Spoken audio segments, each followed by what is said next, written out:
What's up, guys? Billy Blue here, coming back at you with another one. Still here in the city of Uban, Rajasthani. Great city. I was contemplating maybe leaving, taking a bus north today to another province, keep exploring Isaan. But I think I'll stick around here for a couple more days. Right now I'm gonna go to this outdoor gym in the park I've been going at. It's an awesome gym, man. I'm gonna show you some cool stuff at this gym. I'm not gonna be there long though, only like 15 minutes. Then I'll probably get some food. I'm getting hungry, and maybe a coffee after that, and we'll walk around some too. Yeah, big ups, guys. I looked online, there's not that many cheap apartments in this city, which is surprising for a big city. Maybe a lot of them aren't listed. There's probably a lot of places they're just not listed on that website. There's a website that has a database of like really cheap fan rooms in Thailand, but a lot of that's based in Bangkok. There was a lot of places in Buriram on that website. I was actually thinking about living in Buriram. Buriram must be doing good economically, because when you see a lot of those cheap apartments, that's a lot of people that live in those places are sort of like transient people working in industry, their factories. That's why Pattaya and Rayong, Chonburi, Bangkok have a lot of those places. But I was surprised Buriram had so many of those apartments. Well, there's not that many here for some reason. But not listed online. Maybe they're here in the city. You just gotta look for them. Like, there's not that many listed in Pattaya either, and there are, but there's like countless more that are just, you gotta go find in person. They're just scattered all over the city. Cheap rooms. So what's up, guys? Yeah, I shaved my beard yesterday, so I cut the neck hair, and I'm kind of trimming it and grooming it to where it looks nicer. I'm gonna let it keep growing out, though. I might grow my beard out. I'll show this for all the vegans. This is great. This is great with all the bananas, man. Little market there too. Vegans love. Yeah, I just shaved, so I'm kind of trimming it. So I let this stuff grow out first, the mustache and the goatee. Now I did cut this stuff, but now I'm letting the side kind of grow out. And so like, it's like a pyramid, you know.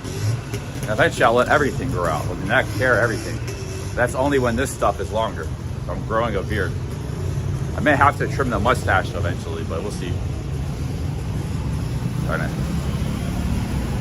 to sculpt my beard. It's called sculpting, because if you just let your beard grow, it just looks terrible.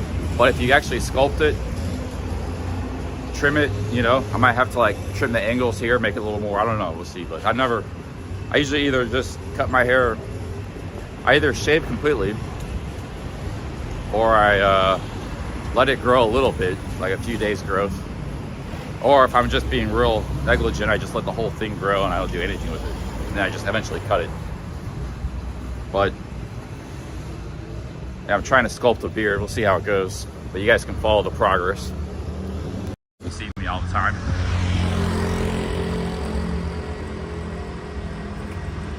I mean, if you look at guys with really good beards, like, wow, that guy's got a nice beard. It didn't happen by accident. Every single one, you know. It's like you just look at it. I know how beards work. It's just like brushing, you know, you get a nice haircut. You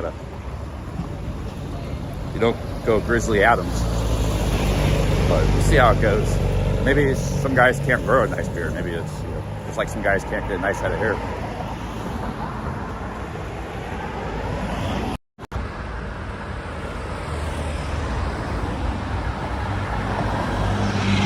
We got 55 in the chat, everybody. Welcome. Jimbo, Stevo, Ambient Wanderer, Zenoball, Ed, Pando.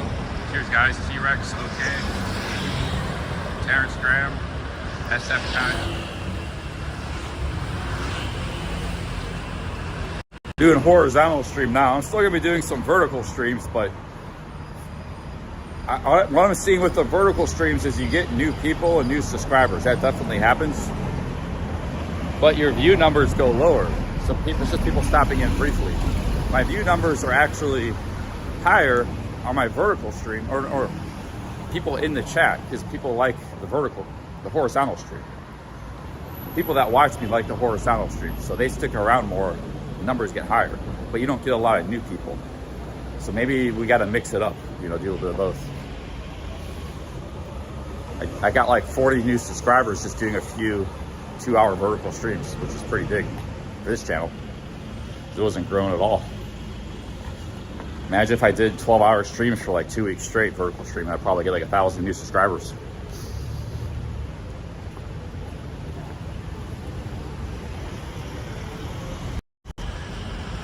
Yeah, but I might have to do it fistful as a sacrifice to get, like, I prefer horizontal stream too, but it's not my fault YouTube makes it where they promote the vertical streams. You get people watching shorts and all kinds of stuff, and they find your stream. So I might have to do it as a temporary measure, just to get some try to get some new people in the chat.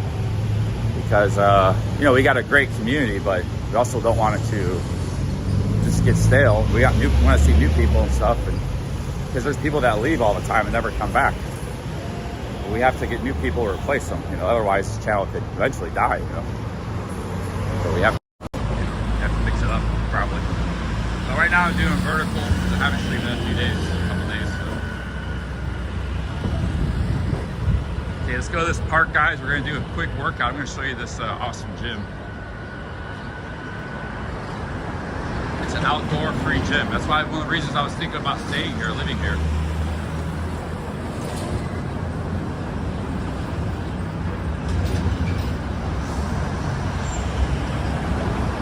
But yeah, I'm not doing, well, I've done a couple 10-hour streams recently, but I don't do that. I used to do them a lot. I haven't done them much lately. I'd make a lot more money if I was doing 12-hour streams. But yeah, I don't do it much lately. I haven't been streaming that much lately at all, actually. Just a couple hours here or there. It's probably what I'm gonna do today too. Just a couple hours, a few hours. But you know, my earnings have dropped a lot. So, because I'm not streaming as much as I used to. Which is fine, but you know, I'm still actually, because my travel expenses are low. Like, January's almost over, and I made like $1,000 in January with super chats and ad revenue and everything combined. But my expenses probably like $800. So, you know, I'm not doing anything bad. Just now, if I had streamed 10 hours a day, I probably made like $3,000. So I'm leaving a lot of money on the table, not streaming every day, all the time. Well, I might get back to that soon. I don't know.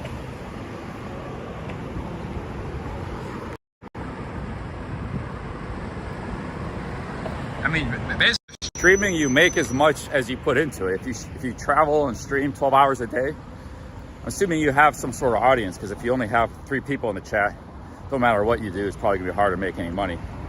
But if you got a decent audience, you got like 80 people in the chat or something, yeah, you might be able to make at least be able to travel and pay your travel expenses with that. You might be able to. People are entertained by your content and like watching your channel, like chatting. I mean, look at all the guys on Kick, Ice Poseidon's friends and stuff. All those guys make money, you know. But you gotta put in the time. I can get away with streaming a couple hours here or there because I got a pretty big streaming channel, relatively, you know. But like I said, I'd be making a lot more money if I was streaming 10 hours a day, 12 hours a day, which I haven't been doing much, very rarely lately. I just haven't. Maybe, you know, I haven't really wanted to stream that much lately. I don't know why. Get a coconut here. So I come here, coconut. Coconut. Yeah, can I get this one? That one. Get 25 baht for a coconut. Come right here to the park. They got a gym. You can see here too if you want to see for the coconut. May I now, please. So they already got coconut prepared. And these are some of the best coconuts I've had anywhere in Thailand. They got like an extra flavor.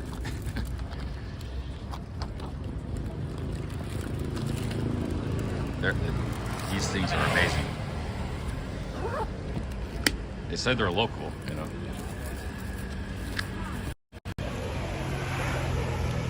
25 baht? ค่ะ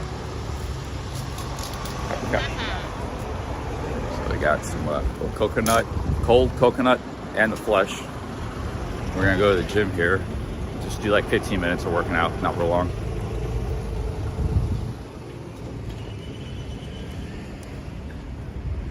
If you don't feel like working out that much, just going in doing 15 minutes of something is better than nothing. So that's sometimes what I do. I did that yesterday. Came right here, did the same thing. Actually, 15 minutes, a lot of the benefit, I think, comes from 15, 20 minutes. You don't have to go for 2 hours. 2 hours is a long time. You know, sometimes I will go that long, but I try to squeeze in some short workouts if I can, here and there.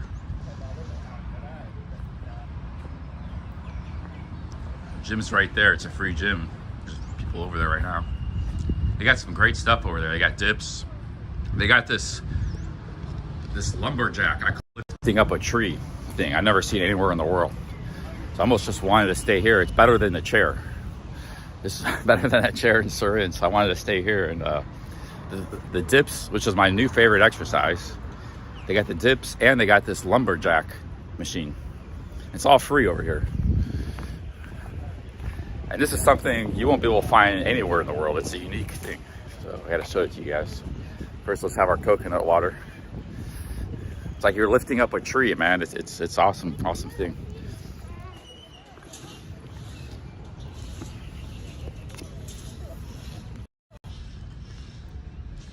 And they got the basketball courts over there too, which are available in the evening when everybody's playing. Nobody's there right now. You could go there and shoot around by yourself if you wanted this time of day. But yeah, this is an amazing park, man, right in the middle of Uban Ratchathani. Thailand's got a lot of this sort of stuff. Even in Pattaya, they got Pratam Nak Hill. That's a nice area up there to work out and run, and Flintstone Gym. So, you know, this is one of the great things about Thailand, actually, that you have this sort of this stuff. This is a great city park. You know, Bangkok doesn't really have a lot of parks. They don't have parks like this. I mean, of course, they got Chatuchak and stuff, but for the size of the city, there's not that many little neighborhood parks, you know. They built some in the Sukhumvit area. There's some new ones. There's Chatuchak, but Chatuchak's kind of far from everything. It's just a big, and it's surrounded by like big roads. It's hard to get to. But, you know, if they had more parks like this in Bangkok neighborhoods, that'd be great. They don't have a lot of that. But a lot of the Thai cities do, though, the smaller Thai cities. There's a massive gold sculpture. Hey, Hank Johnson, thank you. Yeah, like this is actually, for me, the perfect workout place. That's why I wanted to live here, because no other place I got this combination of basketball in the evening. I get good cardio. And then I got this really cool gym right here, and it's all free. I mean, sure, there's professional gyms where you pay, you know, 2,000, 3,000 baht a month, $100 a month. You might have some better facilities. But like I said, there's some cool stuff here you can work with for a while that we don't find in a gym, you know. Focus on that stuff.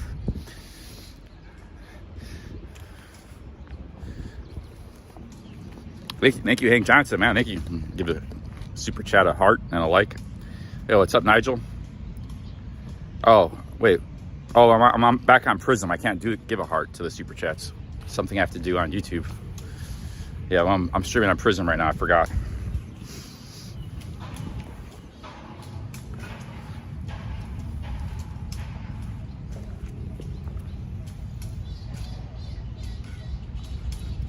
You know, come here, you get a coconut, and you go to the gym right here. Then you go get some food. Right there, here's a guy practicing something, kickball. And there's the gym right there. A couple people there working out.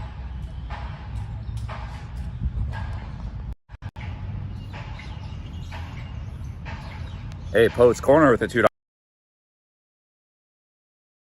Here's Poet's Corner.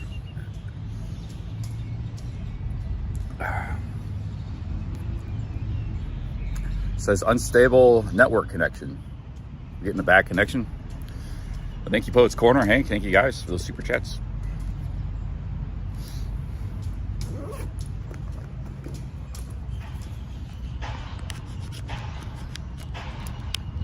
I didn't have a Snickers this morning because the 7-Eleven I go to is all sold out. Actually, I had one Snickers left over from yesterday.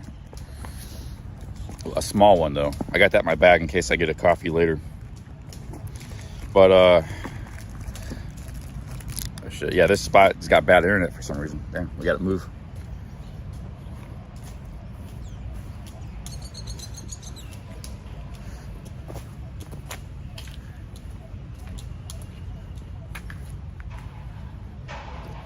Oh man, see, it's just prison, dude.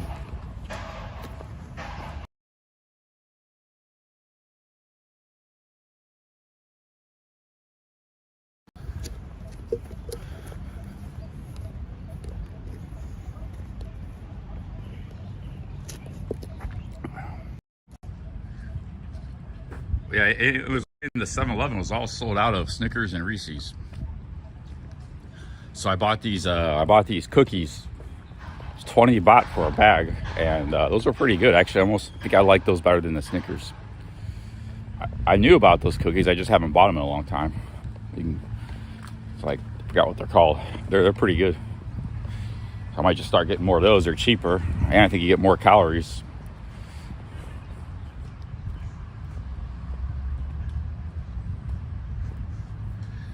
Well, they haven't restocked because maybe they don't sell that many Snickers like they usually do, so they haven't restocked quickly. Because yesterday they were about out. So they haven't restocked yet. I'm just sit here at this watermelon bench, finish my coconut, then we'll go work out for 10 minutes. Just want to show you guys some of the stuff here.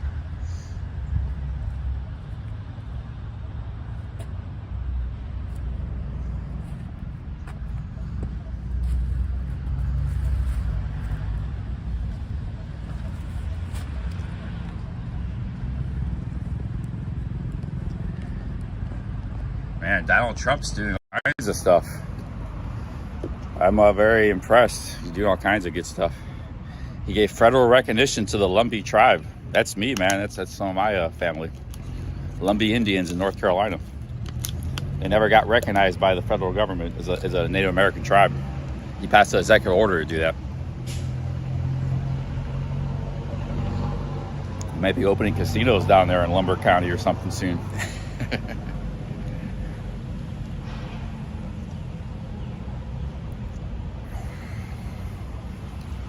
That'd actually be a good place to open a casinos or tourism because it's close to I-90, which is a major highway, probably the biggest highway in America. Everybody from New York and stuff, and New Jersey and Massachusetts and Philadelphia, the Northeast corridor, Washington D.C., they all get on I-90, and they will go south to like Florida and North Carolina.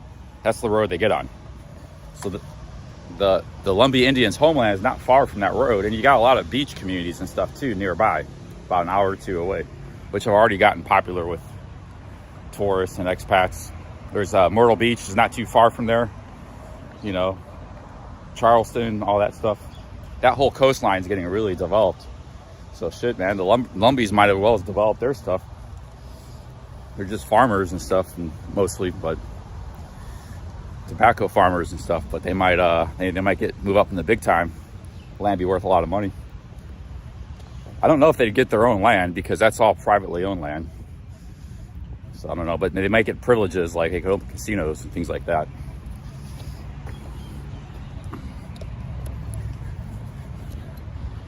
That's just normal part of America. It's not like a lot of those Indian reservations, they were established by the federal government. Like here's a bunch of land in South, because nobody lived out there. There was nothing. So like here's land in Oklahoma or South Dakota or Wyoming or wherever, Arizona, you know. It was just desert or plains. There was just nothing out there. So that's why they got those reservations.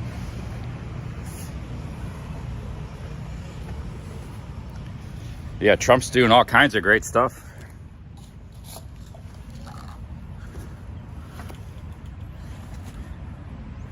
Well,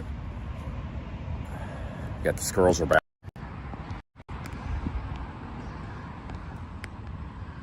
I'm only like an eighth Lumbee. It might actually be less than that. She's quarter Cherokee, quarter Lumbee. I think she's as much Cherokee as Lumbee, so she's only like a quarter. which will make me a 16th Lumbee. Well, I could prove it. You know, I don't know. If they go down there, I have to get registered as a Lumbee, man. I'll make them register me.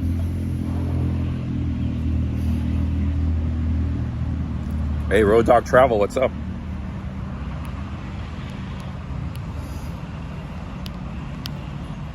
You know, casinos aren't what they used to be, but I will say where they're located is a really strategic spot.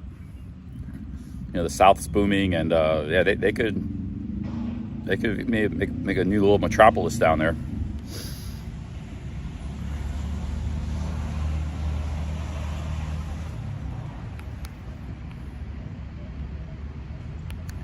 Oh, you're in Sorsogon, Philippines, Road Dog. Awesome, man.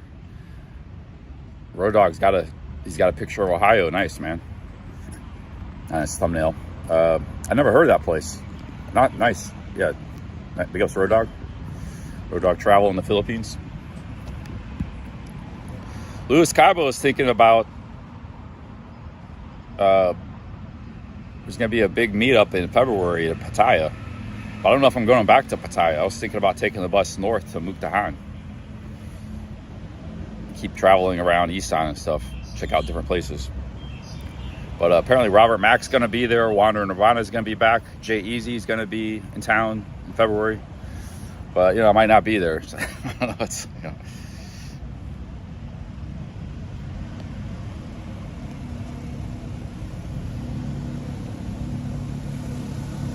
Got the coconut here.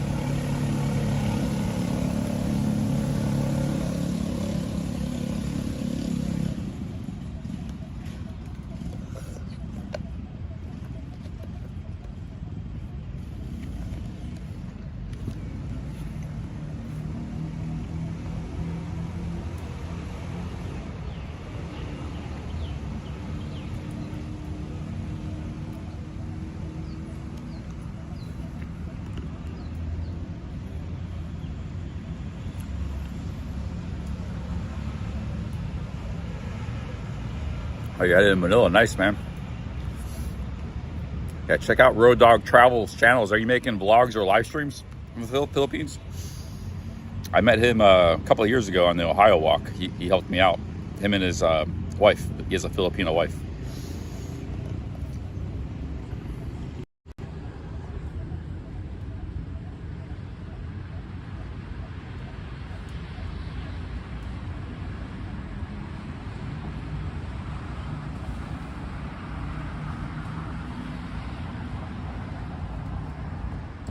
Look at that squirrel.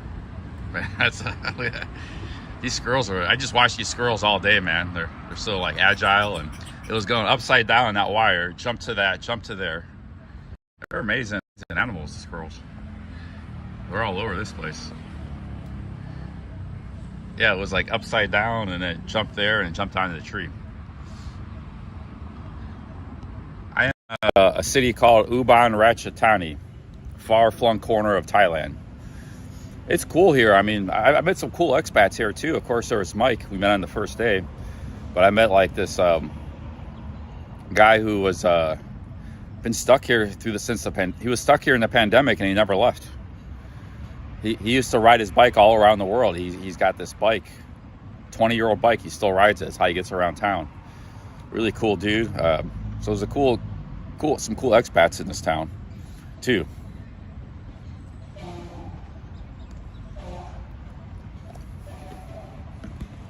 There's a bar here.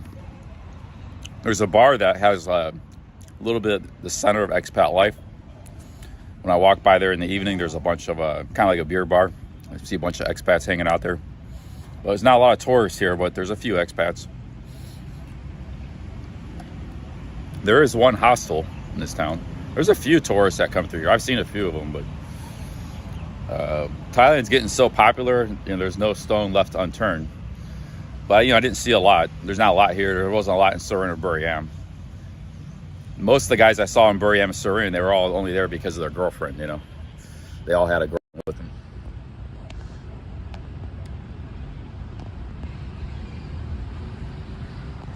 But Like here it seems like there's more general different types of people here, you know. There's just some like here's an expat walking down the street. I just saw there was one passed a minute ago. Here's another one. That one right there. Expat files. But now if I go to Mukdahan, for example, which I was thinking about going today, catching the bus, but maybe I'll go the next couple days. If I go to Mukdahan, there ain't be no foreigners up there probably. Although no, actually there are foreigners in Mukdahan because it's right across the river from Laos, Phuket. There'll be people there doing visa runs and stuff. So this is actually kind of far from the border. Like it's close to Laos and Cambodia, both of them, but you still have to be in probably an hour and a half, 2 hour bus ride. Hour to 2 hour bus ride.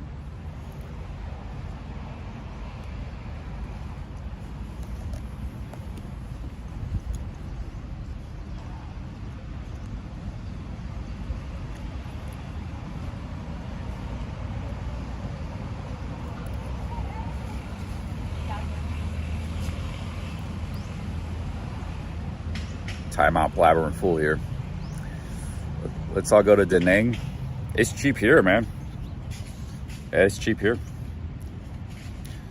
But I've been kind of thinking what I'm gonna do, you know, next few months. Maybe I should just keep doing slow travel. I might go to Vietnam soon.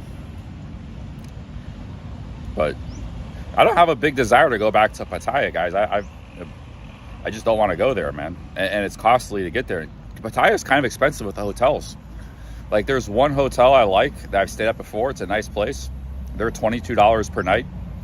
And that's one of the cheapest places. If it wasn't for that place, because there's like some cheap hotels near Walking Street and stuff that are just awful, you know. They're not enjoyable to stay in. They're just places people go to shag and things like that. But you could just stay there as a hotel too if you want, but it's not very nice. There's no windows, you know. It's like it's in those back alleys, you know. But if you want like a decent hotel room, they're not. Pattaya is getting expensive. But so is Bangkok. I see them both getting more expensive. If it wasn't for that one hotel room that was $22 a night, I wouldn't know where I would go because the Sudis Court was $18. Sudis Court's all right. It's not too bad. There's a problem with the noise in that place though. Yeah, Sudis Court's $18. There's another place that was $22. Like if you're not renting a room for a month, you know, you can still rent, like you can go to Archon, rent a room for a month for 10,000 baht. That's $300. But if you're not staying there a month, it's expensive to stay there, you know, in these hotels. Yeah, but I'm not renting a room for a month. I don't want to go to Pattaya for a month. If I go for a week or two, I got travel expenses, I got hotels. I just don't want to go there that much, you know. I don't want to go to Pattaya. I got a lot of friends there, but yeah, I don't really want to go there that much. Yeah, $260 for 11 nights. That's not bad, but you know, I'm paying $10 to $15 a night here in Isaan. Why would I want to go pay somewhere I got paid $25 a night?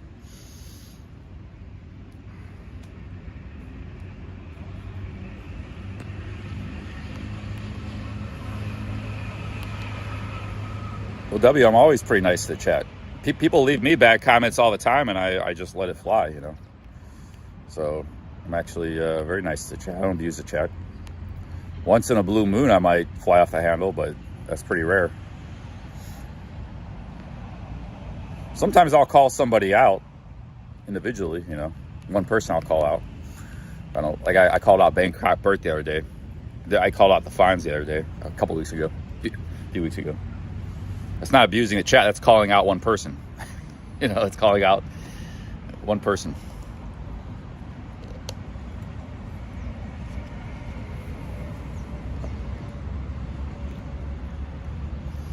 I'm enjoying seeing these different towns and cities, Big Les.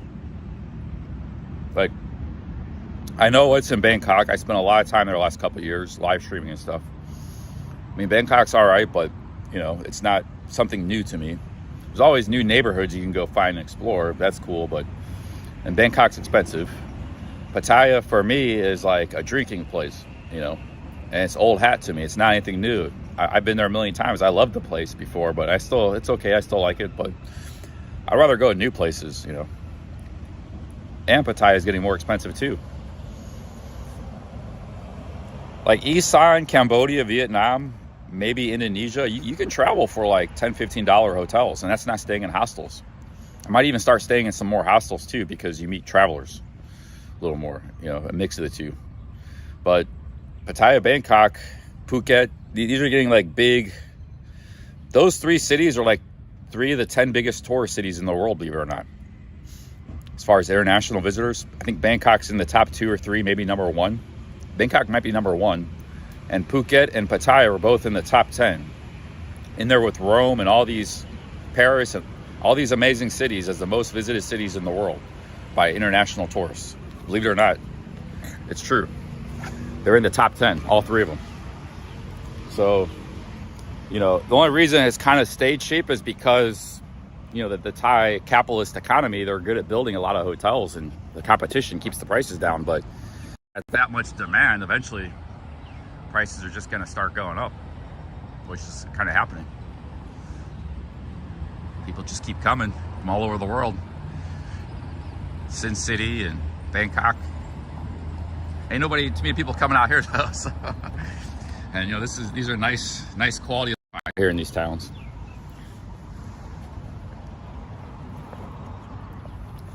No traffic, no pollution, no hassles, nobody trying to rip you off. It's just normal, peaceful life out here. Hey, what's up, Death Row?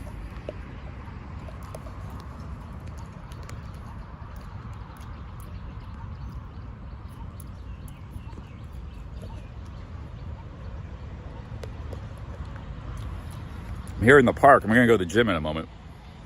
Outdoor gym for 10 minutes.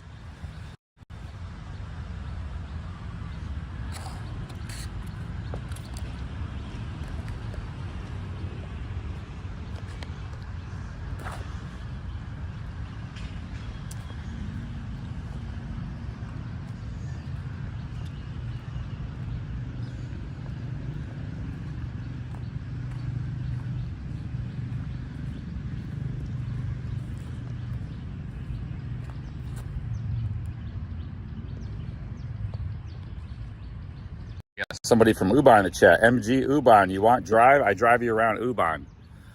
I'm probably just gonna hang around here. I'm doing a short stream today. Thank you, MG Uban. If you want to come out and have a coffee or something, you're welcome.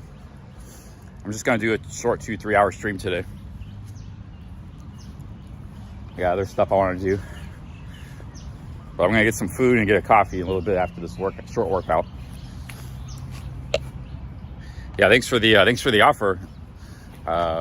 Maybe I'll take you up on that another day.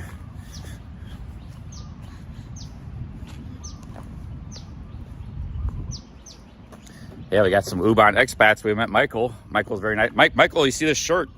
Michael gave me 3 shirts. He must have been watching my live stream a few days ago where I said I need to get some new clothes. Next thing you know, I got a few shirts dropped off to me. And one of these shirts I really like. It's a really nice shirt. It's like perfect fit, and it looks really classy. It looks really nice. It's the blue shirt. Michael, if you happen to be watching, that shirt is baller, man. Thank you so much for that gift. That's a really nice shirt. You guys remember Michael? He was the guy with the peacocks in that big house. He said I could stay in his house if I wanted to. We met him, remember? He was the guy I met the first day I was here. I did a marathon stream that day. That was like a week ago. I've been here about almost a week or over a week now. Yeah, that blue shirt. He gave me like 3 shirts. This t-shirt and 2 like button-up shirts. I haven't tried the white shirt yet. The white shirt looks very similar to the other white shirt I have. So I might give that away. He said if you don't want it, just give it away to Thai people. But the blue shirt I'm gonna keep because that shirt is, yeah, it looks really good on me. Good color, everything. Blue button-up shirt.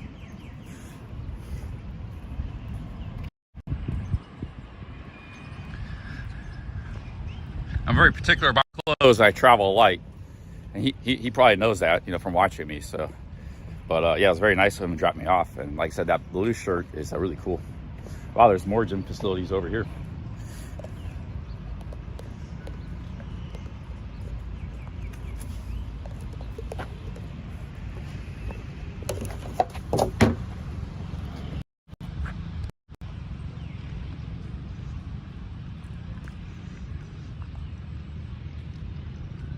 I didn't look on Agoda. Usually I use Kayak and Agoda usually comes up. I didn't see anything cheap. I looked for like next week.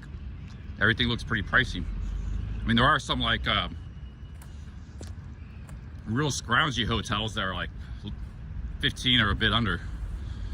Because, you know, I know a lot of the hotels in Pattaya, so there's some dive places in that city I don't enjoy staying at.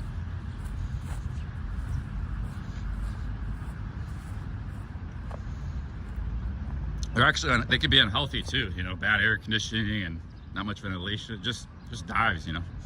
There's a few like, I mean, generally the quality of the hotels and the apartments in Thailand across the board is very nice.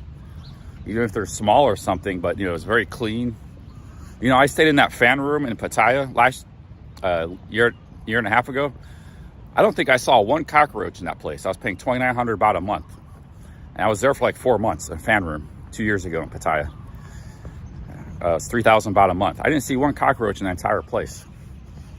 The entire time I was there. You know, because normally, you know, in a big city, heavily populated, you know, you're going to see a few cockroaches here and there, but I didn't see anything, man. So they run a tight ship. They keep stuff very nice and clean and orderly, but sometimes some of these places, in particular in Pat, some of the budget places they're just not that nice and not very enjoyable. I've been staying in cheap places, but they're all pretty nice here, you know. So it's not just a cheap room; it's a nice room too. To me, that matters. Like I don't like staying in real shitty hotels. I mean, I'll have to, but I stayed in a house in London for 3 weeks. Okay, guys, I want to show you this this amazing gym here, man. I've been exploring this gym. This is like a free outdoor gym. It's absolutely amazing. So we got a pull-up bar. Here's where you do the dips. This is the lumberjack machine. I'll show you guys this. I gotta lift this up in the air. So we gotta do that. We got all kinds of stuff here. I've seen people here doing bench pressing. You could do sit-ups. There's Thai guys working out here. I see them here a lot. There ain't nobody here right now, but you got all kinds of barbells. You got you could do the preacher curl. That's a preacher curl machine. You got some mirrors. You know, a lot of times they just have like some stones, all kinds of devices, and they look weird. I don't know how to use all these. I was watching some of the Thai guys, and they were working out with this stuff. So I just kind of watching them, and that's how I learn a few things. But because you know, this is like old rusty equipment, but hey, you can come here and work out. And a few that, like I saw a guy sitting here, a Thai guy, he would lay down and he would do a leg press, lift this up in there with his legs, like a leg press. But I tried doing it myself and my legs are too long. It was too hard to do. Here's like a machine. You got some rocks. You just like lift these up. Let's do this first here. I gotta set my tripod down.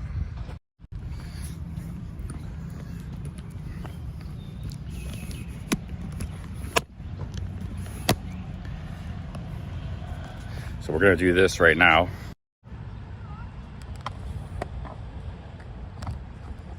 This is an amazing gym, man. Free too. And like I said, there's basketball too for cardio later. That's in the evening. I should probably just live here, man. And just because, you know, working out's a big priority for me, more than making money. If I want to make money, I travel, stream, or I go to Pattaya. If I want to work out, I should stay here.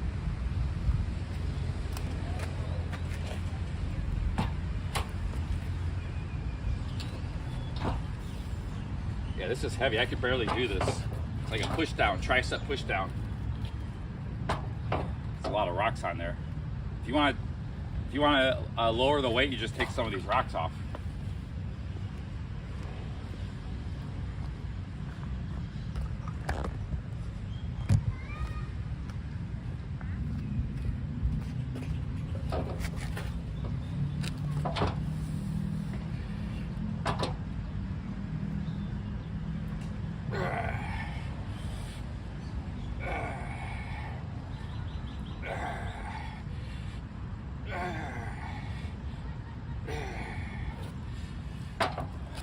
The main thing I do is the dips and this the lumberjack thing. That's a good one too.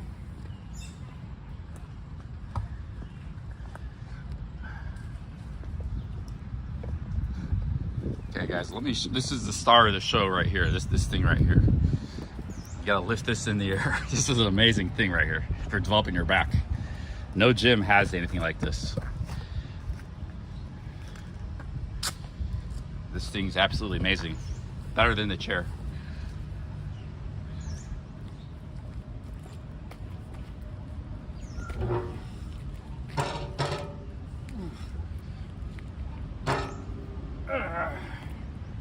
Giant piece of steel.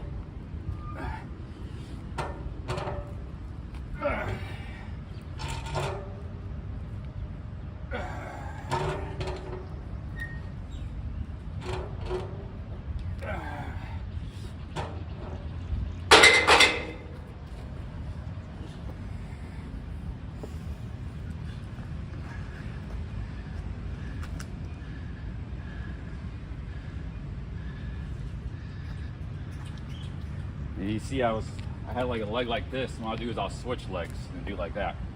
They got lighter weights too. There's other stuff you can do with this too. You can do upright rows. So I'll probably do with this one too. So these are upright rows. That's a good exercise too. You can do both of those things.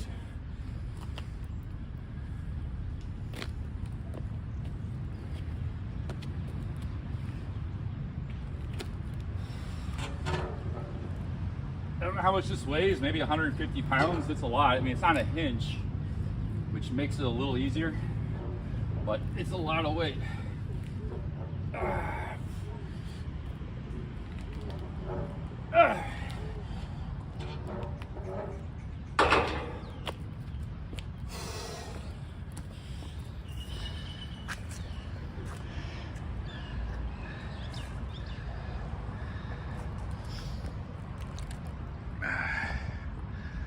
Alright, dude, it's a giant piece of metal, man. Look at this.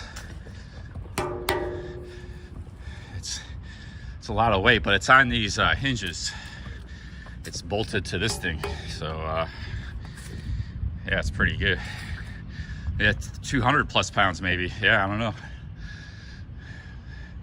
It's a lot of weight.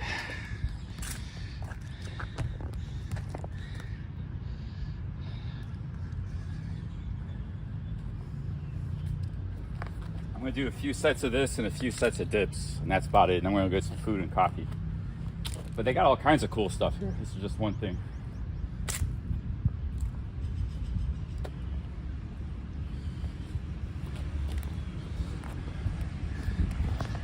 I've always been sort of a slender dude, especially my upper body. My upper body has grown a lot last few years, but if I was just to do this, a ton of these all the time, and then the dips, because the dips are great for your chest. It's the best chest exercise. I used to have the puniest chest, man. It's growing, but it was nothing. So this is the best chest exercise in the world. The dips, even better than the bench press. There's actually a study been done on it. But it's also, you know, hits your shoulders and your triceps too.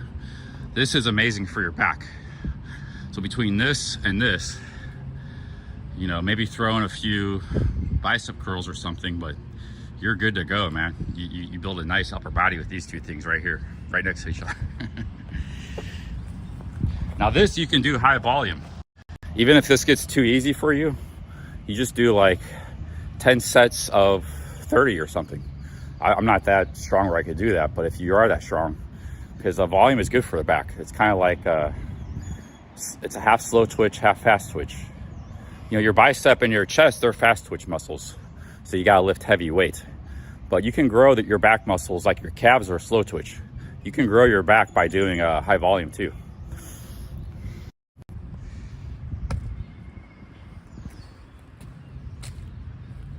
This probably hits other stuff too. Your shoulders a bit. You know, I don't know what you're probably hitting your stability, your core. You're lifting this massive thing. It's like the opposite of a deadlift.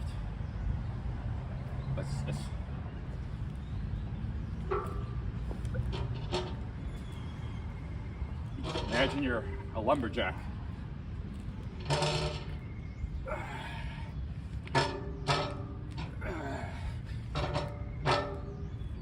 I put my legs into it a little bit, right? Why not? Use my whole body to lift this thing.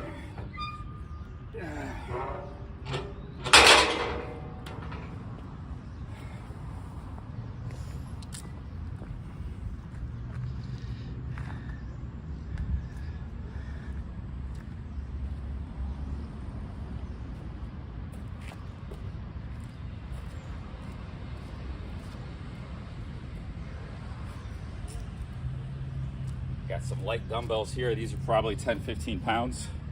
Made from some kind of can, paint can. Not real heavy, but they're good. You can do some stuff with this, these dumbbells. They got heavier dumbbells too.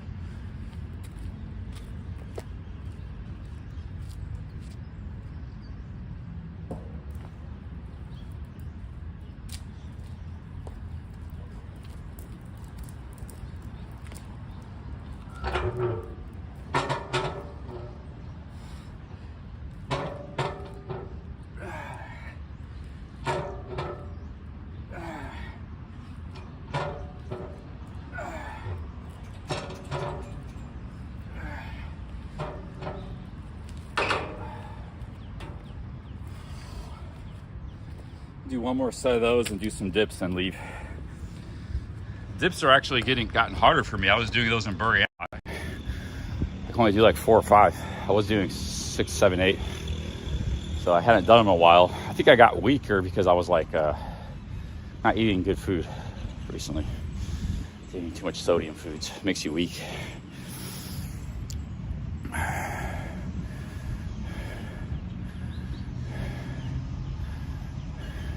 Yeah, this is like the best fun. I mean, like you got the gym, you got the park, you got the basketball, you got it all here. It's actually like I should just live here, dude. Get a room for $100 a month, you know. But I kind of want to travel. I just keep traveling. Maybe come back here some other time.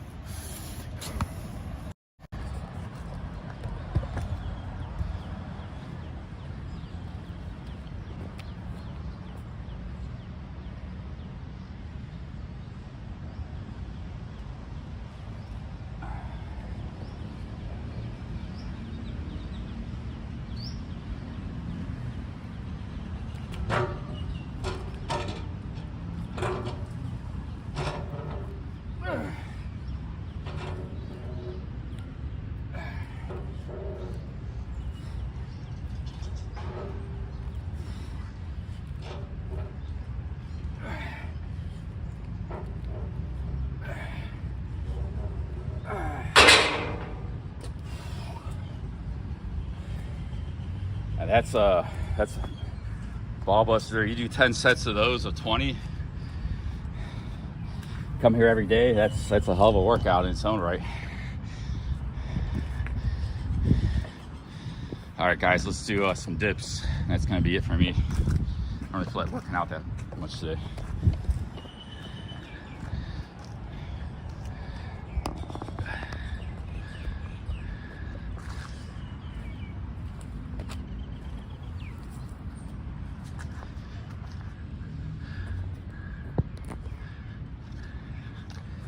I might not be able to do these too well because my triceps might be fried from that. I did those push downs. It's gonna be hard.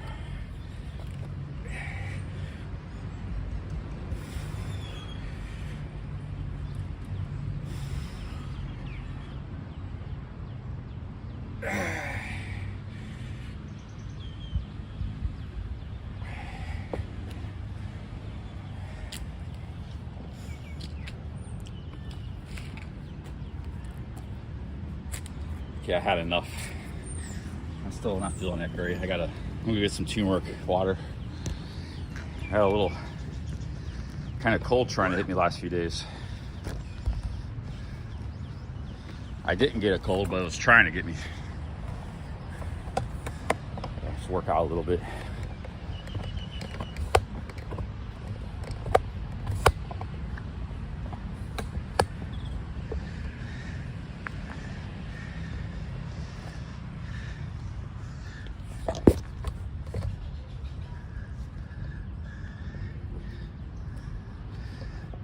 Yeah, you got everything here, man. Dumbbells, barbells. These are heavier dumbbells than the ones I showed you. Made from cans.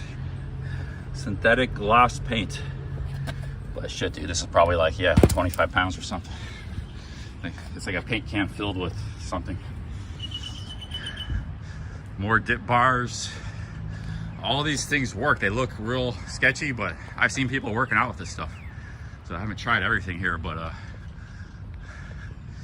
yeah, you got everything here.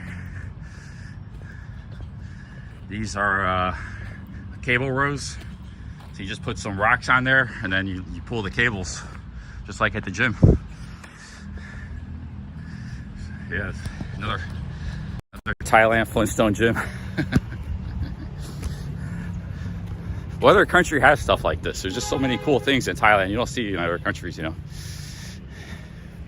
You got these free gyms, amazing park. You got daily basketball. Let's go. There's a market right back here, so when you're done playing basketball, you go get some fresh juice or some food, cheap food. I've done that on Livestream already. Just walk by the basketball courts, and I'm gonna go get a turmeric shot at the Big C because I feel a little congested. I started turning off the air conditioner the last couple of days. Started getting hot again. Sure enough, I felt like this sinus thing hits everybody. You know, it's with these air conditioners. I didn't have to use the aircon the last month. That was nice. You know, it was like room temperature. Didn't have to use aircon.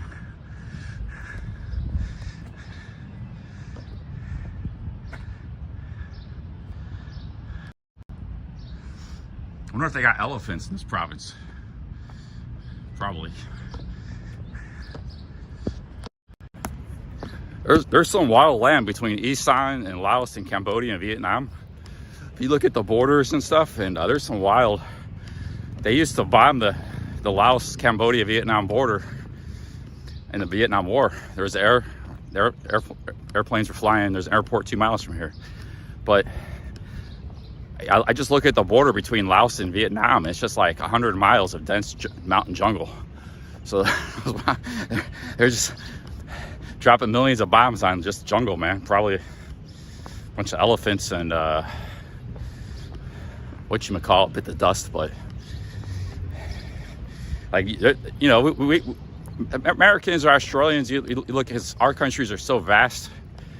You might think, you know, there isn't like places like that here, but in Southeast Asia, there's like really rugged, wild places of just nothingness, forest and jungle and mountains for like, you know, just 100 miles straight across and 1,000 miles long.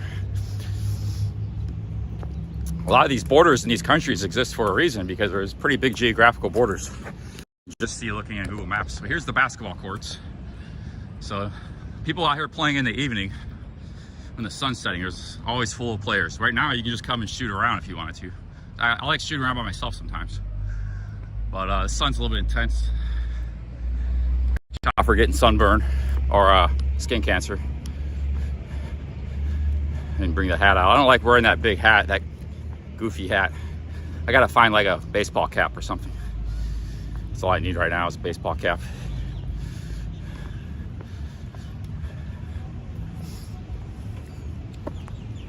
But I'm a sort of a guy that likes to move around and travel. If I'm not moving around, I like to be in an exciting city like Pattaya or Bangkok. You know, so as much as I would like it here in Uban and work out and stuff, I feel like if I stay in one place too long, even if I like the place, I just feel like, I don't know, I feel like I have to keep, it feels dull to me, you know. I feel dull staying in one place too long. I'm like nomadism in my blood, you know. I gotta keep moving, or if I'm not moving, I gotta be in a real exciting city like Bangkok or Pattaya.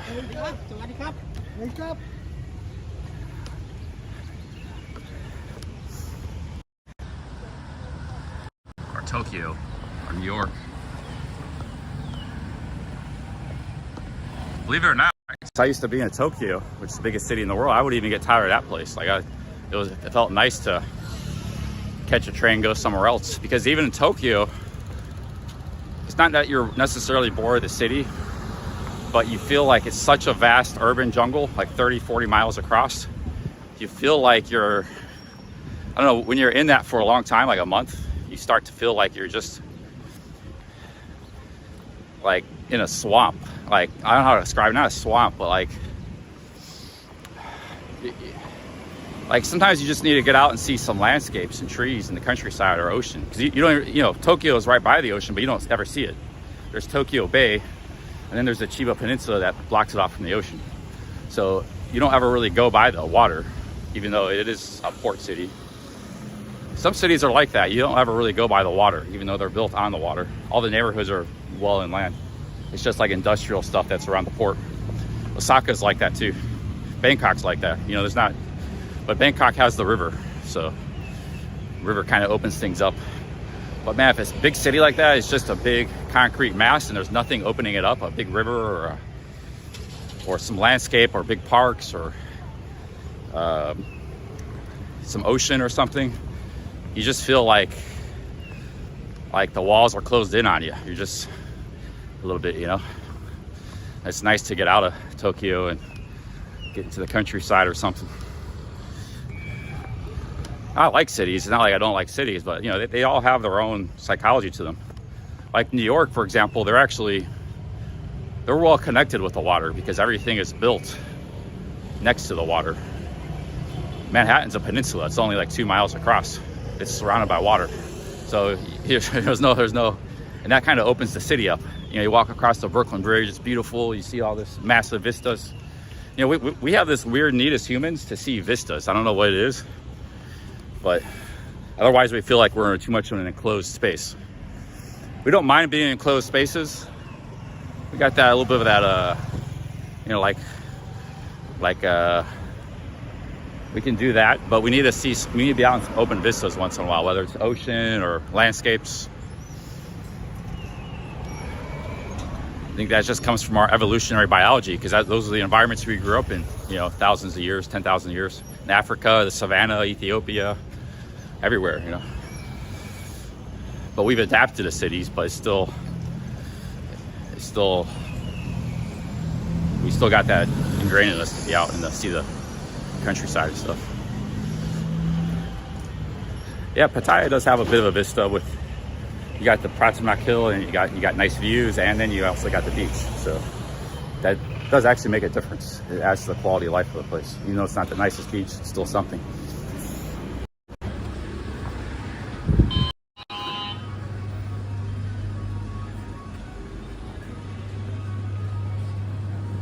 Let's go get some 2 more shots here.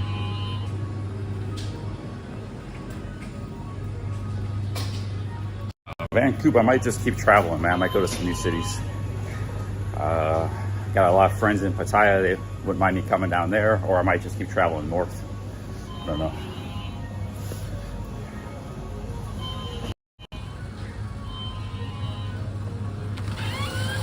I know a lot of people have been complaining they don't like the Isaan travel content and the coffee shops and everything. You know, I am bringing something. Some people do find this entertaining or interesting or educational. It's because people are learning stuff about Isaan. So, you know, if it's not your cup of tea, maybe come back in a few months, I'll be doing something else. But it's kind of what I'm doing right now, you know.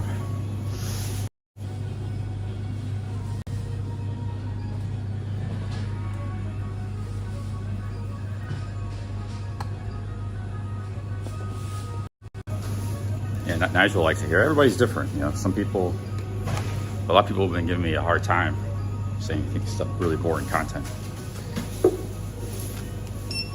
Writing these big long theses and stuff, essays.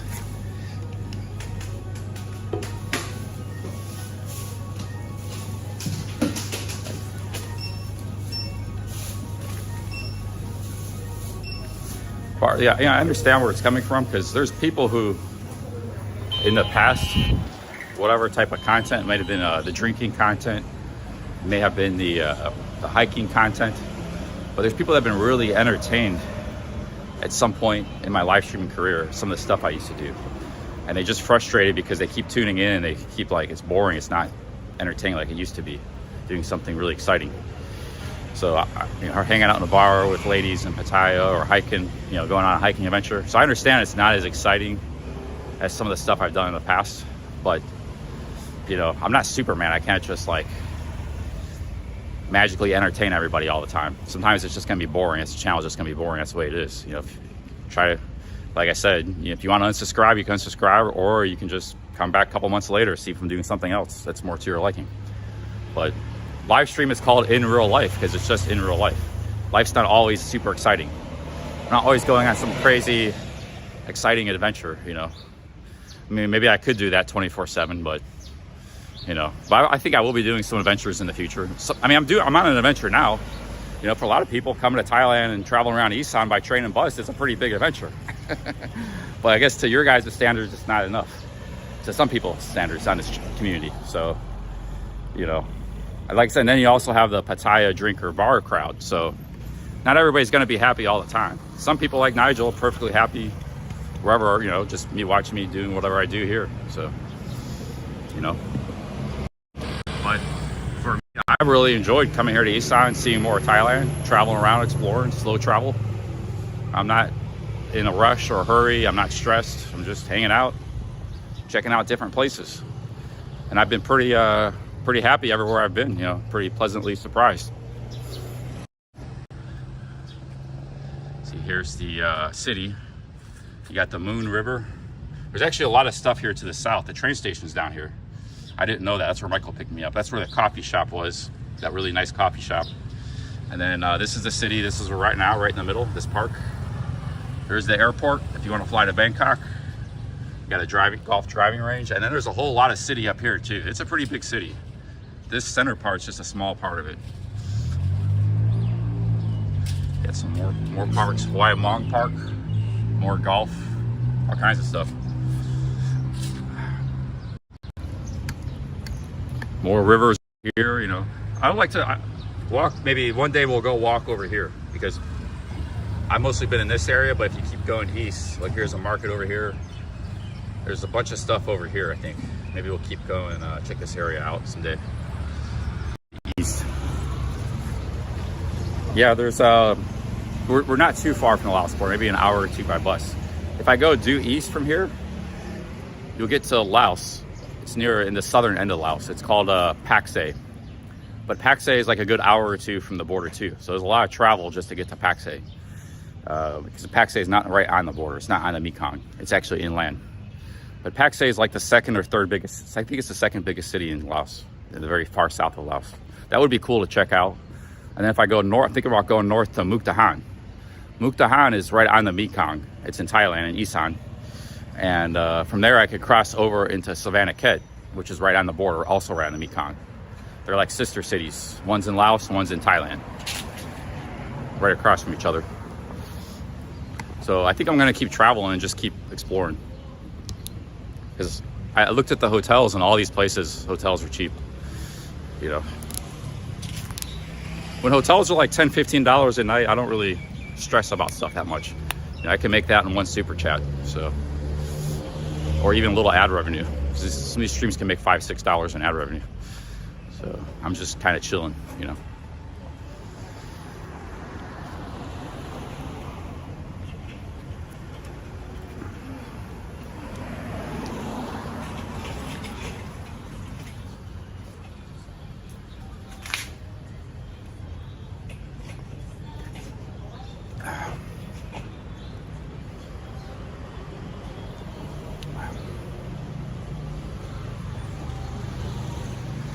It's my favorite drink for if you're feeling a little rough.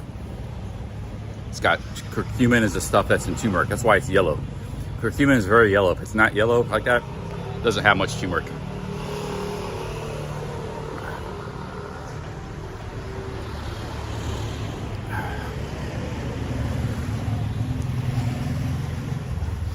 Well, if I go to Laos, I'd probably have to come back to Thailand, so it'd be another border run. But it might be worth checking out for a few days.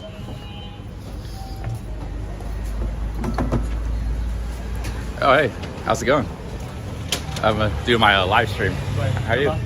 How are you? You're from France, right? France. Yeah, we're a live streamer, yeah. Yeah, good. Beautiful weather, yeah. Hot. Huh? This morning. It's starting to get hot again. There's only 1 month of cooler weather. And it's going to be getting hot. You traveling or do you live here? Yes, tomorrow I go Bangkok. Bangkok, French holidays. Bangkok and here. 2 months. You go to Laos or Cambodia? Oh, just here. Prashura Kirikan. I've been there before. Yeah, I've been there. Yeah, I went through the south by train. Where? Train. You go too by train? Yeah, awesome. Yeah. I come here by train too. Oui. Yeah. No, flight. Like I take the train. 1 hour. Yeah. All right, man. Nice to meet you. See you around, man. Have a good day. Thank you. He's a French traveler. A couple months. I met him yesterday. Yeah, he was in the south, Bangkok, and now he's here. You meet some cool travelers. I met a lot of cool people here in Uban.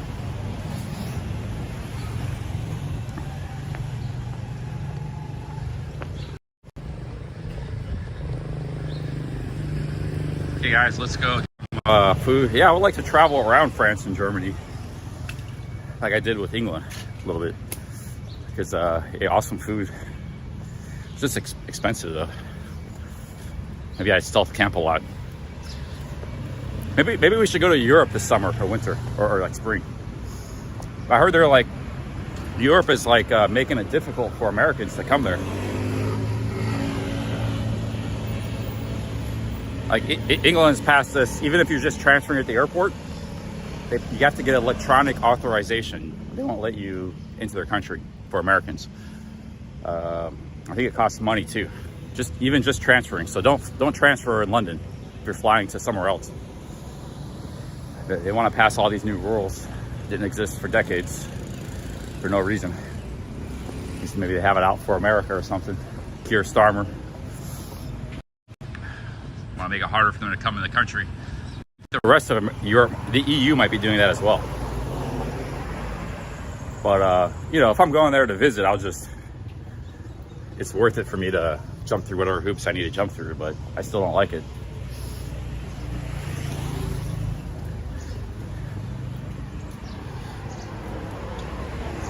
Now, if I went to Europe, what I would do, like Germany and France, I would probably stay in hostels like I did in London. Because they do have actually hostel, and I think started in Germany. It's big in those, like every little town's got a hostel. It's big in that country. The whole concept of hostels. But yeah, I would stay in hostels, and then I would probably like camp in the woods and stuff, like stealth camp. Because I'm not paying $100 a night for a hotel.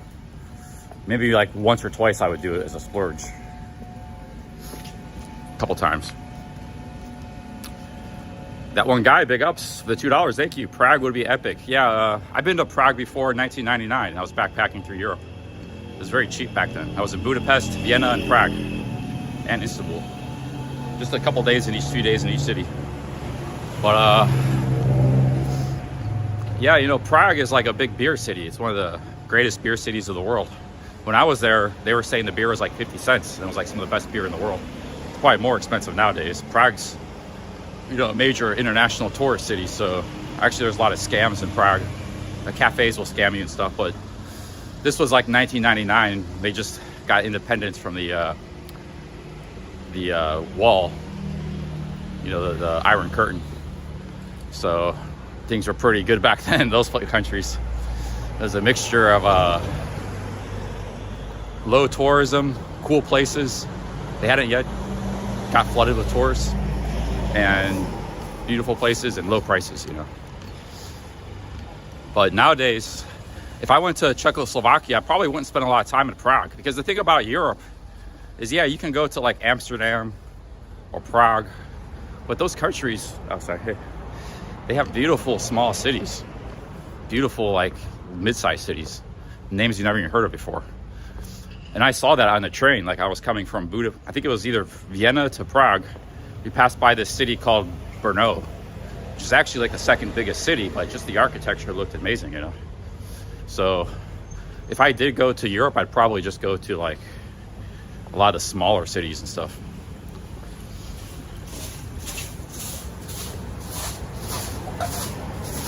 And it'd probably be cheaper in the smaller cities. Like for example, in Czech Republic, right? If you get like a really good pint of Czech beer, it probably costs you $6-7. There was a time it was like $1 25 years ago, but a pint would cost you like probably $6-7, which is okay price. It's not much different than the rest of the world, and it's really good beer. But if you went to like the countryside, you went to some small city of 30,000 people, it'd probably be like $2, you know. So that'd be the difference. There's a big tourist surcharge. Look at like when I went to England with Cornwall. That place is not famous. Look at the experiences we had and the fun and the beauty of that place. Europe has stuff like that all over, you know. Italy, France, Germany, Netherlands, Czechoslovakia, Spain, they all got amazing stuff, you know.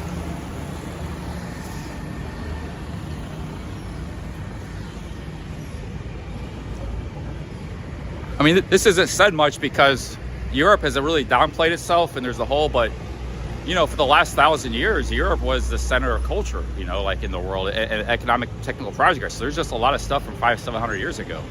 Like there wasn't much going on in the Americas or 500 years ago, or Africa, or even a lot of Asia. There wasn't a lot going on here, you know.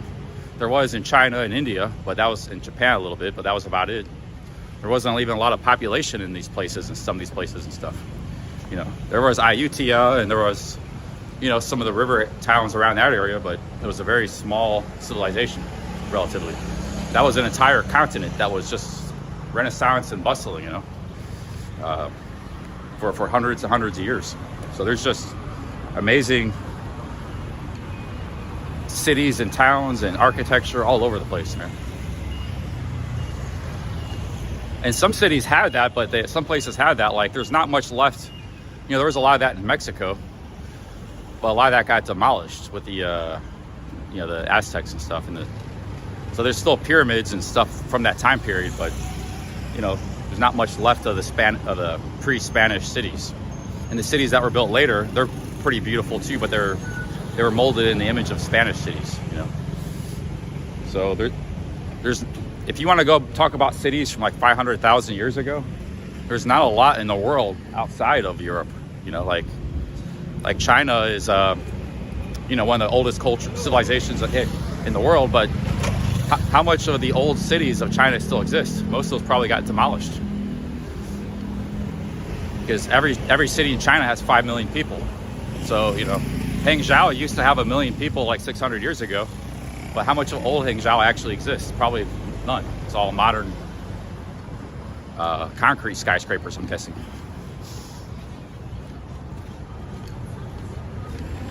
I mean, India has a lot of that too. India is a very old place, so that's one of the, you know, one of the nice things about going to India too. And there you can do it for cheap, but you know, India can be kind of tough to travel in.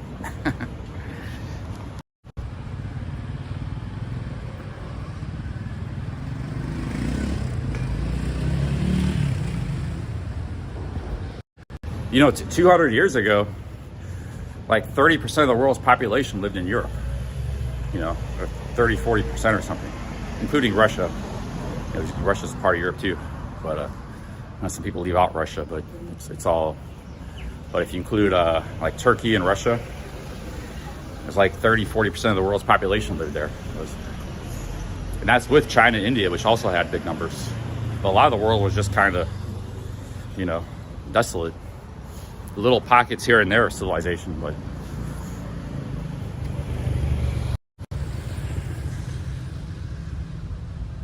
let's go get some food, guys. There's a nice little restaurant up here. There's a couple Thai restaurants up here. You know, Japan doesn't have much. Like it's got old temples and things like that, but when you go walk around the cities, unless you go to like a historic town, it's not a very big town.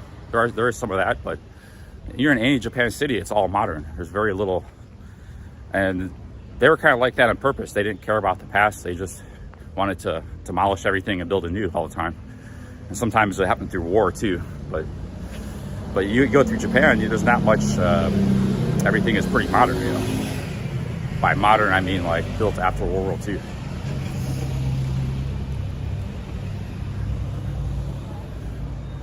You got kind of, if you want to see Japan's history and architecture and from the past, you got to get out in the countryside. You see more of it in the small towns and stuff.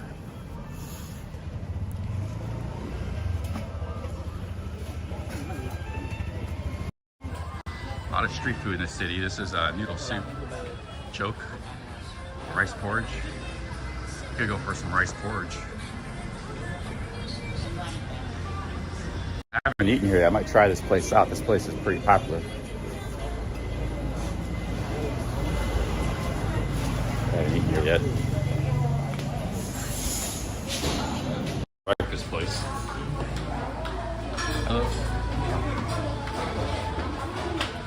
rice porridge with pork and egg. Here we go.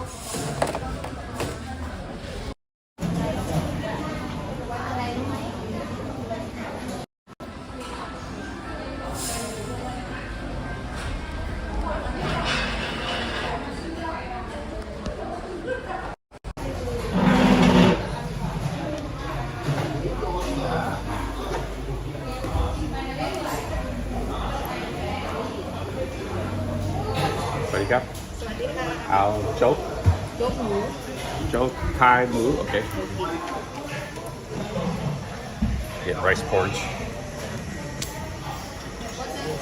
Huh? Oh, okay. Yeah, okay. Water.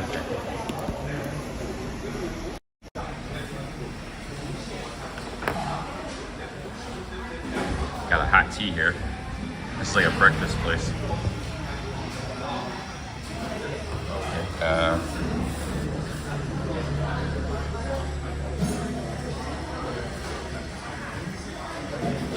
I just have this. Get the coffee somewhere else.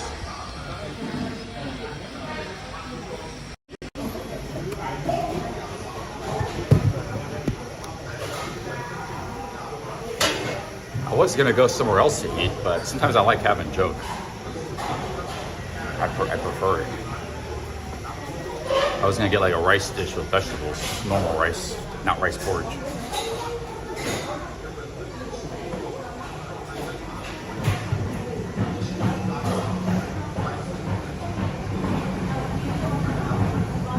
All these places always have free water, and they give you tea here for free too. Some kind of flower tea, probably herbal tea.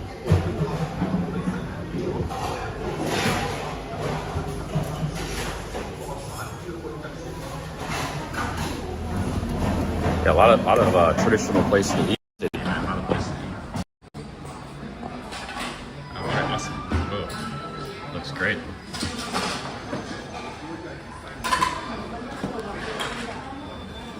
Look at that. Nice big bowl of rice porridge. This time I got the pork in it. That's pork liver. Got an egg. Big ups my dudes. Yeah, I got no problem eating Thai food. Same as the locals. No problem. It's fine by me. About mutts like this. I did have a big burger yesterday. Disclosure. I enjoyed quite a bit. There's a good burger place in the city. But yeah, I got no problem eating this food all the time.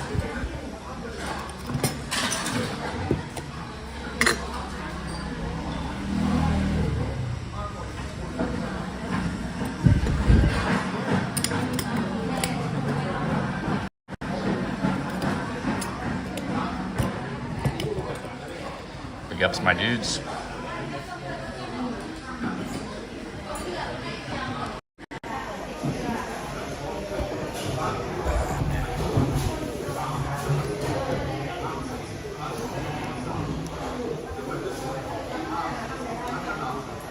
This thing is like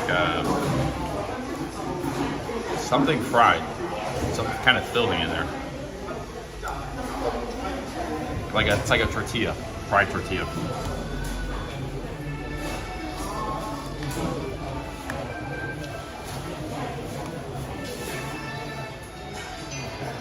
Guys, here's some pork liver. Pork liver.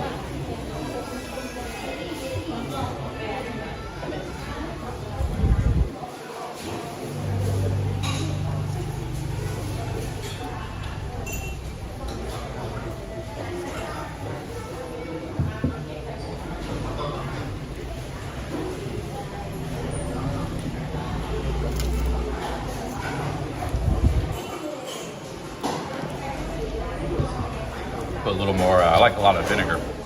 Put a little more vinegar in there.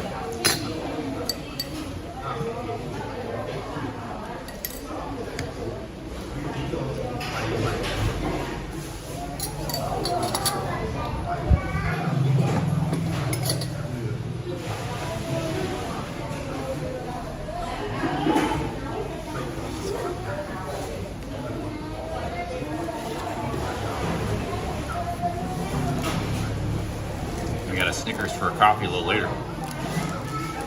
Last Snickers in town. Okay.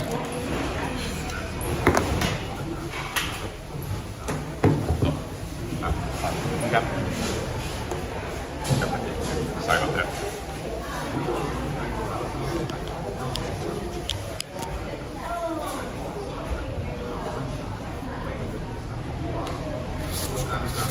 Put a little fish sauce in there too. This is kind of like salt, a little bit of that.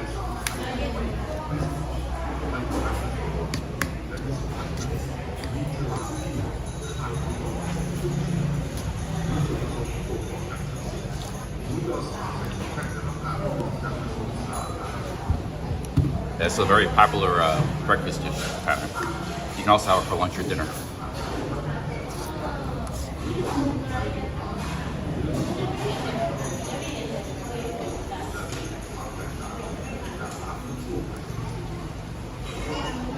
This is like a pork meatball of some sort.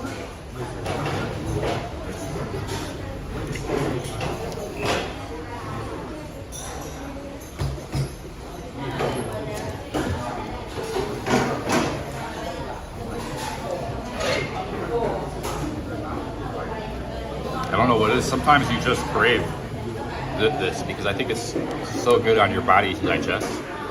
Rice is a very easy food for your body to digest in the first place. And you make a porridge out of it. It just like assimilates into your body very quickly.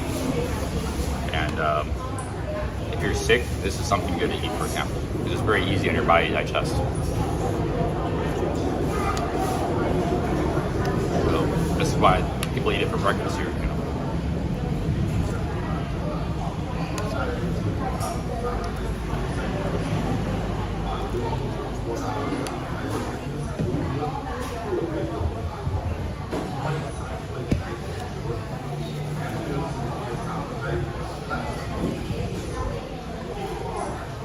Actually, that's what the soy dogs eat. They eat a lot of rice. The Thais feed their pet dogs rice. Rice with like a little bit of pork liver or something. Basically the same thing. When I had my girlfriend, we had a French bulldog. She fed him rice and liver, like chicken liver. And he loved it, man. He wouldn't eat regular dog food.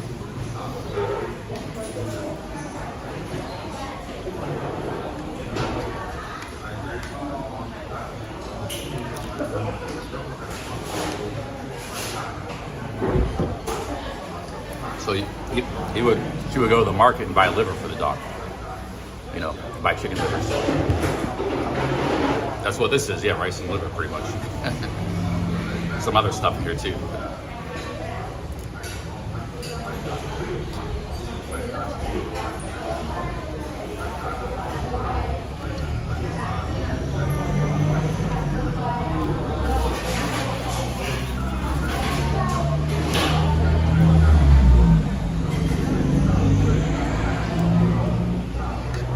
What do you guys think about the new facial hair?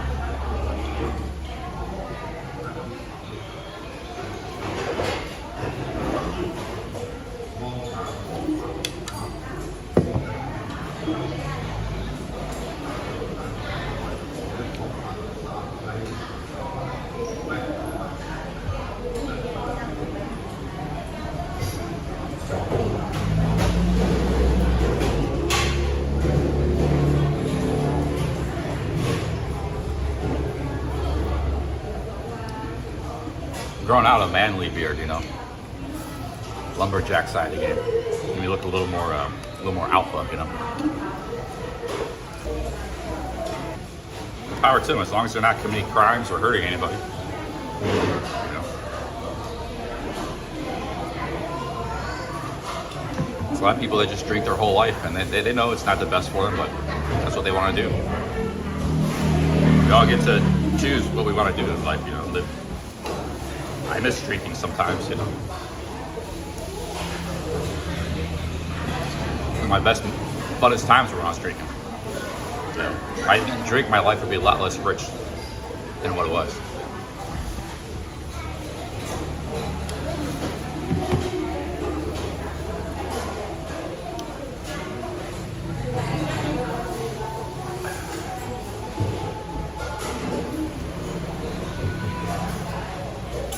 I don't care what. Here's why with women, I do what I want to do. I don't think what they might like or what they want. I do what I want. Then if they're either attracted to me or not, that's up to them. But, you know, that's simp talk to say, oh, I'm going to do everything for a woman. You do you. You do live your own life.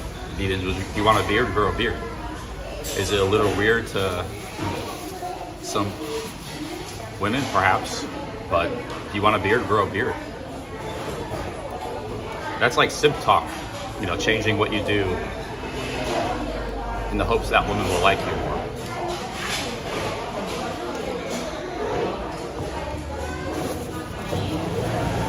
I mean, I'm not getting on anybody's. I've heard that a lot, like, oh, Asian women don't like beards. So I'm not getting on your guys' case. It's a common saying out here, but you know, that's big simp talk right there.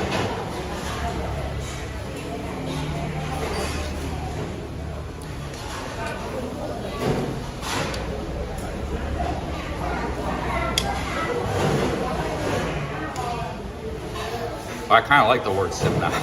I've grown to like it.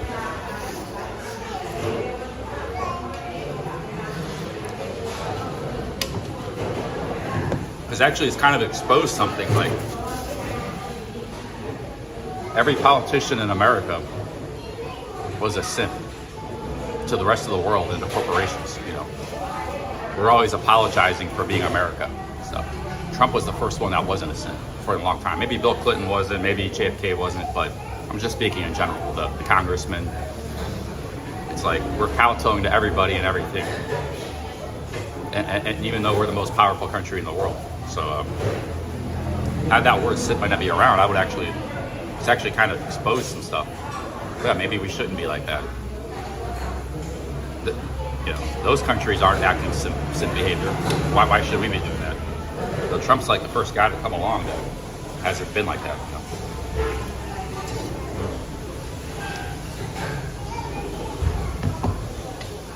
You know, but Americans are generally pretty nice people, very nice and like to get along with everybody. That's how Americans are. So it's not like it's just being a simp, but sometimes you have to stand up for yourself too. In this case, stand up for the country. Because the world's getting richer. I've seen the last 25 years, the world's doing good, which would have happened either way, you know, technology and stuff. But I've seen America go backwards. America's kind of going backwards the last 25, 30 years. You know, the rest of the world's getting richer and better. We've been going backwards and backwards. It's still a great country. It's not too late to reverse course, but, you know.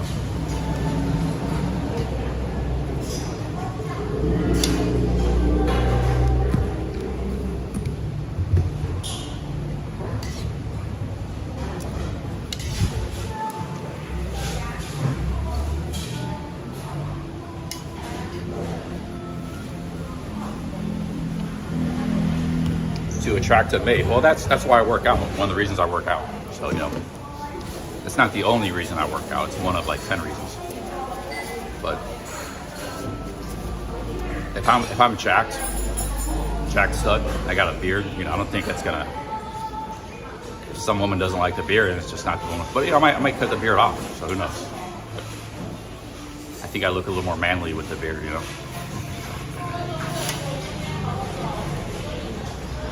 I do have a little bit of a boyish look to me. I don't know why. Even though I'm in my 40s. Maybe because I didn't work out enough when I was younger.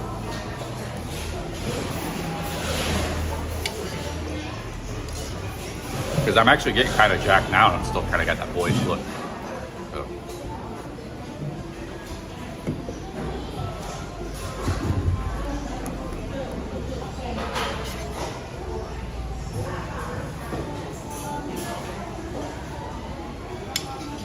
They call them soy boys on the internet. I was one, I didn't even know it 20 years ago. I should have been working out back then. Or working a job in physical labor. Because physical labor will get you pretty tough. Look at that guy, Tricky Bricky. He's a bricklayer, you know. It's not like he's huge bodybuilder or anything, but you take a look at him, you can tell he's a tough guy, you know.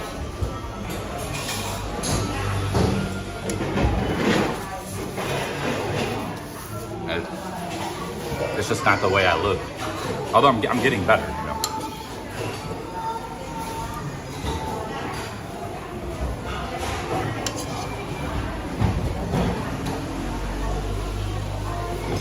Like if I went to that park and did dips and did that lumberjack exercise all day, I'd probably be really, really shredded, you know.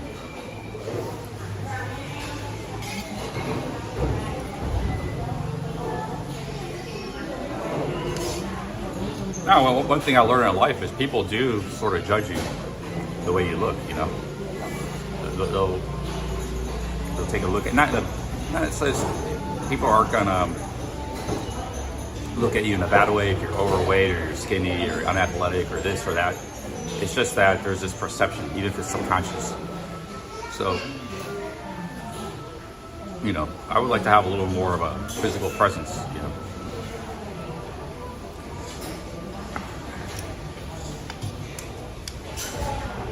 Some of the most successful, look at Bill Gates. I mean, Bill Gates is one of the most successful persons in human history.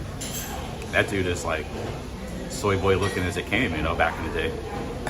It's like, now he's skinny fat, so, you know, it's not like it matters in life that much, but I don't know, it's just, for me, it's just something nice to do, you know?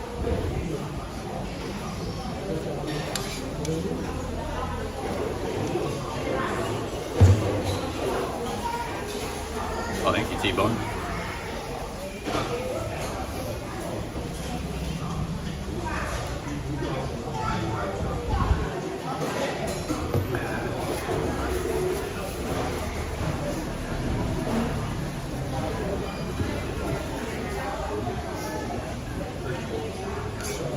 I actually looked quite a lot like Bill Gates when I was younger, like his age and my age, when we were in our 20s. I looked a lot like Bill Gates. Bill Gates was actually pretty athletic. There was this video of him viral on YouTube in his 20s. He jumped over a big chair.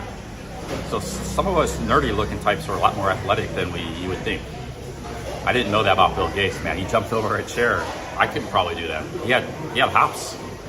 He could, if he had played basketball, he might have been a pretty good, like John Stockton or something, you know? Like the dude jumped over a chair. There's a YouTube video of it. So it's, you know, some nerdy guys have some athleticism. There's a chair in the office in Microsoft. Yeah, look it up on YouTube. Bill Gates jumps over a chair. It's right on YouTube. He was in his 20s back then, you know. Let's get some, let's pay our bill here.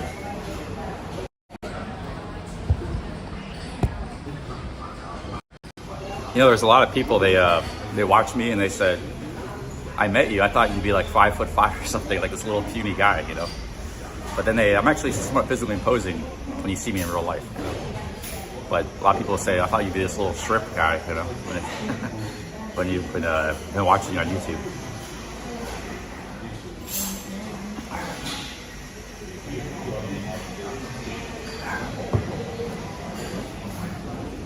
Yeah, I want to be physically imposing. Like walking down the street, thief would think to rob me or anything, and think twice, you know.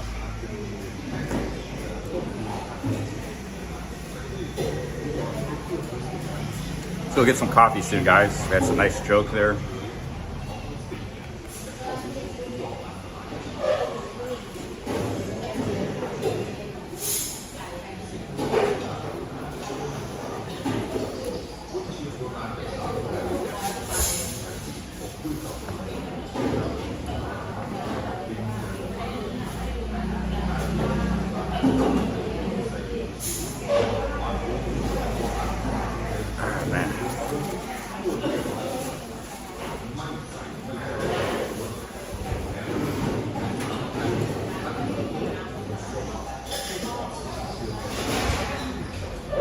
Some of those guys are on steroids though. Like if I got on steroids, it's not even just about getting bigger. It actually makes you look harder, like your face and stuff. It changes your face. It's not always in a good way. Sometimes it makes people look ugly, but it'll make you look kind of rough, you know?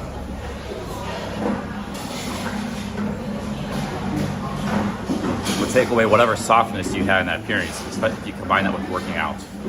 Work out a little bit and you take a steroid. You'll get bigger and you look rougher. But, so show me a guy that doesn't take steroids that looks like that. I don't know. Most all of them take steroids. But he just looks like that naturally.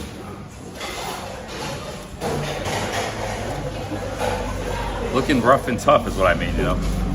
You want that rough and tough look without getting tattoos and things like that. Not look like a soy boy. You shouldn't have to take steroids.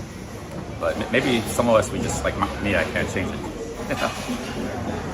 Yeah, The Rock, but all those guys took steroids, dude.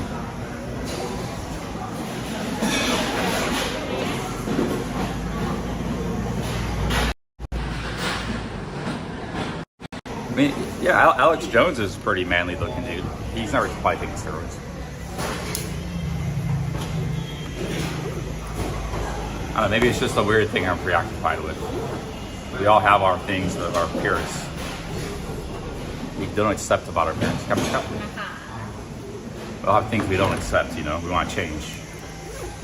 Why do you think Botox and plastic surgery is one of the biggest industries in the world these days?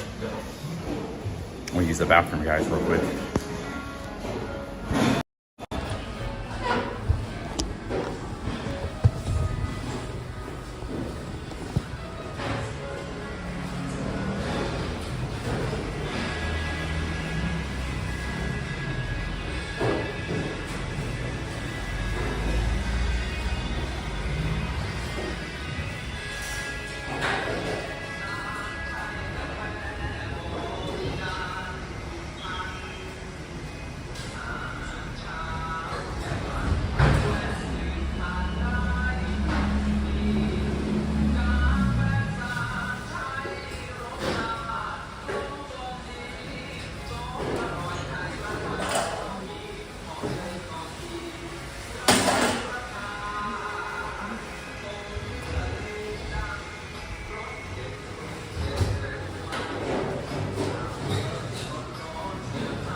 All right, guys, let's go get coffee, man. We're spoiled for choice where to go for coffee.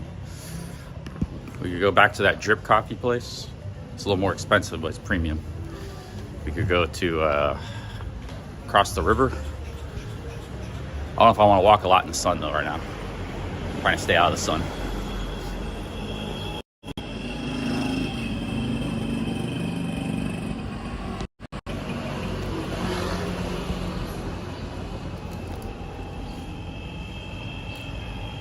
Where should we go for coffee? We could go to Poon Thai Coffee. Yeah, maybe I'll walk over there.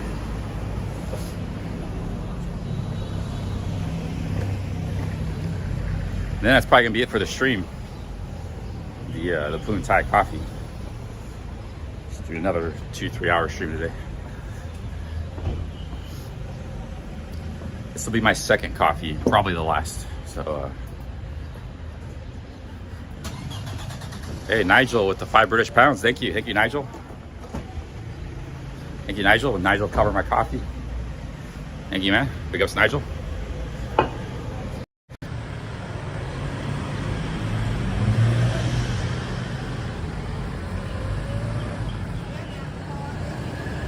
This is my second cup of coffee. Yesterday I had only 2 cups of coffee because I was drinking 3 every day. It's too much. 3 is too much. And then yesterday I had I wasn't getting before, so I didn't drink as much coffee. I had like these dreams. You guys ever had this happen where like you get a dream, you wake back up, and you fall right back asleep, you get another dream? It's like a dream every 30 minutes. I haven't happened to me in years. I don't know. I had like 5 or 6 dreams last night. I only remember like a couple of them vaguely, but I remember like I just kept waking up, having a dream, falling back asleep. You know, not completely waking up. I was like just in a state like this, back to sleep. It's like, I don't actually dream a lot, but I like dreams, you know. if you're not getting dreams in your sleep, you're not sleeping good enough. You're not going into deep REM sleep. But I like dreams, you know. My dreams are always usually pretty good. They're either about women, about traveling, about cool stuff, you know. It's like, I like my dreams. I don't really get too many bad dreams. Once in a while, I get a little bit of a questionable dream. Like, I used to get these dreams I was on the run a little bit, you know, like kind of on the run a little bit. Not really a nightmare or anything, but just a little bit of a, I don't know, like the world has gone bad or something. Rough, you know, I was on the run or something, and a little bit of that. But that's about the worst dreams I would get. They weren't really bad dreams either. Actually, they were kind of interesting.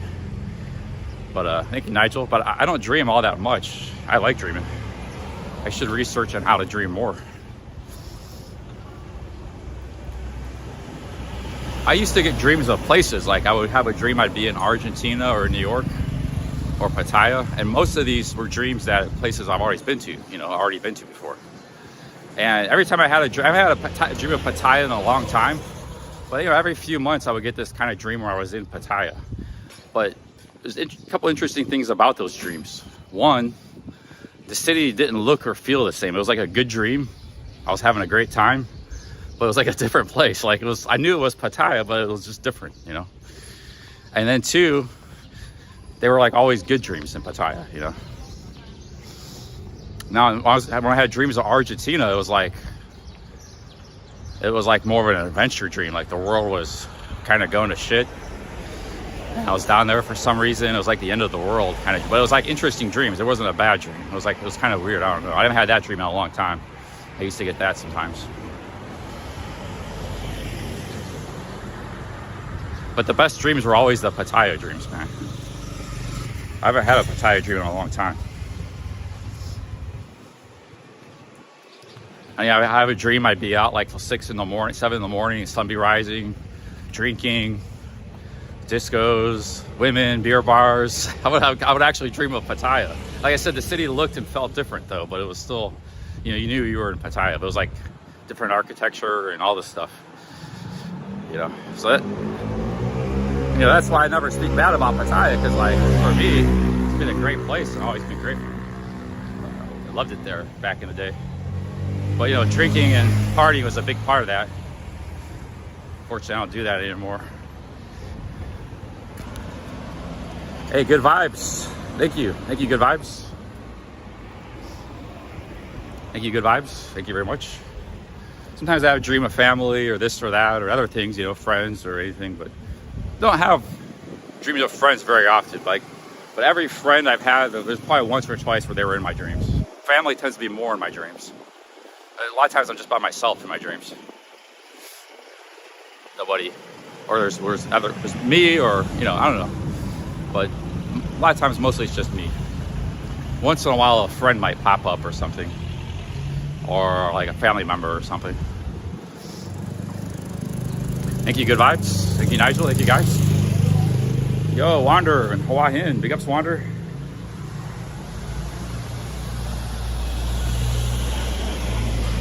Yeah, I was thinking of taking the bus to Mukdahan from here. Go to Mukdahan next. You ever been to Mukdahan? Is that worth visiting? Oh, big ups, Wander.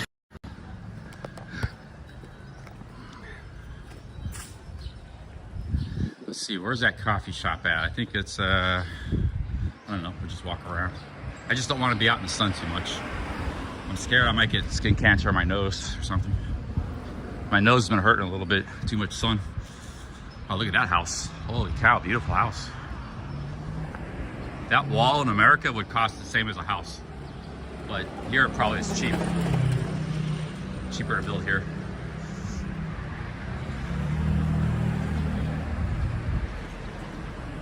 No, there's a lot of times there's women in the dreams. Yeah, I had some last night, man.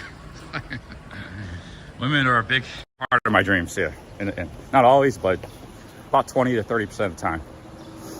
In different situations, different, whether it could be past women I've been with or just dreams of, you know, situations and things or events. It's not always in the way you're thinking too. It could just be in a general sense. But yeah, women are a big part of my dreams. I like it when I dream with women.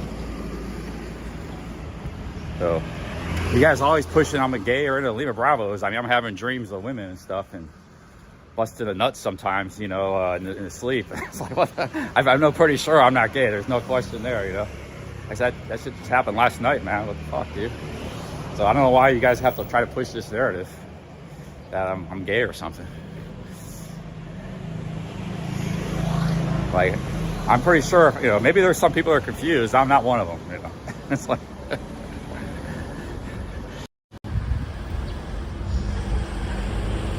Anybody else wonder? Confused or in the closet or something? But that, yeah, that's not me.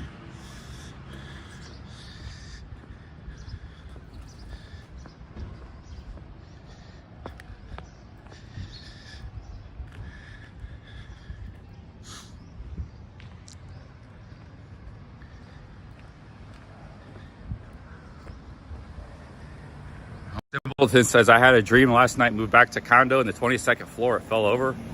Oh yeah, that's a bad dream. Yeah, some people get bad dreams, you know. You might dread having a dream, because dream actually can give you a very strong feeling, impression, whether good or bad, or even neutral dreams. I get a lot of neutral dreams. Mine are mostly good or neutral. Like, there's a Uban High weed shop. It's the only weed shop I've seen in this town. I'm sure there's others, but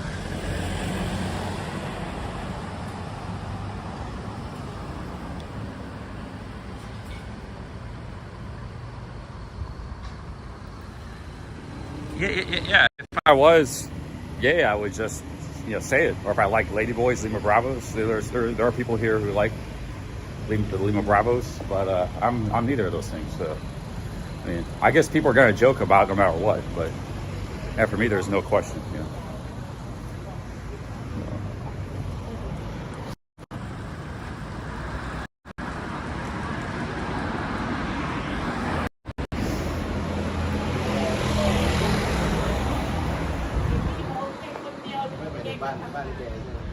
Wow, look at this restaurant. This restaurant looks pretty good. Smoke coming out. Smoke coming out of here. Must be a pretty good restaurant. See what they got here. I'm not really hungry, but maybe eat there another time.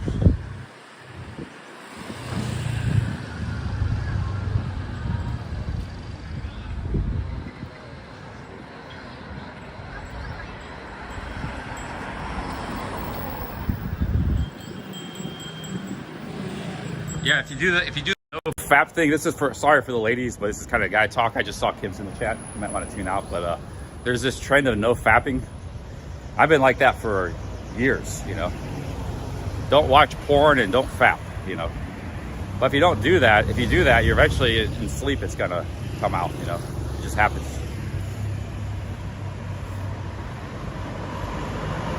You go long enough.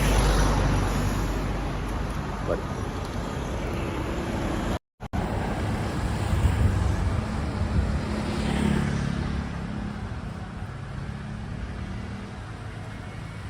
little bit of a sexual talk here. We don't do too much of that on this channel, but hey, we talk about anything, so once in a while it happens. Nothing but myself to blame for getting on this topic. It's just human biology. But yeah, I don't like to talk about that stuff too much. It's you know, personal talk.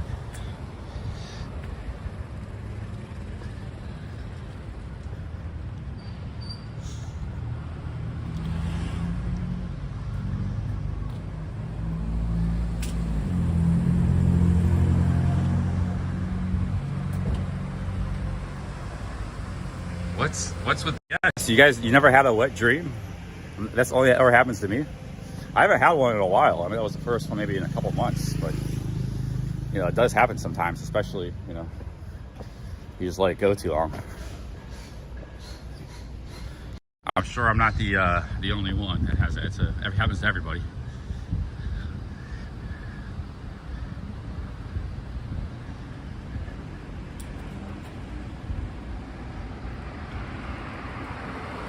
Okay, where's this coffee shop? Oh, it's right up here.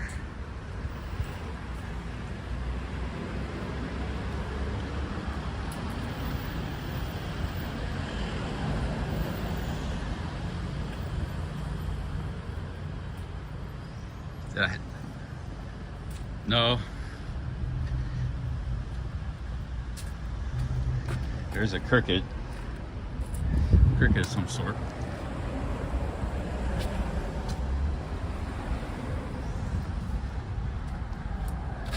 But some guys, they might fap too much and they don't know what I'm talking about. If you only hear fap, you might not experience it. But if you just go without fapping for a while, yeah, it'll happen to you. But some guys, they do that every day, you know, so it's like, if you don't do that, it actually changes. You should try to no fapping if you haven't done it. Because like yesterday, I was watching Jeff Lepard's stream, the Beers and Cheers channel, and this woman popped on. Lorena was her name. I just felt really, I felt really attracted to her. Like I just wanted to, like, you know, hug and kiss her and stuff.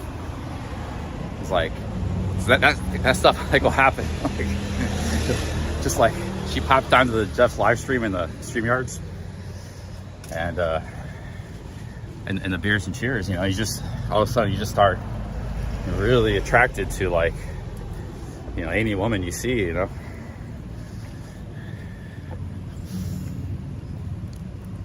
If you let it go for a long time.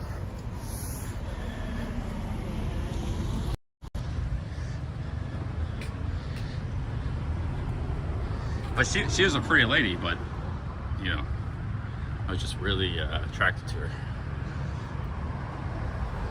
No, her name was, I don't know who it is. It was somebody, Jeff's got his own community. I guess she heard of me because she said hello to me, and then she popped on Jeff's channel and the Beers and Cheers live stream yesterday. Shout out to Beers and Cheers. You can probably look back in the live stream and see who I'm talking about. But yeah, don't you know, share this information, but just, you know, share it.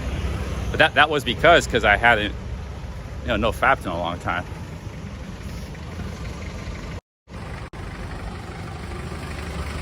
If you're just like,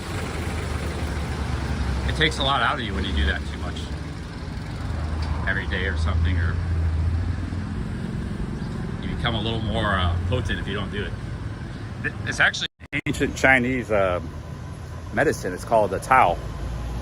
They've been talking about this for thousands of years, that you're not supposed to release the key energy. They call it the key energy in the Tao system. So I learned about that like a long time ago.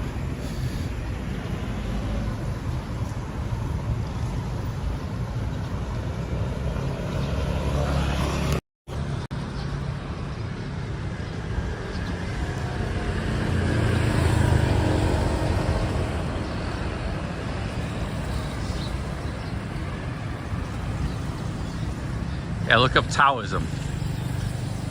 Tao, Taoism.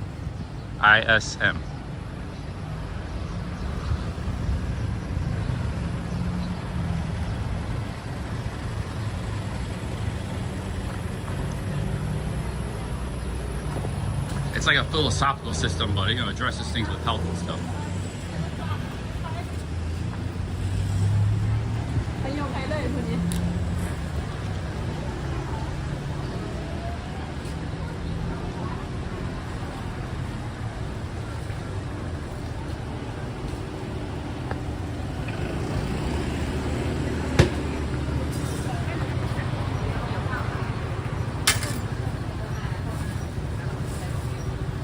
Market here.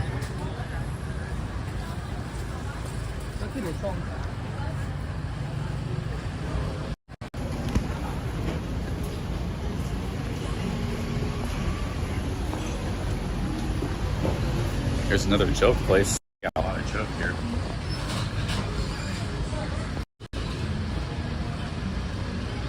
So you got.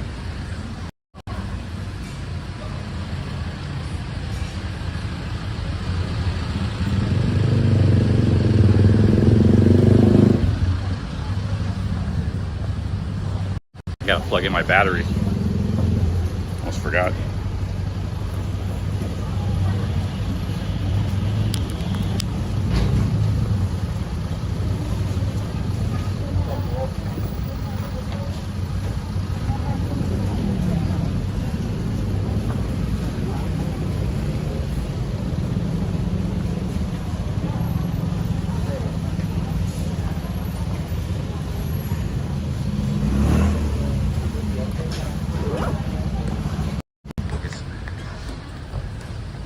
these looks once in a while because of the live streaming. Not too many live streamers come through here. But everybody's pretty nice. I'm just curious looks.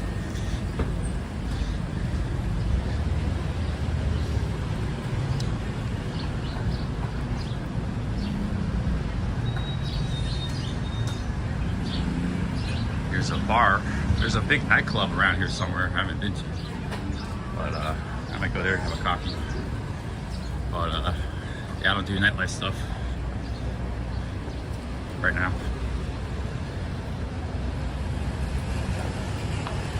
Hey, Steve. 20 Thai baht, thank you. Thank you, Steve-O.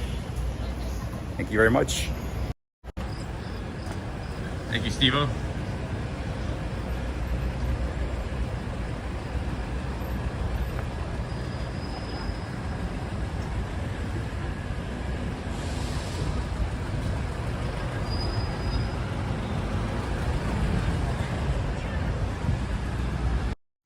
Thank you, Steve-O. Big ups, man.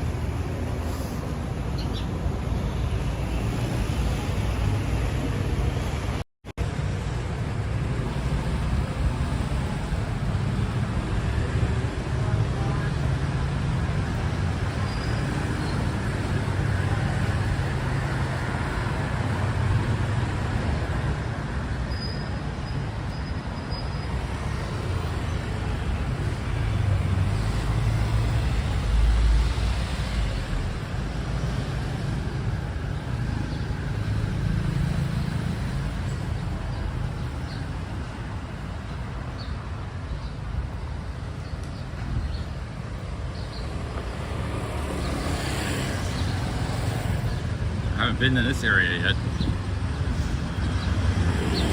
This part of town.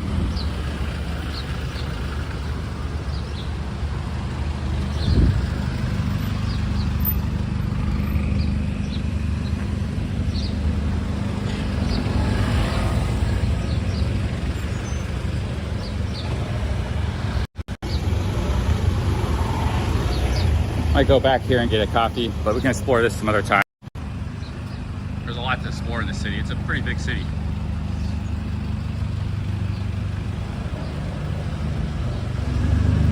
It's one of the water machines. You get a bottle of water for 1 baht. So you don't have to pay 10 baht for water at 7-Eleven. You just get a big bottle of water for 1 baht. They got those all over Thailand. You just put the bottle under the spigot, put 1 baht in, which is like equivalent of 3 pennies, 3 cents. You get a couple liters of water. Fresh water you can drink too.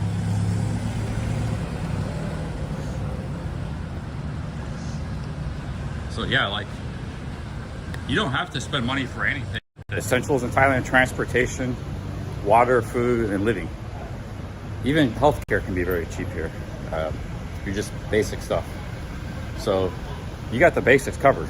You know, like transportation, you just buy a motorbike or ride cheap mass transit if you're in a big city. You know, buses, and trains, and stuff. So now, if you want to spend more on the essentials, you want to buy a car or get a nice big apartment or something, fancy place, yeah, you got that option. But the basics are all very affordable. You don't have to spend a lot. What you choose to spend money on after that, beer or whatever, that's, you know, that's your call. But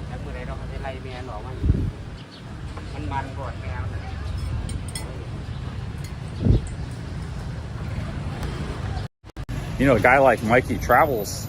He's homeless in London right now, living in a hostel. You know, I could get him sorted here. I don't know. Some people don't know how to live cheap here. They don't they don't know about that water machine. They don't know about this and that. I don't know if he does or not. You know, but I could get him a place here. I could show him how to live on $300 a month in Isaan, and you could do a border run. The borders are only an hour away. Until he gets his life sorted. Maybe he builds up his YouTube channel. Maybe he does this or that. At least he can buy him some time. He doesn't have to live in cold London in a hostel, you know. So, Mikey, if you're watching, man, I don't know if you watch my channel, but that's an open offer to you. I'll show you around, show you a cheap fan room, get you sorted here where you can live very cheap instead of being homeless in London. He's probably spending like $1,500 a month just being homeless. Because you can live here in quality lifestyle for $400 a month, $300 a month, you know, until he turns his life around. Sometimes homeless guys got income. There's guys like in America, they're veterans. They fought in the military in Vietnam War. And they get like $1,500 a month in money, but they don't have enough to get an apartment, or they maybe have a criminal history or this problem, that problem. So they're just homeless, even though they get a lot of money, you know, every month. A lot of money by the standards of the developing world. Not a lot of money for the West.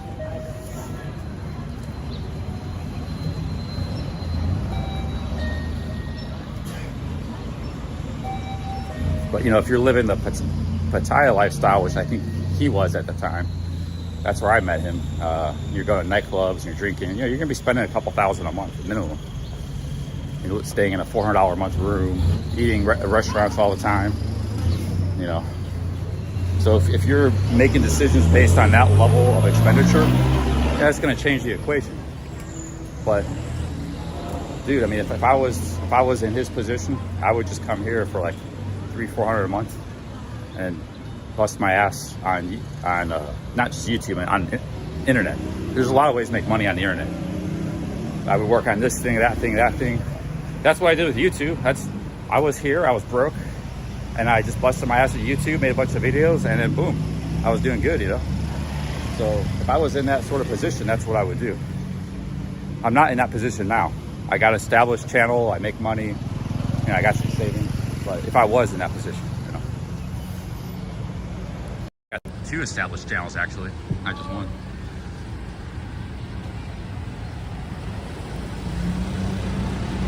Like he's got a channel, but he don't make much money off of it. So he's not, you know, we're in a position where he can make even just $500 a month on YouTube. He might make $50 a month on YouTube, a little bit of ad revenue, a little bit of this, that. Which, you know, that amount of money is not nothing for a guy in his position, but you got to make more than that.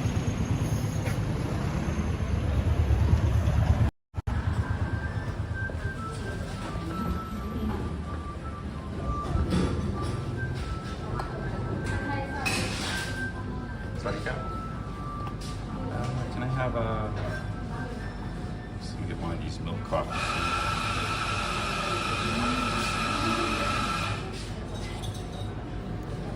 Can I get the Sam Sahai coffee? Cafe, Shemai. It's cha or cafe? Oh, it's tea and coffee. Okay, I'll get the Poon Thai. May I'll some our Poon Thai coffee. Thai coffee.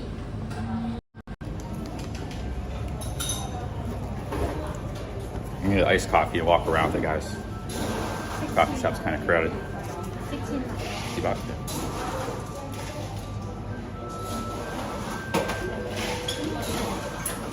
I could sit up there. Okay. Get an iced coffee.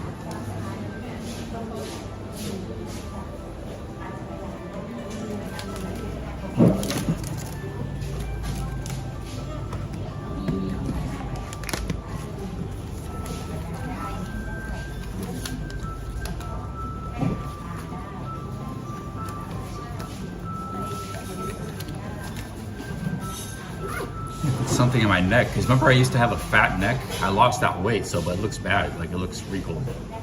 Maybe I rub some coconut oil because the skin gets loose from the. I had like a fat neck a couple of years ago. I lost that though, and now I got this. It looks bad. You see? Maybe I rub some coconut oil on that every day.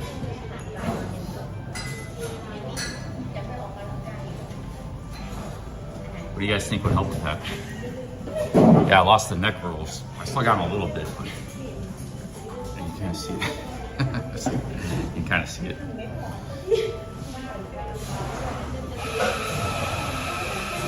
That was like 8 years ago now, 2017. A long time ago. 7-8 years ago.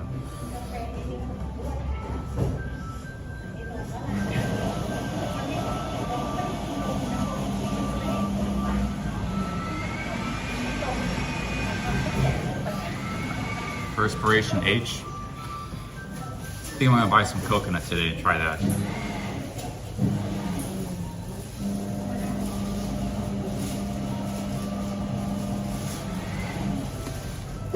Have I had my thyroid checked? No, I think I used to have a problem with my thyroid though, because I had some pain down there. like 8 years ago when I was a drinker. And like, when I would drink, it would aggravate that. And I was getting a fat neck and everything. There was something going on with that. I was like 10 years ago, 8 years ago. So whatever it was, it couldn't be a big problem because it didn't kill me. I was like, I don't know what the problem could have been. I might still have it, I don't know. Whatever that issue was. Thyroid problem.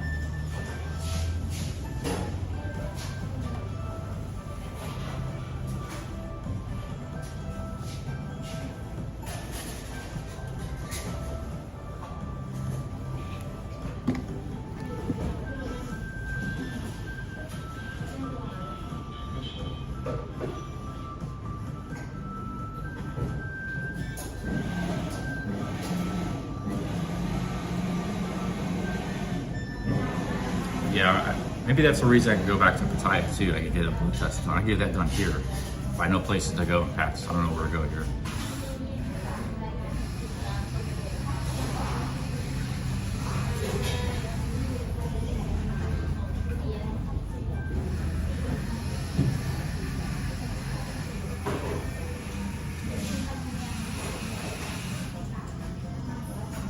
I think I did have thyroid issues at one time. I might still have them.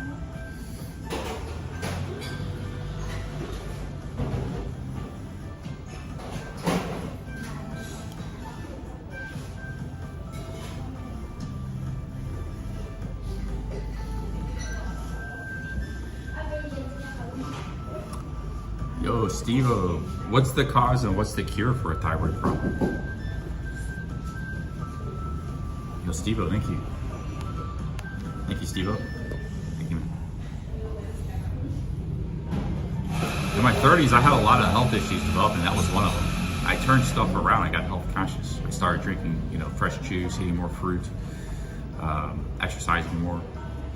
I've gotten healthier, actually. But 30s, I was going downhill because I wasn't taking care of myself. I was drinking, eating bad food sometimes, exercising.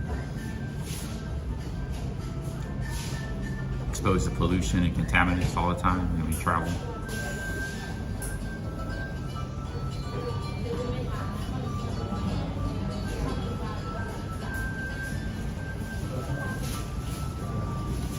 Thank you, Steve-O. You said 20 bucks.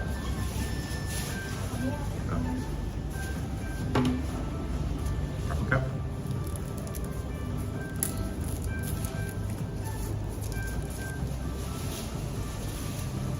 Cheers, guys. I might do another visa run to Laos, though. Get a fresh new visa. Cheers, guys. Big ups, iced coffee.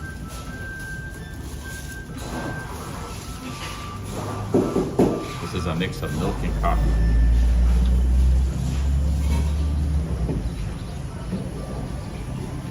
Iodine, yeah, but I eat Japanese food, man. They got seaweed and stuff. So I used to travel to Japan all the time. I had this problem. Maybe I got too much iodine. Too much iodine could be a problem too.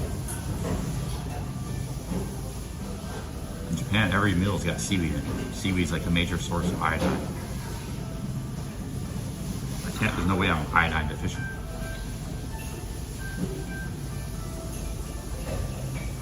Cheers, guys.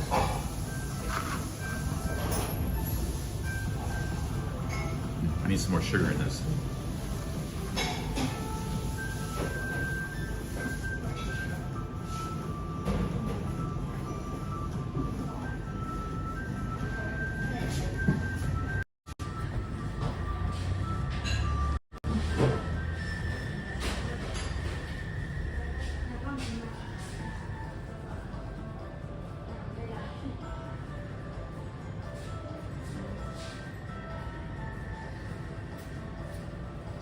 Sugar is, how do you say sugar again?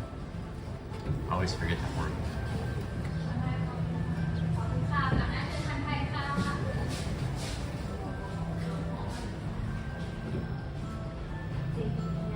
Nam something. Nam means water. Nam tan. Okay, Nam tan. I'm gonna go get some sugar.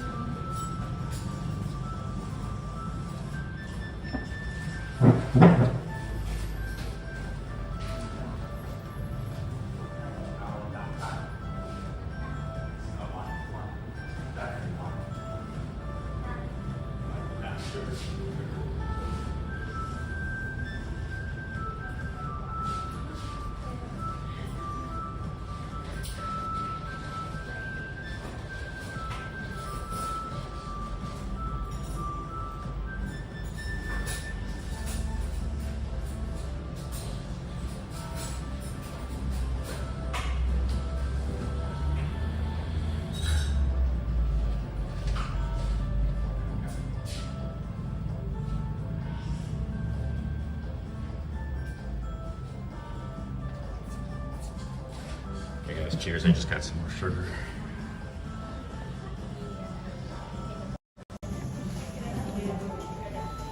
Cheers guys, some more sugar.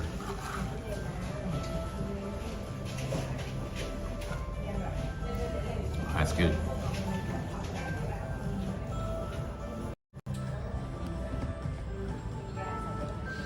Hey, cheers Frank.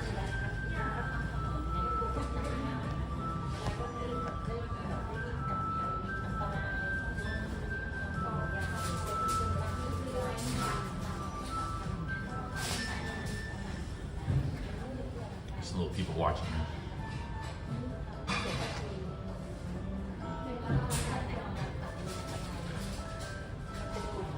Yo, Whitaker, thank you.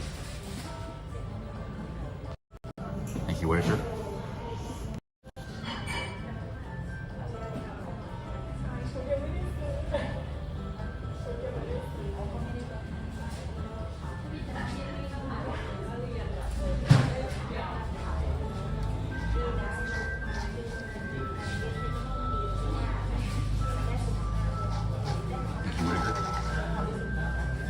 Am I gonna meet up with Cabo? He's staying at Pat's. He's not coming here to Isaan, so I'm talking with him on email. So it's whether I go to Pat's or not. I'm kind of on the fence, 50-50. Not sure. I think I might go south to Mukdahan. Kind of want to keep traveling in Isaan now. Me and Cabo have been out, hung out many times. You know, if we don't happen to, same with Wander. Wander is a good friend of mine too. But if we don't happen to run into each other this trip, you know, it's not the end of the world. We might see each other in Mexico or somewhere else, or back in Thailand again. So I got a lot of friends. Jay Easy's coming to Bangkok, you know, but if I don't go to that area, I won't see any of these guys. So unless they come up here, you know.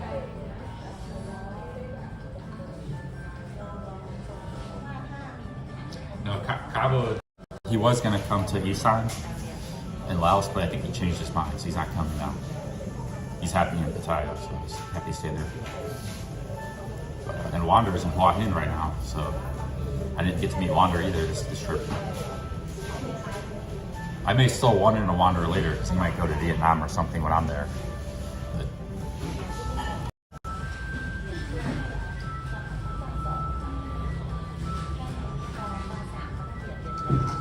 any current boycotts? PepsiCo, Lay potato chips. There's a lot, dude. There's a lot.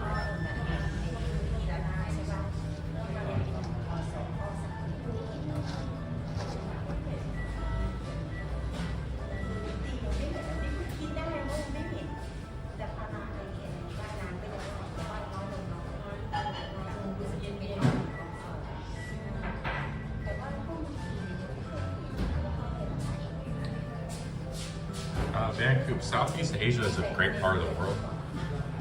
Some people like Vietnam or the Philippines more.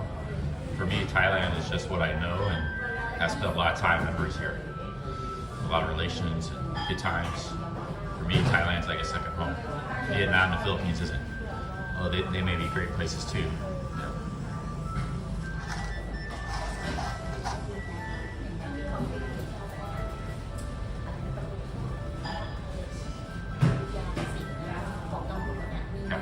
You guys don't like? I like this music. What's wrong with this place? Perfect coffee shop.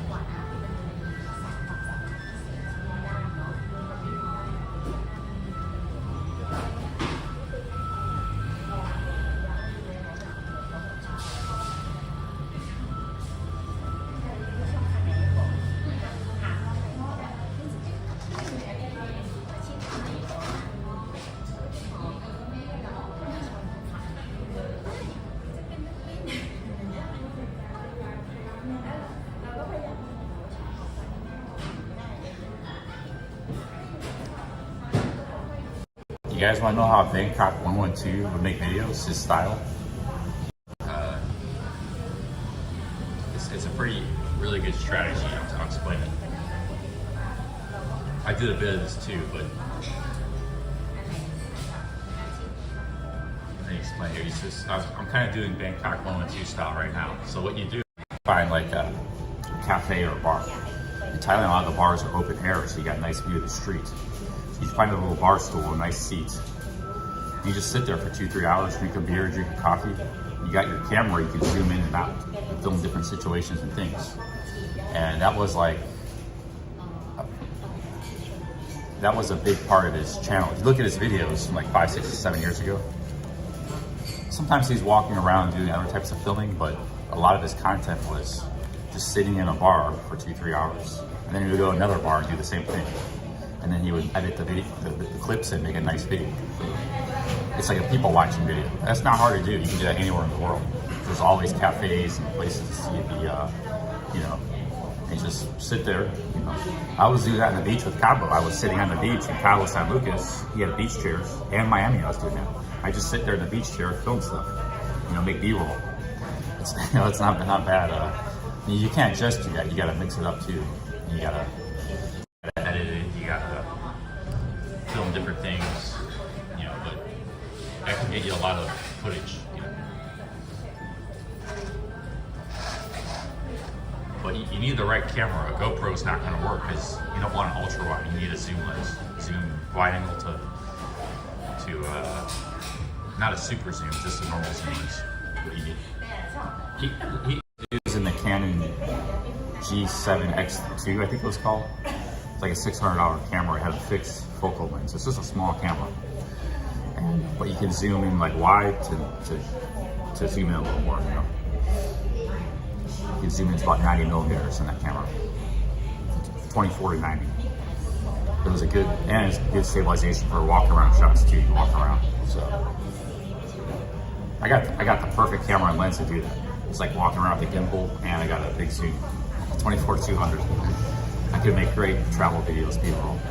I wouldn't even be in the videos. I just film the world, people watching and architecture and landscapes, scenery. A little bit of commentary and narration and editing, but I just traveling is expensive, man, depending on live streaming. I'm not really able to do that right now.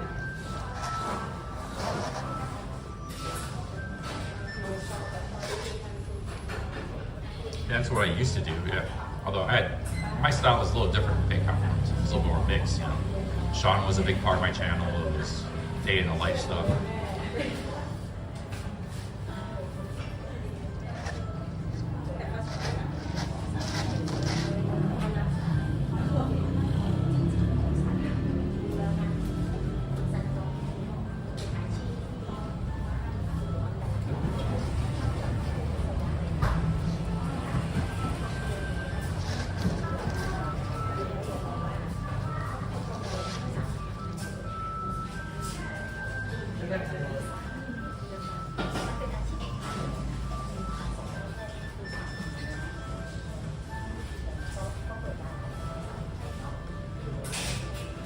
People wearing masks, but that's a hospital across the street, so sometimes they wear them by the hospitals.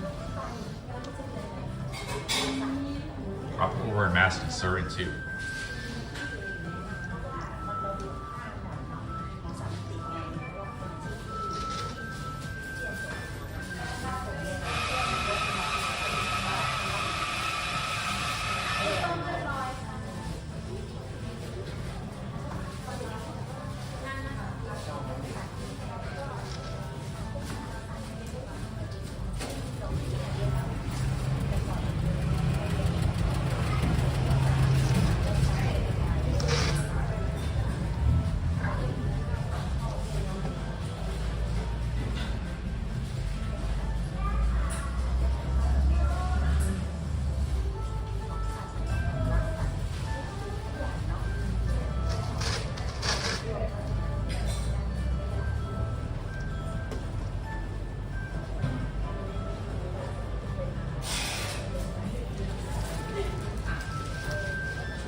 quality is really bad in Bangkok and Pattaya.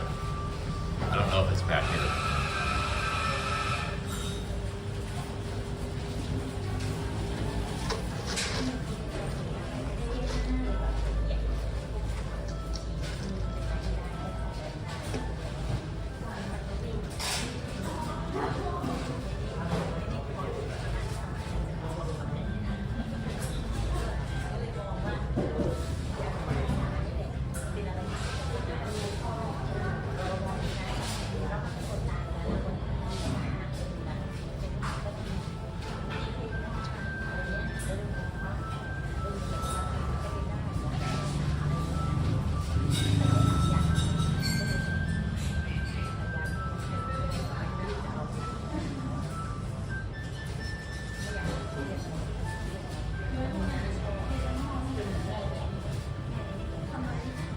Yeah, so you can do the people watching style anywhere in the world. You don't have to be in Thailand. You can come through these little towns in Isaan. They're interesting to show the food, the hotels, streets, people. You can go to Vietnam, Cambodia, India, Europe, anywhere. Like there's a guy that does that. Rami Travels. He's more walk-around style. So he just goes to busy areas, does a walk-around video, and edits a little bit, you know. But he did that in Europe, and he was doing just as good as those videos as he did with Colombia, where he started, where his success started. So you can do that anywhere, pretty much. It's all about the, and I did very good when I was traveling. When I left Pat's and I started traveling Southeast Asia, I did very good on my channel. Better than I was in Pat's, actually. So Pat's is good, but it's not the only thing, you know. The good thing about Pat's is you can hunker down in a cheap pan room. So that's the good thing. You know, back then, they only gave you a month visa. Now you get 2 months visa entry. You get much better visa options these days. You get that 6-month visa too.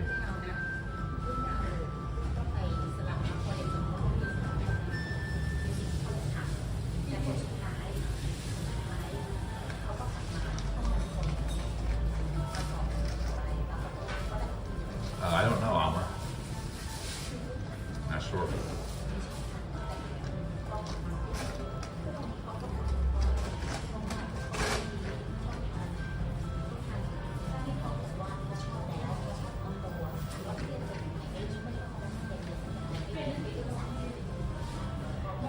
Vancouver, I stayed in some cheap apartments, like 6,000 baht a month sometimes, but they always had air conditioning. So the first ever family room was in 2017. But I knew those places existed. I'd never stayed in one before that, I think. Pretty sure I had.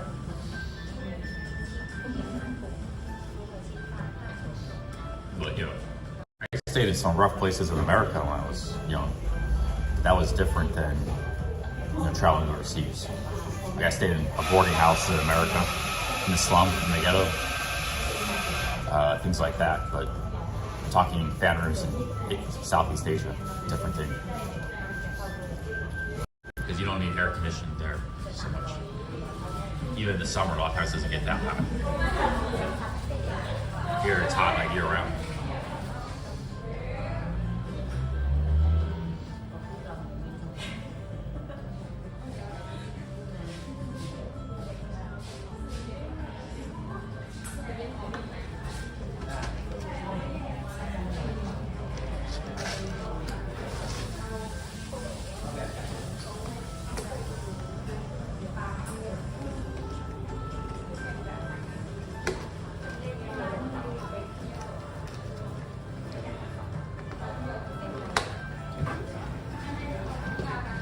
My last fan room in Pat's, I had a south-facing room.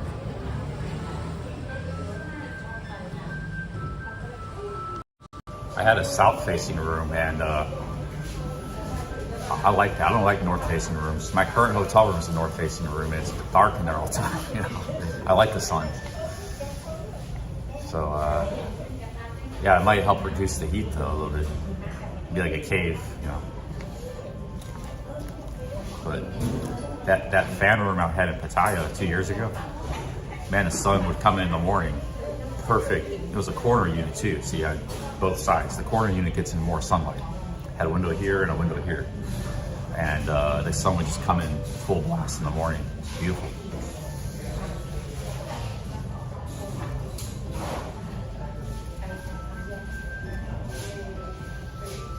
I shouldn't have relinquished that fan room. I should have kept it. Because I had that rice cooker. Because some places you can't get, again, that. Because they might have other units in that building, but they're not that corner unit with the sun, you know. I was lucky to have that. It was only $80 a month, 2,900 baht. In Pattaya, you know. Yeah, there's a video of it on my other old channel. I made live streams and videos of it 2 years ago. I wasn't in that room a lot because I was streaming 10 hours every day and traveling some too. I went to India. So I just go there and sleep a lot of times. That was it. I didn't even cooking. I was just eating outside all the time. That's why I didn't use the rice cooker. I was just out in the streets all the time. It was just a crash pad. I didn't spend a lot of time there. But yeah, if you like to see it, you just find it in this channel or my old channel. There's a lot of videos of it. I was there for about 4 months.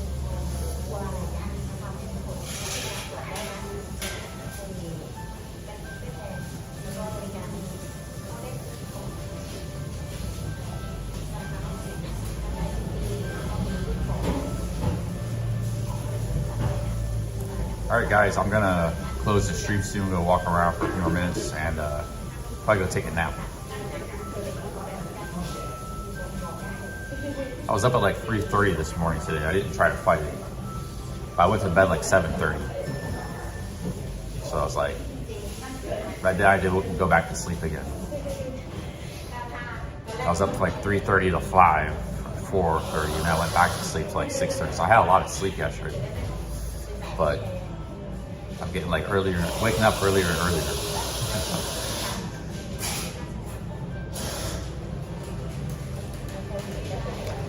Yeah, I like rooms on the second and third floor too, because you can just walk up the stairs.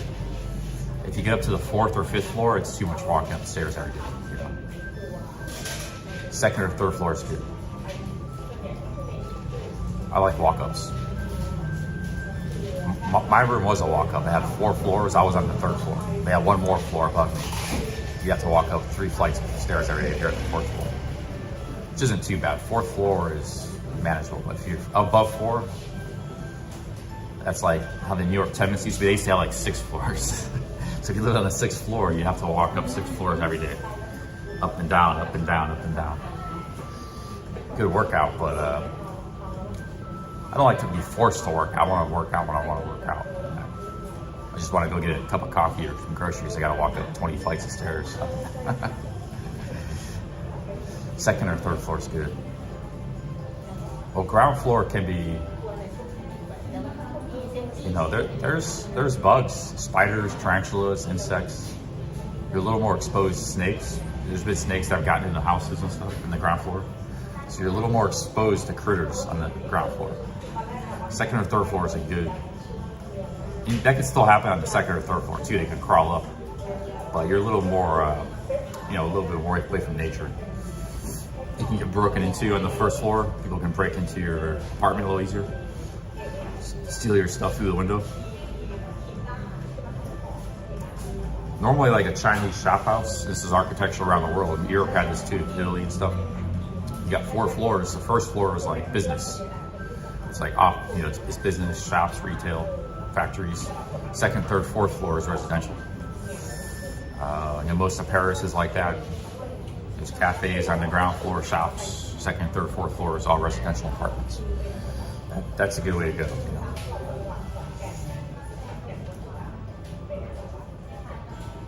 Nowadays, we can build skyscrapers too. So you get a mix of those like walk-ups, 3-4 floors, and you mix in some 20-story buildings for density. Now you got a happening city, some mass transit, you know. But the world has lost the art and ability to build cities, except China and some parts of Asia and stuff. The West doesn't build cities anymore, so. Lost the ability, that's why housing's so expensive. They can't build new cities and, you know, Look at America in 1800s. Nobody lived there, yet we built all these cities out of nowhere. Completely different country back then. Now it's all regulation and red tape. You know? Some of these cities were built in a matter of a few decades. The Bronx was built like in 10 years, in the 1910s. You know? And the whole West is like that. Canada's like that. England's like that. Europe's like that. You know, too much regulation and bureaucracy. Because building a city and building even buildings like this, it's not easy. It takes a lot of engineering and hard work and skill and labor and entrepreneur energy and construction materials. And if you put in roadblocks and barriers and regulation, it's gonna hamper that. Just think the construction materials, the wood or the concrete, all that stuff's got to be made. It doesn't just. So they might not even be able to get the construction materials to even begin to think about building something, because the regulation involving that, long before you even get down the chain, down to the zoning codes, the supply chain. So we just don't build stuff anymore in cities. But you want to look at like China, they just build cities overnight out of nowhere. Like, I want to see the West build like in Vancouver. Just build a place for like 1 million people right outside of Vancouver, connected to trains. Why not, man? The West wants immigration, like Trudeau and Canada and stuff. Okay, you want immigration? Put your money where your mouth is. Let's see Vancouver just build like a city of 1 million people right outside of Vancouver. And everybody who wants to live there, go move there, But see, the West has got like the worst of both worlds right now. That's why we got high cost of living, all these problems. So I'm happy America I think might get a handle on it with Trump, or they're going to go in that direction. But we'll see what happens. It's not just America's problem. Australia, Canada, Europe, all got the same big problem. I mean, they were doing that 120 years ago, but you got too many issues. Anyways, guys. Oh man.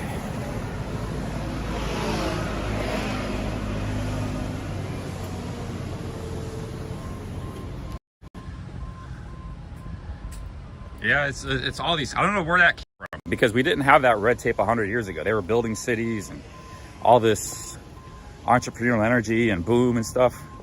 And somewhere it was like a lot of it came in the 1940s and 30s. A lot of bad shit happened, and it wasn't just the world wars.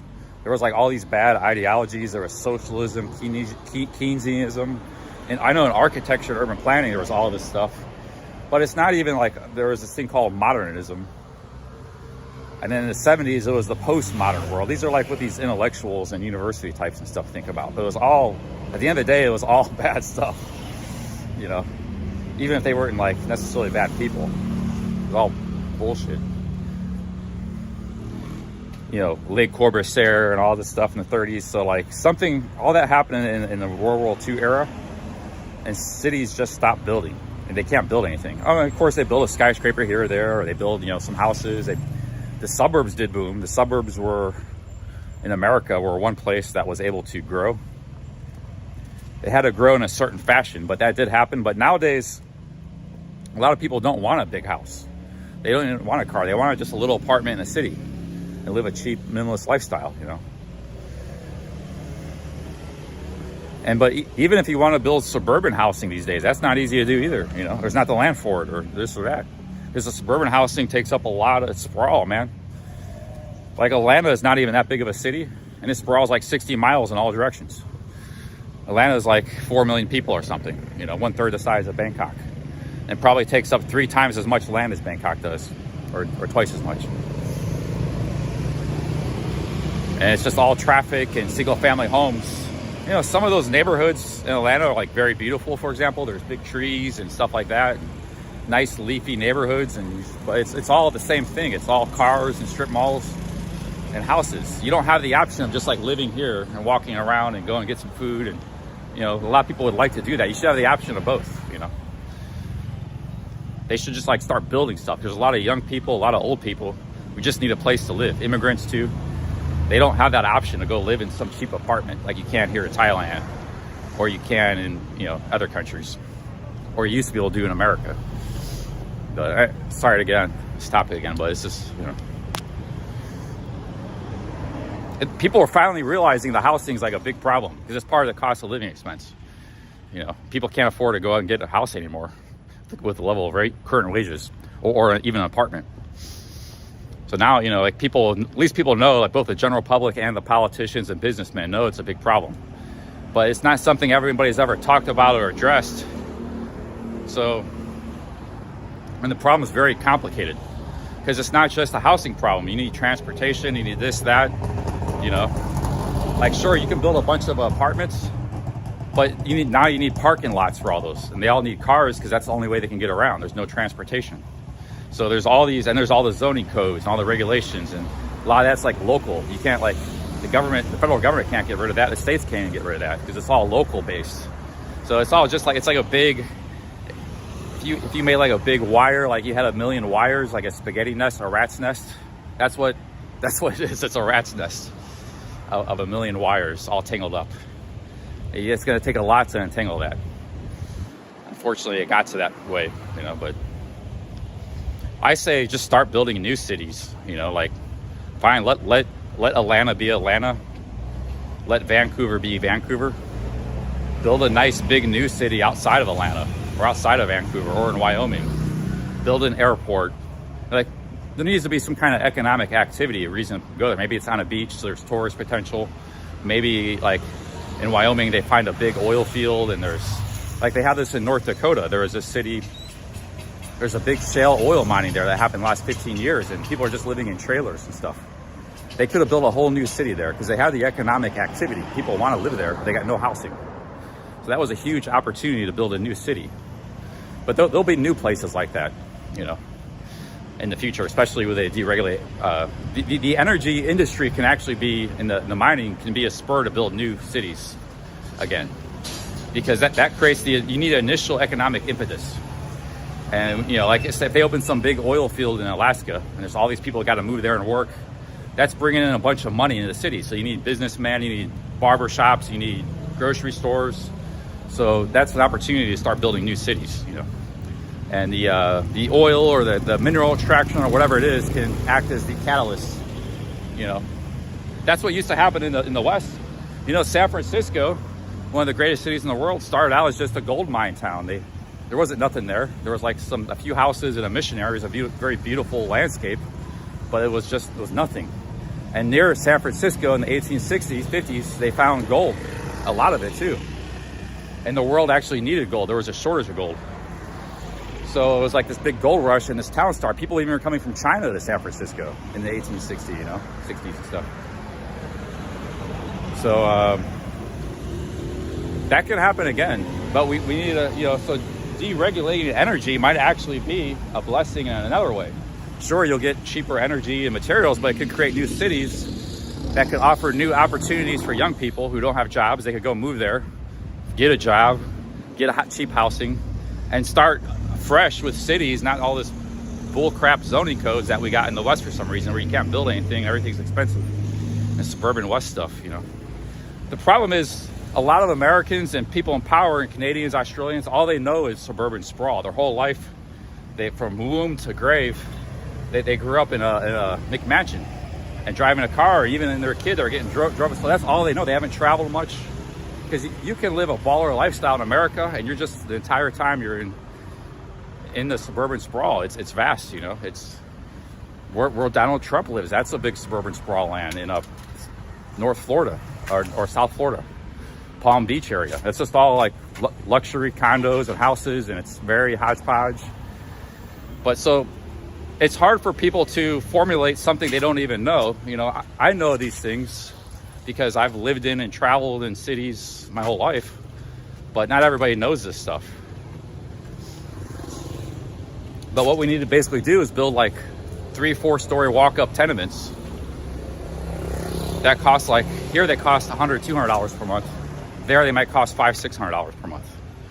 They would sell like hotcakes, and you build them in the new cities in Wyoming and Alaska and Greenland and New Mexico or wherever, North Dakota, where there's mineral extraction, resource extraction. The resource extraction acts as a catalyst.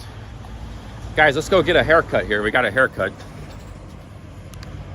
But, you know, and technology, as cool as technology is, because we do live in a technological age, it also distracts from the basics. Like, we still have to be able to produce food and housing and healthcare, and these are like basic things in life that, well, you have all the technology in the world, but you can't even have a place people live. You know, even in third world countries, housing is like the cheapest budget item in their expense, because they just live on the land and they have a little house they built and they don't spend anything on housing. That's actually the majority of the world's population is like that.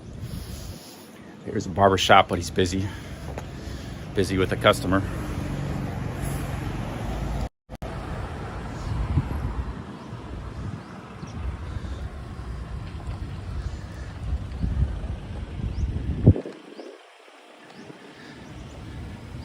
I was gonna go get a little haircut, but yeah, the guy's got a customer.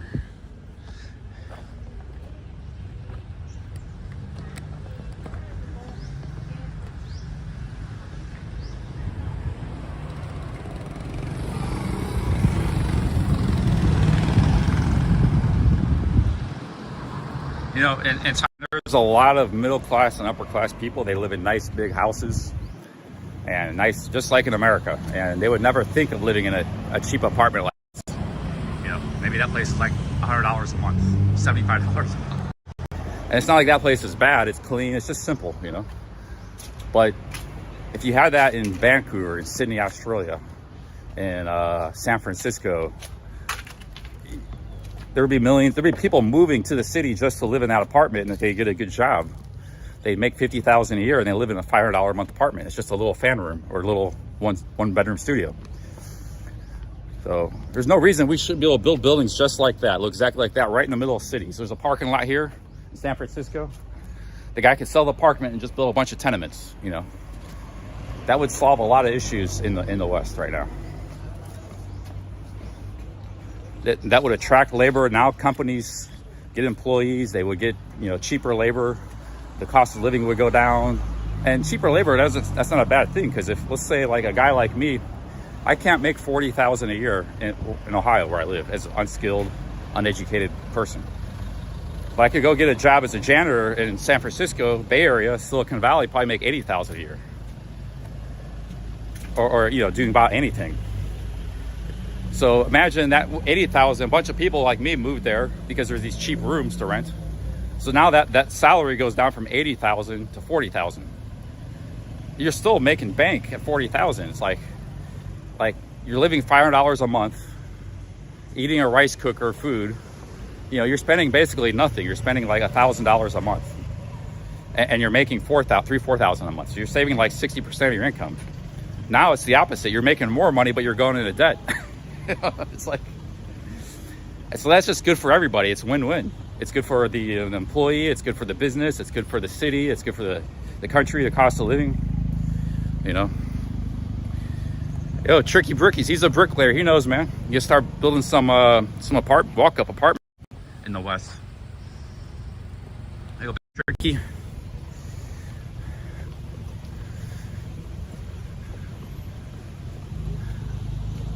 Big ups Tricky, thanks for the 10 British pounds. He's a bricklayer. So that's why he's called Tricky Bricky. Thank you, Tricky. But yeah, it's hard. Like, the technology has actually gotten better. You know, when they were building cities in 1900, they didn't have concrete. The elevator was a new technology. You know, they got, but you don't have to have an elevator, because actually the elevator is very expensive. Elevators cost a lot of money to build and maintain. So if you build an apartment building and you build it without an elevator, that's what you got. Hello. And you build it without parking, you take away the elevators and the parking. So the people, you know, they just gotta walk up to the rooms, and they may not allow parking spots.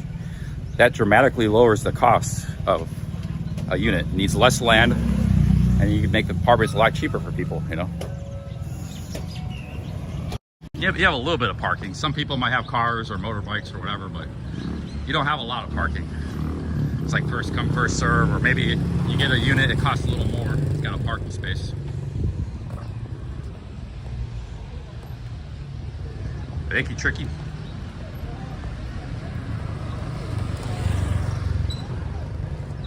Well, yeah, NIMBY is part of it, but you can't blame the NIMBYs. Those are homeowners who block construction. But that's long in the process. There's other regulations and stuff even before it gets to that point. The developer that wants to build a big condo who gets blocked by NIMBYs, he already went through a whole bunch of shit just to get to that point. He got blocked. So it's a lot bigger problem than that. They're like at the end of the line, you know. And the NIMBYs wouldn't exist if the government didn't empower them. NIMBYs weren't around in the 1900s when they were building cities and stuff. So it's not, they said there's no one cause, and NIMBY is more of a symptom than a cause. You know, there's causes and there's symptoms. What you need is to enshrine property rights a little more, where you can pretty much build anything you want on your own property, as long as you're not interfering with anybody else.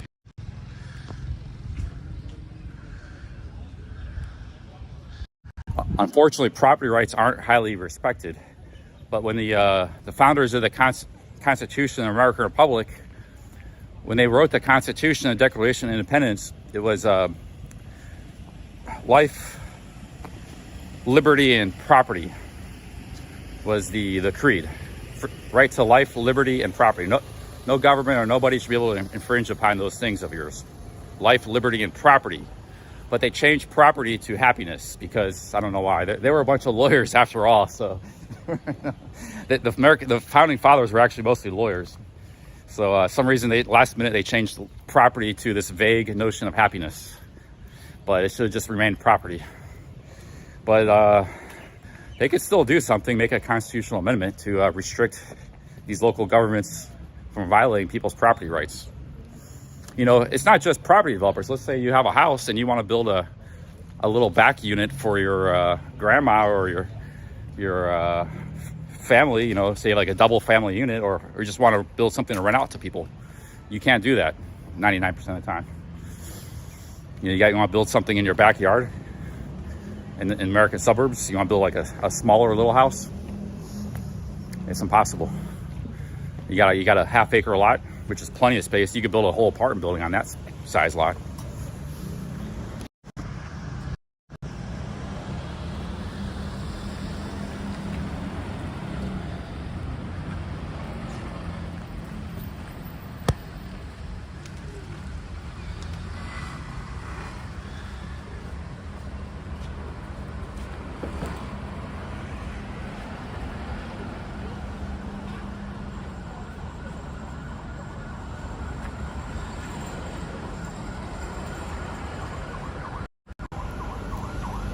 But yeah, like I said, you know, the population isn't really growing that fast in a lot of the world. So the problem is now you got this kind of static society where people, one of the reasons countries like America were able to boom was that people could move from like parts of the country that were not prosperous, that were struggling. So like in the Dust Bowl times in the 30s, people moved from the Dust Bowl to California. That was a huge opportunity. They could do that very easily back then. They had to just get there, but nowadays that doesn't happen that much. You're kind of stuck to where you are, or you need a lot of money to move somewhere in a new city. There might be more opportunities. So you got these societies developing static. There's not the population growth, and you're kind of just stuck somewhere, unless you got a big job offer or you got, you know, something. But and that's actually bad for the economy because you need this mobile workforce where people can go anywhere where there's opportunity, you know.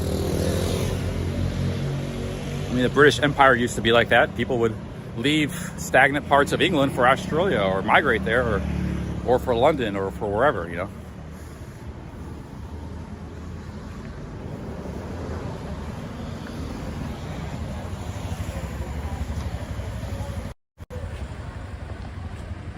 But now we live in the internet age, so we're not as restrictive about, if you can make money on the internet, you can come to a place like Thailand or Vietnam or Colombia and spend a fraction for cost of living and perhaps even have a better quality of life. But you have to be able to make money on the internet. That's the thing, because you can't make money here unless you open a business or something.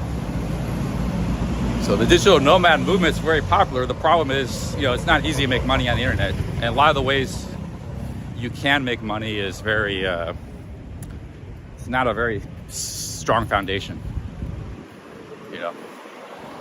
Yeah, you might do okay for a year or so, and then even the okay, it's just a small amount of money. It's like peanuts, you know. It's like 12,000 a year or something. Yeah, you can live on 12,000 a year, but you're not really getting ahead in life, you know. You're just paying your bills here, and so. But we're just at the start of the internet age.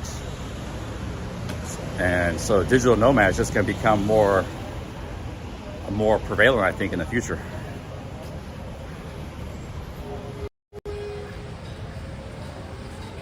That's one opportunity. I think it's better, you know, to just migrate to within your own country to wherever there's a good job.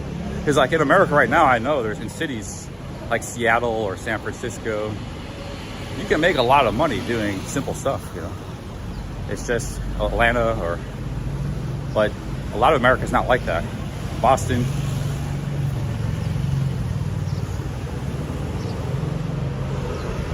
We got government employees right now. Trump's starting to lay them all off. They're making like $150,000 a year. They're doing like nothing. They're just sitting in their room. They don't even show up to an office anymore. They just sit in their room. They send a few emails. They file a few papers. And they're getting paid $150,000 per year. And we got like millions of people like this in America, I guess. So Trump's gonna change everything, man. Government employees make big money, dude. They didn't always make that way 30 years ago, but nowadays they make a lot of money. They're a big union and they get like huge benefits. They get a huge salary and they get all the benefits in the world. Time off, everything, dude. Healthcare. I mean, it's just the government has too much money, you know. They have too much. I don't know where they got it all from. They print it or what, but it's not good for us, the everyday Joe. There ain't no way any of us can make $150,000 a year sitting at home with benefits and just like sending a few hours of office work, sending some emails, going on a Skype call or something. But they get that opportunity, you know, just by completing a few years of college, getting into a government program. Dude, I saw 5 years ago, man, they were hiring because I was looking for a job myself, and I just saw like everywhere, all these government jobs, 80, 90,000 a year to start, you know. All you had to do was a college degree. Why wouldn't you go get that? And that was like, that's the best job in the world. Yo, Nigel. But yeah, Trump's changing everything. He's laying all these people off. They don't go to an office, they don't even get a job. They're just laying them off. There's like, apparently there's tons, like hundreds of thousands of people. They're just like sitting at home working government jobs. It probably means they're not even doing much to begin with. They're not really needed. If they're doing something important, they would be, you know, busy doing something important. Yo, Nigel, the 10 British pounds, thank you.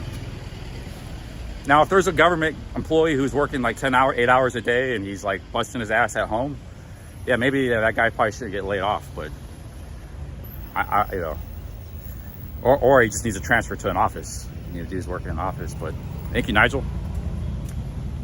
Yeah, you're fired. That's his saying.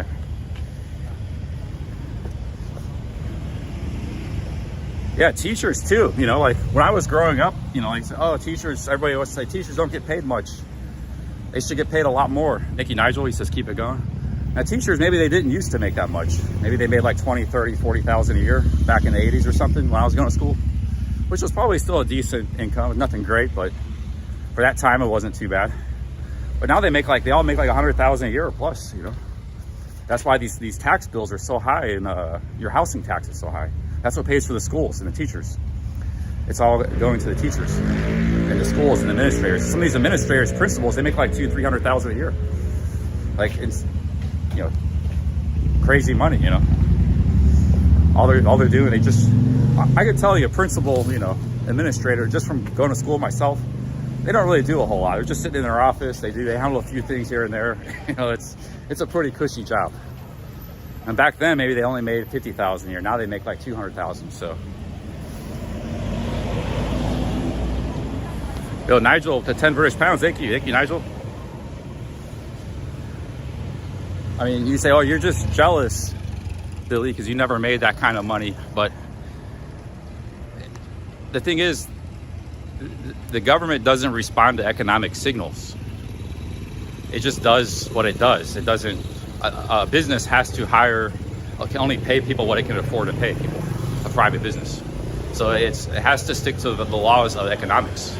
If it violates those laws, it goes bankrupt or broke.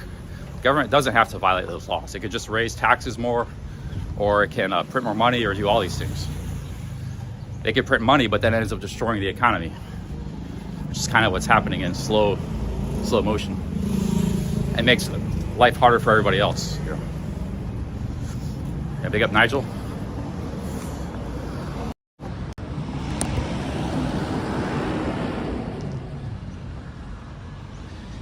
I'm glad you're liking the stream.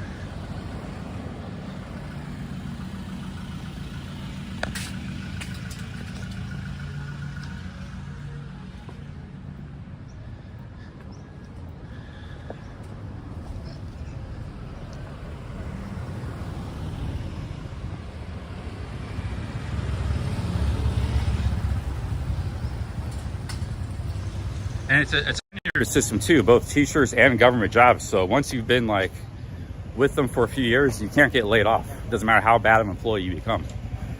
Like even when I was in school, there were teachers who would only show up like half the time. They always had substitute teachers, but they couldn't lay them off because they were like guaranteed a job. As long as they wanted that job, they didn't themselves quit. They had like a guaranteed salary, you know. They had to perform the very minimum duties. So there's a lot of, I don't know, man, it's just a lot of flaws in the system.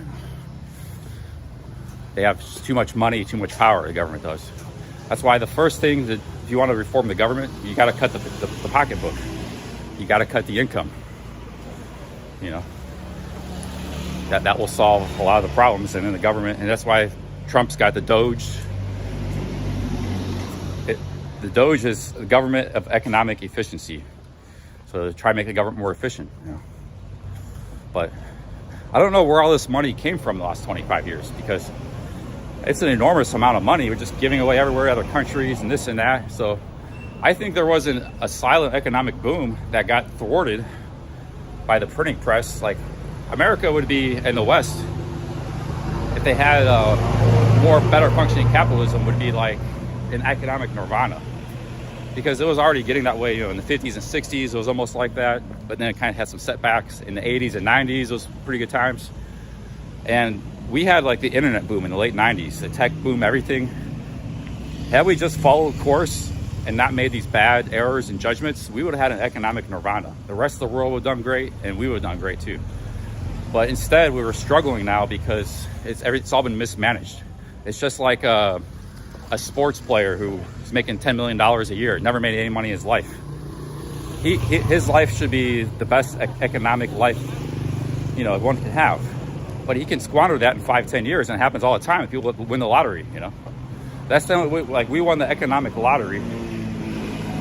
We earned it, you know, the tech boom and everything, but then we squandered it. So we're still doing okay because we weren't in, you know, we're still doing okay, but we're doing a lot worse than we should be doing because we squandered that boom. And that's why China was like completely poor in the 90s and 80s. They didn't squander it as much. Maybe they squandered it a little bit. They had the same boom too. It wasn't just us. So China is like 20 times richer than it was in the 90s. Literally. It's like, it's night and day. It was completely third world. Now it's getting close to first world, you know.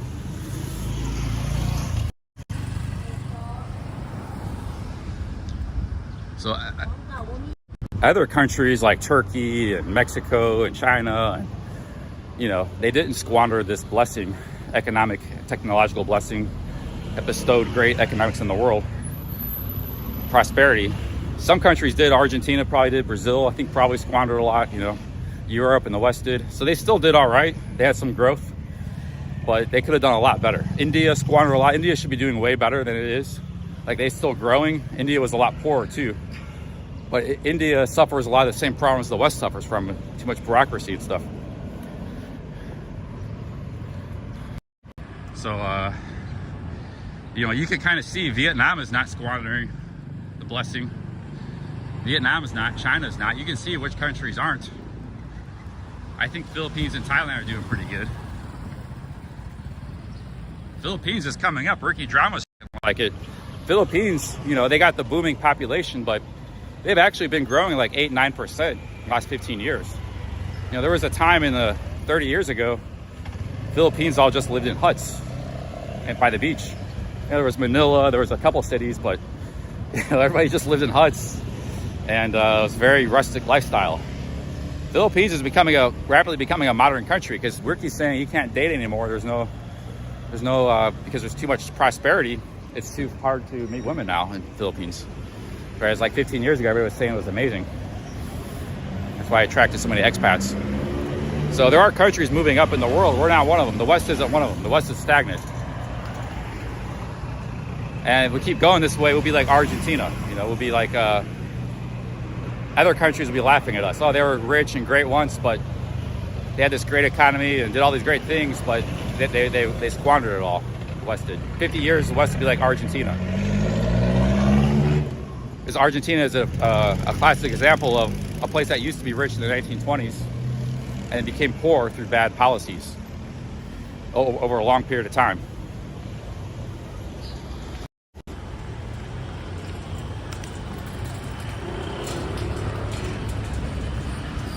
You ever see that movie? They're like, it's like America, like an alternate history. If we were just kind of like this developing country, never really took off.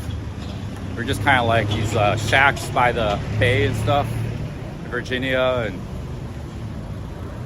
you know, eating, you know, just kind of living a real simple lifestyle.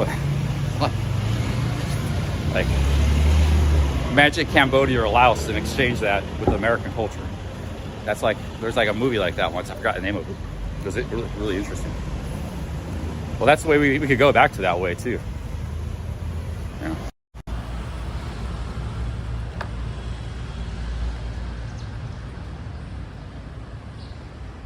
But I think it's, you know,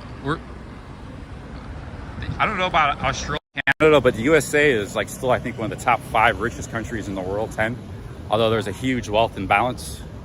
It's very unevenly distributed and a lot of problems. And we can turn that ship around. Just get off course a little bit. There's massive potential in all those countries. I think Europe is actually a little tougher because England, Germany, because Italy, because you know, there's always been a limitation of economic opportunities in those countries because of the small land area. Japan too, throw Japan in that list. But the big countries like Australia, Canada, United States, and you know, you can even add some BRIC countries like South Africa, Brazil, Russia. There's no reason these countries should be struggling.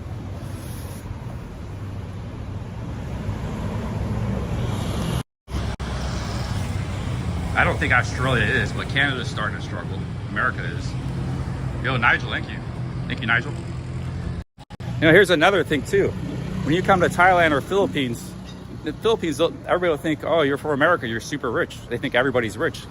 You know, well, you pay $20 for a restaurant meal, but they don't realize you have no choice. Like, you pay $1,500 for an apartment. That doesn't make you rich. That makes you poor. You have to pay a lot of money for everything. That they pay the same apartment, they pay $200 a month for, $300. So there's a lot of American people aren't rich. There's some, but a lot of people are struggling. They have to pay a lot of money for everything. Every money they make, they have to pay the rent and food and their car and everything, and insurance.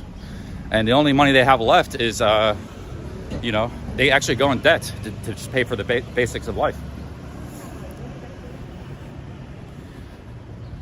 They just assume you're rich, you know, because you know, believe me, they know how expensive things are in America. It's like, wow, an apartment costs 60,000 baht a month, or a little house rent costs like 10,000 baht here. Man, they must be rich to afford $2,000 a month. You know, that's how the thinking goes. And then they come here, and people blow money too. That reinforces the perception. Like, and people are just throwing 1,000 bahts in the air, you know, at the nightclub and stuff. It's like, this money must grow on trees in those countries.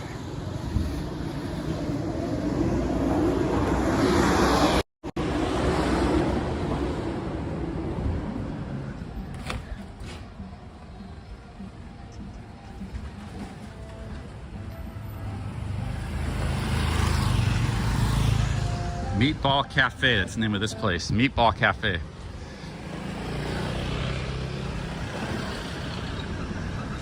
Yeah, making it rain. 1,000 baht bills.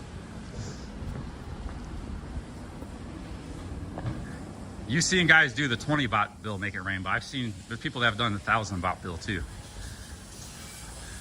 It's like pandemonium, because that's like a lot of, just 1,000 baht bill is a lot of money. You pick 2 or 3 of those up from the floor, that pays your rent for the month, you know. Some guys throwing like 200,000 baht up in the air at a nightclub or a go-go or something, or on Walker Street. I'll be chasing that money. I'm running for it. Running after it, you know. I won't do it for the 20 baht, but 500 baht bills or 1,000, a packet of 500 baht bills.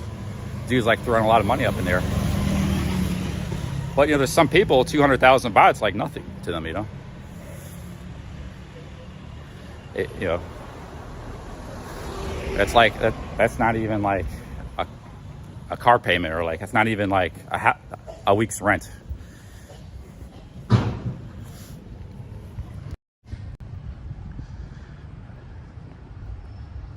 Center of Research of Gender, Sexuality, and Health. That's what that place is. There's another barber shop. I mean to get a barber shop.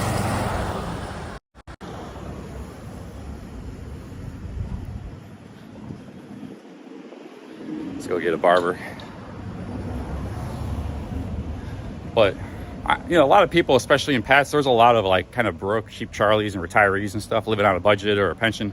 But people know there, you know, people generally know there's some people have money, some people don't, you know, but it's more of a perception. People in the tourist industry that work in the tourist industry, they know that because they deal with enough people, they know that. But the general perception of the general public, people, just random people living in the suburbs of Bangkok or something, or Manila, they'll just think, oh, you must be rich, you know, because if you're not rich, there must be something wrong with you or something, you know. Because you pay $2,000 a month for an apartment in that country, you must be rich, you know. That's more of a general perception. It's not, the people that work in the tourist industry, they know there's a lot of variation.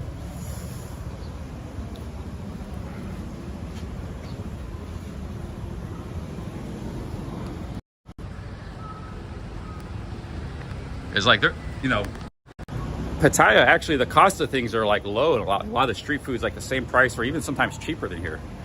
So like all the cheap Charlies there actually help kept prices down. Like if you go to Phuket, where people just more liberally blow money around, you don't get that. You know, that's why Phuket, there was nothing in Phuket 70 years ago. It's just it was a rubber. It was a resource place. There were people go for resources. They had rubber and something, tin. I think they had tin there. So there was a Chinese shop house city in old Phuket town. You know, and they had these pretty beaches, but it wasn't until the tourists started coming. And they weren't just any tourists, they were ballers and stuff. It's a very beautiful part of the world. And they just started flooding the place with money. And it completely changed the culture, they changed the hustle, everything, the mentality. Now, Pattaya has that sometimes, but they have a lot of people there like me that just don't have a lot of money, and like retirees and broke people. So it's kind of kept everything in check.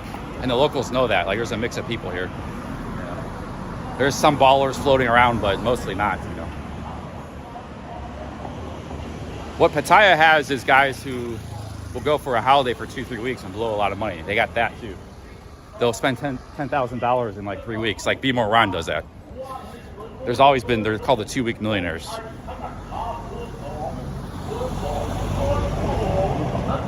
The 2-week millionaires, they just come and they just spend a lot of money in the bars and stuff, blow a lot of money. You know? They want to have a good time and they don't care how much they spend.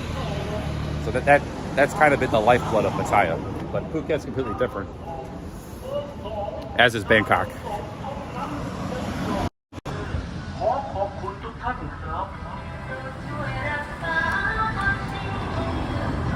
Yeah, the 2-week millionaires.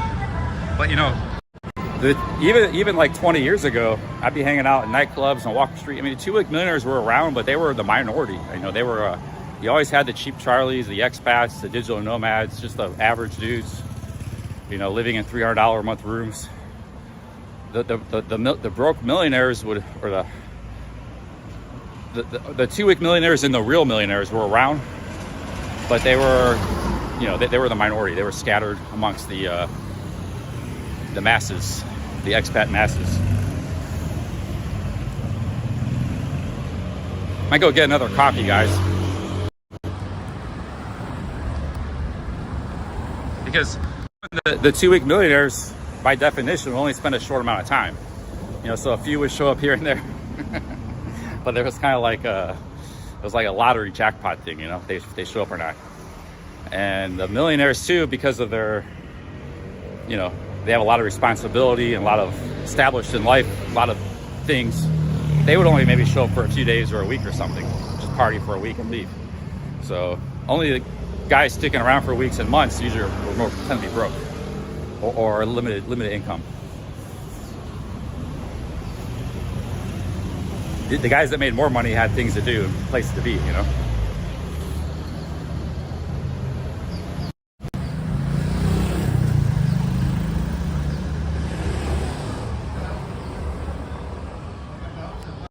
Now there's a third kind of tourist, expat, the long-term tourist, who were neither broke nor were they a baller. They were kind of in the middle. These were guys that like had 3 or 6 months time off every year, so they had a lot of time to spend in Thailand. Because maybe they'd work in construction or something, they made pretty good money, and they would save a lot of money, and then it would, in the winter, or they would work in the mines or military or something, and they had 3 to 6 months to spend, or in oil drilling, they're oil drilling guys. So these guys weren't rich, but they had, you know, they had a lot of money, and so they could spend like $4,000 or $5,000 a month. It's not like balling, but it's, you know, they're pretty good. They do whatever they want pretty much, and they would do that for 3 months straight, 3, 4, 5 months. You know, get a nice condo, and so that's another category. They're kind of in the middle of the 2-week millionaires and the broke cheap Charlies. They would spend anywhere from like $2,000 to $6,000 a month, maybe $3,000, you know, a month. Because they had a lot of money from their job, blue collar job, made pretty good money, and they would, you know, save a lot of it. They could spend $3,000 a month, live a pretty nice lifestyle. But you're spending 3 to 6 months here. You're not going to be partying every night either, you know, just 2 or 3 times a week maybe. It's only the guys on short holiday that party every day, every night. They're getting it out of their system. I used to do that for a month, but I knew how to do it cheap. I come here for a month and party, drink beers out of 7-Eleven, have a great time, be out till 6, 7 in the morning, stay in a cheap room, $200 a month. I just rent a room and a motorbike for the month.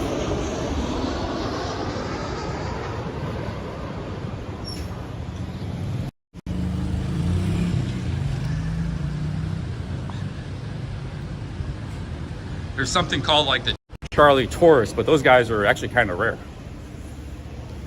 because it costs a lot of money to fly here, so it just doesn't make a lot of economic sense to come here unless you have money to spend. And it kind of takes some knowledge to be able to travel cheap and live cheap. You gotta get a cheap room. You only got a month to spend, you gotta get that room quick. You gotta know how to rent a motorbike. You gotta know how to eat cheap. You can't just eat at restaurants all the time. So you can spend a lot of money just in eating at restaurants.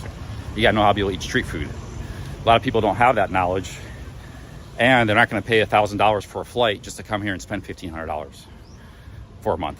But in my case, I was able to do it because I was in Japan working all the time.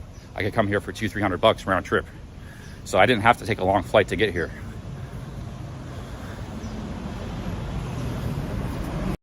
But you know, if I'm going to spend $1,000 on a flight, you might as well spend $3,000, $4,000, $5,000, have a good time.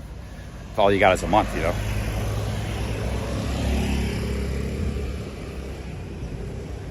But that's also the fallacy of sunk costs. Yes, you got a sunk cost flight of $1,000. Doesn't mean you have to spend more when you get here. Go get a haircut here. Oh, they're closed. Man, these haircut places, there's not many of them, and they're all either busy or they're closed.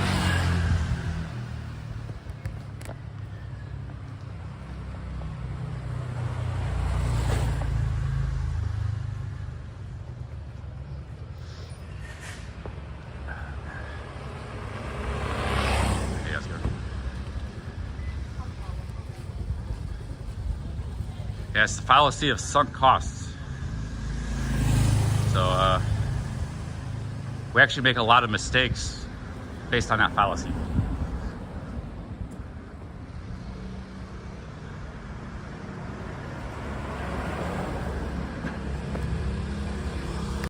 Well, the Russians are mostly, they're kind of like me. The Russians are budget travelers. They come for 2-3 months. They're just trying to escape the winter. So a lot of those guys don't really spend much money. There's some baller Russians mixed in. Some Russians do have a lot of money. But a lot of these are just like really average, you know, Joe Schmoes. A lot of times they got a family or a wife. They're just blue collar Russians, and they come here for a few months. They're not spending a lot of money. And actually, that fan room I sat in, there were some Russians there. Like, they just find the cheap rooms and condos. They figured out how to do all this stuff. They're starting to eat a lot of street food now, and they get a motorbike or something. They're just trying to escape the Russian winters, you know. They're not really into like mongering. That's not why they come here. So they do go to Pattaya because they like Pattaya, but they don't. Most of them don't participate in that too much. Some do. A lot of them actually come with their families. You know, they got kids or a wife in tow.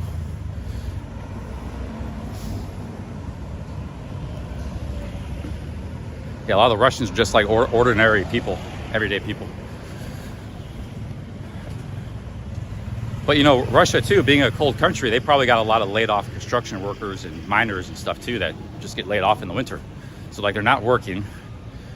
They got some money saved up. It's dead cold. Why not go to Vietnam or Turkey or Thailand? Just live cheap and live out the winter, you know. That's what a lot of them are doing. You don't see, I was watching some Pattaya videos recently, and there's like Russians all over the place. I didn't see any Russians there 4 months ago, back in October. So they all come like at the same time of the year. That's why high season is getting ridiculous, because you got everybody coming at the same time.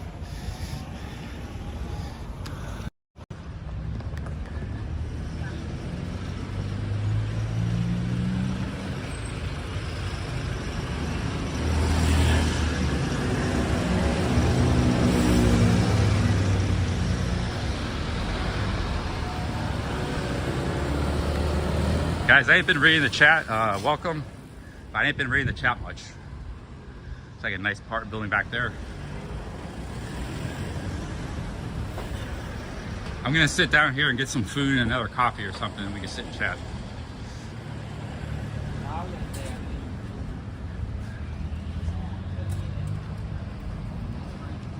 Let's get some rice. I'm kind of hungry in here. So let's get some rice here. Might go back to the gym and get a little more work on. It's getting pretty hot though today.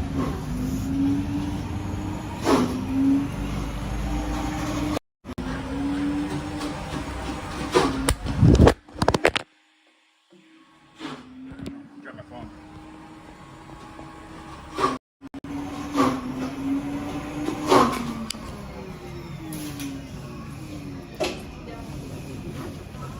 Are you talking about Colin?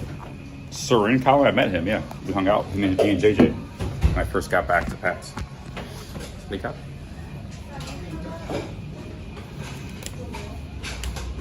Yes, it's a good bite to eat.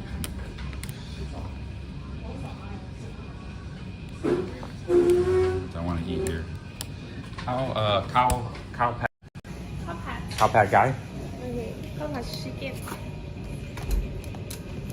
And maybe you get a soda water or something. I don't want to coffee, get a tea or something.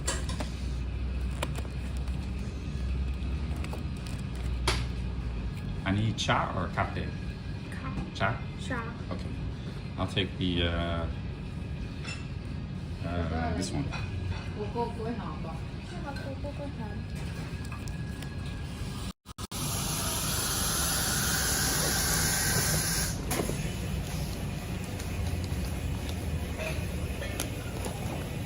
Cha is tea, so I was asking if it's coffee or tea. Can't really tell by the picture sometimes. Copy that?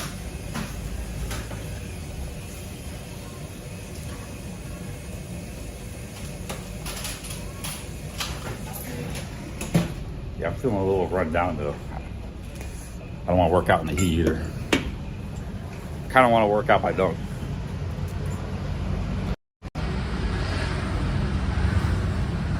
Good spot for live stream. Got the street view, and we're not bothering anybody if we're talking. All right, man.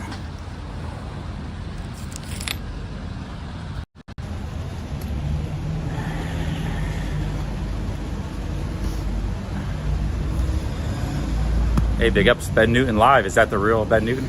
He's got a new channel.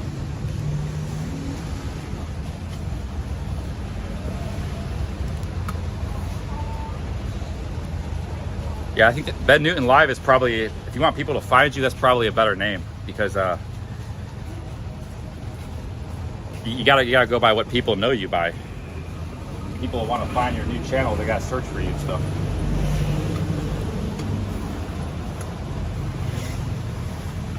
There we go, get my tripod set up here. More comfortable.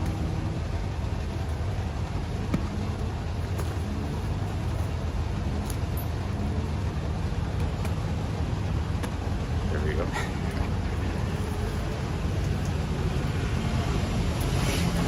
Yeah, but Nigel, we're gonna do like a 4-hour stream today. It's a little better than what I was doing, but I'm not gonna go all day today or anything.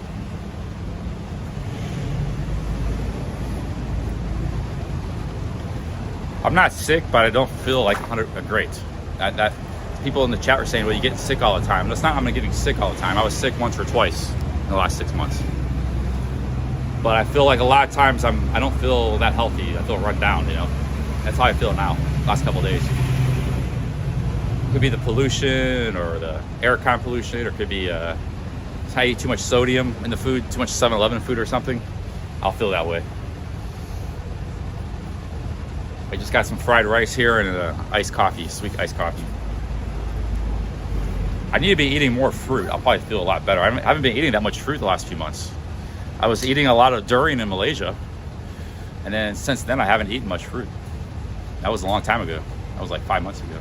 That was back in end of July, early August. I was in Malaysia. That was the last time I was eating a lot of fruit. I eat a little bit of fruit here and there, but not much. You know, a couple bananas, a little bit of this or that.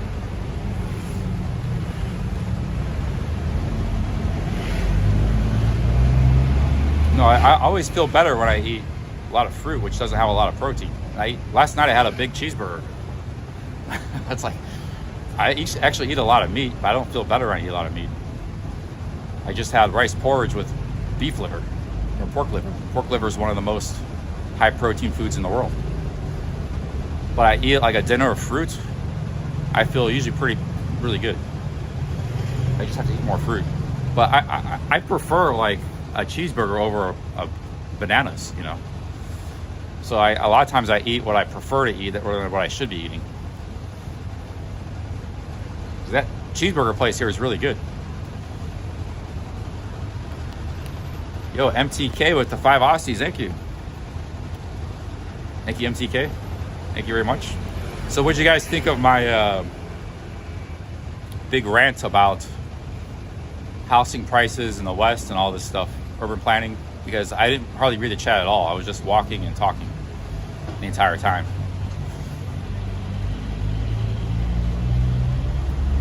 But I want to move on to other topics, but I'm just, you know, quick summary what you guys thought. I don't want to keep on that topic. Missed it, wasn't paying attention. Maybe everybody left. Thank you, MTK.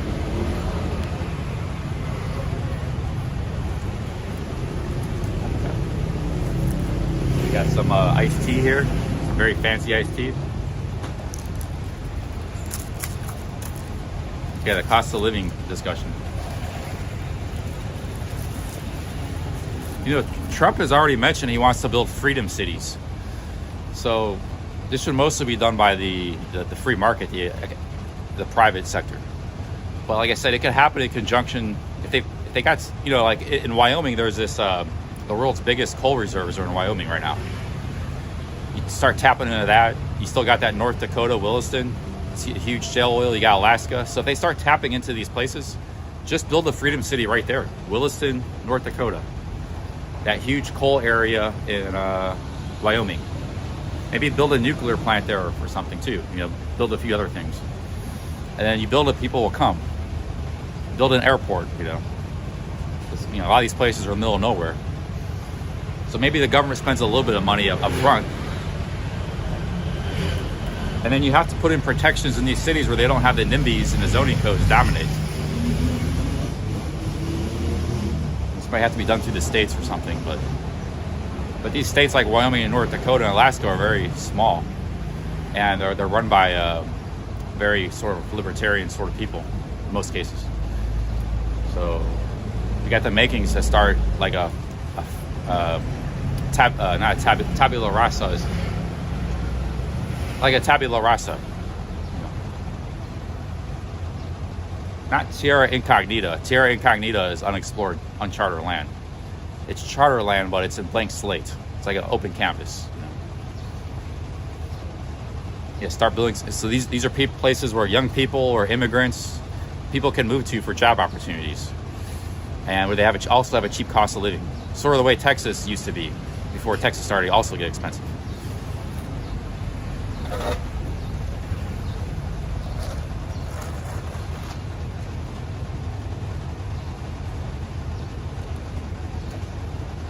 Well, yeah, I mean, look, instead of trying to change Atlanta or Seattle, just start new. And states like North Dakota and Wyoming and Mississippi or Alaska, wherever. But states that don't have a lot of population. The resource extraction could be a catalyst. Houston started out as an oil city, so did California. There was nothing in California. People moved there because they had oil. It was beautiful. And they had resources like gold and good farmland. Silicon Valley, that came after all that. So the good things happen after cities get built. But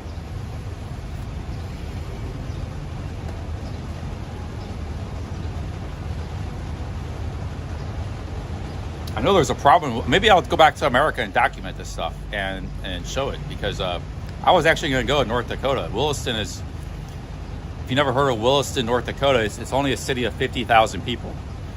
And everybody moved there in the last 15 years. There used to be nothing there. And the only reason they moved there is because there's a huge shale oil boom there. So they just moved there for the oil jobs. But, North Dakota is very cold, and these people got nowhere to live. They're living in their vans, they're living in the trailers, and they're making like 100,000 plus a year in some cases. They're working nice jobs in the oil industry. Why not? Why can't we build a city there, And in 20 years, there'll be 1 million people there.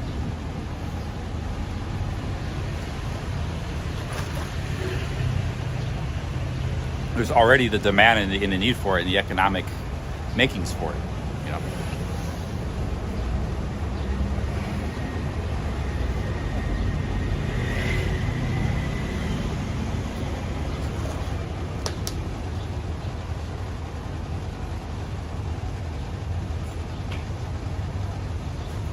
Yeah, see, Silly Screw says, my illiterate adoptive brother lives in Williston. He makes $150,000 a year driving heavy equipment. Yeah, man. Because I looked into going there myself. But it's like a boom town. It was a boom town based around oil. But there's just no housing or anything, They can't build a city anymore when they got all the need and demand for it, all the money in the world.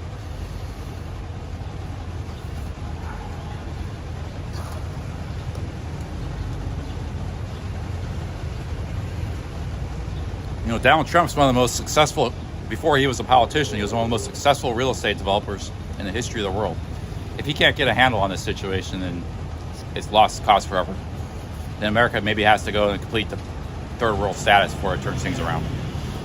But, prosperity and wealth starts at the base, starts at the bottom. If everybody's struggling and only millionaires can do good in that country, which is kind of the way it is now, then that's not a good foundation. That's a pyramid we're getting ready to topple.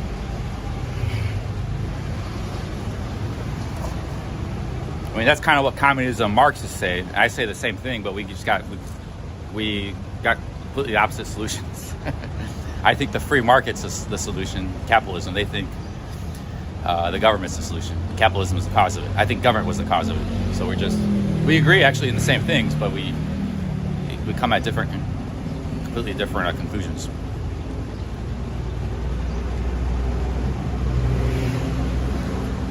Maybe the communists aren't the bad guys, even though we disagree. Maybe it's the people in the middle, the wishy-washy people, that the politicians, the businessmen, and the NIMBYs that create this system inadvertently, the passivity and lack of morals, lack of beliefs, lack of principles, because at least the communists have principles and libertarians have principles.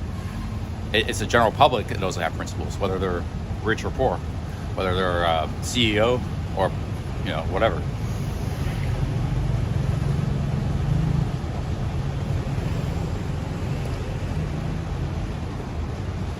I'm not wish-washy. I'm firm in where I stand, and this is stuff I've been thinking about for 30 years, you know, since I was a teenager.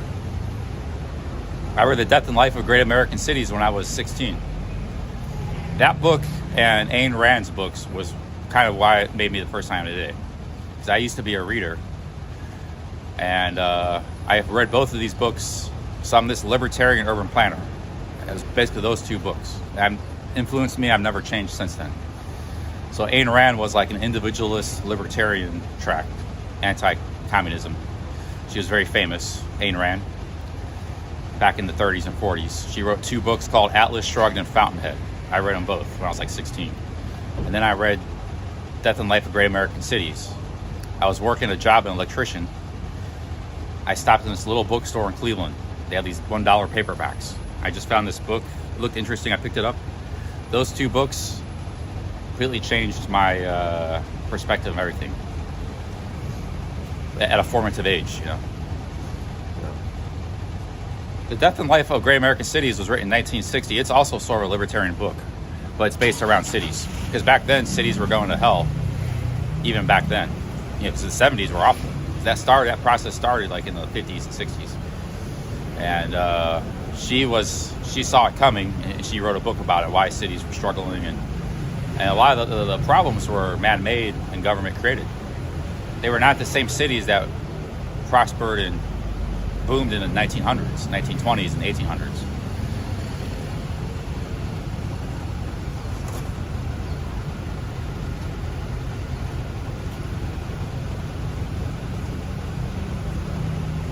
Yeah, Trump's doing something new every day, man. The guy's a machine maniac. It's very exciting times for America.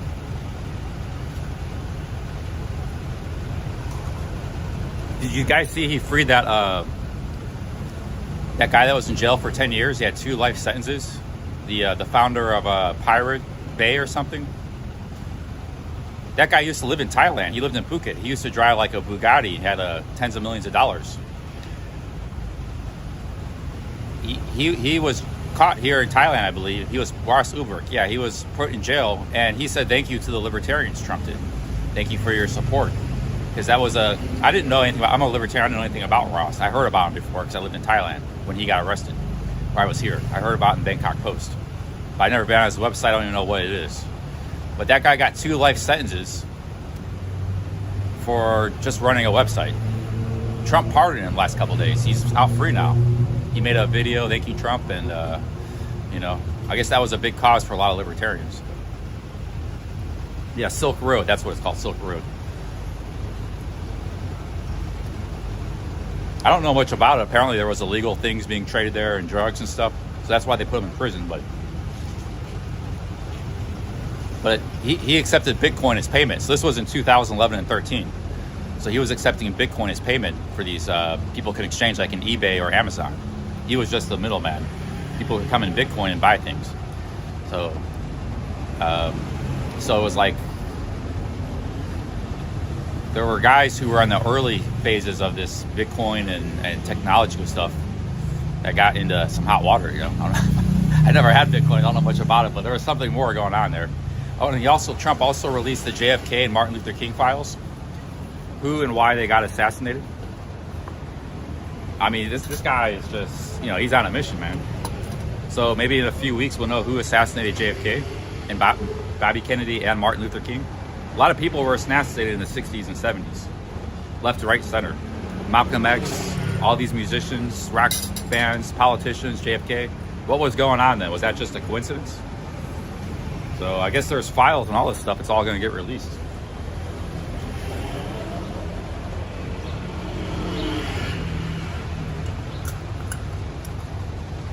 Martin Luther King was one of the greatest. He was like Gandhi. He was one of the greatest, you know, people in American history. You know?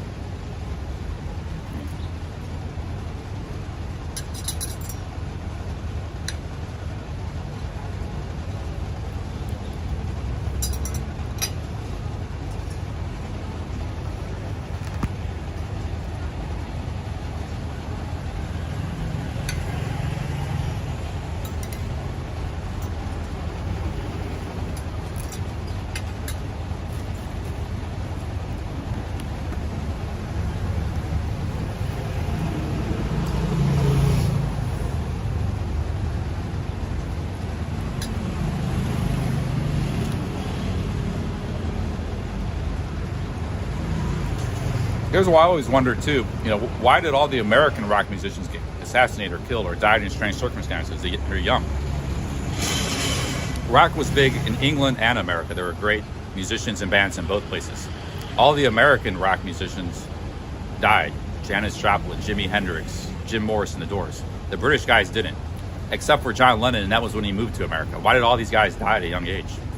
I mean, yeah, some of them maybe got caught up in drugs and just overdosed or something, but it was literally dozens of them that, you know, I'm not saying they got assassinated, but, you know, something just doesn't add up there, you know. But none of the British guys, they lived the same lifestyle as Led Zeppelin and all these guys, and Black Sabbath and The Who and whoever. They all lived to an old, they're all still alive today, most of them. It was only the American rock stars that all died at a young age in the early 70s, late 60s, you know. And the English rockers were living the exact same lifestyle. What was going on there? I always felt maybe there was some kind of, it's just, because there was a big counterculture thing and maybe people were scared, the hippies, and there was the Black Panthers and this and that. And there was something that just went after all these people and just took them out, you know, back in then. And whether they're politicians or activists like MLK or Malcolm X or even just rock stars. Because the rock stars, people thought they were creating this bad culture, you know, this counterculture in the hippies. So, you know, there's something bad that happened there, I think. You know, I don't know it, but I'm guessing, you know. And Trump's releasing all that. Yo, Fitzy, thanks for the 10 Aussies. That, I don't know. I don't know much about the whole Epstein situation. I can't comment on it. I know very little about it. I know that was a big deal, but I know very little about it. We'll see. He just got in office, so a few years ago, or a few days ago.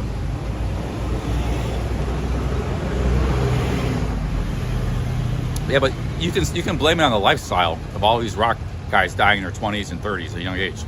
But why did it only happen to Americans? If you look at, like, statistically, and it didn't happen, there was just as many English, because rock was huge in English. And English rock was huge in America. Most of these guys are still alive today.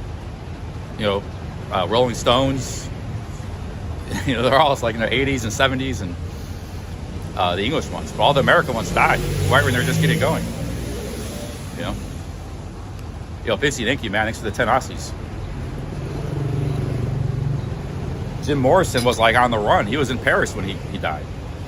You know, he maybe saw something, you know. He was, you know, Jim Morrison was a very talented, Doors was a very talented musician. Something wasn't right there, man. Because I know the history of rock. I don't know the history of JFK or Malcolm X, MLK a little bit, but I do know the history of rock, you know, a little bit. And it's not right for these guys to pass away at such a young age, right at the peak of their career, you know, right at the peak of rock. Yo, Fitzy, thank you. Thanks for the 10 Aussies. Thank you, man.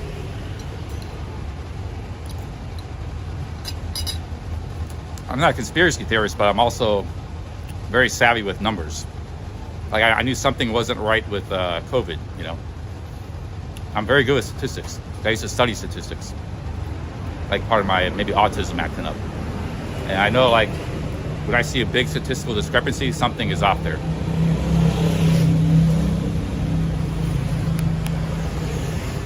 I'm not going to say it was a conspiracy, because one in a million coincidences do happen. You know, it could just be a 1 in 100,000, 1 in a million coincidence. That does happen. Statistically, that does happen. But there's a probability there's something wrong.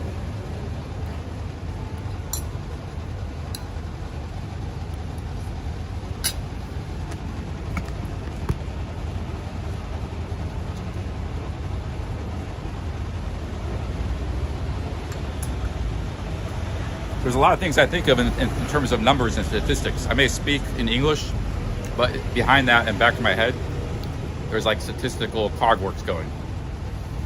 And I come to certain conclusions. Like the reason I came to the conclusion sugar is not bad for you and carbs is because I see statistics. Things like the Vietnamese are the least obese people in the world, and they drink sugarcane juice every day and eat rice, you know. It's like it's unrefutable evidence, you know. because diet is complicated, lifestyle is complicated. There's a lot of factors in play. But when you have irrefutable evidence staring you in the face, you guys are acting on emotion and propaganda. I'm acting on statistics and irrefutable evidence. Sure, there's other statistical data points, like the vegans, Sebcam, During Rider, this thing, that thing. But I only have to take one thing and show you, not just one person, an entire nation, 100 million people. They live a certain way, and they're all healthy, no obesity, no diabetes in that culture, so there may be something wrong, but it's not with eating rice and sugar. It's maybe Big Macs or something.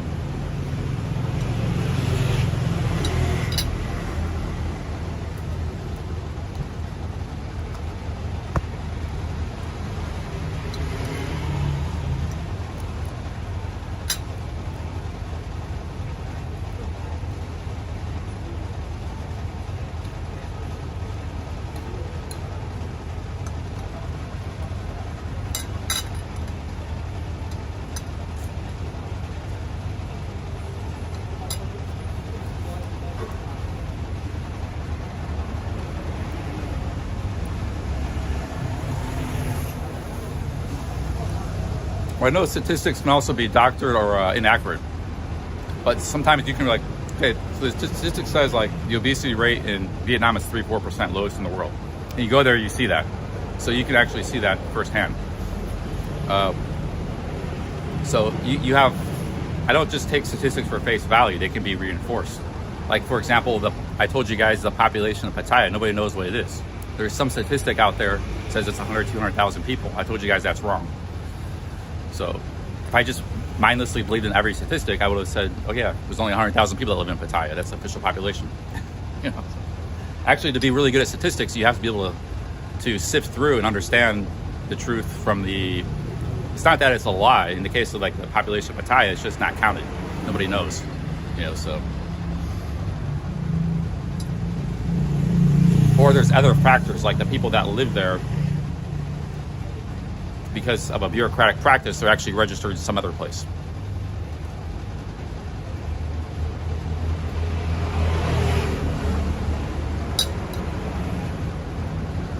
But the population of New York City, pretty accurate number. There's some illegals and stuff, undocumented people, but it's pretty close to accurate because the census is written in the Constitution. There's people that go out in the Army every 10 years. They document how many people live in every state, because the political system in America works off of population. How many votes Congress gets in each state is based on the population and stuff. So they have to go out and get accurate numbers, But here, there's maybe not the need for it. So the numbers are just kind of, can mean anything,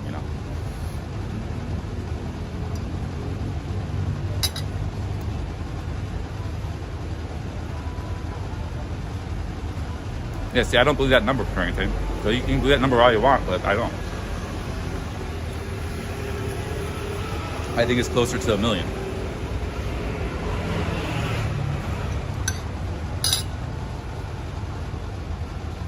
The actual population.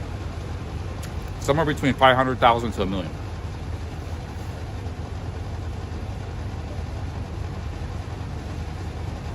That's including the expats that live most of the year there and the Thais that live most of the year there, not including the tourists.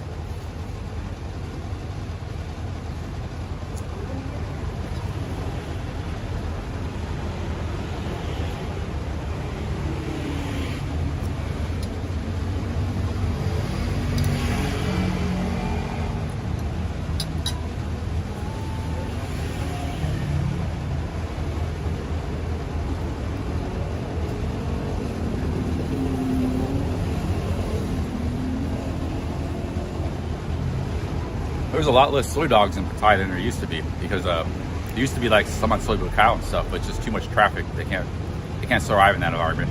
There's very few soy dogs in central Pattaya. John Tien has them. Pride to Knocker has a lot, but there used to be more in central Pattaya, but it's just too busy, too congested. It's just a bad environment for them, Like Pride to Knock Hill, they thrive because they got all this jungle and stuff, and forests. They're still close to people. They get handouts. People go feed them.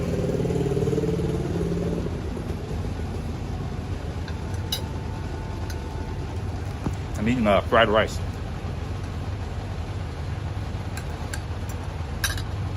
fried rice with chicken.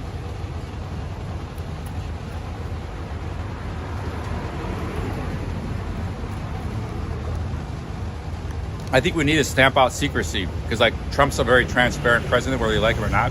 He's very transparent. We need like full transparency. This is sort of an age of transparency with the internet. If you're not transparent, you're thought to be, you know, criminal or something. So you know, we got social media, internet, all this stuff. Everything should be completely transparent. And there is a lot of transparency in the American government. You can go to a city hall and ask how much everybody makes, and it'll give you a document. You know. There is some transparency, but we need even more. And the most shadowy organizations need to be completely transparent. They should have like say exactly everything they do. We should all their programs and everything. You know, some things are created out of war. So there was maybe a need in war for secrecy. Obviously, you can't tell the enemy your intelligence, but the American people don't need to be. I don't know. We just need more transparency, man. Maybe some of these agencies need to be abolished. You know.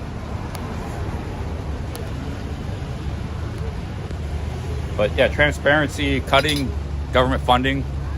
You need to cut the budget, get rid of a ton of programs. He's saying he's going to get rid of FEMA. I'm just you got to start cutting left, right, center, and transparency. You combine that, you'll have a better government that will be more for the people and not doing bad things.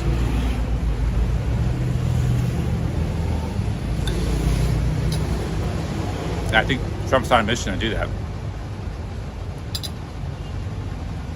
He may not be able to get a lot of it done. He might just get a little bit done, but because, you know, he's only one person, and the president only has so much power at the end of the day. You know, there's a lot of other levers of government, but you know, if he could get some progress, a little bit of progress might go a long way. You know, so.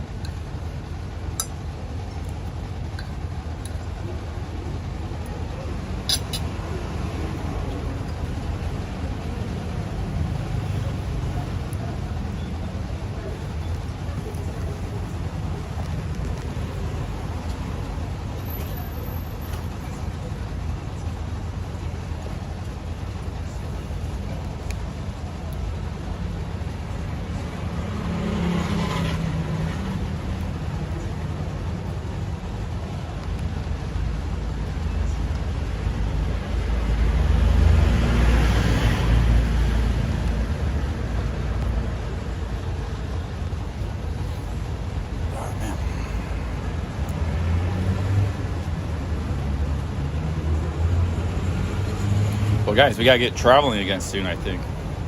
Uban's nice. I think it's time to move on soon. Where should we go next?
How many people we got in the chat? My chat's been frozen at 159. Another one of these prison glitches.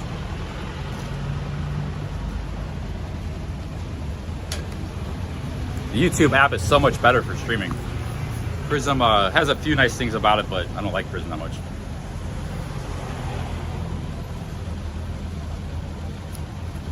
How many people we got in the chat? 167? Or it's been stuck at 159 for like the last hour.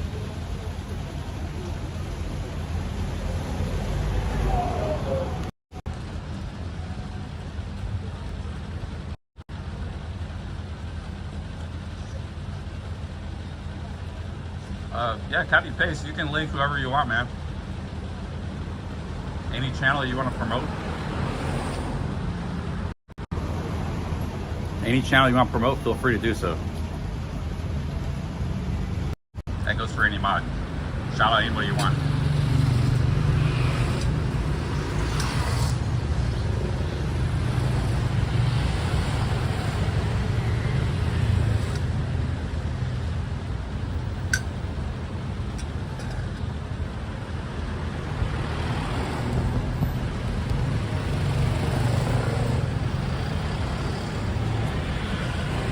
I think Ben was in the chat earlier.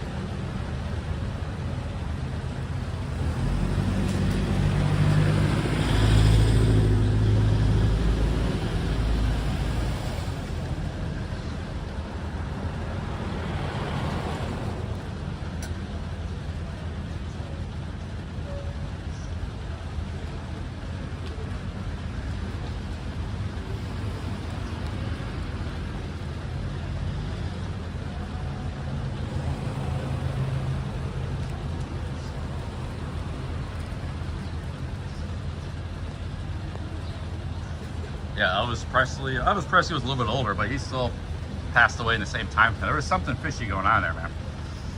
All these guys were, Elvis Presley was pretty unhealthy too, I think. But they're still wondering if Elvis Presley is still alive, like that was all a hoax or something.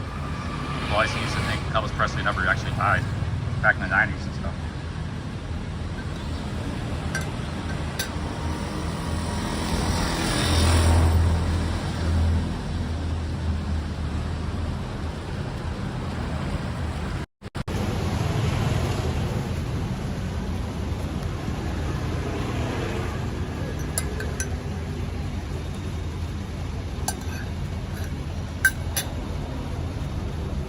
Yeah, what is it with Kurt Cobain in Seattle? All these rock stars all die really young. Who's that guy, Avicii, that DJ, very famous DJ? Avicii, he died like a few years ago. He was only 30 or something, Sweden.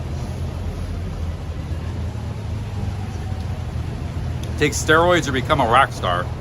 You're like a musician. You know, Prince and Michael Jackson died pretty young too. They were only like 50. That's not old. You know, they died in their early 50s or something, Prince and Michael Jackson.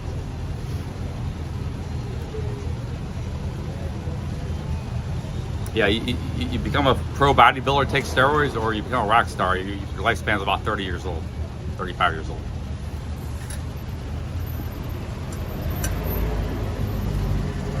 Your expected lifespan. I mean, because you might live older than that, but you might make it a 50 or 45, you know.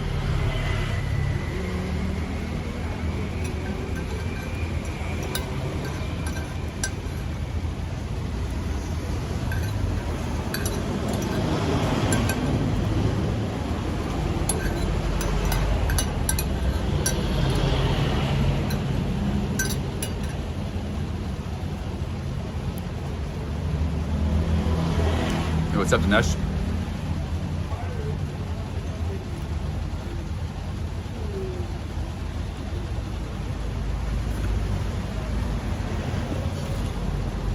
Like, take a guy like Remy. He was Remy, you know, from England. He was the Motorhead, Aquin guy.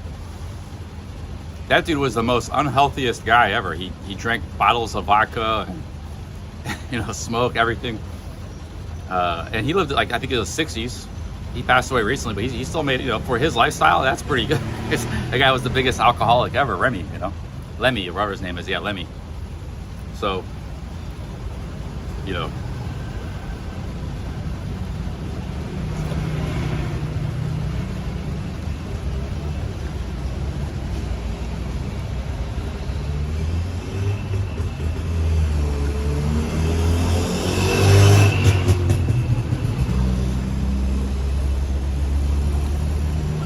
He was actually living in LA when he was older, like in his 50s and stuff. Just like smashing the alcohol and stuff. He was like, probably like Ben, but in LA. Like a little bit more money and living in LA. A little bit like Ben. No disrespect to Ben, you know, Lemmy's a legend. People, a lot of people like Lemmy, but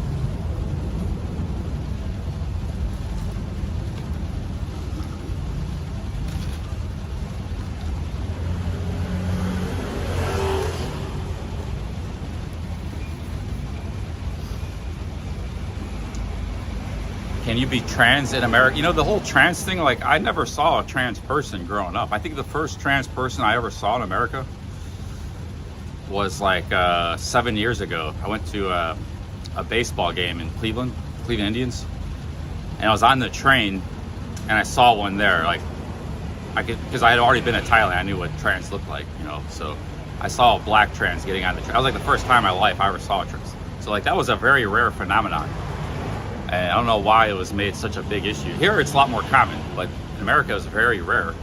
There was actually one dude I knew in high school. He became trans later in life, but I didn't know him at that time. I heard about it, and he actually committed suicide.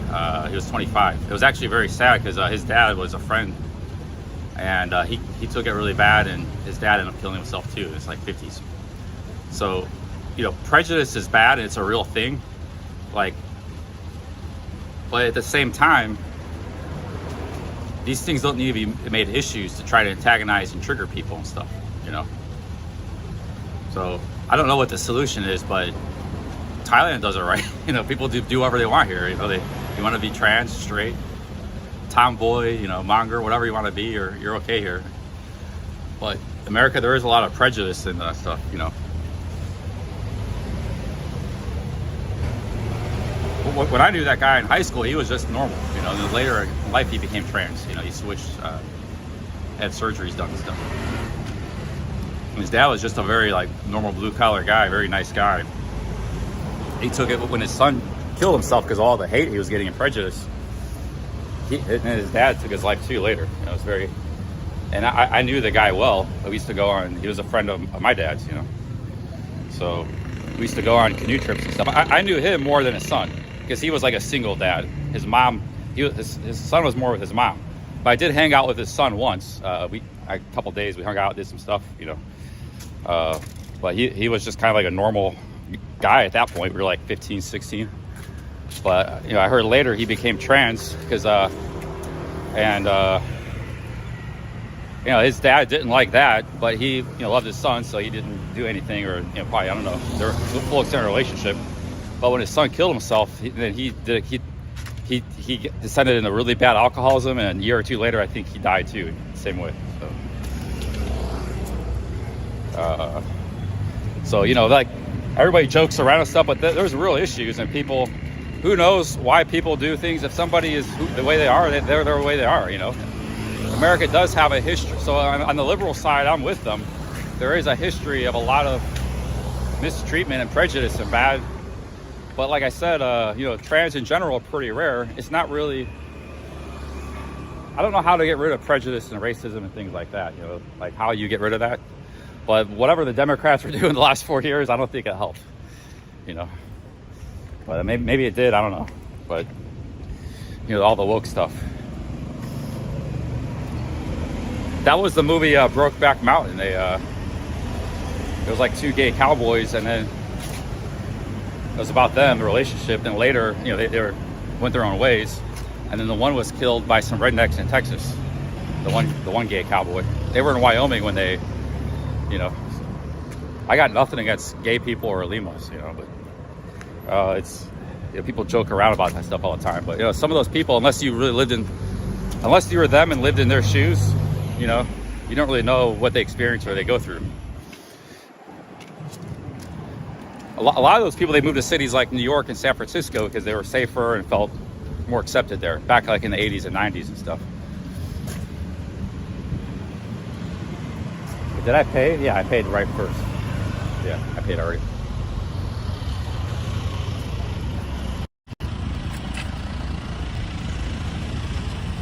But actually, the last few years, I have seen some trans in America here or there. I saw one in Kentucky when I was coming back from that place, but I'm saying before then, I never ever saw them. So maybe some people always felt that's who they were, and they felt more accepted in America now. I saw one in Kentucky, you know, of all places. Kentucky's pretty, you know, by the Appalachians at the gas station. So you never see that in America before. People were too scared to be themselves, you know. So, you know, I don't know, but yeah, there's some ways, yeah, America can be pretty bad about that. They have a history. You look at Thailand, they're not like that. But, you know, I never saw trans in Japan. Japan's an Asian country, so it's not like Japan, you never see trans people. You know, I never saw any there. I'm sure maybe some exist, but it's not a common thing. But, yeah.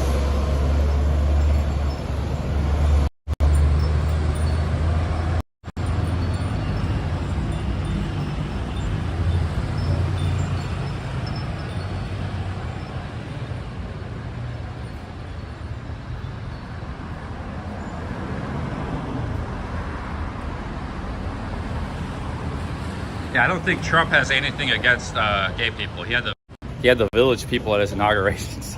Trump wants to get along with everybody, man. He doesn't seem like a prejudiced guy in any way against anybody. You know, that's another thing you can say about him, whether you like him or not.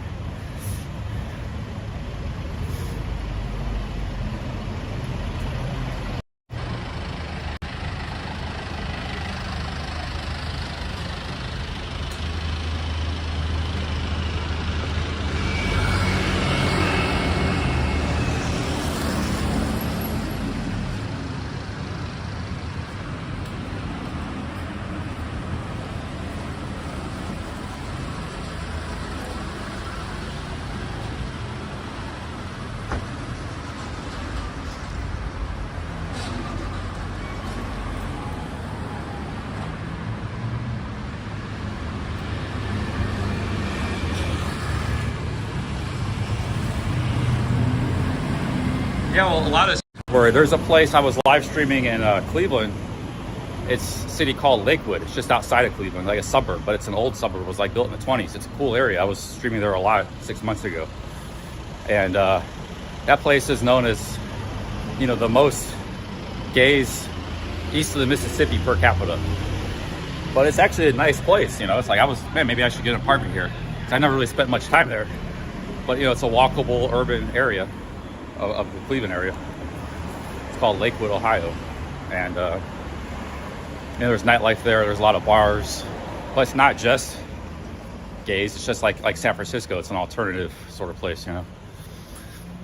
I was live streaming there for a couple days. There in Cleveland, I was streaming. So there's like pockets where people would go. They felt safe and accepted. But a lot of America wasn't like that, you know. Little pockets here and there. Chicago, there's a big neighborhood, I think. You know, New York, San Francisco, any big city. Miami was a big place, Miami Beach.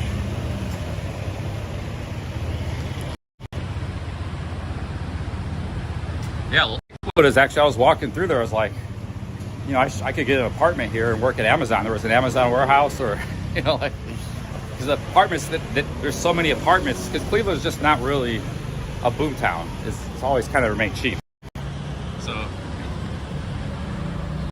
So that was like, even in that neighborhood, which is a happening area, you know, there's a lot of bars and nightlife and restaurants. You can walk, ride a bike, get around easy.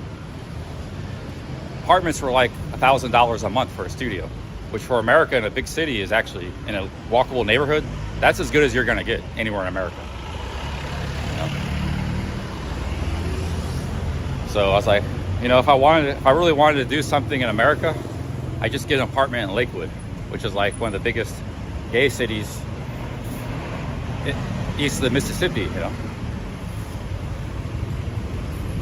I remember when I was a teenager, people used to make jokes about Lakewood and stuff, playing basketball. Don't go to Lakewood or something. Don't go play basketball in Lakewood, because there's all these different suburbs.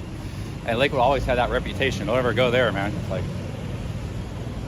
so people are all so scared of gays, you know. When I was in Washington, D.C., I stayed in a boarding house in the hood, and I moved to a gay neighborhood called DuPont Circle in Washington, D.C., which is a very heavily, but it was nicer than the hood. There was grocery stores and places to eat and things to do and stuff. It was a nice neighborhood versus the hood, but the owner, that was a Nigerian, he had a Mercedes and he owned the house and stuff.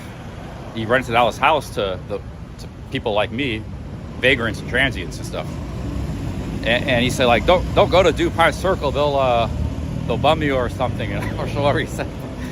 You're not safe there, don't go there, you know. That was just a young 18-year-old lad, but I was just trying to upgrade my living style, because I found a boarding house for the same price, basically $350 a month. It was right on the edge of DC, you know. They don't have that there anymore because everything's expensive there, but they had that back then. It was on 15th Avenue, which was like literally 1 block from DuPont Circle, which is a nice neighborhood. There was also a lot of gays in that neighborhood. Even back then, it was a rainbow neighborhood, you know? So, yeah, he's like, don't move there, man. But I never had any problems or unwanted advances, you know, or anything in that neighborhood. Living there, you know. I lived there for like 8 months, too, because later I moved from the boarding house and me and my friends got an apartment. We split it as roommates, you know. So that's all just like prejudice, man. I never had any problems with gay people, you know. There's a lot of gays in America. There was always a lot of gays, but there was never a lot of trans. I hardly ever seen trans.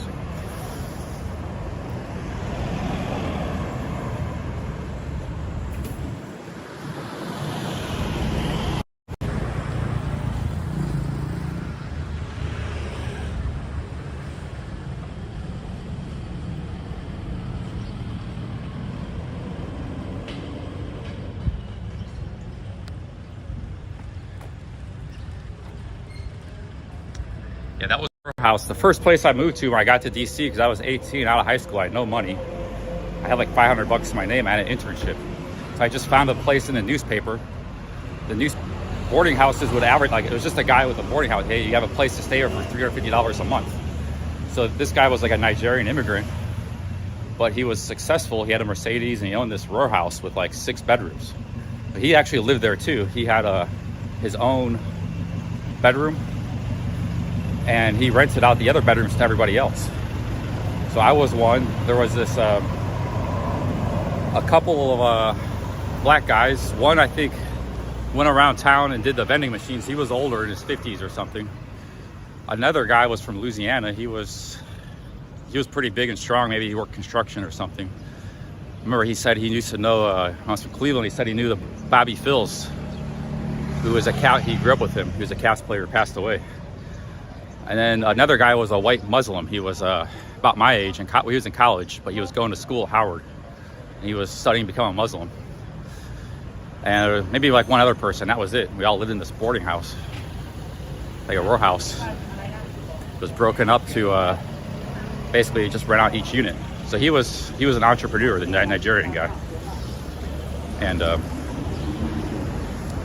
but the Nigerian guy, he was a baller. Like once in a while, I would see these like Nigerian queens come by. They're like, they would just come by the house and spend time with him and stuff. I don't know where they came from, but they were in the DC area and they knew him, you know. So he was a cool guy, but he helped me out when because I was just a kid basically. He took me to the grocery store my first night there. He would go get some food and this and that. So he was a very nice guy, but it was just a tough neighborhood. There was like nothing there. It was desolate. The only good thing about it was I could walk to work. It was like a mile walk each way. So I was looking to upgrade. I only spent a couple months there.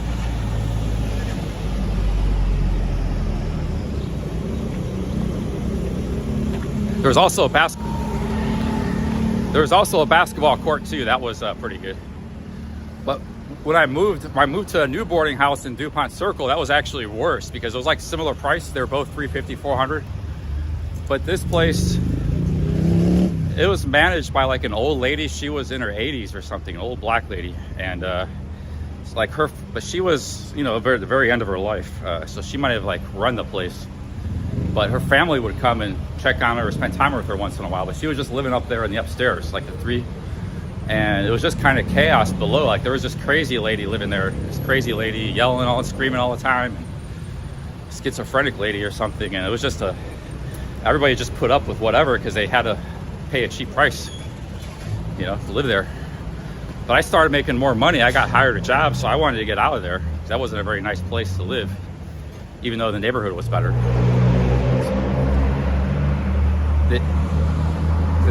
That wasn't a very nice place to live.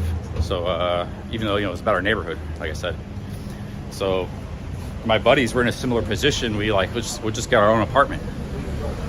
So we rented a big 2-bedroom apartment for $1,400 in DuPont Circle, and we split it 4 ways. It was about the same price, $1,400 a month split for 4 ways is $350.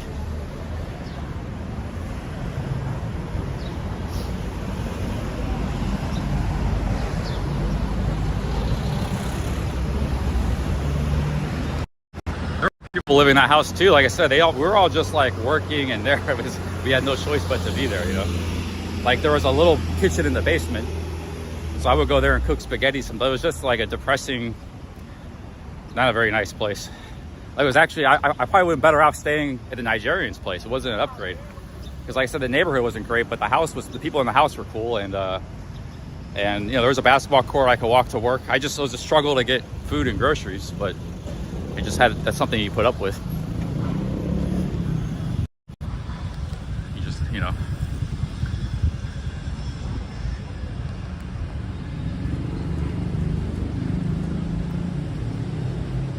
Get some water.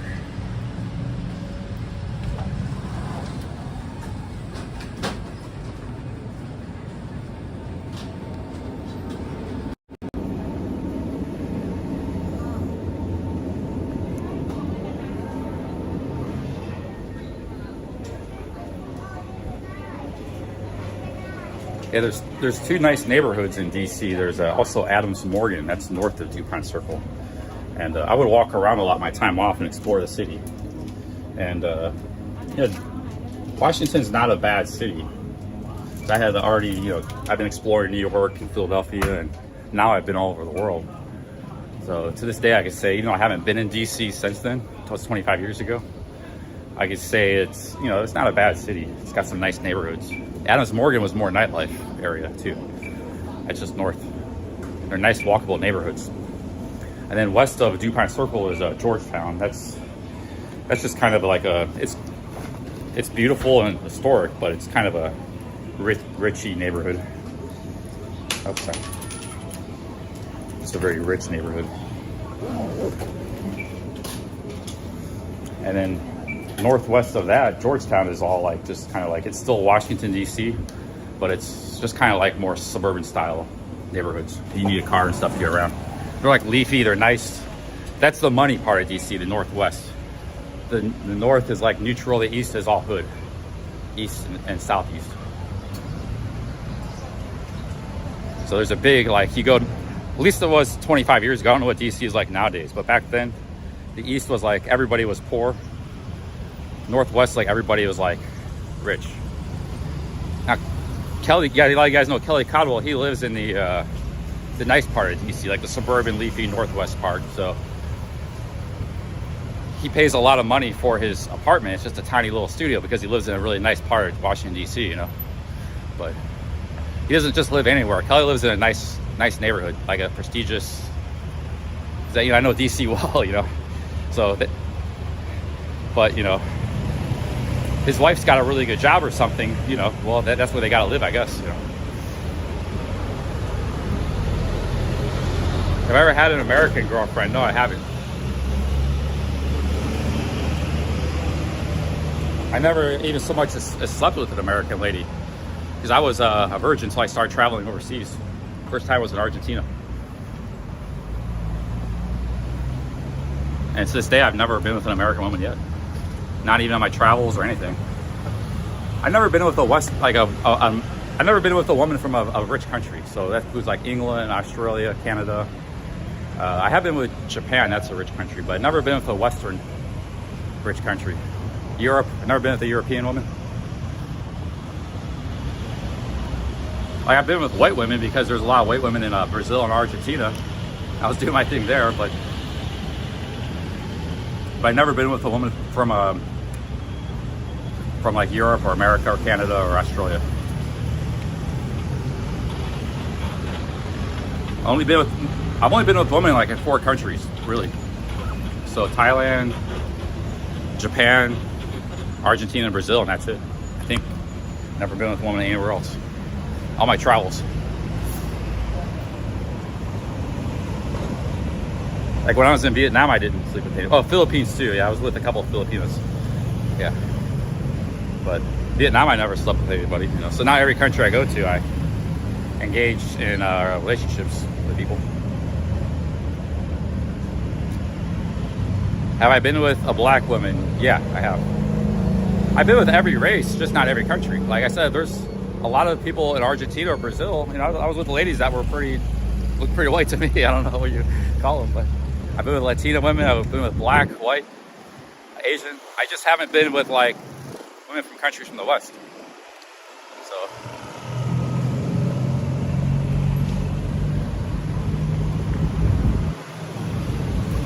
The first woman I was with in Argentina looked very Latin. Like she was very like Latino looking, you know, very just kind of brown skin. But later I was with a couple women that were like kind of, you know, European looking in those countries in both Brazil and Argentina. And I also dated an Asian Latina. She was half Peruvian, half Japanese for a month. I dated her in Argentina. I met her at a bar. She was a lot older than me. I was only like 22. She was like 30. But she was cool. We hung out together a lot, and she was like a Peruvian immigrant of half Japanese. She looked kind of Asian too, living in Argentina. And she had just been off, she had been with like this Dutch boyfriend, but I guess they broke up or something right when I met her. She was like my third Argentina girlfriend. I used to go to Argentina quite a bit before I started going to Thailand.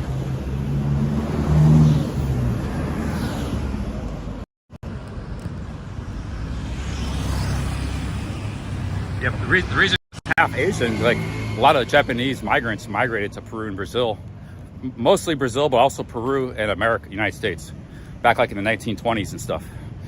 A lot of them went to Peru too. Albert Fujimori, he was the president of Peru once. He was like Japanese Peruvian. So there's, you see that too in Brazil. There's a lot in the Sao Paulo area. It's a very multicultural place, Brazil is.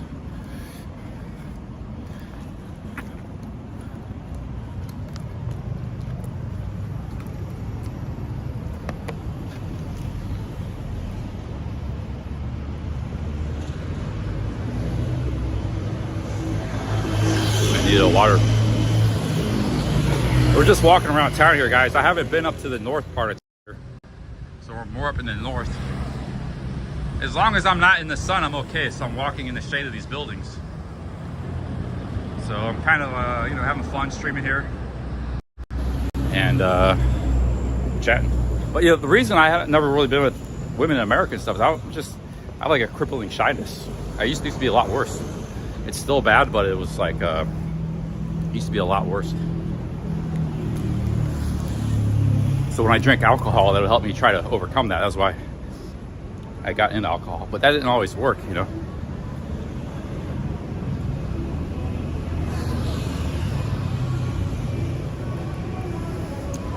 Because like you would get too drunk sometimes.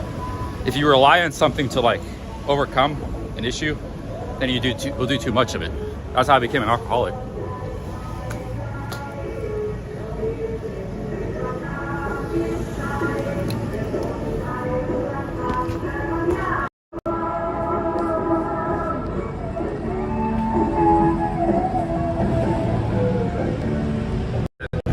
Unfortunately, that's a big turnoff too. Like, you know, if you're a guy that's suffering from crippling shyness, best thing you could do, you just need to meet one woman and stay with her. Don't try to be a player or a passport bro. Well, passport bro is okay, but you're not gonna be a pickup artist. Just forget about it. I mean, maybe everybody's different. Maybe there are people, I didn't overcome that, but maybe you could. So maybe I shouldn't say that. But you know, if a lot of men just meant to meet one woman and stay with that woman. That's the nature of a relationship. So if you're suffering from a crippling shyness, you just need to meet that one woman, stay with her, and marry her. Because otherwise you're setting yourself up for a lot of issues down the road. You're trying to be somebody you're not.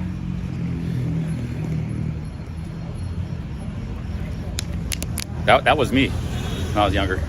I couldn't accept the fact that, you know, okay, I can't overcome this. I am who I am.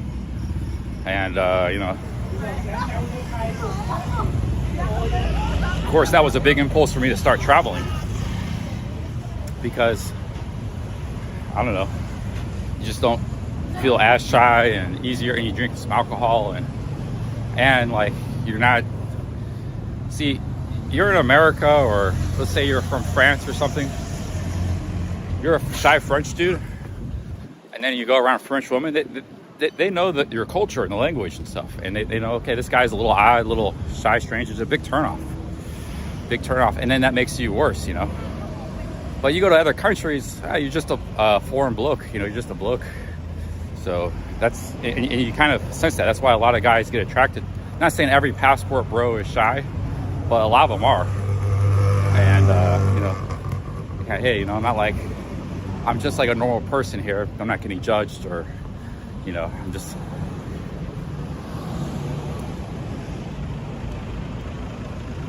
So that's why a lot of guys become passport bros. But also there's the digital nomad thing, and you know, the economic arbitrage. It's cheaper to come here. So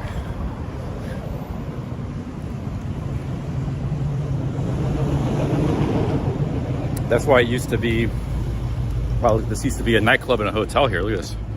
It's all boarded up now. It's like this used to be a nightclub and that was a hotel. And this is an abandoned hotel. Completely abandoned.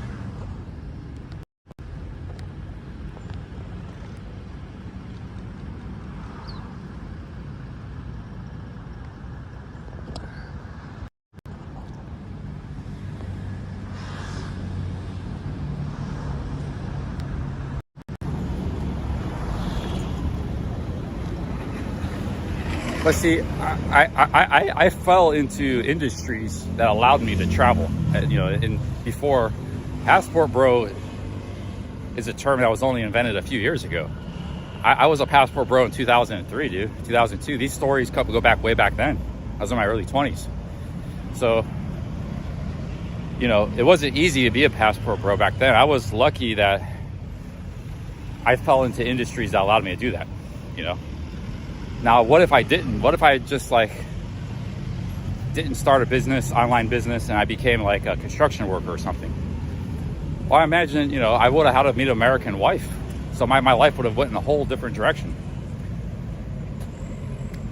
I would have, you know, I would have had money, a house, a little house I bought, car, and I would have, you know, I would just get tired of being alone probably. I would go find a wife probably, go to bars.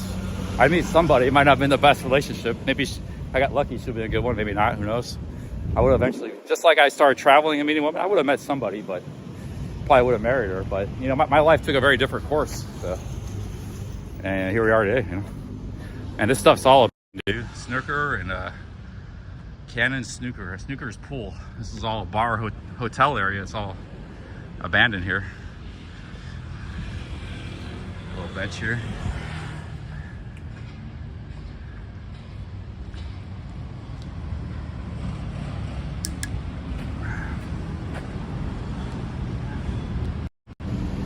But yeah, maybe we moved to North Dakota, Williston, or Alaska or something. The population's low and there's not a lot of competition for mates. And we find a lot. I'm just kidding. But we could move there maybe for a job. Who knows, man?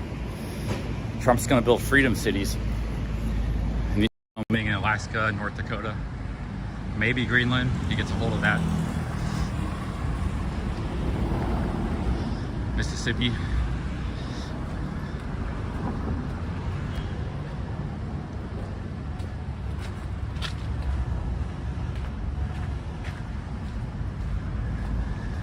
Well, I'm less shy than I used to be. And also, but like, you know, you guys see me too. It's still kind of bad. I mean, I know I haven't overcome it completely. And you guys see me like, remember I was on Calsound Road? There was this one time I was live streaming just maybe a few months ago. And I was talking to these very pretty Portuguese ladies. I just froze up. So around white ladies, I kind of freeze up sometimes more, you know. I'm like bad in general talking to ladies, but they were actually very friendly and nice to me. But I just kind of froze up. I was live streaming and I just like kind of ignored them and turned back to the live stream because I couldn't talk to them, you know, because I was too shy to talk to them. But sometimes women think, they don't know you're shy. They think you're just being like stuck up or something. Like they're trying to chat with you and being friendly. But if I drink some alcohol, I could talk to anybody, you know. I was still shy, but I overcame it with the alcohol. So sober, I haven't been able to overcome it.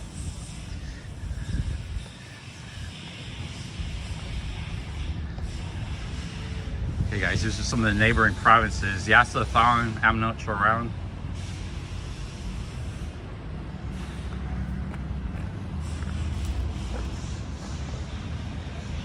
But see, there was a time in my 20s in Thailand, though, where I was kind of in the zone. I was actually kind of became alpha a little bit. It's like, because I had already like been around the block. At that point, I was in my mid-20s. I had a lot of travel the world. I had, I was with a lot of women in Argentina and Thailand. So like, by the time I started meeting like my third girlfriend and stuff, dude, women were after me. I was in my middle 20s. I was like, I wasn't really shy. I was just kind of like, I just didn't care what women thought or anything. So I was just kind of like in the zone, you know. I was making money, doing my thing. I was independent. I was looking pretty good. I was young, and I knew women wanted me, you know. I knew women wanted me, so like I actually had a real alpha sort of personality mindset. Actually, if you saw a picture of me from back then, you're like, wow, that dude looks pretty alpha, man. So, you know, that is something that that can actually change with people, depending on circumstances and everything. But I'm kind of back to being a little more shy again, so that's kind of built into me.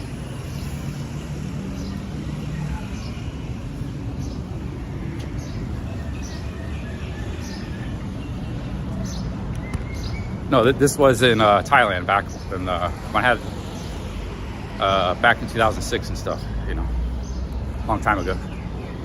But you know, when I went back to America, I was broke. You know, I was humbled again. I was like, okay, I'm not a high flyer, I'm not a big awesome poker player or businessman. I'm just a broke loser in the West at 30. I was humbled in a bad way, you know. Again, I was starting from scratch, trying to work my way back up.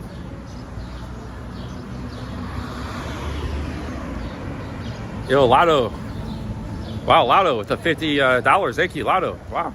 Lotto retirement strategist. Thank you, man. Yeah, Lotto is an OG member of the community here. Thank you, Lotto.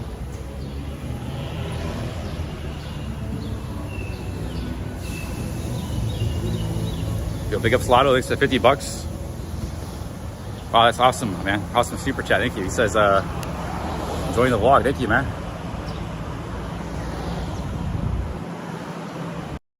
Thank you, Lotto. I will say live streaming can actually help you make you less shy and introverted. But like it puts you out there. But that's a good thing. So like sometimes doing like working as a bartender or getting a job where you have to interact with people. Thank you, Lotto. That's a good thing instead of withdrawing into yourself, which you can do if it's a guy like me, you know. There's a lot of people like me in the world, so I'm speaking, you know, to those people. I'm sure some of you guys are watching are like that. Not everybody, but some. But yeah, thank you, Lotto. I remember one time I got this job like working in New York City at a bookstore, I think it was. I don't know if it was that job. It was some job maybe it was when I was 18. There was some job I was dealing with a lot of people, and I actually like really started to like it. I was working in the mall, I think, when I was 17. And, you know, I was constantly dealing with customers and like, oh, this is, you know, this is nice dealing with people. And then when I did the magic cards, I was always dealing with people. But see, the magic cards is 100% a male hobby. So I was only dealing with men. But it was still fun, be interacting with people all the time, with business and stuff. But, you know, the magic cards didn't help me because, yeah, I said you're only around men all the time. It was like, you know, it was a male-dominated hobby, you know. There's 1 in 300 females that played magic cards. So there's just all these grungy tech dudes in their 20s and stuff in college, and you're dealing with all the time.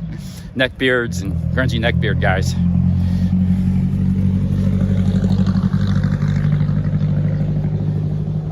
Yeah, thank you, Lotto. So that was like probably the worst job for me. It was a good job in a lot of ways, but as far as personal development, like, and then when I had that job too, I just sat at home all day. I'd either travel to a tournament, and when I was done with that in the weekend, I'd be back home. There's a lot of computer and office work you had to do all the time. You know, countless hours just sitting, grinding these cards, sorting them, processing them, alphabetizing them, shipping them, and then you're just on and listing auctions. You're just on the computer and the cards all day. So these things like becoming a poker player, you're just sitting on your computer all day. Magic card was kind of the same thing, although you got to travel some. You had to travel some, but you're only dealing with men when you traveled. That didn't help my personal advancement, you know.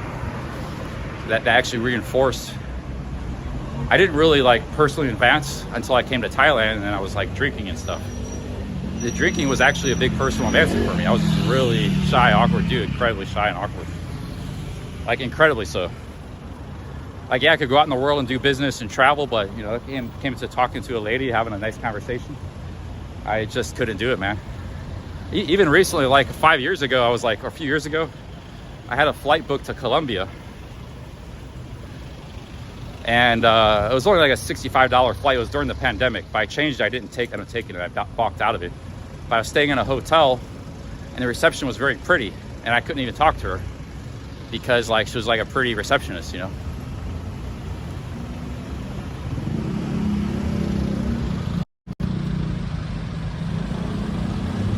I got all nervous and flustered. I mean, I checked it. I managed to check it in the hotel, but man, I was really nervous and flustered, you know.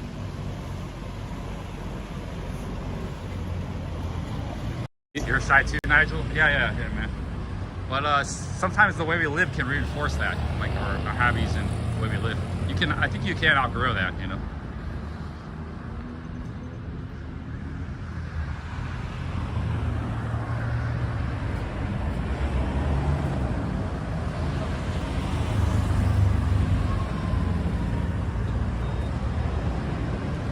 Guys, we're a little bit on the outskirts of Uban. Not see a whole lot to see here so far. I like the center of the city a little better. It's a pretty nice building there, probably a government building.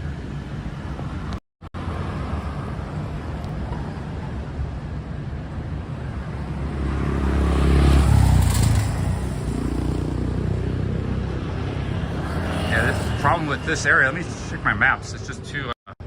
The roads are too big. Let's see here. Let's see if we're near something interesting. I wouldn't mind going to a mall right now. It's pretty hot. Although I wasn't super impressed with Uban's mall.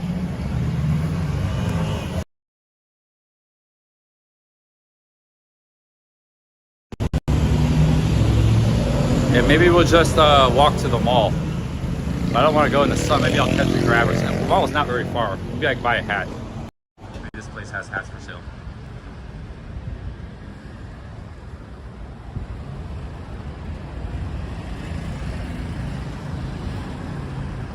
Hats here now.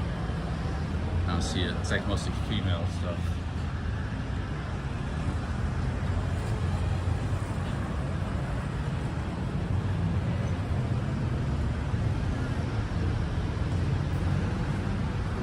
There's a mixu. First mixu I've seen in Uban. I'm not up for ice cream or anything right now.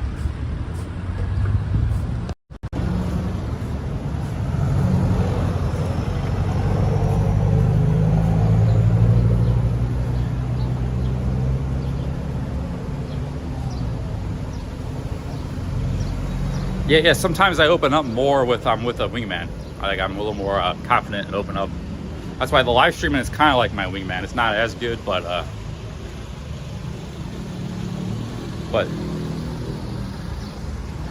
not every pair of bros is a good wingman for each other. Like me and Sean were never good wingmen. We never, like, he did it. You know, he went out on his own, I went on my own. But me and Sean liked each other. We're always friends. But we were never really. We were kind of like oil and water. But if you have a wingman who you can like you bond with, pair with well, it's not that me and Sean didn't have a bond. It's just that like we were just like oil and water when we went out. We go to Walking Street together at a nightclub. You know, we were like it was like it just didn't work for us. But when you're with a dude that you know you're partying together and you kind of on the same wavelength. Yeah, it's like it's a big bonus, big advantage. But yeah, I've been with a lot of good wingmen over the years. Not like Sean was a bad wingman. It's just like I said, some people just don't in that environment situation. They're not. You know, me and Sean are great friends, but when we go out together, we just didn't really. Either of us have a good time. You know, it's like, better off alone going out, both of us. But now it's worse for me because I don't drink, so.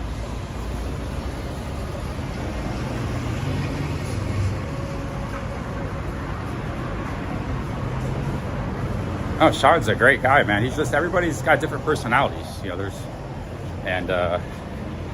you're in like a nightlife environment. It's a very particular sort of personality. So like, and me and Sean could have dinner together, chat, you know, all the time, but we went to like Insomnia, for example. Like he's doing one thing, I'm doing another. We just didn't really, you know, work out together too good. Almost comedic. You could have. We actually filmed some nightlife scenes, but you wouldn't know it maybe watching those videos. Well, we had some good nights out together. It's just that, I don't know, like, in a lot of ways, we have different personalities, very different personalities. So, you know, Sean's a great guy, but he has his own personalities. You know, everybody's got different personalities. Sean was best friends. We used to have a similar friend. That guy was like a great wingman. I talked about him. He was my best friend in Thailand. And he was actually a big reason why I sort of opened up, became more alpha, because with his friendship. You know, not Sean, our mutual friend. But I don't doubt Sean watching, but if he is, he knows what I'm talking about.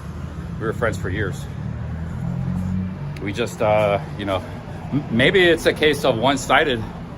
Like, you know, I felt a lot more for him than he felt for me, you know. Like, he just kind of hung around me, but for me, it was like he was empowering me to become a more open person. Step out of my shell, you know. He was my best friend in Thailand. That was like 20, 15 years ago. Because like our personalities gelled really good, you know. Thank you, Lado. But nowadays I hang out with all kinds of people. I'm actually a lot more, sort of, because of live streaming and YouTube, I'm a lot more people person than I used to be.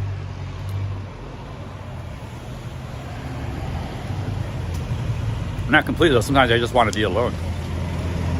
Don't want to be around anybody or anything.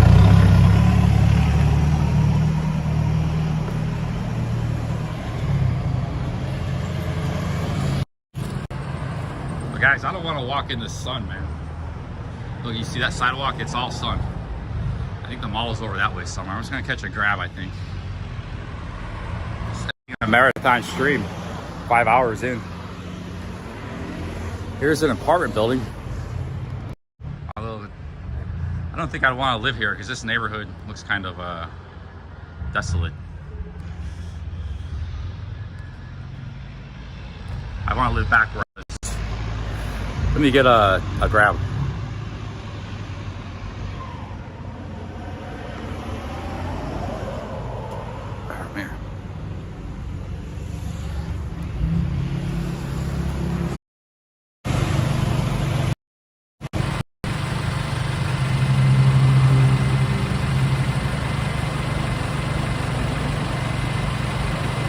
I got a motorbike grab for 50 baht to the mall, so I don't have to walk. 50 baht to the mall, so I don't have to walk in the sun.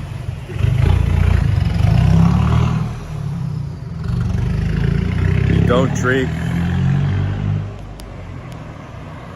That's one of the reasons I want to. Well, I'm kind of getting I'm becoming an old man, so all this stuff is just like stuff a young person should be preoccupied with.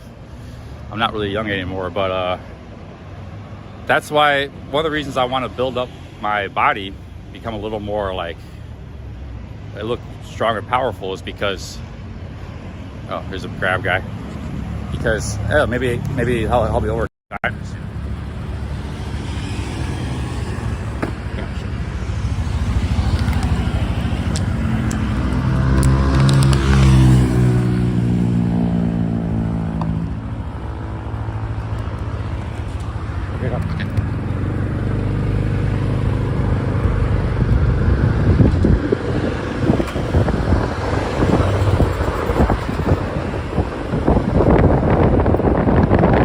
I made progress.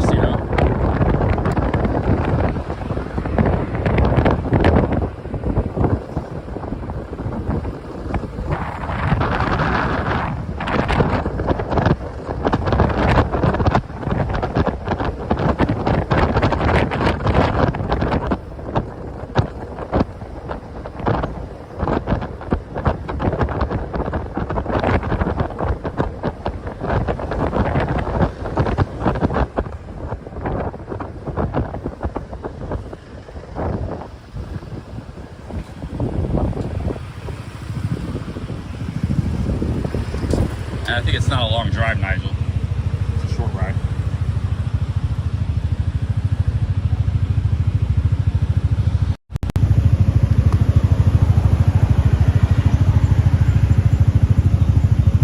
I need to buy a hat. I'm gonna buy one at this mall here. I'm gonna buy a couple things, maybe coconut oil and a hat.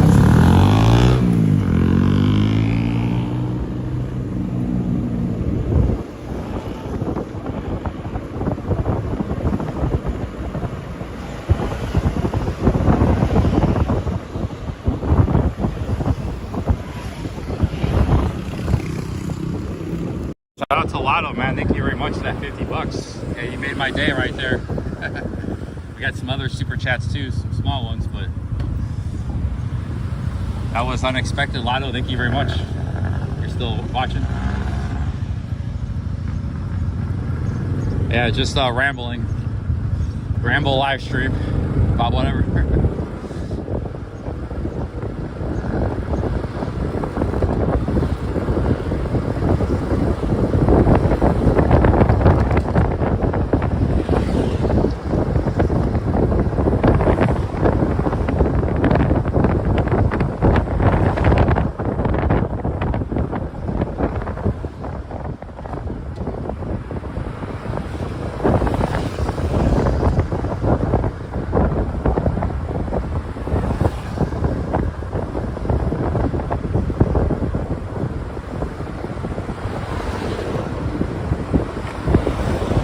Pretty cool neighborhood. There's a dentist.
My phone's overheating.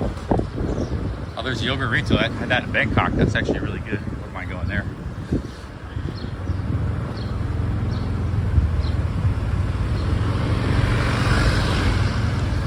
There's a few things I need to buy actually. I need some flossing sticks. Bad. I need to buy those. I need to make a mission to go find those. There's a particular kind of flossing stick I need. I ran out of them a couple weeks ago. I have to go to Lotus, so I have to go everywhere to find them. So we're gonna keep streaming until I find those. I might not be able to find them at the mall. That's a big field there, soccer field, basketball too.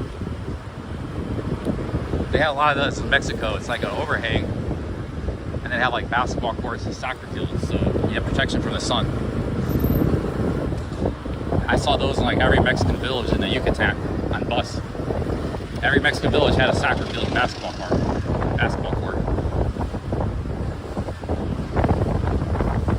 And this is kind of far. A little farther than I thought it was.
get that.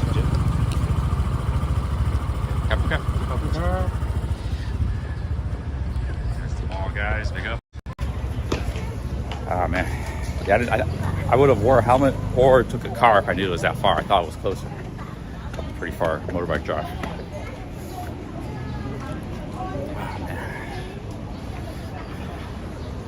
Yeah, man, that cold season didn't last long. It's getting real hot again. Last few days I had to use the aircon.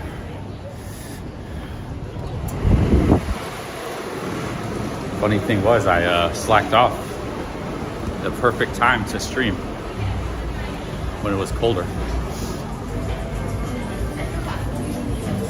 We might be traveling soon anyways, or going. I don't know. Yeah, Vietnam is colder. North Vietnam.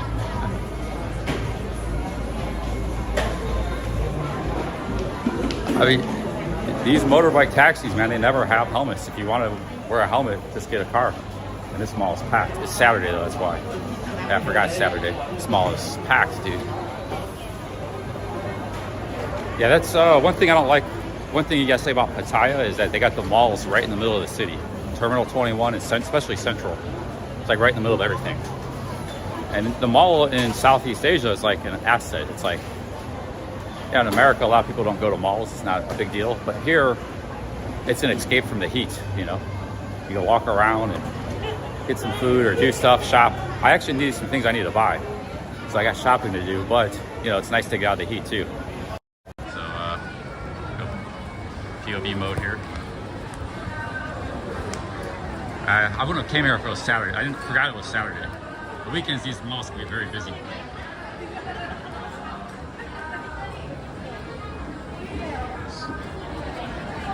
What do these things do? I mean, those are pretty hard.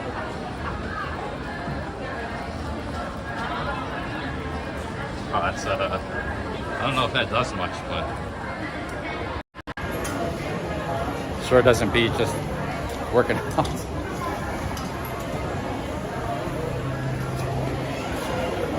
Yeah, you got hills in Vietnam and Laos. You got India still. India's actually cold, it's North India. You go to Japan, Taiwan, there's plenty of cold places we can go to. I don't know what Indonesia is like right now, but Indonesia's a possibility. Indonesia might be rainy season. It's probably pretty hot there though. Dalat. Yeah, I've never been to Dalat.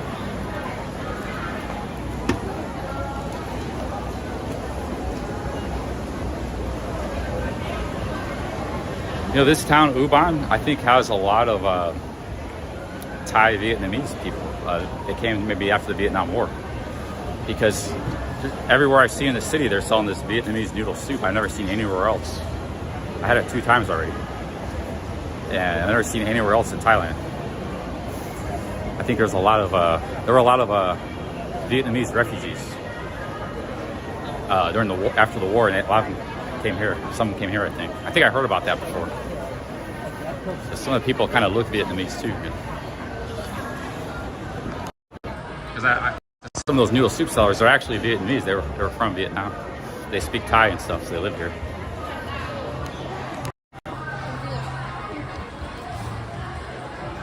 Thailand is always multicultural. Here you got ethnic Chinese, the Lao people, and some ethnic Vietnamese, some Pharangs.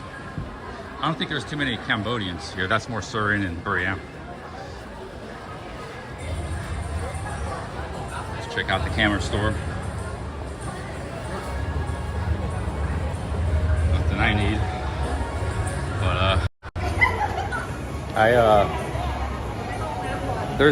there's a camera that Harold Balder uses, and Balder bankrupt. It's the Sony. You can actually, the live streamers use it too. Ice Poseidon used to use it. It's that Sony action cam. Sean has that camera too. That's a very popular camera. They stopped making it in 2019. But Thailand was selling it for years. You could find it in the camera shops. But you can't find it anymore. 5 years ago, you could still find it. I saw it a couple times. But you can't find it anywhere now. So I don't know, these guys are gonna have to switch to GoPro or something. All these people are using the Sony. Sean's got one of the last copies in the world. It's been sitting, getting dusty the last 4 years. Because I imagine Harold Balder, his is probably breaking down. They gotta need replacements. cameras don't last forever, especially with heavy use and travel. Those guys all use the same camera, and they stopped making that camera 7 years ago, 2018. Sean bought one at the mall in Pattaya right before they discontinued it, but he got lucky there. I told him to buy that too. You know, it's the Sony action cam, and the live streamers use it. There's guys hanging with Ice Poseidon right now using it because you can hook it up to Livestream. So it's actually, man, I don't know why Sony doesn't make that. It's an amazing product. I mean, it's not my favorite camera, but live streamers use it. And vloggers like it. It's definitely not the best picture quality, but stable, ultra wide. You can take it in the water. It's more reliable than a GoPro.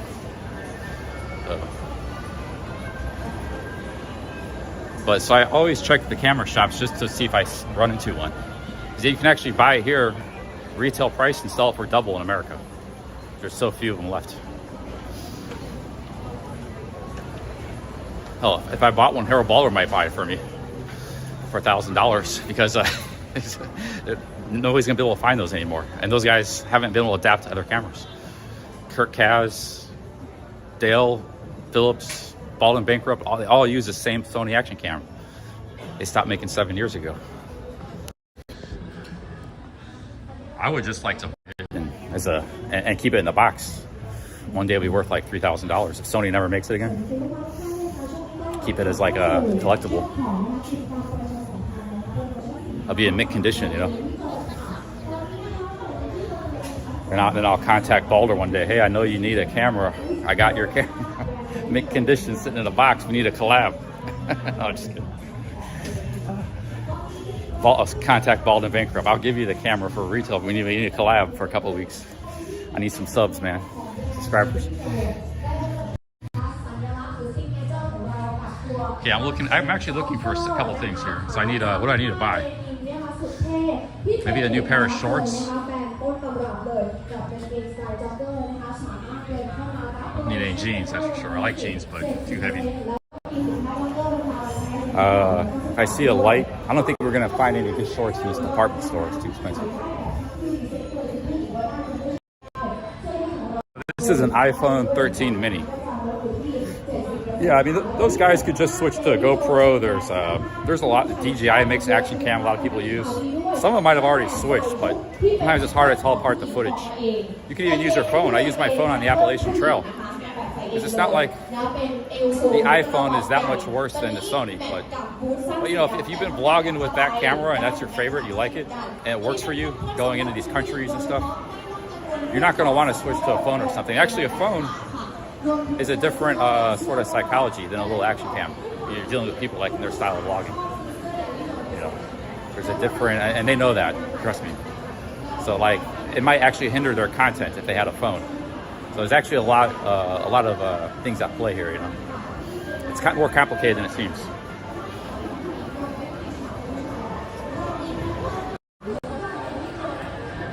Yeah, I used to have the iPhone 10. What happened with the iPhone 10 was that phone was already kind of rough. Like I had that in Thailand when I first started streaming in 2019, the iPhone X. I think Barry still has the iPhone X. He said he still uses that. And yeah, Barry has the iPhone X, but I had that phone. I think he bought the phone because that's what I had. I had the iPhone X. I bought that in Pat's. That phone broke. I think a broken screen, but I kept using it. When I was in Mexico a couple years later, I lost it. So I don't know what, I guess I had a replacement. I think maybe I had two phones because I had the iPhone SE, the original. Maybe I had that with me and I switched to that phone. So I kept streaming. But I lost my iPhone X. But that thing was like I said, it was already pretty much broken, and so it wasn't a big loss. Then later I bought the iPhone 13 Pro, which was stupid. It was like $1,000. I bought that 2021 after X22. So I made some bad purchases. It's one of the reasons my money situation got dwindled down. Then I lost that in Thailand 2 years ago.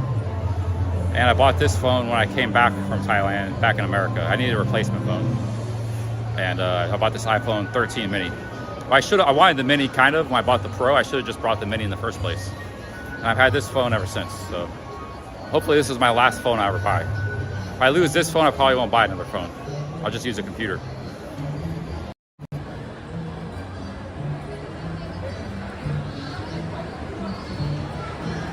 Am I banning MAGA comments? What do you mean? I haven't banned or timed out anybody in like 2 hours. Maybe sometimes YouTube blocks comments. Their algorithm blocks comments.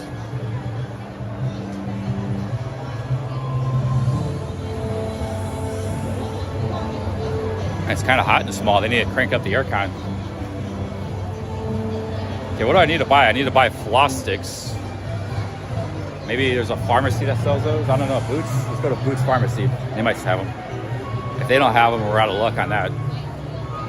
What else do I need? I might need a pair of socks. I only have 2 pairs of socks. And 1 pair I don't like. The pair I have on now. Cheap ankle socks. So maybe 2 pairs of socks and throw these ones away. Here's some cheap stuff here. Maybe a pair of shorts. There's something else I needed, but more important. What was it? What was it? Oh, a hat. Yeah, I needed a hat. Just like a baseball cap hat. You get this hat, Zero Boy. The Zero Boy hat.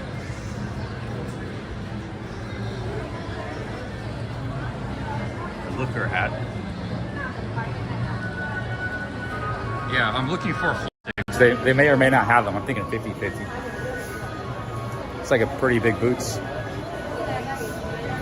Yeah, that's a British chain, right? Watsons and Boots. You see those in America, not Thailand. In America, we got CVS and Walgreens and all these pharmacy chains, but you don't see them in other countries. You only see that in America.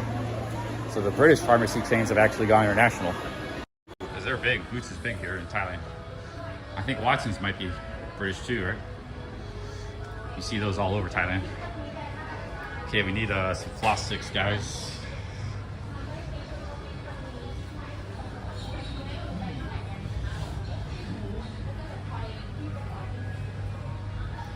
I don't know if they have any American pharmacies. They don't have them in Mexico, that's for sure. So there's a lot of competition of local pharmacies.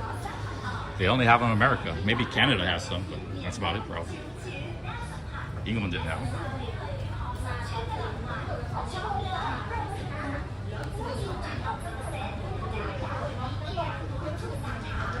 I've had 4 phones I've owned. I had the original iPhone SE. That phone bit the dust. Here, this is what I'm looking for right here. They got it. Handheld flossers. Perfect. Exactly what I'm looking for. While I'm here, I might buy some fancy toothpaste. This is what I'm looking for. I couldn't find this anywhere. They have like this style, but I don't like this style. I like the floss sticks. They got these too, so either of these will work. Actually, I might just get this bag. Just more Oral-B.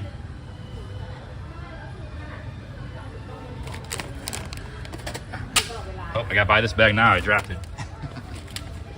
I'll buy that one. What else do we need? Oh yeah, I was gonna buy coconut oil for my neck and nose. Maybe we'll get some. This is the toothpaste. Very good. This little brands right here. These are herbal toothpaste, but you got to look at the bottles. Some of them are better than others. So I noticed there's like different kinds. Some I like more than others. But I don't remember which one was good or not. It's like luck of the draw here. This one is the cinnamon one. Mixed fruit toothpaste. But yeah, this is like all natural toothpaste here. Very good. I don't remember which one I liked. I've never seen this one before. What is this? Gin Tanner concentrated herbal toothpaste. Oh man. Let's read the ingredients on this one here. Brush your teeth twice daily. Size of a green pea. So this will last a long time. 80 baht. 0.16 grams. Only use that much. Water, sorbitol, glycerin, propylene glycol, hydrogenated silica, calcium carbonate, menthol, camphor, spearmint oil, alcohol sulfate, potassium nitrate, coconut oil, cellulose gum, zinc citrate, cyclodextrin, sodium chloride, magnesium and aluminum silicate, titanium dioxide. Okay, this don't sound that. Some of it sounds pretty good, but there's a few questionable ingredients in it. I don't brush my teeth with titanium. We're not Iron Man here, so I'm gonna pass on this one. No, I think the other, this brand is better. I see, I never seen this one, Super Doc. Wow, this one's 500 baht whitening toothpaste. I'll spend 500 baht if it's good. Let's see the ingredients. I've never seen this before, Super Doc. Because actually, you know, my oral hygiene is of prime importance. It's a special whitening toothpaste. It's very expensive. Because you can buy toothpaste for 20 baht in Thailand. They don't have them here, but there's brands for like 20 baht. They don't sell them here, there's no markup. But at 7-Eleven you can get them. Okay, this one's from Thailand, it's from Bangkok. The #1 ingredient is dicalcium phosphate. Can anybody look that up? I never even heard that. Dicalcium phosphate. Purified water. Sorbitol, glycerin, that's all good. Saccharin, salt, menthol. Peppermint oil, clove oil, cinnamon oil. Okay, this actually sounds really good, except the dicalcium phosphate. Everything else sounds great. Can anybody look at dicalcium phosphate, see if it's toxic or not? If not, I'll buy if it's good stuff, I'll buy it. If it's why it's so expensive, I'll buy it. Otherwise, I could just get this for 60 baht, you know? So this is, they got 50 baht here, Lion toothpaste. I'd only buy this if it's... Maybe the dicalcium phosphate is the whitening. It says it has charcoal, maybe that's charcoal. Yeah, can anybody look up dicalcium phosphate on YouTube? Is that charcoal? Okay, yeah, we need to find something for our nose. Aloe vera or something. Yeah, you can look it up on Google or something, you know. Rescue skin oil. It used to be 300 baht, now it's 116. What did you say, Nigel? I didn't see your comment. Oh, calcium and phosphorus. Okay, so this is like really good stuff. I'm gonna buy this, dude. Splurge, 500 baht. Just, you know, it's a big bottle, 100 grams. Okay, wow. So this is super high-end toothpaste, dude. 500 baht. It's whitening. It's a special dude. So we're gonna see if my teeth get whiter. Yeah, I'm gonna buy. I've never seen this anywhere. Super Doc. It's all natural ingredients. It's very expensive though. All right, guys, we're gonna get this. Okay, next thing we're gonna get is something for our skin. We got the floss sticks, we got the toothpaste. Let's see this stuff here.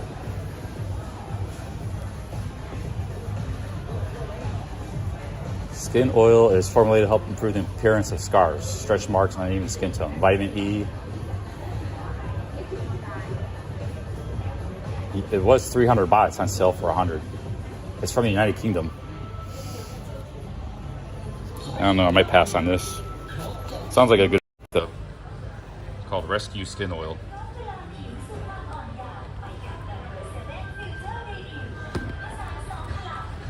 What else we got? We got Boots Cucumber with aloe vera. So they got some British stuff here.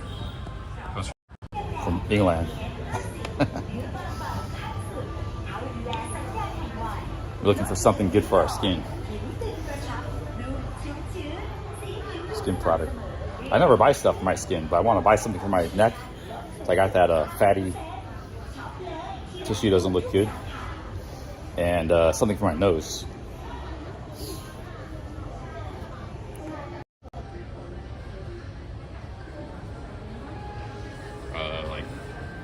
I don't want to use sunscreen. I don't like sunscreen. I'm skeptical of it. So I'm looking for something on my nose. I don't know what. I should have done some research.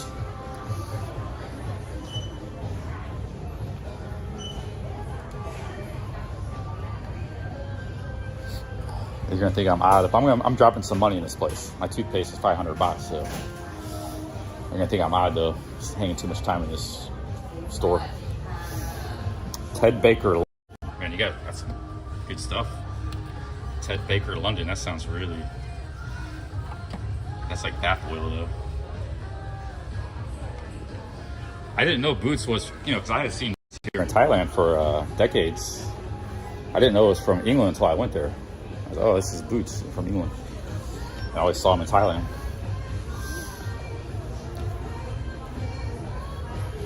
Brightening, water essential, anti-aging. I don't need that stuff.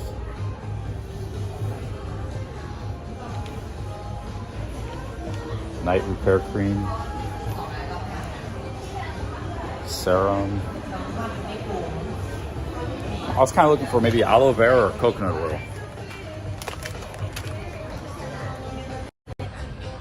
Yeah, this toothpaste is $15, but I can tell by the ingredients, you know, because I've studied a lot of these ingredients. This is top quality, man. It's gonna make my teeth whiter. It'll last me a few months. So you guys are gonna see the difference. I wouldn't spend this amount of money and have confidence in this.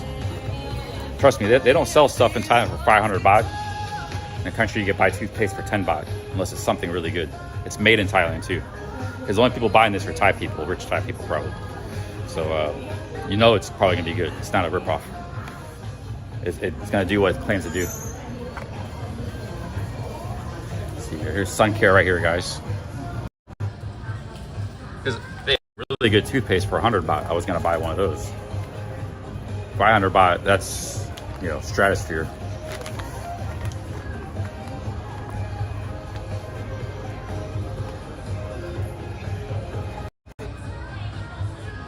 It's not Colgate, man. It's a Thai brand. It's from Bangkok. It's nothing to do with Colgate. It's called Super Doc. Yeah, it's there's all kinds of Thai toothpaste. It's got all the ingredients. It's all good stuff. It's even got gold in it. Kova Pearl Gold. Got gold toothpaste, guys.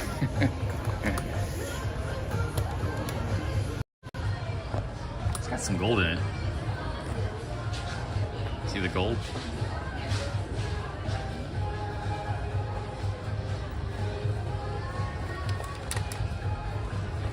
Yeah, rich people's toothpaste, top of the line stuff. Okay. Let's see, what do you need? Here's a zinc stick. Somebody says zinc, is that good? Zinc for the sun. These are 1,500 baht, what? Dude, what the hell? That's so expensive. I ain't paying that, man. It's making the toothpaste look like nothing. Dude, sunscreen is such a ripoff. One, it's expensive as hell.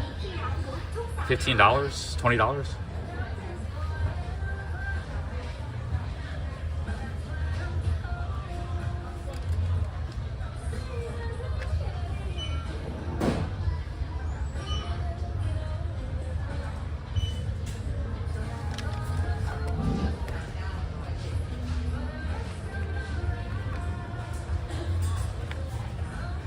Yeah, I'm gonna get the, it'll be good for content too. If you guys see my teeth get real white, you can say, yeah, man, you gotta go get this toothpaste at Boots. Because everybody wants whiter teeth. I've used some whitening toothpaste. You know, it can actually, my teeth can look real yellow because of the coffee and stuff I drink. But I've used whitening toothpaste that actually does make a difference. I haven't used any in a long time though. I need to start using it.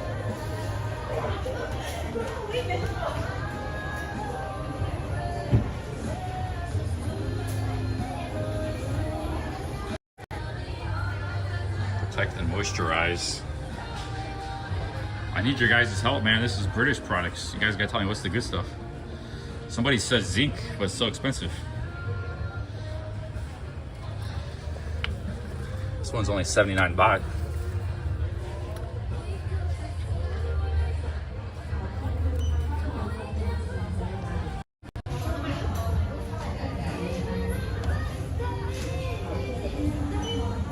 They always say aloe vera is 99%, but it's just a bunch of chemicals. It's not even the #1 ingredient, not even close. I don't know why they say that, man. It's like total scam. All these, aloe vera comes from a cactus. Like in Baja California, you can just get it. You cut open a cactus and you get it. But none of these products have very little aloe vera at all. Aloe vera is very good for the skin against the sun. But this is all crap. It's all chemical crap. Banana boat, all of it. You can actually get pure aloe vera in Mexico, but I don't think you can get it here or at most places in the world. See, soothing gel boots, but it's all chemicals. Water is the #1 ingredient. Butylene, glycol. That's not even the top 10 ingredients. Aloe vera. They just put the name on it, put like a trace amount.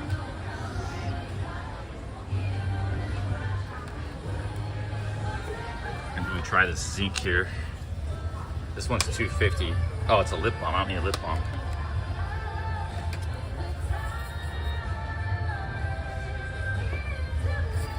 This one's got jojoba, vitamin E.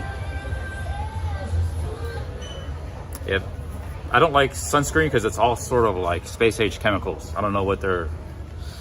I always wonder sometimes that's what's causing people skin cancer. So, Reef. Mineral-based, reef-safe, ocean-friendly sunscreen with natural ingredients. GMO, non-nano. So they even put nanotechnology in sunscreen. What the hell? If they're saying non-nano, that means some sunscreens have nanotechnology and GMO. So that's not something I'm going to be spreading on my skin.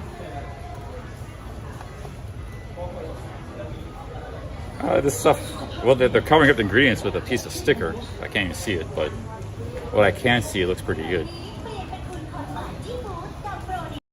It says there's no oxybutyrin, oxytoxane, paramate compound. Okay, so it doesn't have a lot of the bad microplastics or sphere beads or nanoparticles. It's not that, oh, it's 500 baht though. This is getting expensive to visit here. It's probably the best of the bunch though. Thank you. Yeah, I think we're gonna get this. Let's use this for our nose. Get a hat and this, I'll be good probably. I think the rest of my body can get sun and it doesn't matter. Just my nose.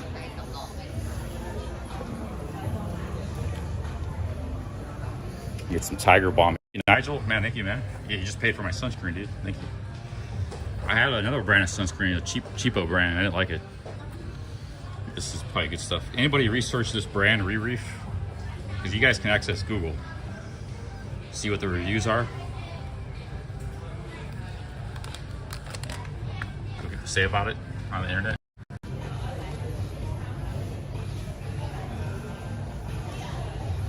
I'm gonna get some Tiger Balm. I haven't had Tiger Balm in a long time. It's actually good for rubbing into your muscles. My shoulders are kind of sore. But you're supposed to use red or white. I don't remember which one to use. I'm gonna ask somebody here.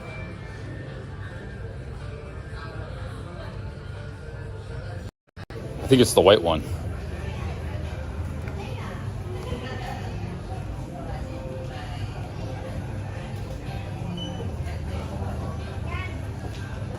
Yeah, if anybody can look up Reef. Look up this brand. It's 500 baht. Wasn't the most expensive one, but it's not cheap.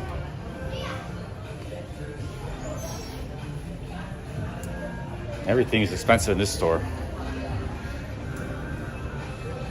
I bet you whoever owns Boots probably is a very rich person.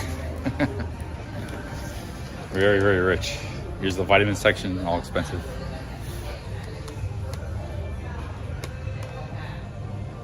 Stuff's priced up pretty big here, you know. So you can go to 7-Eleven and get Band-Aids for like 20 baht. Here they're 75 baht. There's nothing cheap in the store. But I think this toothpaste is the real deal. This was cheap. I needed this floss sticks. Same prices everywhere, 60 baht. I couldn't find it anywhere else. I'll pass on the Tiger Balm. I just get these 3 things. Buddy cup? My kneecap.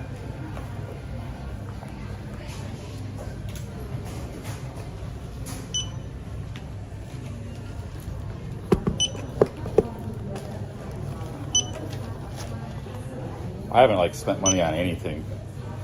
So spending 30 bucks for sunscreen and toothpaste I need, it's not a big deal.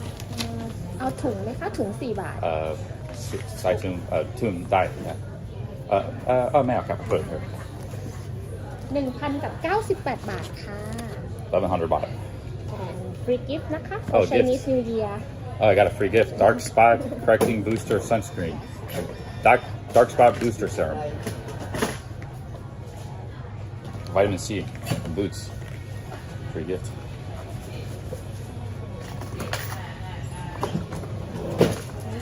Captain Cap. Thank you.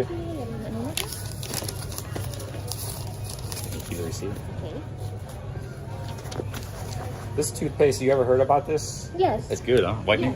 Yes. Yeah, I drink a lot of coffee, so I need Yes, and it's like made from herb. herb. Many type of herb, Thai herb, Chinese herb together. Okay, yeah. I know it's expensive, but I think it's going to be good. Yeah, yeah. Okay, thank you. Captain Cap. Yeah, so I said you get pretty good toothpaste in Thailand for 20 baht.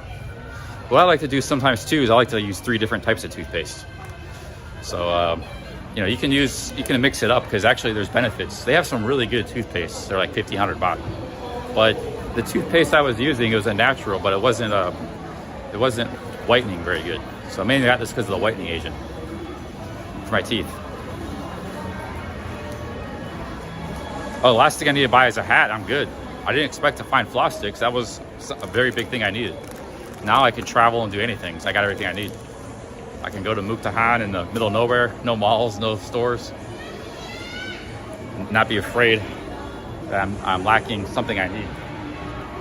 Because the floss sticks are essential. You know, stuff gets stuck in my teeth, and I need to keep it clean. Brushing alone doesn't do it. Oh yeah, they already gave me the free stuff too. Oh, these are pretty cool shorts. I like these. A little bit heavy, but these are the kind of shorts that would dry quickly.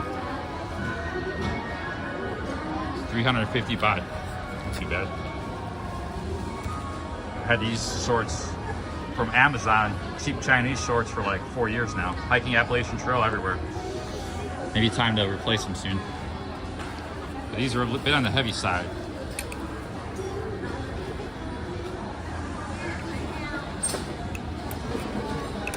Yeah, I couldn't find stick floss at 7-Eleven. They had normal floss. I don't like using normal floss. It doesn't work for me. I used the stick floss. I couldn't find them anywhere, like last month. And I ran out of the ones I had. I had a box of them, but I ran out. So yes, I do floss my teeth, otherwise I wouldn't have ran out of them.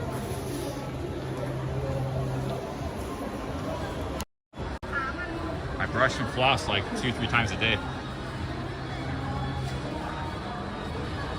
Yeah, I don't like that hat, man. I mean, I know it's very, it works. I just want like a baseball cap. I can pop my collar for my neck if I need to. And maybe a little sunscreen just in case for my nose. And that's pretty much all I need, I think. I might carry that cheap hat I bought in Surin.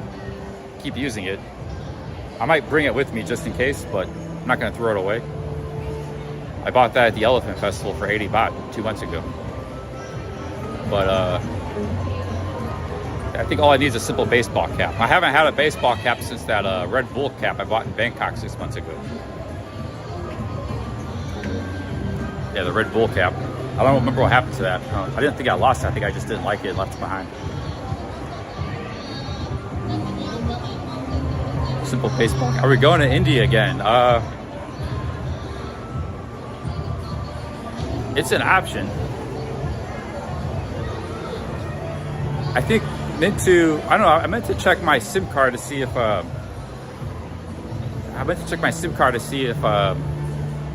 still have it. I think I might have lost that thing.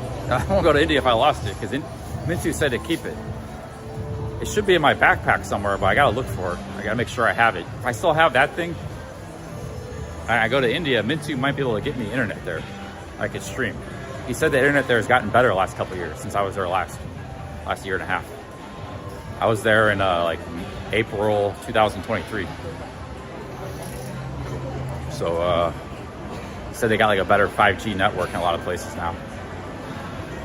It's just hard getting a card, but if I meet up with him, he could get me the SIM card straightened out, sorted.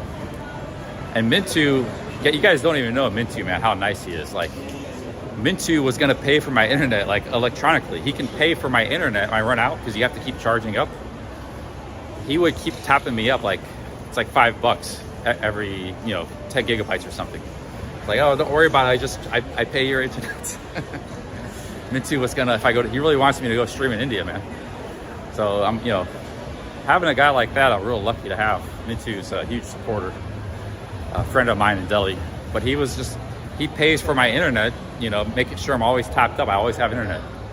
He said he would do all that for me if I get there streaming.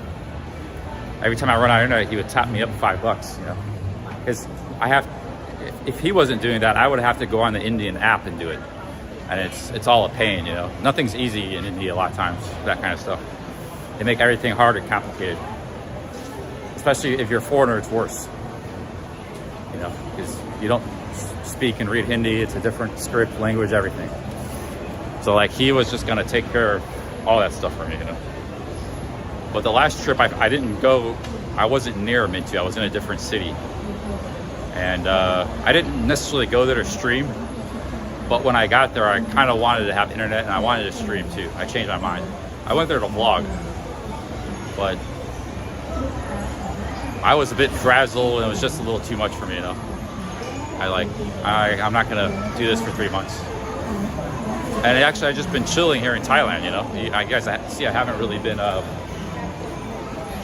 doing a whole lot. India would have been pretty stressful. It's a big mountain to tackle, like climbing Mount Everest. It's a traveler. Why do you think, all these travelers make videos complaining? You guys think I'm joking or something? I like India. I think I'm a pretty, badass traveler. So I'm not like selling myself short, but, there's other badass travelers too. They're complaining, but I want to go there and sometime in my life and YouTube career and really spend a lot of time in the country and explore it and travel, make videos or whatever I do, live stream. But, I spent 3 weeks in Kerala. It was good, but I feel like I'm not, wasn't mentally prepared for it this time around. Couldn't handle it. I actually enjoyed the time I spent there in Amritsar. Amritsar was cool. I had a good experience, but I just knew if I stayed, it was just going to be kind of rough, I knew. I had a very good experience in Amritsar, very wonderful. But even though it was a short trip, it was a good trip. But, I saw a lot of cool stuff. It was awesome, going to Amritsar. But it was just, it can be a pretty chaotic place. And, Amritsar didn't have all the hustlers and stuff and like Delhi had, bothering you all the time and stuff. It was a little bit of that, but nothing like Delhi. So most of India is not like that, actually. It's just Delhi, maybe Varanasi is like that, the other places.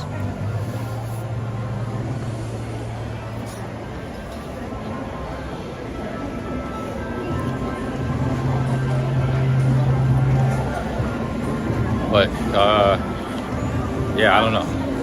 The thing, like, India is changing too. Like, Goa would have been awesome like 20 years ago to go to. I think Goa has changed a lot. That's one of the big attractive places to go to because it used to be like this weird hippie backpacker haven, but on the beach in India. That's kind of all gone now. The backpackers are gone, the hippies are gone. It's just like this mainstream Indian tourist place. So I missed Goa when it was nothing, a mainstream beach destination all over the world. Cancun, Mexico is like that. That doesn't have a lot of appeal to me. Going to some weird hippie beach, $2 a night hostels, $5 hotels. That sounds pretty cool. People on the beach dancing and raves all night. They used to have like raves on the beach. People doing, it's become more commercialized and more mainstream. Goa has. So that was one of the main places to go to in India. And it's kind of like, it's still there, but it's not like it used to be. Goa started like that in the 60s and it persisted to about 2010 maybe. It started to change then.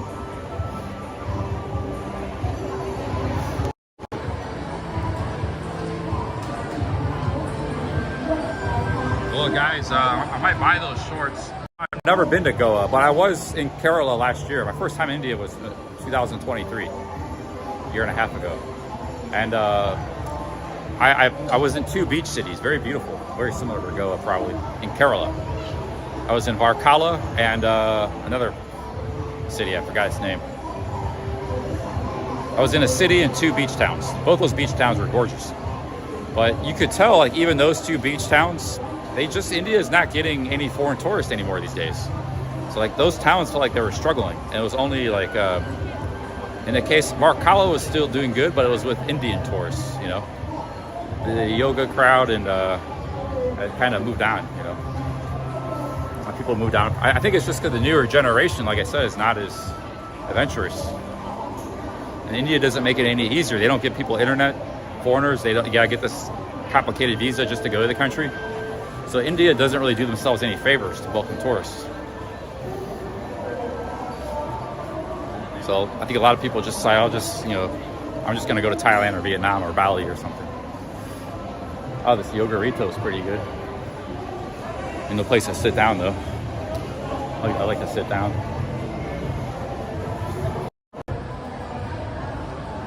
Fresh yogurt smoothie. Let's see here.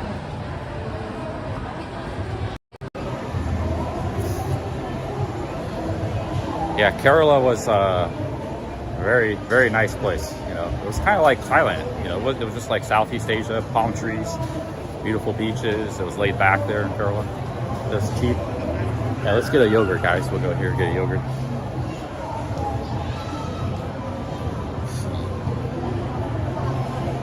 Sorry, Cap. Can I have a honey yogurt? Actually, I'll get the can I get passion fruit yogurt, but with honey, extra honey? Honey passion fruit yogurt?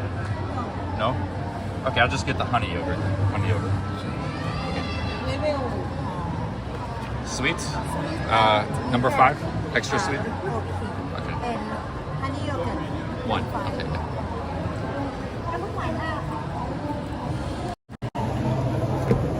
I got level 5 sweetness, guys. Extra sweet.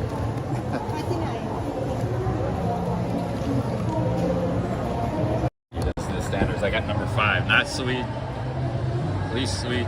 Less. I got the extra. Maximum. My money's worth.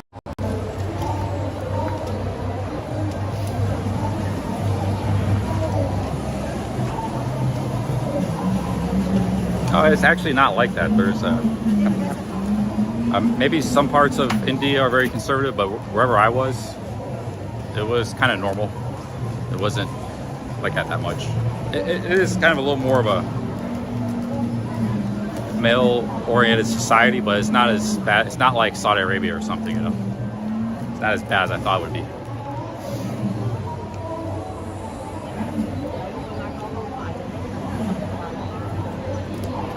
Burrito, we got a nice little chair here. Ah, man. I have a bag full of products. I gotta sort my bag out. Perfect little spot here in the corner.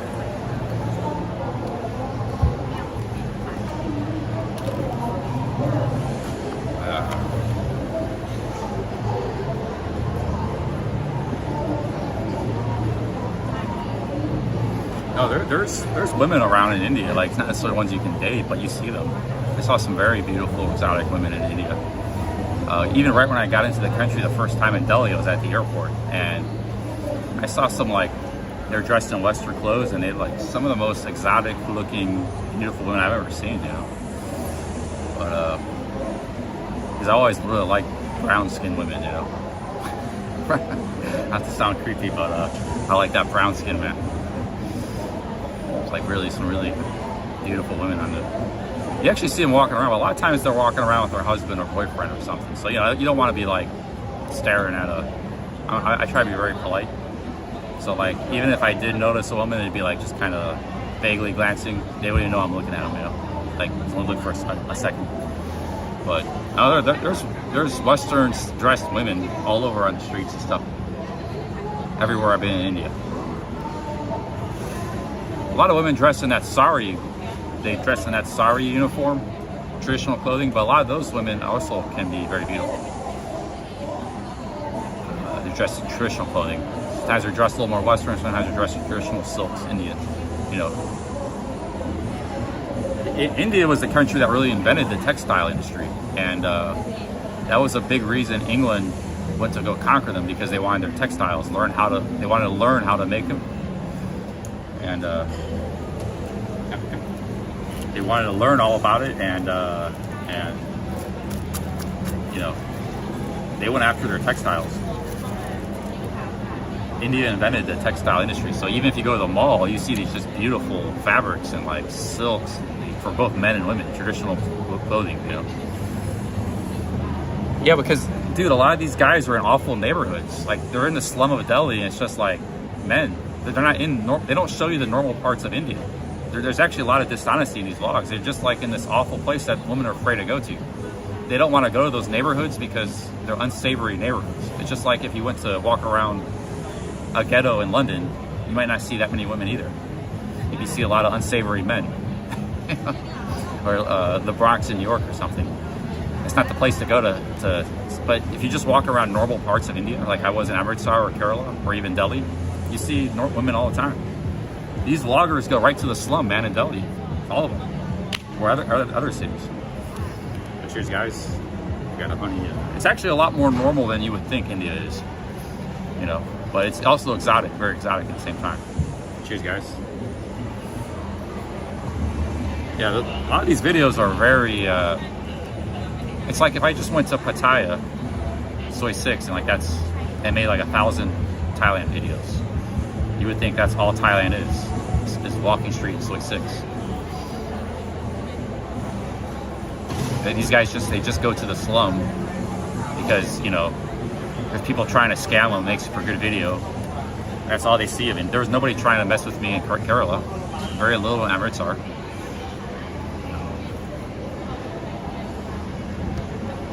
I even walked through a slum in Amritsar, and everyone was cool. Everyone was nice. So like, they're just in that's a rough part of India. A few of these Delhi neighborhoods where I don't know, people mess with foreigners in those neighborhoods. I don't know, no women go in those neighborhoods. You know, David Bond, he landed in India. He invited me to come with him 2017. I wish I would have, you know, but I was in Pattaya at that time. And he ended up in the exact same place, like this medieval Delhi neighborhood.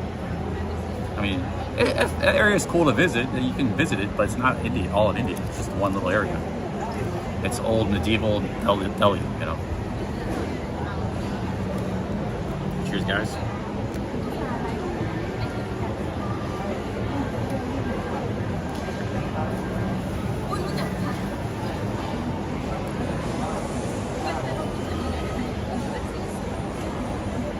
India is actually a lot more like the rest of Southeast Asia than you would think.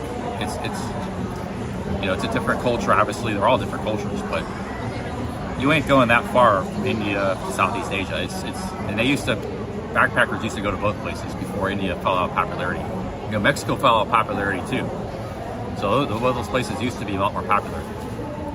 So Bali, Thailand, India was like a circuit. You know, it's not climate-wise, lifestyle. It's not all that much different. You know.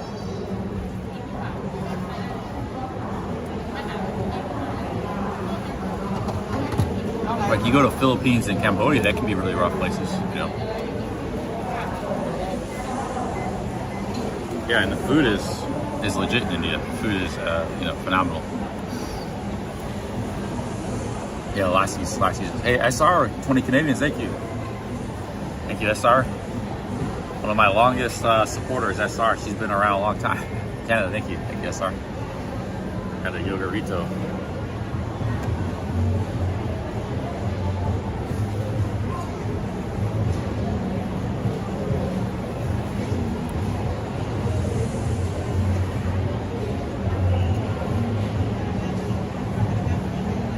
Check out this toothpaste, man. Super Doc. Thank you, SR. Thanks for the 20 Canadians. Oh, Walgreens owns Boots? Man. I thought it was British. Look at this, guys. This is ISO toothpaste right here.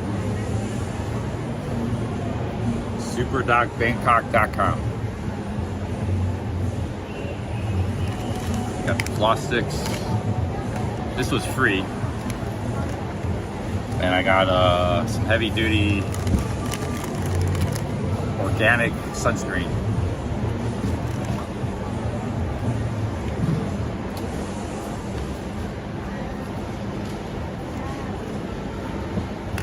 I'm gonna buy a baseball cap.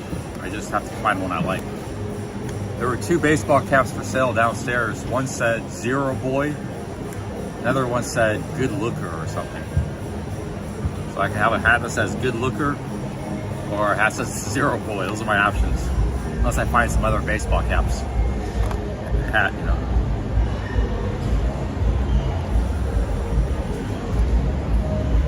Yeah, I mean, we as customers just need to not buy the crap, you know. They have good herbal toothpaste in Thailand for 20 baht. I didn't buy this because it was herbal. I bought it because it was an extra super whitening toothpaste.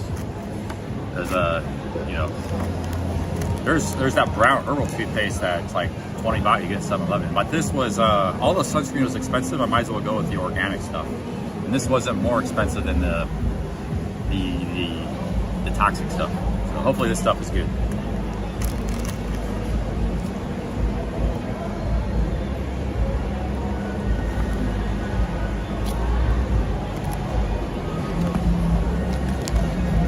Thank you, SR. Thank you very much.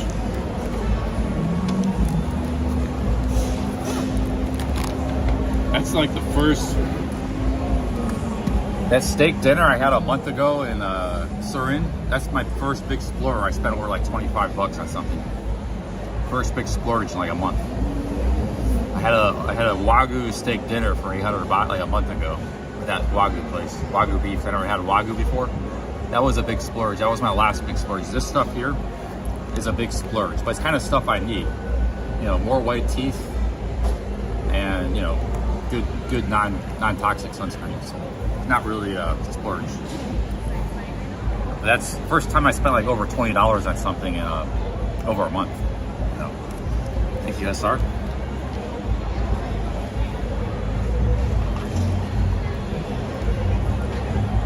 The floss sticks, which I was really looking for, is only $1.50. Those are only like 50 baht.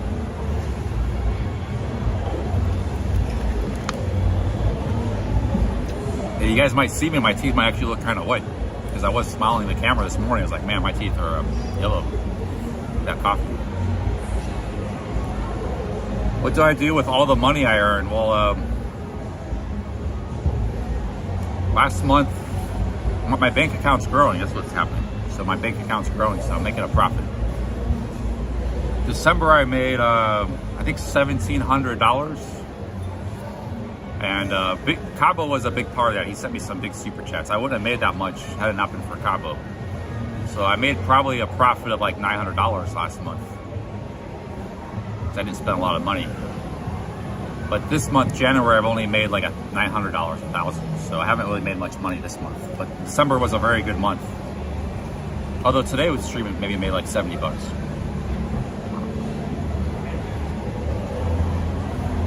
Yeah, I'm not splurging on anything, but I still have to spend money. I'm staying in hotels. I'm eating at restaurants. I don't cook in the rice cooker, so I'm still spending like $700 to $1,000 a month. My super chats basically cover that. Now, if I make more than that, but see, in Bangkok and Pattaya, I was making a lot more. I was making like over 2,000, but I was spending a lot more money. I was spending 2,000 a month. Here at Isaan, I'm spending a lot less, but I'm making a lot less too. You know, so but I'm not streaming that much in Isaan, so. Pretty much, I make pretty close. Whatever I make, I'm spending that much. You know? Now, if I could get a fan room somewhere, like back in Pattaya, and milk that, and make like $2,000-3,000 a month, and have like low Isaan level cost of living expenses, then I could save a lot of money. The problem is, I don't really want to go to Pattaya. I think a lot of people in my audience don't want it either. They don't want me staying there for 3 months streaming. Some do, but most don't, I think. And you're still spending a lot of money, even in a fan room, because you're out all day streaming. Your massages, motorbike taxis, you know, coffees, food. You spend a lot of money when you're streaming all day doing stuff. You know, yogurts, you know.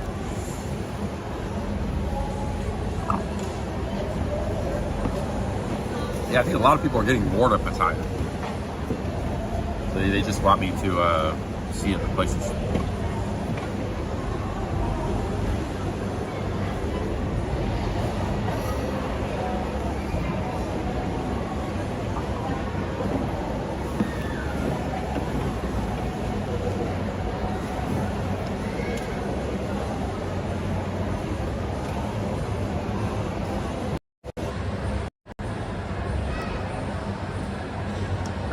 Not much of a view.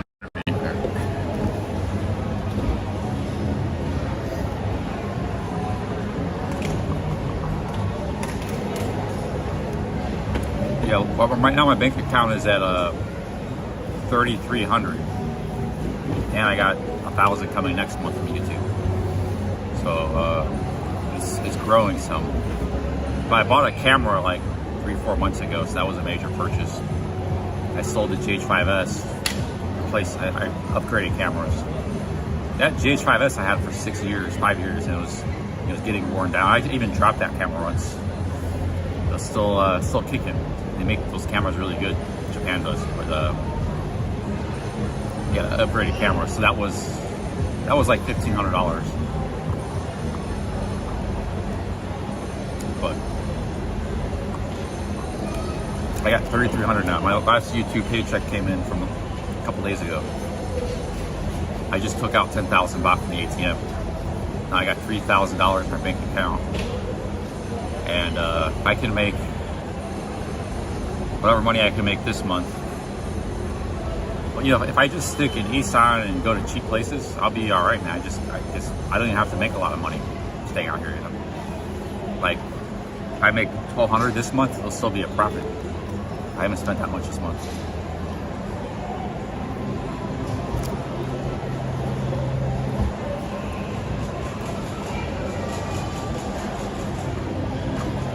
Our location does matter too. Like you need both.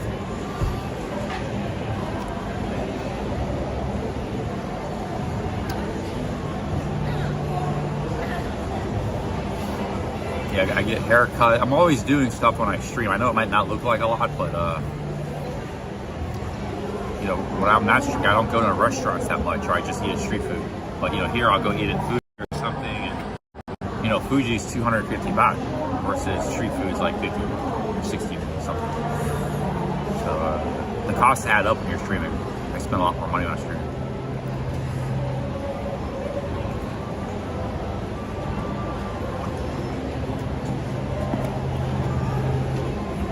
Sometimes I buy things, like I'm in purchases, or I do something that's for like content that I wouldn't normally do. Like I'll go somewhere and take a taxi to that place. I normally wouldn't go to that place on my own, and that costs money too. Yeah, you do spend more money when you're streaming.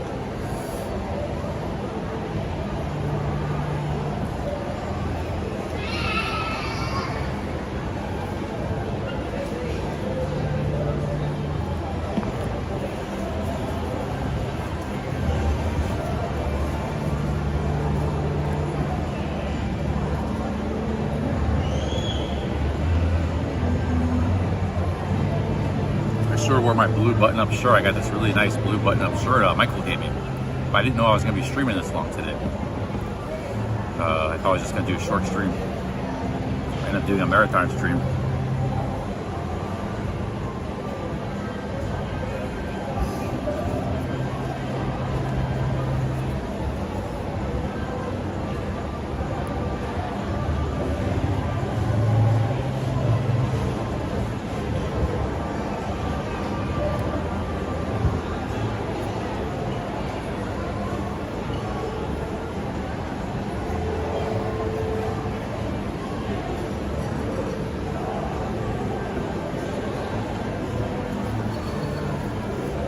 Hammy Hamster says, thought about going to Pattaya and giving Ed Sweeney a hi. And yeah, I said hello to Ed on one of his live streams recently, and he said hello to me. We know about each other. We never met, but very cordial. And yeah, I wish Ed Sweeney the best. He does good. He's headed back to England, I think. I saw his last vlog. So I don't know how much longer he's going to be in Pats, but if I had the opportunity to meet him, yeah, I would love to meet him. But I'm nowhere near Pats, dude. I'm like 450 miles away from Pats. I could fly to Bangkok and then take a taxi down to PAX. But Louis Cabo wants me to come to PAX. He invited me. He said Robert Mack and Wander is going to be there in a week.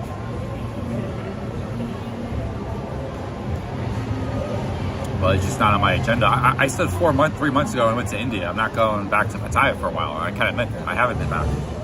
So it's like, you know, maybe I just want to leave Pattaya for a while and do other stuff. So when I said that, I wasn't bullshitting, you know. That was, I said, I'm not going to the Pats for a while. I had enough of the place for a while. It's causing me to want to drink. It's a temptation for me to drink, you know. If the longer I stay in Pats, the more likely I may not start drinking again.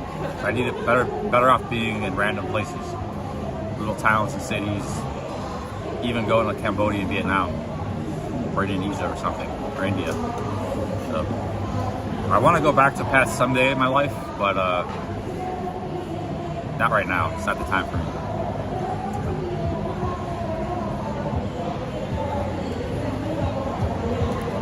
Cabo was talking like he was going to come to Isaan and Laos and stuff. He changed his mind. I was going to meet up with him here. But if he's not coming here, I'm not sure I want to go to Pattaya, you know. I told him that, so I'll think about it. I'm 450 miles away from Pattaya. It's not, you know, I get there, it's more expensive. The hotels are more expensive and everything, so I think I'm doing okay where I'm at, you know. Right now, I might go to Laos and Cambodia, Vietnam next. I might go to Mukdahan, another city. I'm fine here in Isaan, you know. I have a lot of friends in Pats, you know, but I just, it's not on my agenda right now. Anybody wants to come out to Isaan, everybody's welcome, you know, meet up, hang out. Yeah, Myanmar would be cool too, but Myanmar is sketchy, a lot of reasons. Very sketchy place right now.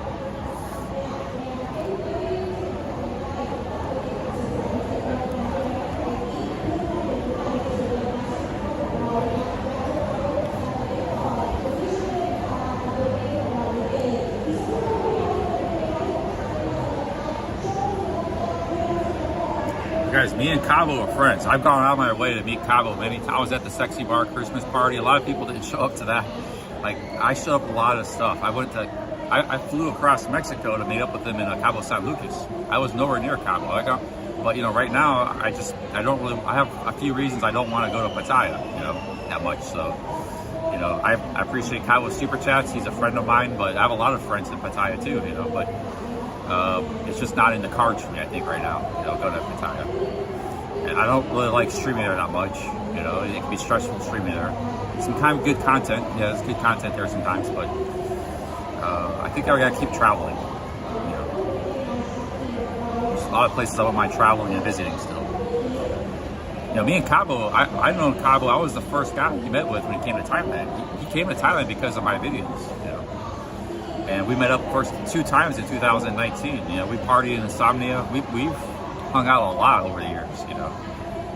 And Wander Nirvana is a great friend of mine too. I might not be able to see him this trip. You can't always run into your friends. But it's good to have, you know, other travel friends around the world. You know, it's good.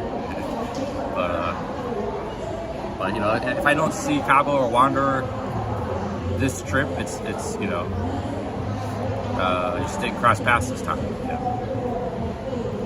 Like, I haven't seen much of Sean this trip too, so you know. Jay Easy, he's a friend of mine. He's coming in. I might not see him. You know, Robert Mack. So we'll see what happens. But hey, Justice Guy. But you know, I got my own thing I'm doing. They got their own thing they're doing. Everybody's doing their own thing. Sometimes we cross paths. Sometimes we don't. But Cabo seems like he really loves Pattaya. He's really happy there. He really likes the place. So you know, he's good. I know the feeling. I've been like that too many years. You don't want to go anywhere else where you really enjoy Pattaya. You know, you're really. But I'm in a little different zone right now. You know, that's all. I'm not really in a Pattaya zone right now. I know what that's like though. You know, it's a good thing. So, Pattaya's a great place. Justice Guy, what's up, man? Sea-Sacket, you're driving to Sea-Sacket on the 16th. Yeah, Sea-Sacket's the next province over. It's not far. I passed through there a week ago. Stopped for a few hours, did a tour.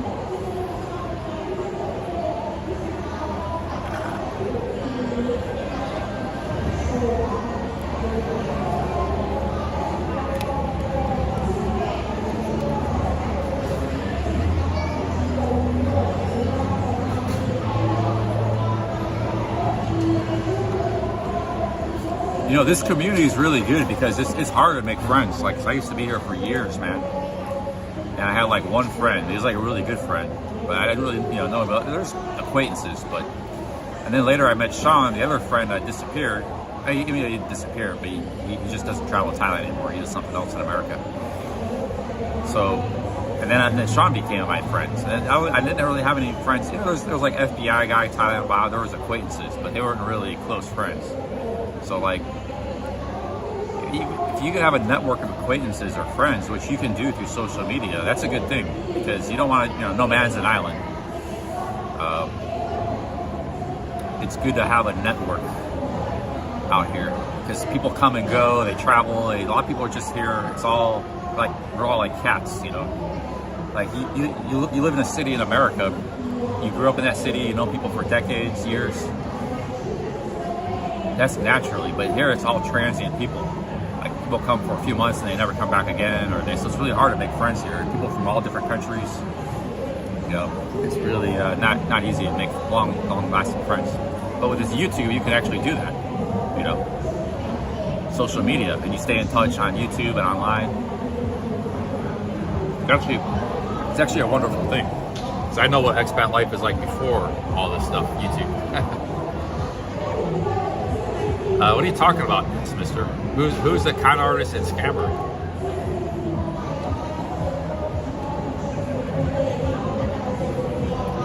Boots were British. Walgreens bought them out. Yeah, there's nobody I know that's a scammer or con artist. Boots were British. Walgreens bought them years ago. Oh, okay. Yeah, Walgreens are huge, man. There's so much money in America. Because Boots was probably big too, but Mo with the $10. Thank you, Mo. Thank you. CC made it to Thailand. Heading to Pats. Probably won't see you, but cheers, bro. Hey, big ups, Mo. Mo was in the Philippines. Now he's in Pattaya. Big ups, man. I hope you have a good time, man. Enjoy yourself. Yeah, cheers, Mo.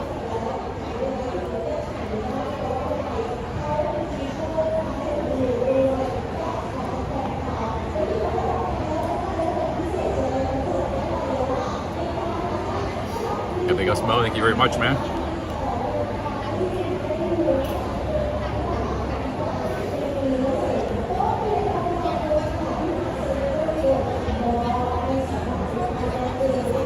Me and Cabo, we had nights where we partied at like 9 in the morning when I was a drinker. We weren't always streaming, but man, we partied hard, man. A few go hard nights. Cabo's a go hard partier. You would go to 8 in the morning, like in my bar and stuff, drinking all night with me, a couple times. FBI guy, Thailand Bob, and those were that was when I was still drinking back in 2019. That was Cabo's first trip too to Thailand.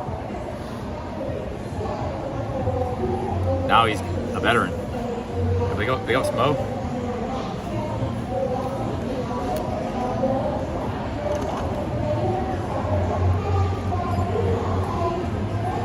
If I was drinking, I'd probably be in Pattaya right now, man. I'm just not a drinker.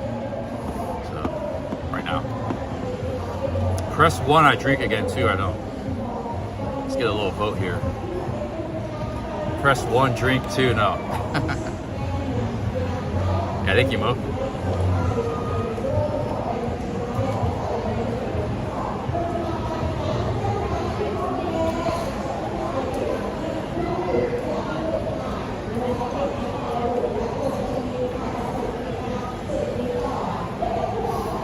Well, we got one vote.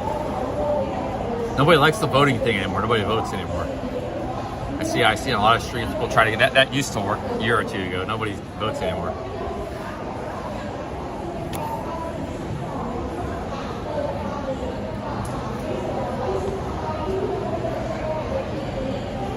Good choice. You're the only one that voted, man.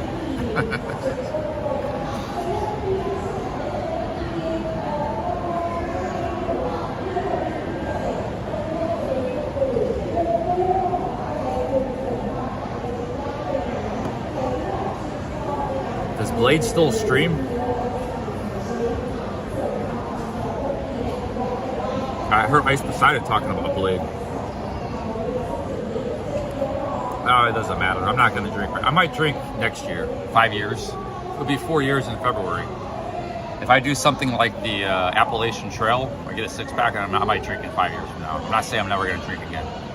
I'm going to try it one more time and see if I can control it. But I don't want to do it now. I'm not ready for it now. I got to be in the best physical and mental health before I attempt to do it again. I do miss drinking sometimes. If I drink, I want to conquer it, you know. It's like conquering a mountain. I'm just a nice social drinker. Thank you, Mo. Yeah, let me read out Mo's comment here. He made a nice comment. Yo, what's up, Jamie's? Eventually, I like to wander to these east. Well, no, man, you just gotta go and go the places you have. There's no place that's better. You can come out here very boring, you know. Like Pattaya is fun, man. Especially if you want to drink and party and be around ladies and stuff. Probably the best place in the world for that. So I'm not putting on Pattaya. It's just not where I'm at in my place in life. It's not for me right now. But maybe next year, I hike 3,000 miles across America. I got a 6-pack, maybe I'll do it or something, you know. I'll go back to that life, but not right now. I got money too, you know, making some money. Maybe it will be 10 years. Maybe I go make money in America first or something.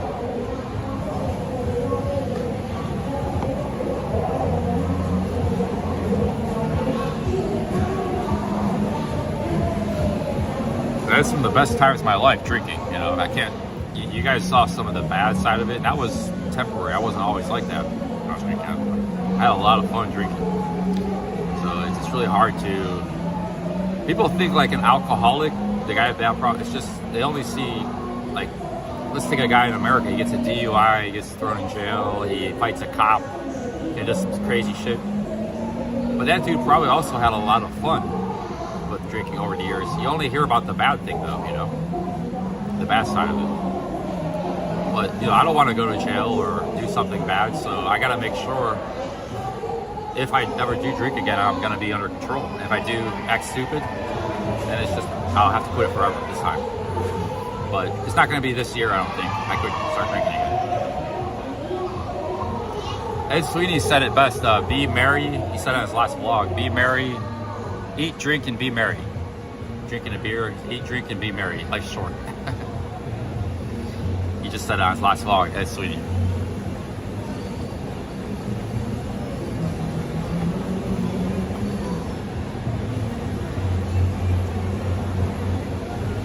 Well, it's always been like that, Stuart, but every beer bar is different. Some beer bars, they don't do that much, but some places they do. If they don't know you, maybe if they know you more, they won't do it as much.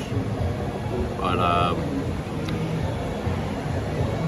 yeah, it just, people find their favorite bars. For me, I was like, I was a street drinker. I'd buy beer at 7-Eleven. I'd go to discos. I was never a huge beer bar guy, but you know, I would stop in beer bars. I would go into Go-Go's because I like draft beer, and you get good draft beer in the Go-Go's for like 60 baht. So I would just go and get a draft beer. I know all about the drink thing, but yeah, that's it's the same. You go to Angeles City or any of these places, you always, it's no different in Bangkok, Soy Cowboy, or Phuket. It's everywhere. You go to any red light district, it's the same. Phnom Penh, you know, they're a red light district.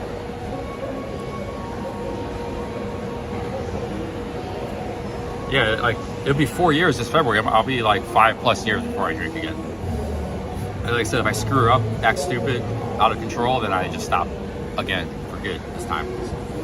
You know, if 5 years doesn't change anything, I'm in great shape, then I'm a lost cause with the alcohol. But maybe I have one more shot down the road to have, you know, be able to enjoy it.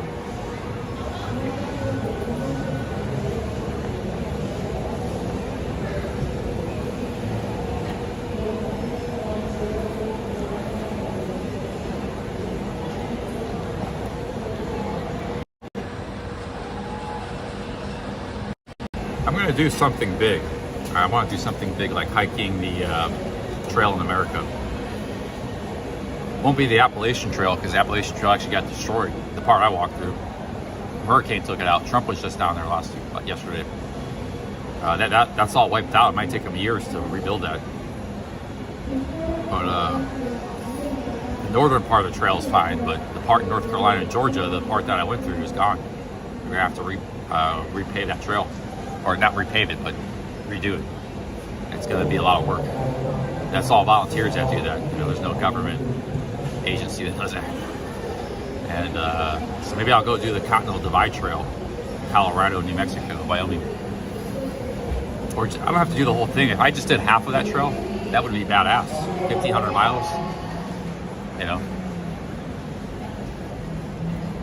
Do you guys think I could do 1,500 miles of the Continental Divide Trail or Pacific Crest Trail? Like half of it?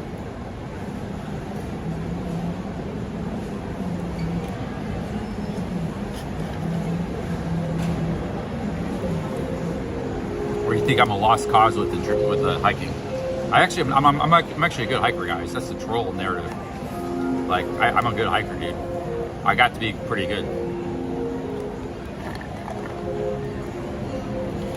So, you know, that was my first big adventure. Well, not really my first. It's Ohio and Cornwall. I did some other stuff, but that type of hiking, that was my first time. I'll be well prepared next time.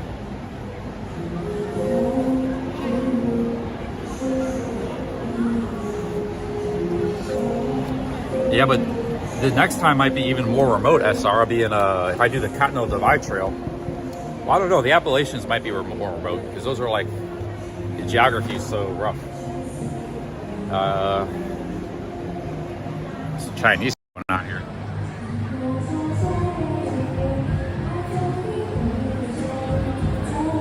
Like, the Continental Divide starts in Mexico border. It goes across New Mexico. 700 miles across the state of New Mexico, 700 miles across Colorado, 700 miles across Wyoming, a little bit in Idaho, then Montana. The whole thing is 3,000 miles. So that is a long, long trail. Just one state, 700 miles. But I might just do half of it, or I don't have to do the whole thing. I'll do half of it.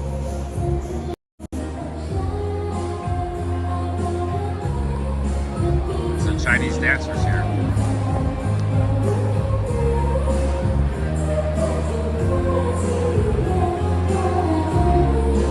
Let's go see the singer and get closer.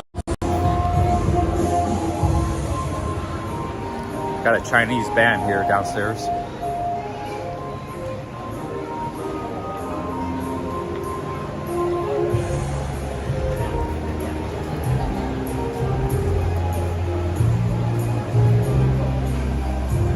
It's Chinese New Year, that's right, I forgot about that. Chinese New Year, Pattaya is pretty cool.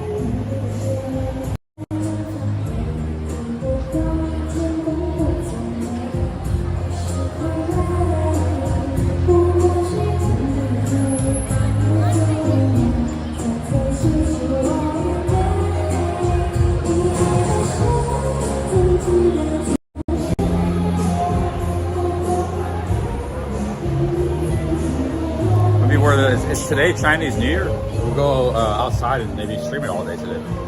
Maybe I'll just stream all day today. Chinese New Year is actually pretty cool. I've seen it in many places.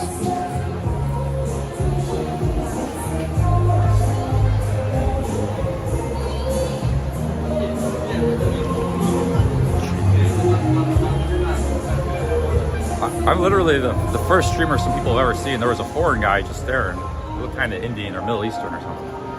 He was staring like he's seen an alien. I waved at him. But, I think sometimes I'm the first streamer anybody's ever seen, or a vlogger.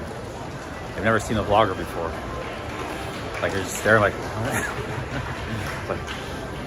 but it happens time to time. I just wave at them. Hey, you know, look. I'm just walking around with the camera, tripod. Yo guys, here's the hat. This hat is the Zero Boy hat. I need a baseball cap. It's either that or Looker. This one is Looker. Zero Boy or Looker gang. We have our rivals. Is that the B. George watch? Oh man, B. George watch. They made it out here in Uban, Ratchatani. Holy cow, Barry's getting big. It says, yo, they got Barry, they got a V George out in Uban, man. Barry's getting everywhere.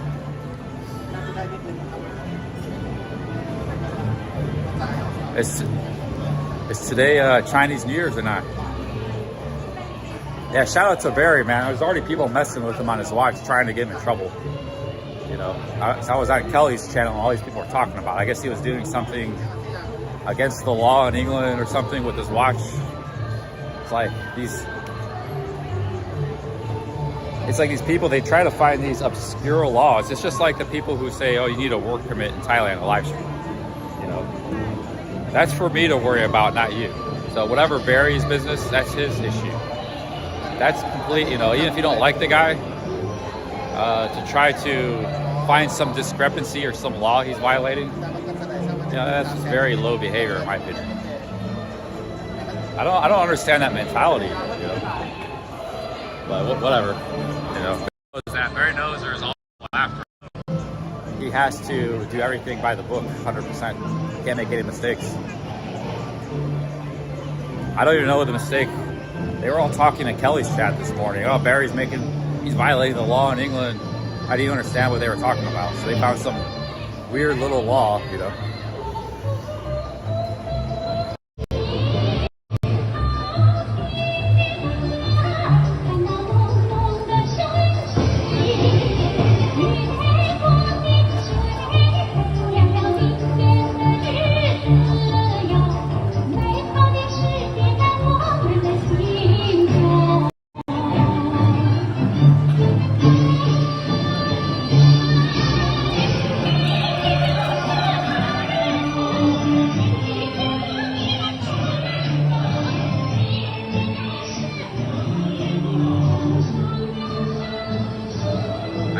Camera shot, guys. Can't get a good angle there.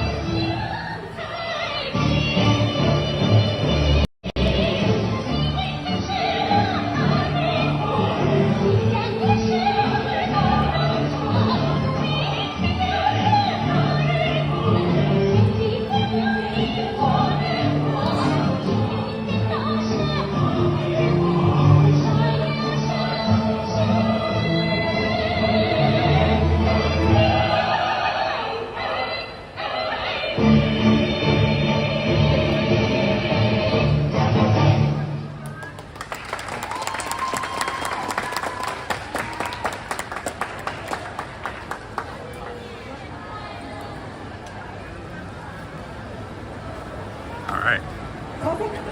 ค่ะให้สำหรับน้องๆจากโรงเรียนนารีทุกคนนะคะน่ารักมากๆเลยใช่ไหมคะ Chinese dancer, Chinese New Year. พกความสามารถกันมาเต็มเลยชอบไหมคะคุณผู้ชมคะชอบไหมคะชอบไหมถ้าชอบ I think that was the main thing here. They probably have more stuff going. Maybe in the city there's got to be some. I didn't see a lot of Chinese New Year decorations in Uban. ไม่ว่าจะเป็นโซนขอพรโซนเวิร์กช็อปนะคะโซนน้องหมีรอถ่ายภาพค่ะรวมไปถึงดับชีนิสมาเก็ตนะคะรวมไอเทมเด็ดไอเทมต่างๆนะคะมาให้คุณช็อปกันได้ Here's I can buy some shorts here or something. Or I need some. Let's see what they got here. Uniqlo is a Japanese clothing chain. They're very popular in Asia, although it's made in China.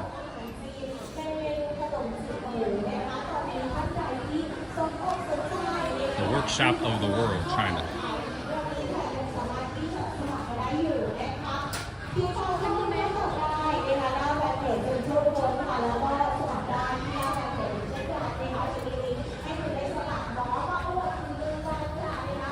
Pretty cool denim shirt. Too heavy for me, it never dry.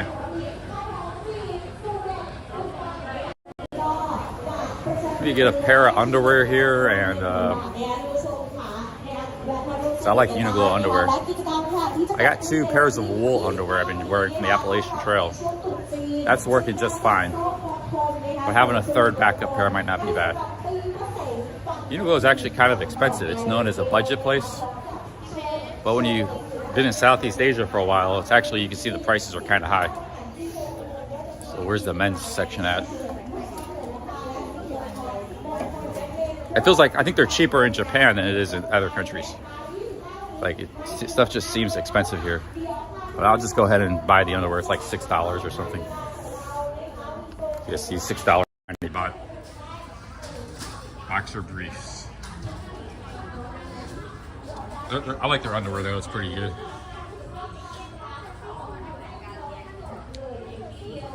Let me see, I don't know if this was the one I liked though. There's another, let me look around. The problem is too, is like their XL, the biggest size, barely fits. So I'm a fairing size. These are Asian sizes, you know. So like, I can only fit everything XL. But even that doesn't fit anymore.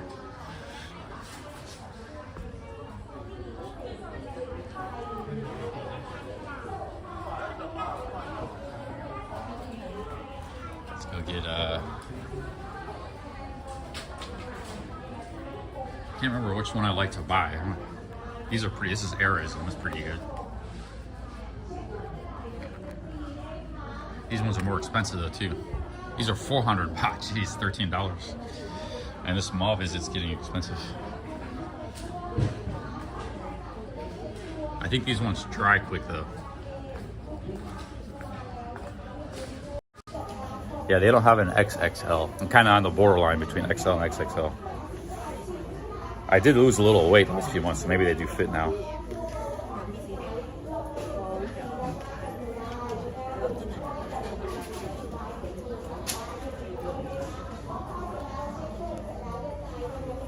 XL, same as medium in the West. Yeah, because I was a thin guy. I was buying XL back in like 10 years ago in Japan. I would come here to get some clothes in Japan at Uniqlo. I was like, if you're a 300-pound dude like Ricky Drama, yeah, you're not gonna find you. That's why Pattaya always had those special big man shops. They had special clothes for big men because none of the Asian stuff would ever fit. You know, I was on the borderline with XL. Like, I don't know how or who can wear these like M shorts. It's like nothing. Like you got like, you must have super tiny hips, you know, for fairings are built a little differently, you know. I think you got you're small, you wear the small, you know. All right, maybe get these XL here. I don't want to spend 400 baht though. Maybe I'll just stick with what I got. Oh, socks too. Yeah, I need socks. I need a lot of stuff. I only have 2 pairs of socks. I've been making do with it, but it's a good pair of socks that would wash quick. I haven't been in a laundromat like in 2 months, dude. I've been washing everything in the sink and shower. I'm going real like just hardcore traveler style, you know. What kind of material is this? Acrylic, cotton. I will say Uniqlo does make pretty good quality stuff. Yeah, I got flea market socks on now. These are baht, but these are garbage, man. I got 10 baht socks on right now. These suck. My second pair of socks I have. I think I'll just buy these for 130. These feel like they're pretty good quality.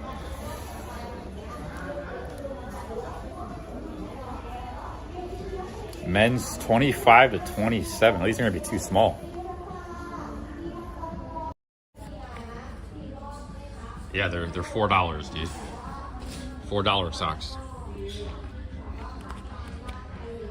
Those 20 baht socks you get at the market are like nothing. They're okay to travel with as a backup because they're so small, but they're not quality, man.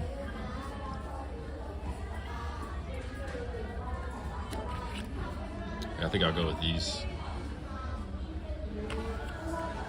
And then maybe rare.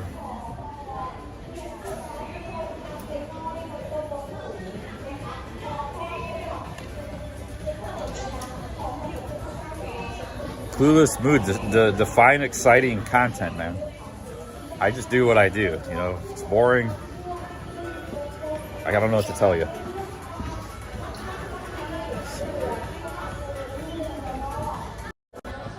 Do I get the boxer briefs or the silk underwear?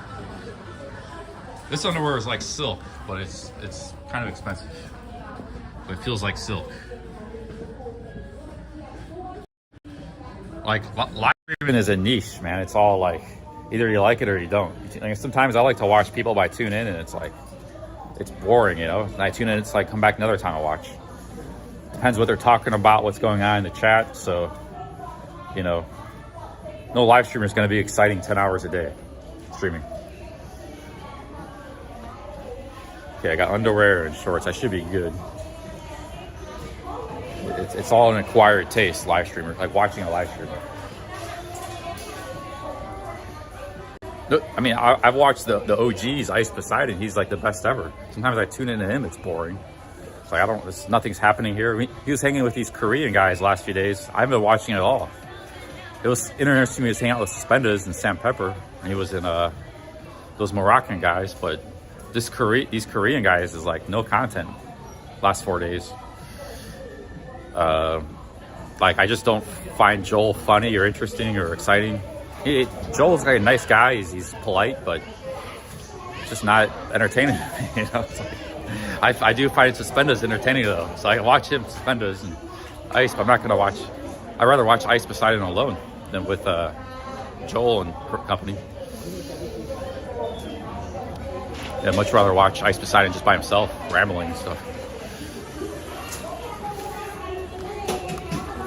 We got some expensive. Spent a little money in this mall, man. But hey, some stuff I needed.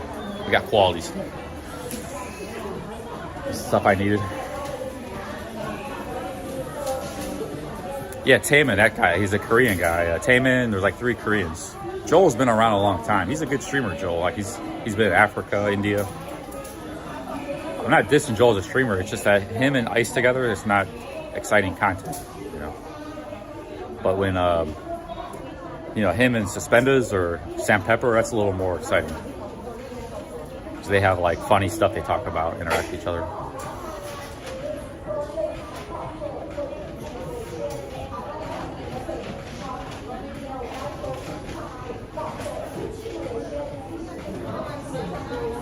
That was funny. Last night I was watching Ice Poseidon. You had to choose between. There's 3 guys, the 3 Koreans, and they were voting. It was either Suspenders or this other Korean guy, the last one out.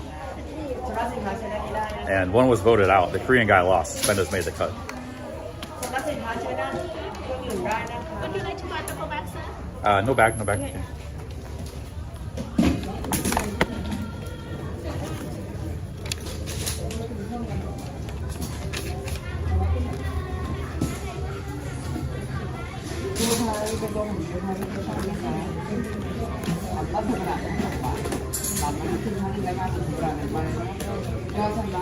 I just like how I think live stream is dying because like there's really talented and funny people and they're not doing all that great, you know. Like Suspenders hasn't been doing that great. He's pretty funny dude. I mean, if you get to know him and stuff, it's like I met him a couple times, but he's like just all the stuff like there's all these backstories like his emo character and the music he plays and his person. He sometimes, you know, there's no streamer that can always be entertaining, but you know, sometimes like I don't know, it's just like he's pretty entertaining dude. He's got all these quirks about him. So but you know, he hasn't been before he came out with Ice Poseidon in Japan. He was only getting like 200 in the chat here in Thailand, down from 1,000 last year. So I just think I don't really see anybody doing that good.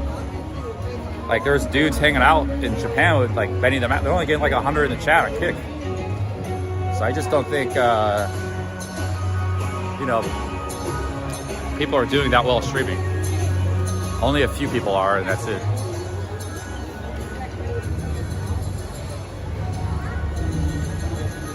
I think some things there's like a novelty, and once the novelty wears off, the market thins out. So and that happens a lot in the entertainment. That's why I like TV shows only last for 5 seasons, or they can't remake a movie. You know, the first time it was good, the rest of it they try to redo it again and it doesn't work out. Or a band makes 2 or 3 great albums and then they fizzle out. You know, so entertainment is very much a short-term sort of flash in the pan sort of thing. People's attention spans are short. They get interested in something for a while and they're gone. I kind of think that's happening with live streaming in general, you know. Now, I don't know what's going to replace live streaming for those people. They'll maybe watch movies or Netflix or play video games or do something else, but they're not seem to be, you know, live streaming is kind of slowly dying out, I think. It was kind of cool for a while, but people are losing interest in it. Hey, what's up, Copy Paste? Ben Newton, I'm in Uban, Ratchathani. You ever been here? This is Uban, Ratchathani. Pretty nice city. Although this mall's out in the middle of nowhere. I need to buy some shorts too. Let's go to this sports store. Yeah, Uban is 400 miles from Bangkok.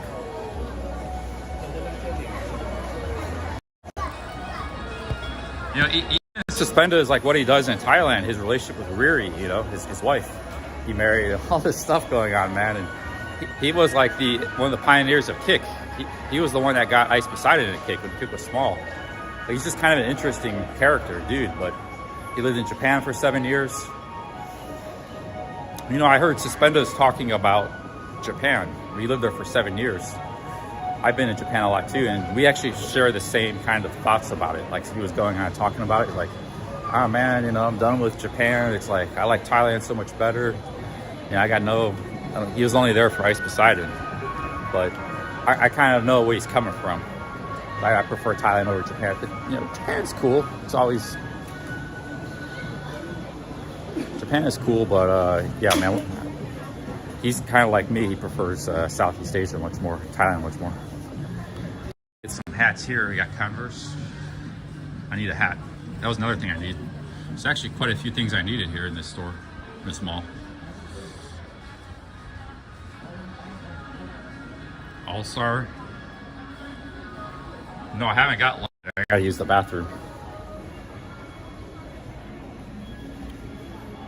Shorts. These are too short though.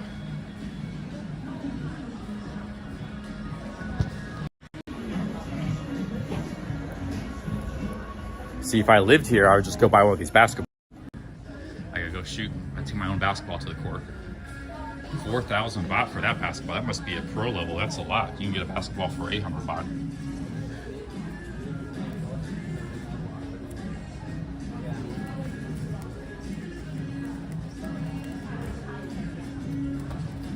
I might go play basketball tomorrow. I don't know if today, but maybe tomorrow. Haven't been in a while. I'd like to get a couple more basketball sessions in before I leave this town. So I'm thinking about going to Mukdahan next. Mukdahan in Laos. Sale 50%.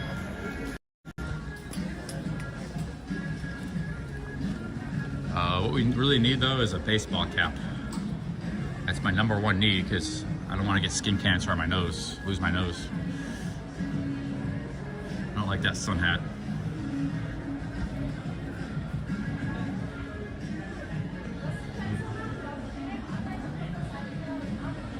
Oh man, what kind of hat should we get here? Converse? Converse is kind of cool. How much? Like 800 baht? No way, dude. Rip off.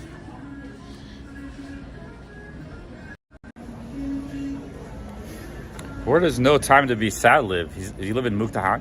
I thought he lived in Nong Khai. Yeah, I might cross paths with him.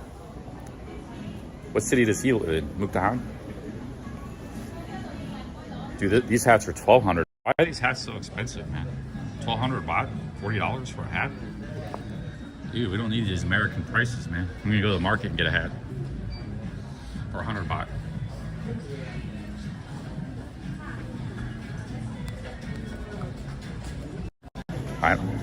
My max price is like 200, 300 baht for a hat.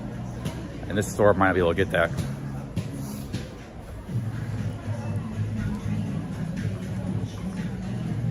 No, it's 1,200 baht. This is a chain store. They got name brand stuff. So here's Reebok, Puma.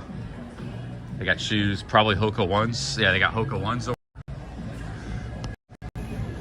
So there's nothing real cheap in this store. Let's see what these hats cost. Spike, I never heard of this brand. This is called Spike.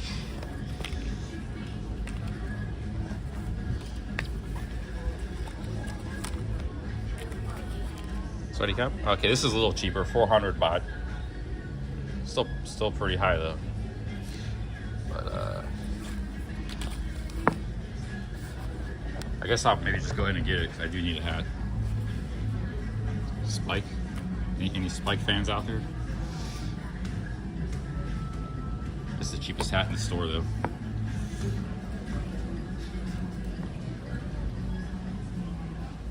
Yeah, but Adidas might be 800 baht. This is very lightweight. Maybe I'll get the black color because it won't go. Oh, this has a yellow rim, so I get visibility in the cars.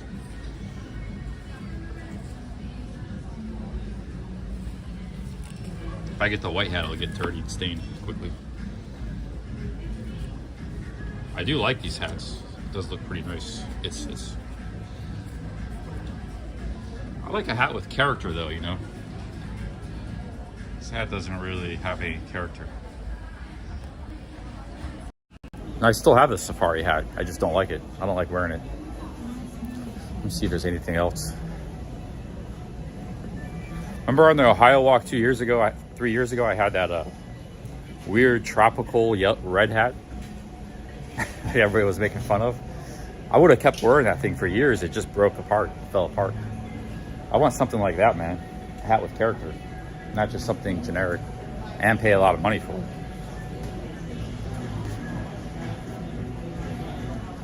What's up, Bird Dog? Doing a little shopping today, marathon stream. Getting a few things I needed.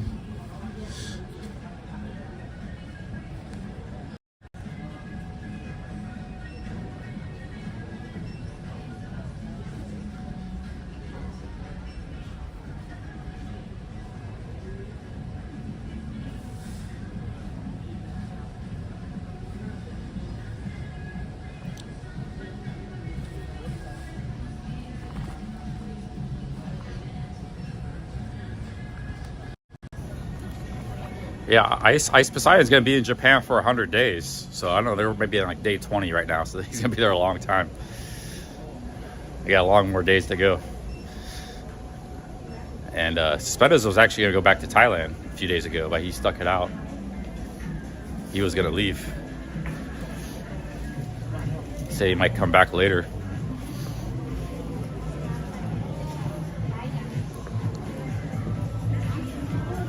I don't know, man. Maybe hold out, find a different hat I like more, cheaper. Or should I get that hat? What do you guys think? 1, to buy that hat. 2, hold out for something else.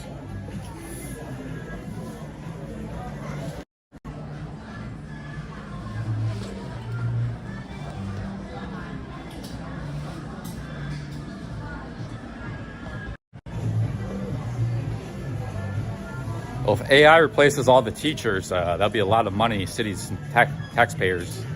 Everybody that pays for really insanely high property taxes in America, it's going to all the teachers pretty much. So that'll be a big savings. But there'll be, luckily the county will be booming. There'll be other jobs for those people. So there'll be a lot of jobs. Here's Nike. I don't want Nike. Nike is actually on the boycott list. Yeah. So 2, hold out for another hat. Okay. Yeah, these are all name brands. Adidas, Nike, Reebok. It's all name brand stuff in that store. Yeah, go to a night market or something. A lot of the night markets here only got food. They don't have like clothing and stuff. I don't know where you go to get cheap clothes in the city.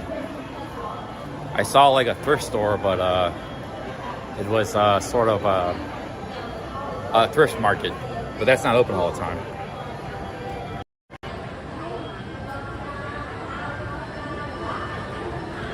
This market's this mall's too crowded on the weekend.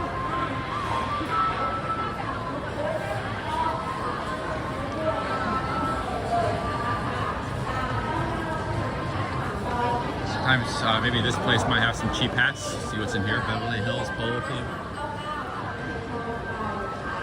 Maybe a hat in there. Maybe we stop in one of these other stores. Football store.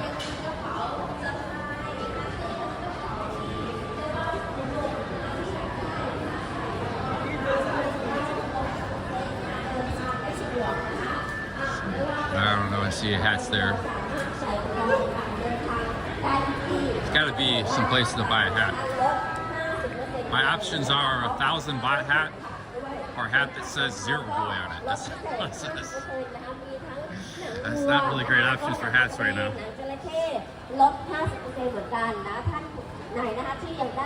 Oh, they're not cheap, man. A lot of prosperity and money in Thailand. Even for me, it's like not cheap.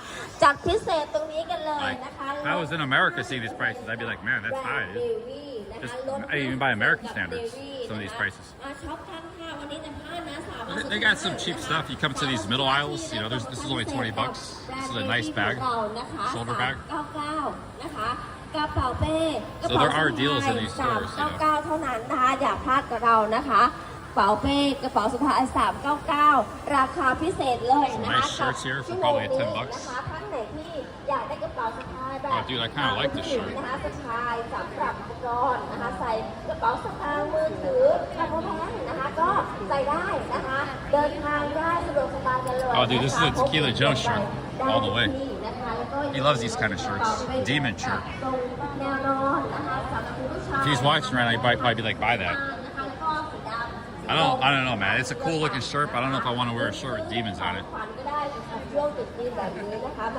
It's probably only 10 bucks.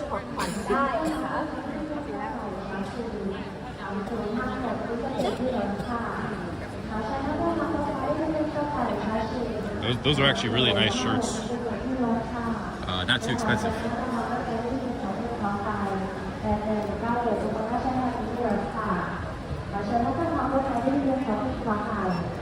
Maybe it's good. The demons outside on my shirt, maybe they're not inside. You know, I don't really have any demons inside right now. But when I was drinking, I had some.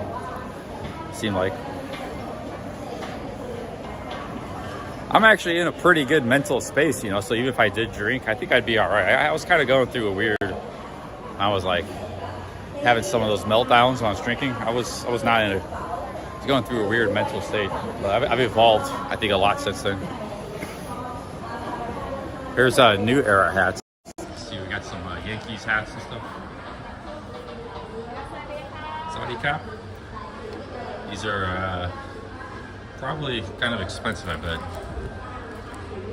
Yeah, $1,650, guys. These are name brand Yankees hats, LA Dodgers. These are not cheap hats. Chicago Bulls, Oakland Raiders. These are all like 50 bucks each. Every single hat's like $50, 1,500 baht. $50.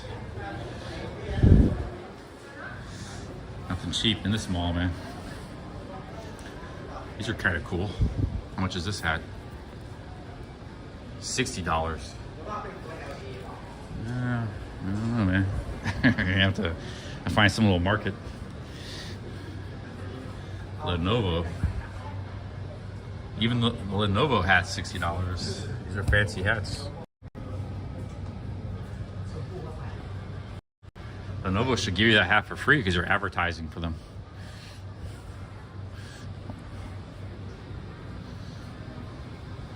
Yeah, this is all like fancy schmancy name brand stuff.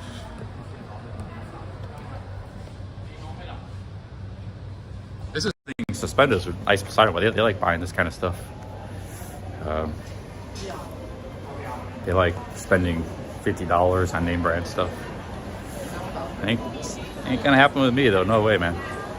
You know, I spent $15 on toothpaste, but it's special heavy duty whitening toothpaste. It serves a very good purpose. If I can buy a hat for $3 that does the same thing as a $50 hat, I'll buy the $3 hat. Every day and Sunday. You know, I will spend a little more for something if it serves a purpose. Or some kind of splurge. Luxury.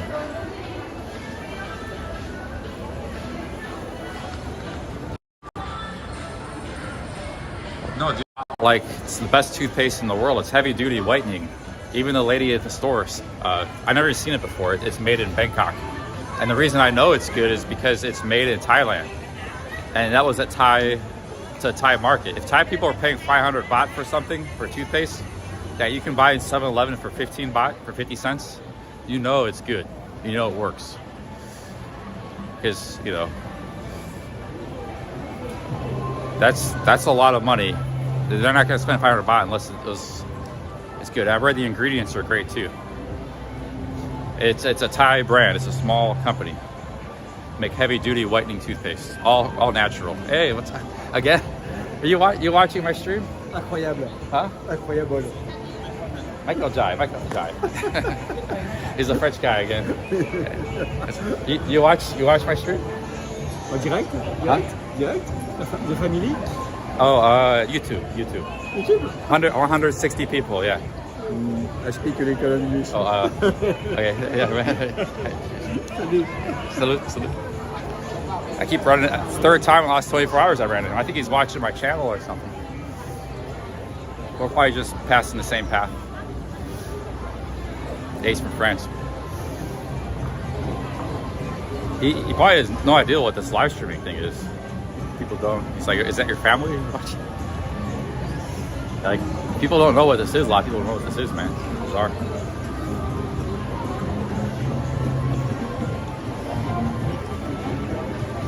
I think it'd be very, you know, he's a very nice guy, but I've always get some of the most amused reactions from the Europeans. Remember that Dutch guy in Calsound Road and stuff? If I were to go to Europe and stream, I don't know, it'd be very interesting content. But yeah, that guy's a very nice guy. It's like the third time I've seen him.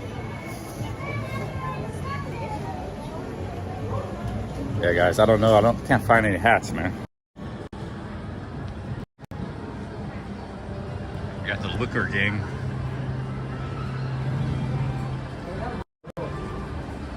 These shorts are pretty cool. I like these shorts.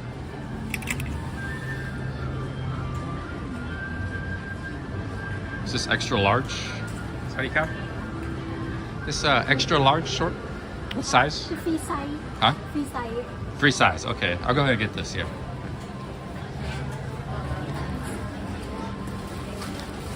Spent a little money today, guys, but no big deal. It's stuff I need. Sometimes you cut stuff too short.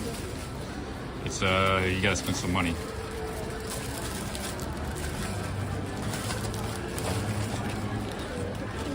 How right now? 350. 350.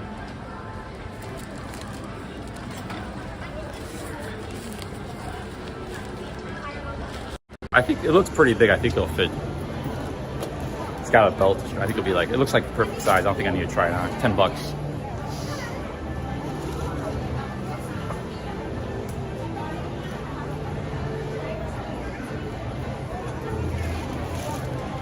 Cap, thank you. Oh, okay.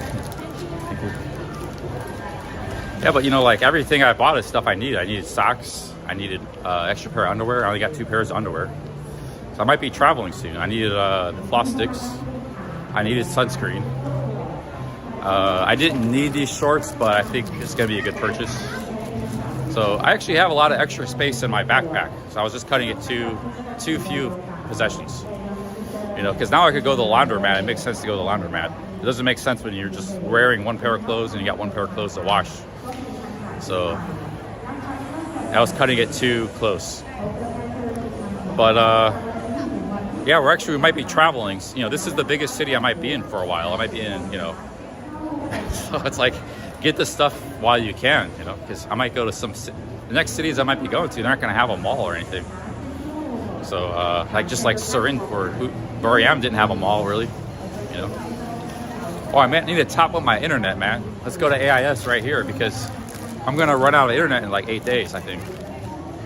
And they don't have the AIS stores everywhere. There's AIS there. Let's go top up the internet here.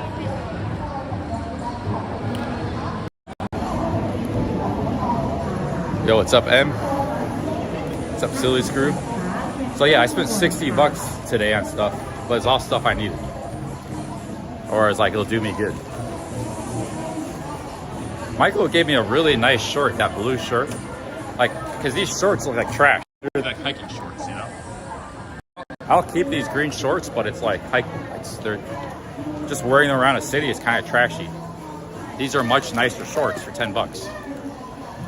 So, And like you combine these shorts with that blue shirt Michael gave me, that'd be baller, man. How would it look good? ผู้โชคดีในวันที่9 กุมภาพันธ์และวันที่ 8 เจอกันแน่นอนนะคะกับน้องกันแบบของเรานั่นเองนะคะแล้วก็วันนี้ค่ะดาวเซลล์ของเรานะคะน่าจะมีหลากหลายรุ่นมากๆนะอย่างที่พี่หมอได้บอกไปเลย I'm gonna go. Oh shit! I might have to end the stream if I go here. ไม่ว่าจะเป็นนะคะ They might be able to tap me up. I can keep the stream going.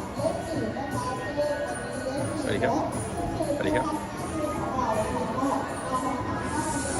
I have AIS 5G. I want to get one more month. Extend one more month. ID? Okay, yeah, I have.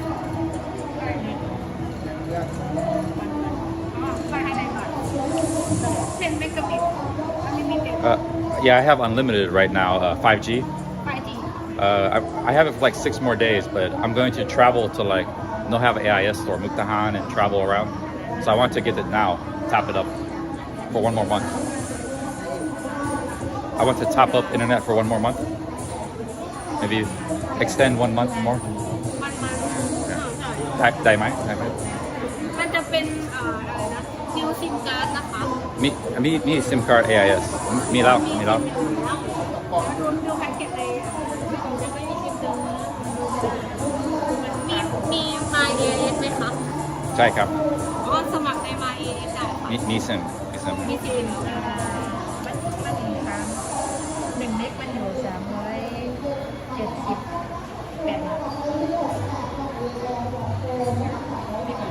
I got the iPhone 16, guys. iPhone 16 Pro. 36. แล้วเขาก็โทรศัพท์นะคะ Sorry? Okay, yeah. Okay. Guys, I'll be back in a couple minutes.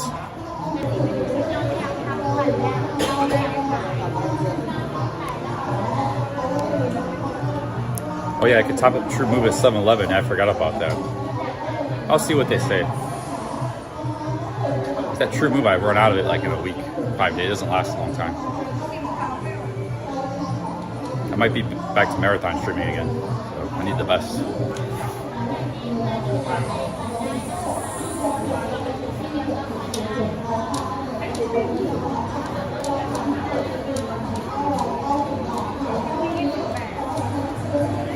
Internet มันจะใช้ได้ถึงวันที่ 28 นะคะ Okay.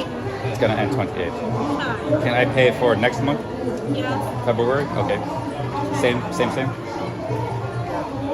My God. อันนี้ได้ถึงวันอันนี้มันจะต่อประมาณ10ปียังไม่ถึงมันต้องเป็น new SIM card นะคะ Oh, yeah. Okay. Okay.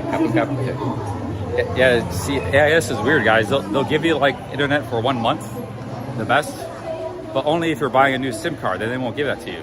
I had the same problem in Buriram. It's only for Thai people, so they just give it to you for 1 month. You want to go longer than a month, you have to get a new SIM card.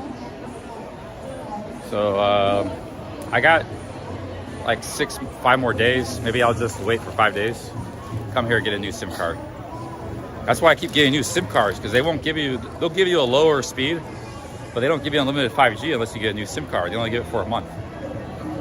So it's not a big deal for me to switch SIM cards. I don't care what my phone number is. It's just a weird bureaucratic thing, you know. They don't do that to the Thai people. If you're paying 1,600 baht, you can keep getting it every month. But if you're a foreigner, it's a different rule applies. So should I get some food here or go outside? I think I might go outside. I need to get a hat first though. I haven't found a hat.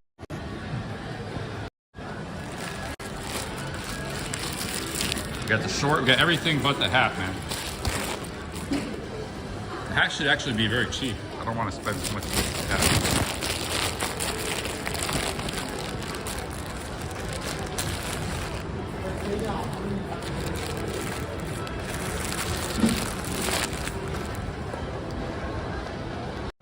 Yeah, they keep changing the SIM card. Like I just keep changing the SIM card every month because they won't extend the next month. But my SIM card's gonna run out on the 28th. And I'm gonna be out of internet. I might go to like Mukdahan and these smaller Isaan provinces. They don't have a mall or AIS store. I couldn't even, where I am is a big province, I couldn't even find AIS there, you know. So, I'm not sure, man. I think what I'll do is maybe just stay here for 4 or 5 days, get some working out basketball in. Then I come here, renew my SIM card, get a new SIM card.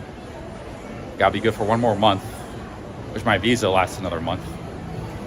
But actually, you know, I might just leave Thailand. I was thinking about just leaving and going to Laos and stuff, so it don't really matter. I'll go to Laos. We'll go to Mukdahan in Laos, I think. I don't know what the internet is in Laos, but I think, you know, I don't know. There's hats here. They got any hats here? Nothing to do in Mukdahan. Anybody know anybody in Mukdahan? Like vloggers or anything? Where does No Time to Be Sad live? Is that his neighborhood? It looks pretty cool on the map because it's right across from Laos. Right on the Mekong River, Mukdahan is. So Mukdahan is only like a 2.5 hour bus ride. I did some research on it.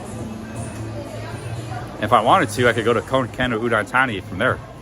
And I'll be closer to Khon Kaen or Udon Thani. Yeah, Nakhon Phanom is the next province after Mukdahan. So he's the next province north. That's where he lives, okay. Nakhon Phanom. So it's like Uban, Mukdahan, Nakhon Phanom, some other little province, and then Udon Thani. It used to be Udon Thani, but they split that province off 10 years ago. They thought Udon Thani was too big, so they split off like a fourth of it to its own separate province. Udon Thani is pretty far from here. It's about 7 hours. Like I said, if I go to Mukdahan first, maybe Nakhon Phanom or somewhere, and then I could go to Khon Kaen. Or actually, I think you can go to Khon Kaen. I was looking at the map. There's a big road in between Khon Kaen, like a big highway, and Mukdahan. So I could just get on that. I can get on that highway and go to Khon Kaen, probably like a 4 hour bus ride.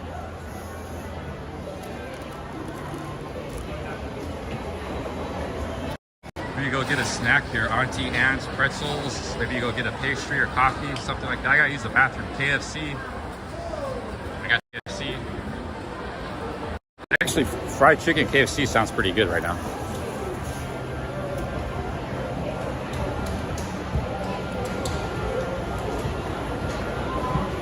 Laos gives free methanol welcome drinks. Hey, Wig Alert, man. Wig Alert, you toured all around Isaan on your motorbike. Do you recommend, have you been to Mukdahan or any places up north you recommend after Uban? Or it's just maybe not really, you've seen enough of Isaan. What's your take on this situation?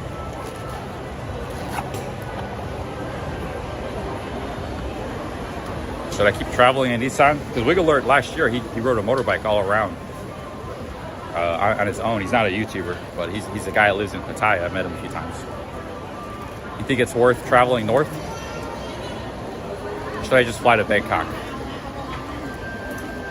He thinks.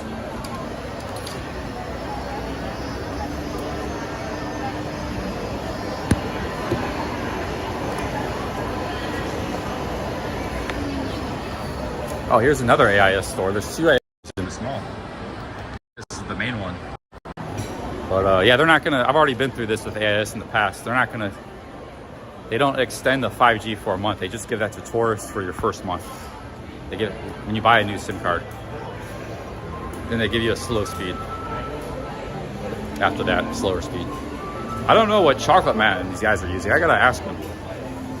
Maybe they found something, I don't know, but I've ran into the same issue everywhere I've been. So it's not like discrimination or anything. Like, oh, just one shop was acting weird doing, you know, seems like it's the company policy across the board. You can get fast speed for 1 month and that's it. But maybe the 10G or the downgrade is fast enough. I don't need the max 5G. Maybe I don't need that. Guys, I gotta use the bathroom, I'll be back. Yo, Wandering says Roy Ed is good. Yeah, Roy Ed. Yeah, I wouldn't mind keep traveling around Isaan, man. I like it here in Isaan.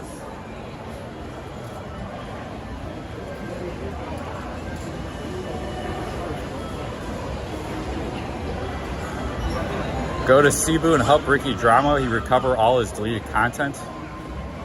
His channel password was compromised. Yeah, he was using Cebu or something as his password.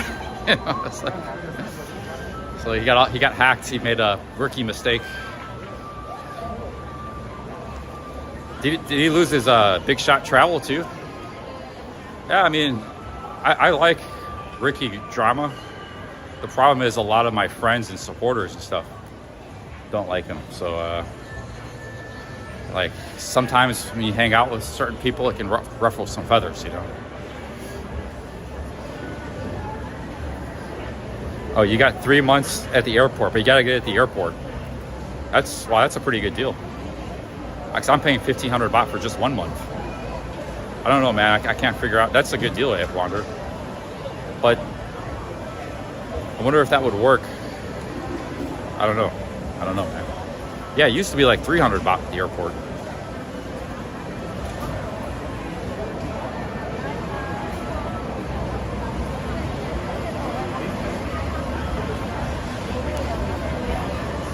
Yes, his password was 123 or something.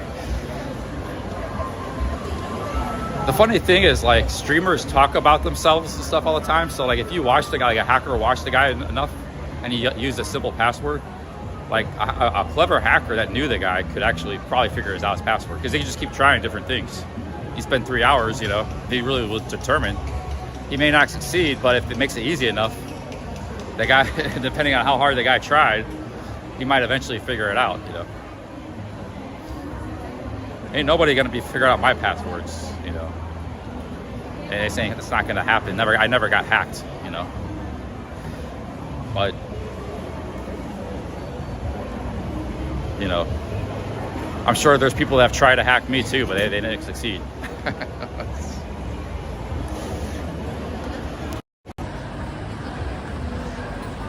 All right, guys, use the bathroom. I'll be back. This mall's pretty crowded. I might go down here to eat. I gotta put the phone in my bag. I'll be back in a minute.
All right, guys, got the bathroom out of the way here.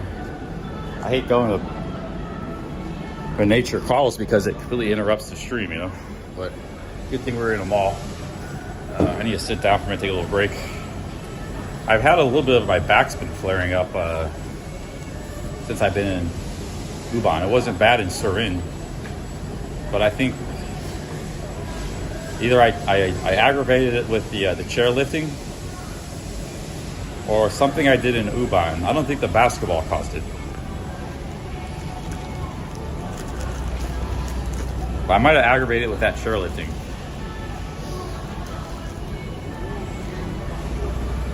Yeah, because there was one lift I did where I was like, oh shit, my back kind of hurts. But I kept doing it, you know. I was like, I'm not gonna let this stop me. But now, like when I'm walking around all day, just going at 7 hours of streaming, I feel pretty good. I can make it 12 hours today if I wanted. But, you know, my back's not liking it now. My back's got aggravated. It's not too bad though. I probably just gotta keep physically active. I sit down a lot when I'm in my room in the hotel. You know, I just sit on the computer and stuff. That's probably what's causing the problem, sitting down too much. When I'm walking around and active, my back doesn't bother me.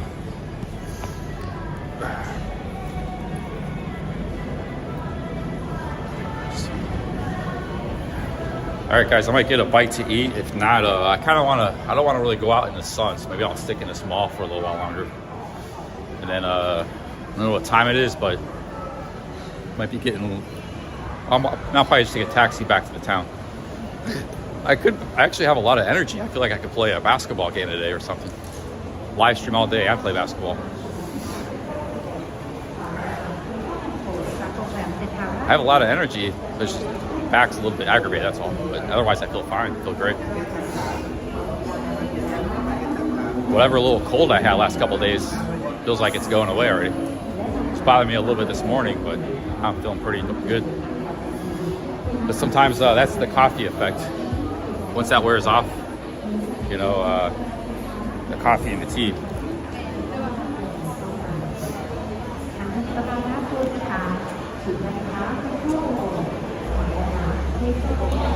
Dude, I lifted that chair up a lot, man. I definitely probably got a little bit gains from that. If I was to stay here at the gym and go to that Flintstone gym, I'd make some pretty good gains. But I think I'm gonna have to move on traveling. If all I cared about was fitness, I would just stay here. But so I got the basketball in that gym. But I kind of want to keep traveling because I stayed in Surin a long time. I want to keep moving around, traveling. I'm getting back into traveling. I want to keep traveling.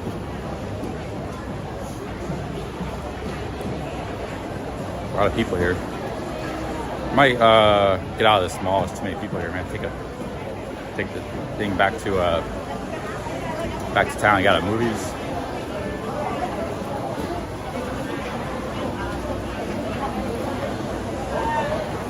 Potato corner, or am I getting some French?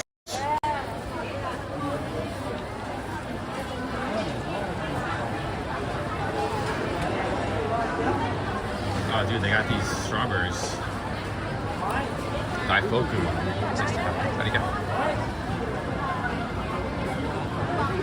Man, pretty women all over this mall working. I can't resist sometimes putting the camera up. She said hello, like. Put my camera back up. I don't really think they mind. I used to do that a lot in my vlogs, you know. They see you filming, you're a tourist. I never, if I felt like they mind, I wouldn't do that. It seems like they don't really mind, they don't care. People think that's uncalled for, but hey, man. Get a pastry here.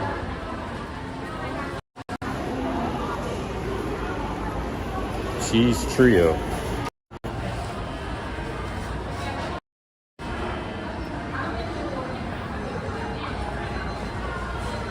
This is like a Japanese pastry place called Yamazaki.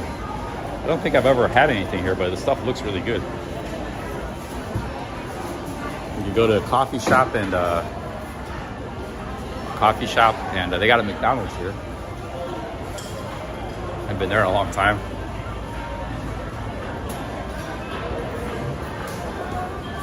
Yeah, I think I'd rather go for a pastry here.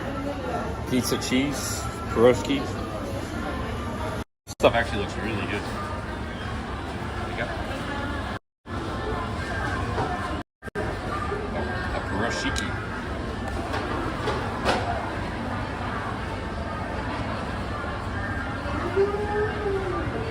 It's hard to do things. I'm carrying this tripod. I only have one hand.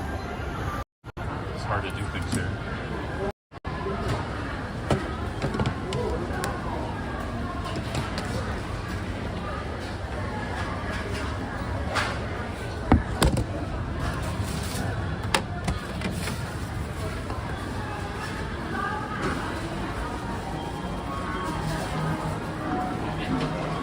Yeah, chocolate waffle looks good.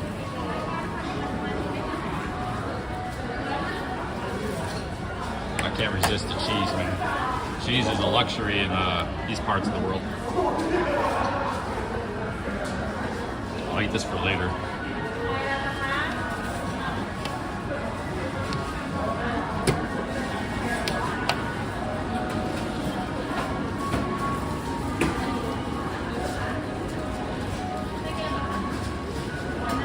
Hey, big ups, Rolo. If you're liking the stream, glad you're joining, man. Rolo from Sweden. Sliced raisin bread, that looks good. Sunny Coke. That bag is full.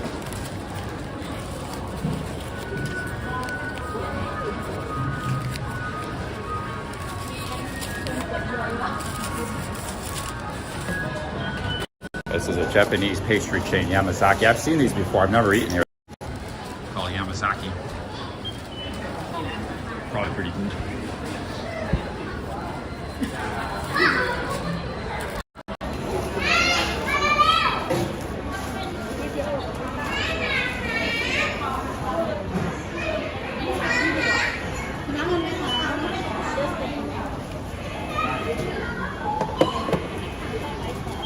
Snowing like crazy in Sweden. Yeah, America too is very cold.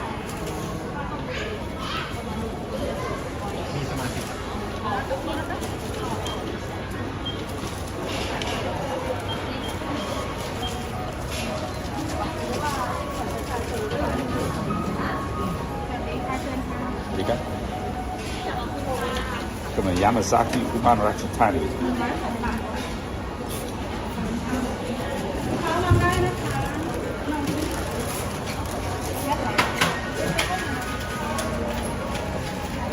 Japanese French pastry chain, yeah. Well, what it is like, you know, pastries are part of traditional Japanese culture, but they're just like everybody else. Like America, it's always adopting things. We didn't have Mexican food in America 150 years ago, 120, even 1900. We adopted that, so they do the same thing. Then they start making their own pastry. You know, they start eating French pastries. And they start making their own pastry. They might do it just as good as the, I mean, we make some pretty good pizza in America. That wasn't native to America, so that's true of every country. You know, England, you got some good Indian restaurants. So yeah, it's, I know it sounds kind of weird, but it's a I've never actually eaten there. I've seen Yamazaki, but so we're gonna go try this out here, guys. Find a place to sit down. Try out these pastries here. I'm fluffy, fresh baked.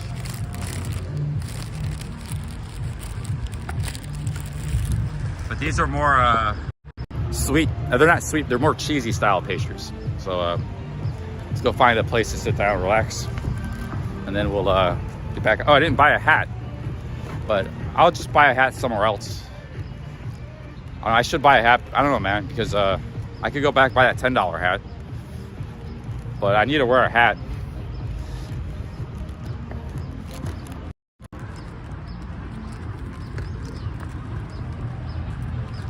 It's a beautiful garden here.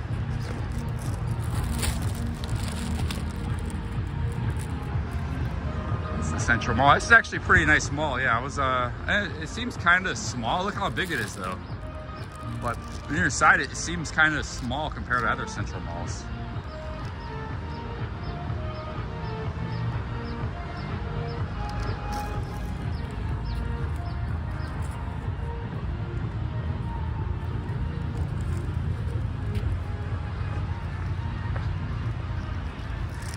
I'll tell you what, you know, I'm just a tourist, not fluent in Thai or anything, but the culture is different every one of these Isaan provinces. Like Buriram, Surin, it's different here at Uban than it was in Surin and stuff. I spent a lot of time in each of these places. A lot of the people here, they kind of remind me of a lot of the people you see in Pats, because they're very like exclamatory, you know, like, you know, they're kind of goofing around a lot, exclamatory. A lot of people are like that here, but they weren't like that so much in Surin. They were very nice in Surin, but they were not as like, I don't know, it's hard to explain. You know what I'm talking about if you know, you know. I think that might be more of a Lao thing, because they're a little bit different culture there. They're like really heavily influenced by Cambodia. The Cambodian, they're more Khmer culture down in Surin and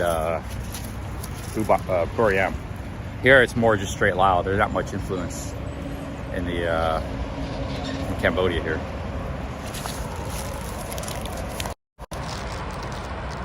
Yeah, a lot of the people here, they remind me of the people that I've been seeing in years in Pattaya. They're just very sort of like, they're sweet here, but they're also kind of like, you know, they're laughing and they talk loud, they make some loud exclamatory. They're more subdued, like in Surin and Buriram. You know, there are nice people there, but they're more subdued, you know, in their emotions and talking and stuff. You know, they're definitely a different culture here. Maybe it's like that in the rest of Isaan, same as here, but a little bit. They're heavily influenced by the Khmer people down there in Surin, and it was part of the Khmer Empire down in Surin and Buriram. They're Lao there too. They're a mix, but it's just different. I don't know. I'm gonna explain it properly. Laotian, yeah. Well, a lot of the people in Pats, they come from the Lao parts of Isaan, so that's why they kind of remind me of the same people. And there's a lot of people in Pats and Surin and Buriram too, but yeah, I just feel like the culture is a little different in these places.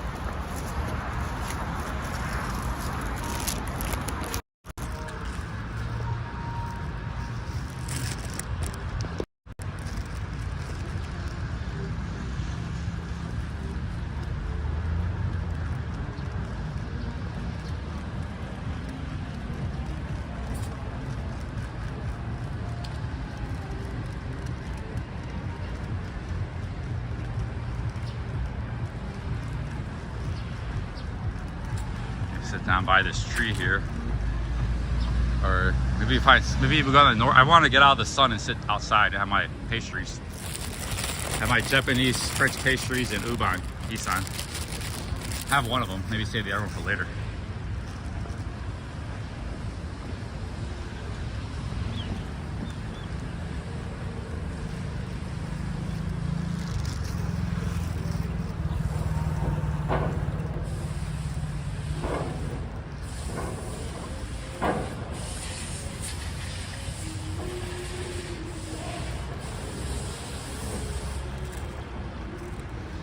So, wait, well, let's go back to the drama topic. Did he lose everything because he started a new channel? He said he was hacked. Was he hacked again?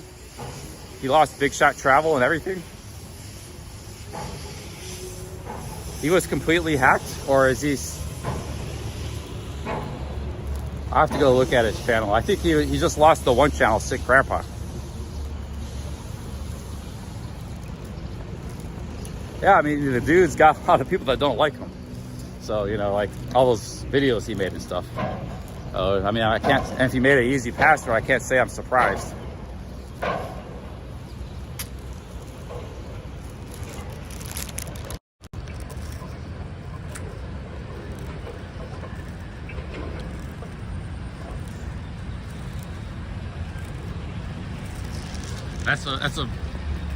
That's a common boomer mistake. Make a really easy password.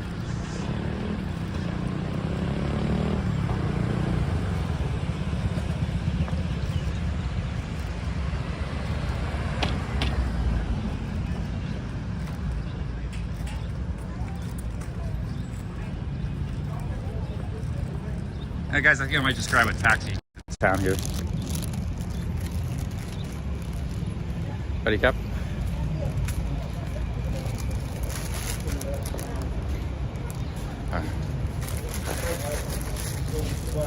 Hello, Ready, Cap?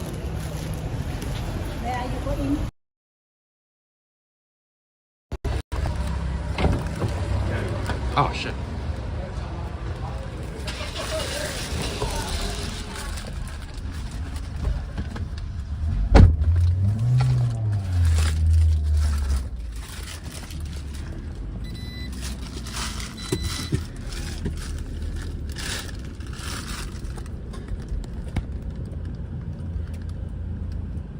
Yeah, we're gonna sit there, but I couldn't find anywhere to sit. It was either like sit in the grass, which was kind of sketchy, and all the seats had somebody there sitting there. So I think I'm going back to the park. Kung Si Moon it's called. Okay, guys, let's try this pizza pastry we got. It's actually, I can just tell by the feeling of it, it looks really good. Oh wow, this is good. It's like a pizza.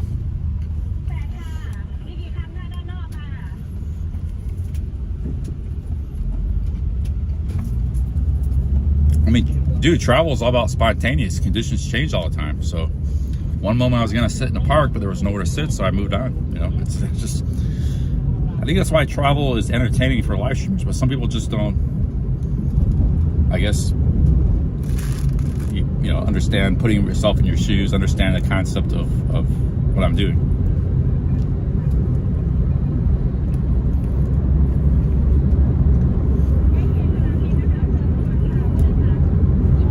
I'm eating in a taxi, says, Sue, I'm not making a mess.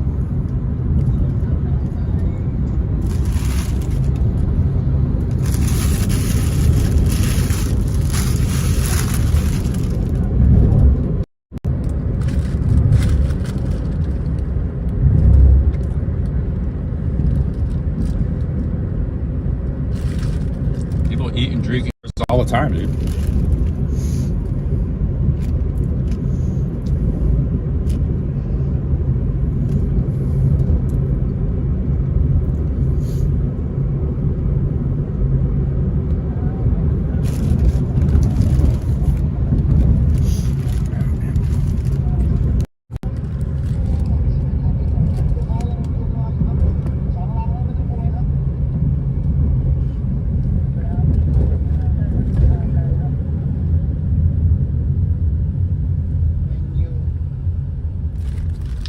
That's not the food. Like if it was a bag of crackers or something, you know, it can make a mess with that. But this is not the kind of food you make a mess with. Or like fried chicken, because all the grease gets everywhere. I guess this is kind of greasy too. I'll put it away, but it's a little bit greasy.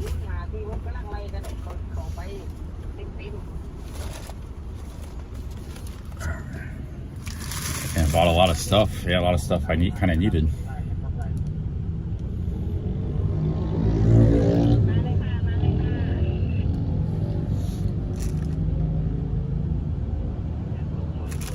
Could be the odor from the food. Yeah, maybe I shouldn't be eating, but I'm just hungry. I'll wait till I get to the park. Step away right here.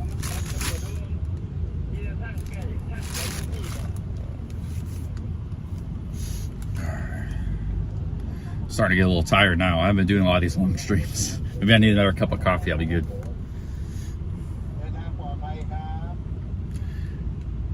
I average in like one long stream every 2-3 weeks, maybe 2 a month. The rest is all just short streams the last couple of months.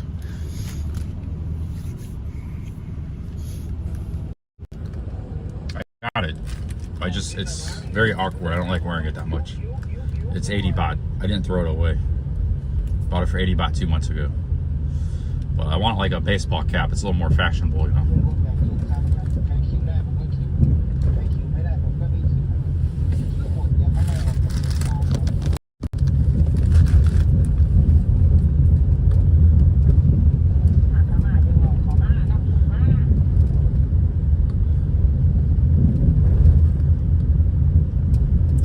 Place is called Man Hair.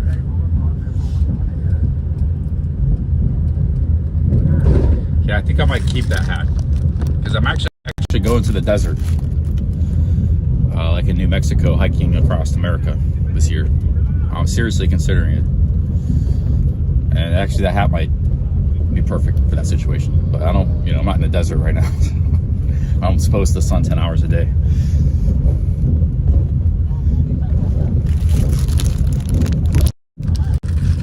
So I think I'm gonna keep that hat, yeah.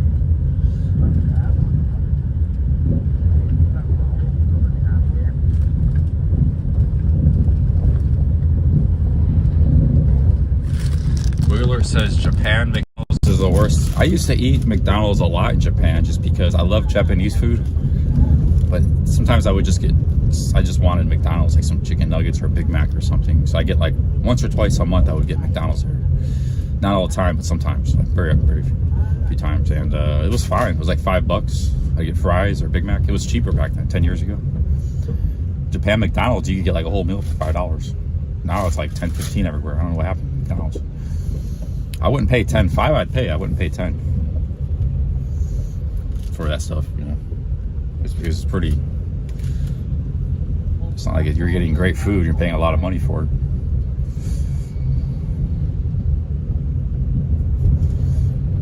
But I don't wonder if it's still $10 in Japan. It used to always be like $5, $6 for a big meal.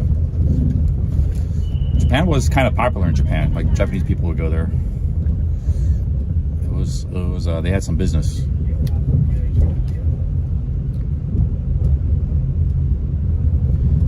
Oh, it's still cheap there. Yeah. I don't know why it's so expensive in Thailand. It's like $12 for it's like the same as American prices. Burger King and Big Mac and McDonald's and stuff. It was cheap in Japan. Yeah, 10 years ago they didn't have a weekend though. It was cheap. India, a burger was 50 cents. McDonald's had a vegetarian burger. It's 50 rupees. Actually, it wasn't bad. I never had a vegetarian burger before. It was pretty good.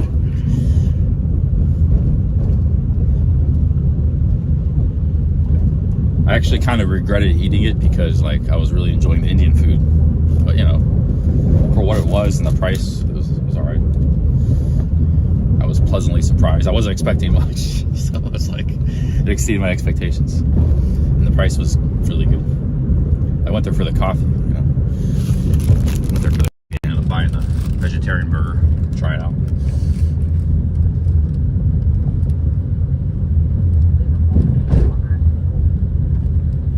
Yeah, dude, since I left Pattaya and Bangkok, I really like the food. Like, you get out into these small towns and cities. Pattaya, you just don't get good food, man. I mean, there is good restaurants and there's Western food, there's Indian food, but like all these little cafeteria places, somtam places, they don't have much of that in Pad Thai. I enjoy all that stuff, man. The jokes. They do have some of that stuff in Pads, but I don't know. It's just there ain't much demand for like Thai food there. The Indies and the people that work there, they just want something really cheap and quick. So they just get like this cheap noodle soup and stuff, or some like quick somtam. They're just there to work. They're not there to eat, enjoy food. They probably complain about the food there too. But Thai people are kind of weird. Like, there's things they just won't tell you as a foreigner. Like, you ask them about the food, like, how's the food in Pattaya? They just won't tell you. I don't know why. It's like they don't want to insult the, it's all about like not insulting people and stuff. They might say, oh, maybe there's this food person I really respect. He might see that and be really upset with me. I said the food in Pattaya was bad. So sometimes they won't share with you what they really think.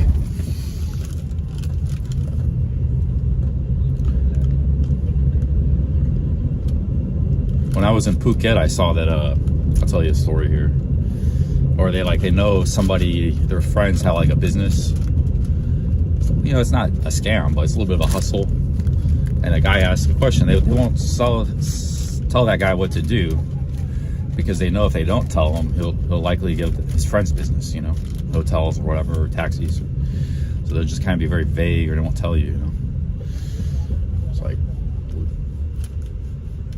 I was getting off the ferry from this island in Phuket, and I was with these American people, and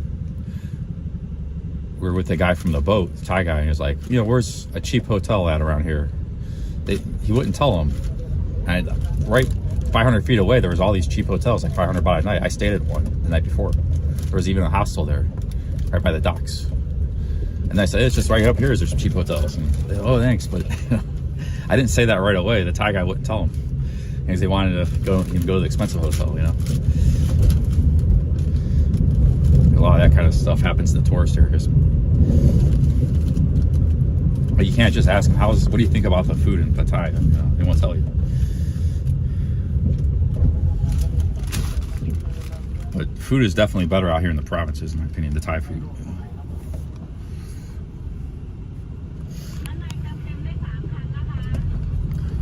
I'm in Uban, Ratchathani, Mad Max. Big ups, man. Japan's like that too. A lot of countries are like that. A lot of the Asian countries are like that. They're a little bit elusive, you know, with their conversations. Not like being secretive. It's just you're trying to get to know about something and like be vague or they don't know. You know, they don't have an opinion on it. They don't have an answer. I don't know. But, yeah. Okay.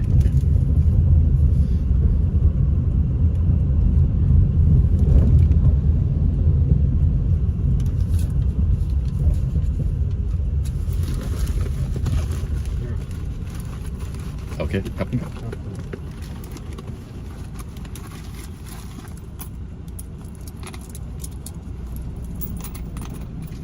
Ni hasa ba man? ครับผม 56 baht, pretty cheap car taxis here, like Bangkok taxis.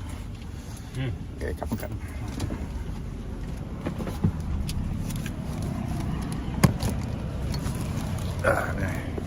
Yeah, this is the only city I've seen outside of Bangkok that has like Bangkok style taxis. First city I've seen. Chiang Mai didn't even have these. Phuket didn't. Well, Phuket did, but they might charge you 1,000 baht. But these are like 50 baht from that mall to here, you know. I think, yeah, I don't even know if Phuket had those actually. This is the only city I've seen that has Bangkok style taxis outside of Bangkok. That's pretty cool. Didn't even need to ride that motorbike.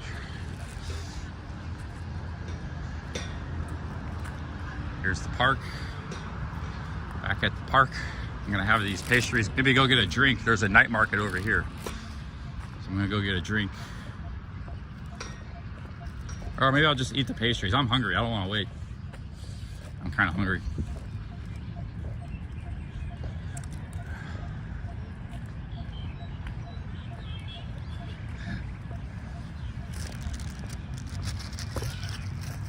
But yeah, I was actually surprised. I spent 2-3 weeks there with Jeff Lepard and everybody.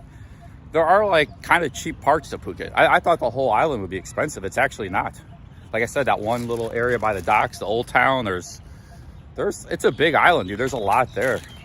Like only, you kind of just have to sidestep, you know, some of the high prices. The taxis, sometimes you can't avoid that, but you know, you maybe got to figure out the transportation, figure out where you're going to go, what you're going to do in advance, because they do kind of have that structured kind of tough. But you could actually, like, I stayed in some hotels that were like 600 baht a night, you know, like $18. It wasn't high season though. I think high season it's a different ball game there. High season, you're gonna in trouble. You're better to come here in high season or go to Vietnam or Cambodia or something. But in April or something, I think I was there in April. And it really wasn't that bad. Basketball players haven't showed up yet too early. I don't know if I'm gonna play today. Might just go get another coffee, keep walking around and talking and stuff. But when I was there in April, it wasn't like, you know, I get like a fruit smoothie for 50 baht right in Patong, or 60 baht or something. Like it wasn't as bad as I thought it would be.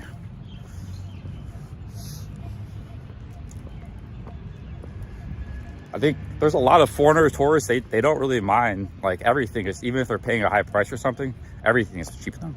Paying $80 for a night for a hotel near the beach, that's no big deal for them. That's like an awesome value. So, you know, that's no problem. But if you want to go to a $25 a night hotel, a budget, a few blocks from the beach, they got that too. You know.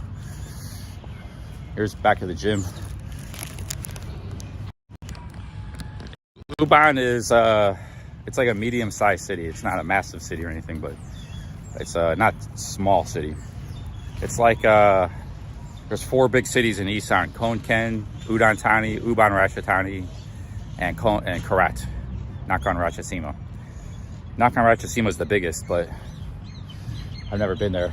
I was only there for a layover for a few hours. I bypassed it on the train coming to Isaan. Went straight to Buryam. Yeah, guys, this is like a pizza pastry, man. It's Yamazaki, I think I can recommend. Good stuff. Japanese pastries.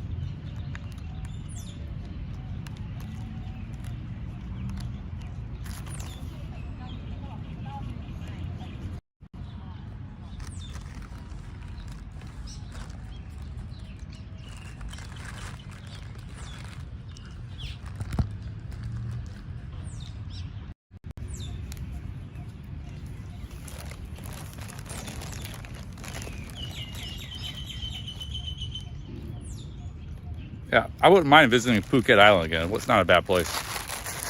There is a lot of like hustle though, because like there's just this huge flow of tourists that really drop a lot of coin there. Like just to go to a nightclub, they charge you like $100 for a table or something. You know, Pat's is free. You just get a beer. You walk around, and if you want to stay, you get a beer for like $4, you know. In Insomnia, it's like 120 baht. You get the member card. They got a whole different, like, they don't have that, like, you gotta buy a table, like GHB. We're hanging with GHB and Jeff Lepar, Taco Tommy, Kicks TV. That was the only city in Thailand I've seen where they, like, you can't just walk into a nightclub. You have to buy a table in advance or something. And like they were negotiating, it was like tons of money, man. We were gonna split it 4 ways. There was one club, the Russian club, that wasn't that expensive that we went to. Ended up going to at the end of the night. But okay, here's the other pastry. This is also a cheese pastry. That was pretty good. The Japanese pastry. I don't know if I would buy it again. Maybe I'd try something else, but it was decent. Give it like a 6, 7 out of 10. But it's not like. It was decent. I give it decent. I think if I had more tomato flavor, it'd be better. Didn't have enough tomato. Okay, this is the cheese pastry. This should be really good cheesy flavor. Let's see.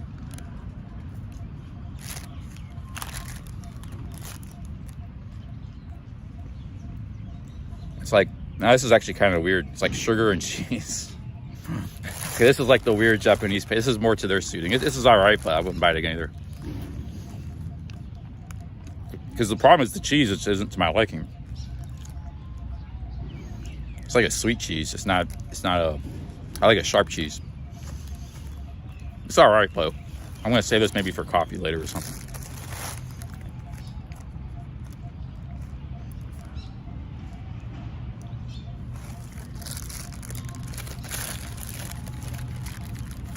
Kind of weird cheese.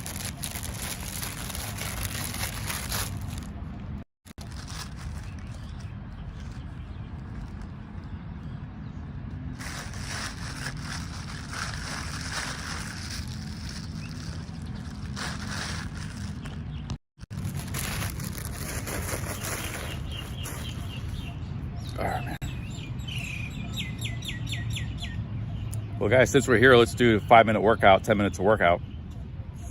We got a medieval gym over here. If you missed the stream from this morning, check out these birds. I love these birds.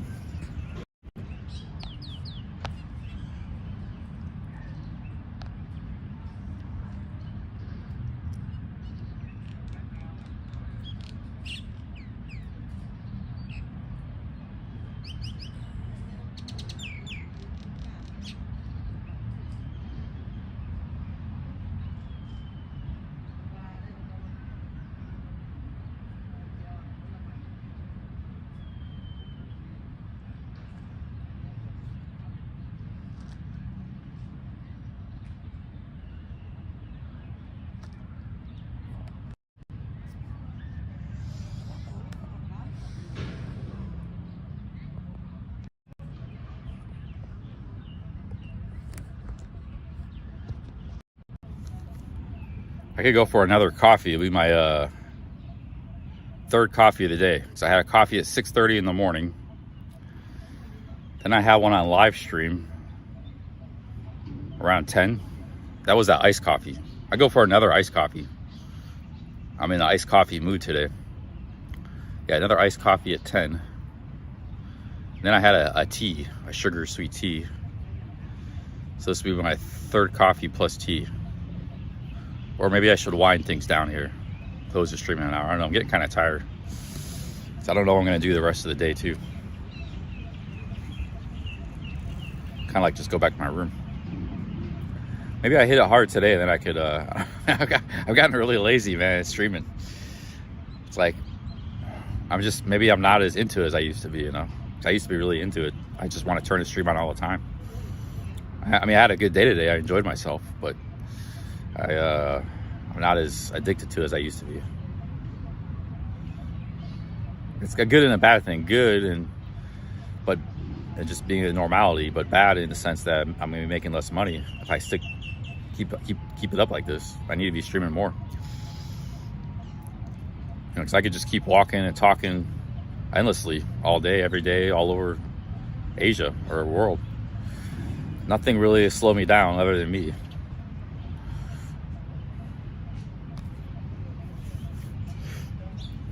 Actually, a lack of super chats, so that would slow me down too. That would run out of steam. I'd have to get a job, but that hasn't happened yet. So we'll cross that bridge if I ever come to it. I can always stay in hostels too, scaled down expenses. Even more so. I don't think I stayed in a hostel one time this trip. Hostels actually have good content too. It's not just about, like, you meet people in hostels and stuff.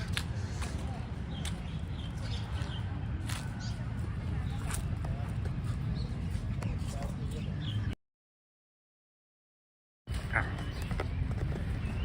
let's do some exercise here.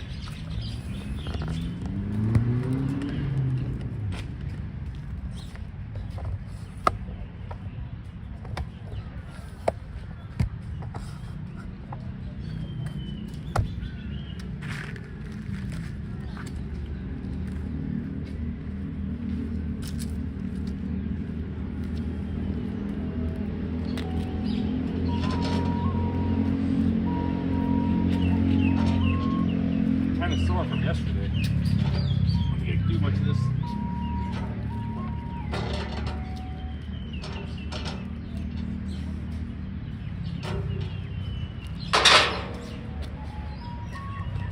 I'll just do 2 sets.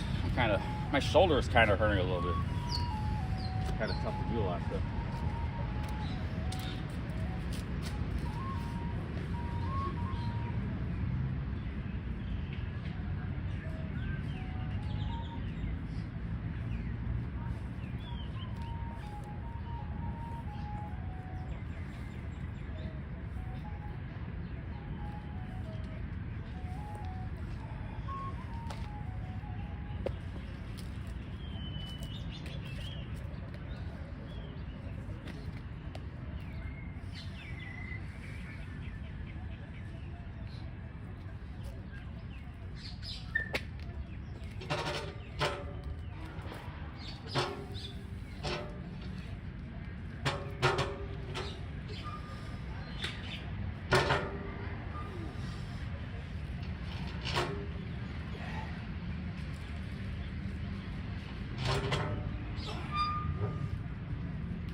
This is a great gym.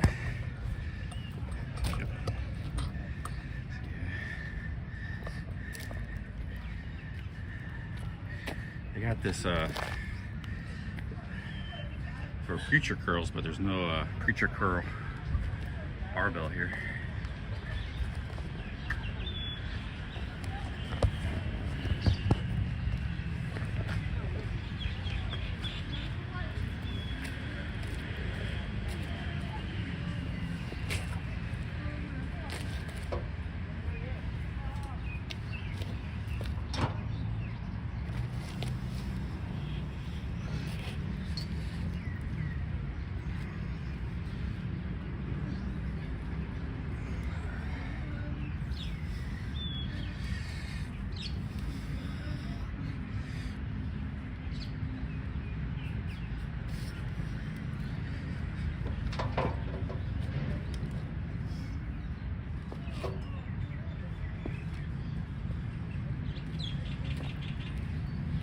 You gotta be careful around here, man. I scraped my leg on the rust.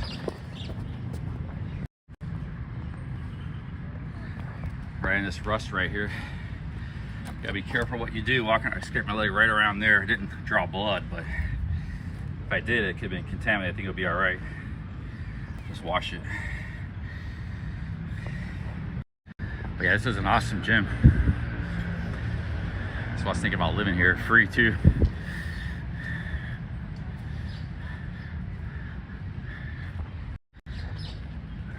And the basketball courts are right over there.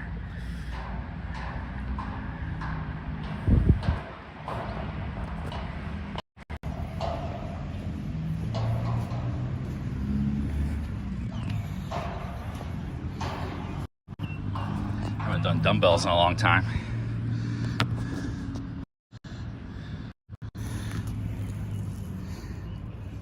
I like dumbbells. I used to do them a lot. Pink can dumbbells. These ones aren't too heavy, maybe 10 pounds, 12 pounds.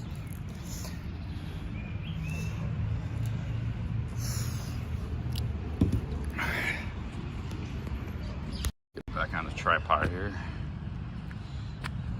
You guys still there, man? My chat's been frozen for like 15 minutes. Let me see, go on YouTube and see what's going on here.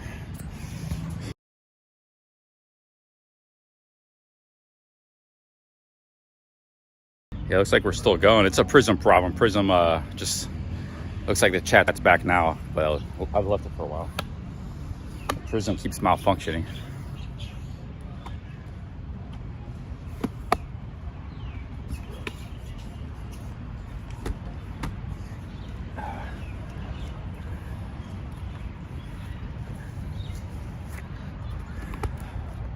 Looks like the chat's back now. He don't want lady. Well, I love to hear how I can just meet a girlfriend as a broke guy. It's not really easy to do, guys. A lot of these dudes that meet women, some way, somehow, there's money involved. Even if they're just hanging with them, they're spending a lot of money traveling with them. They're not, the broke dudes are like me and Ben Newton. There's a reason we're single, because it, you know, they, like in poker, they say women are the rake of life. They're gonna cost you money if you get with one. But it's that the other thing too is a lot of them only want to get with you because you're broke, so you don't even get the opportunity to spend money with them.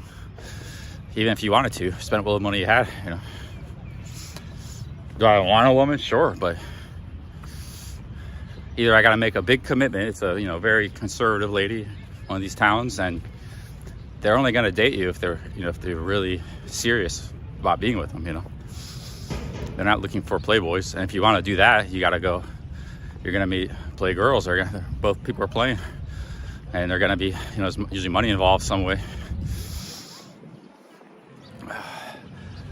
Other way is maybe like a one night stand, but that's like drinking and hanging out in nightclubs and stuff, which I'm not doing. I like going to Pattaya and stuff, so yeah, it's just having to be alone right now.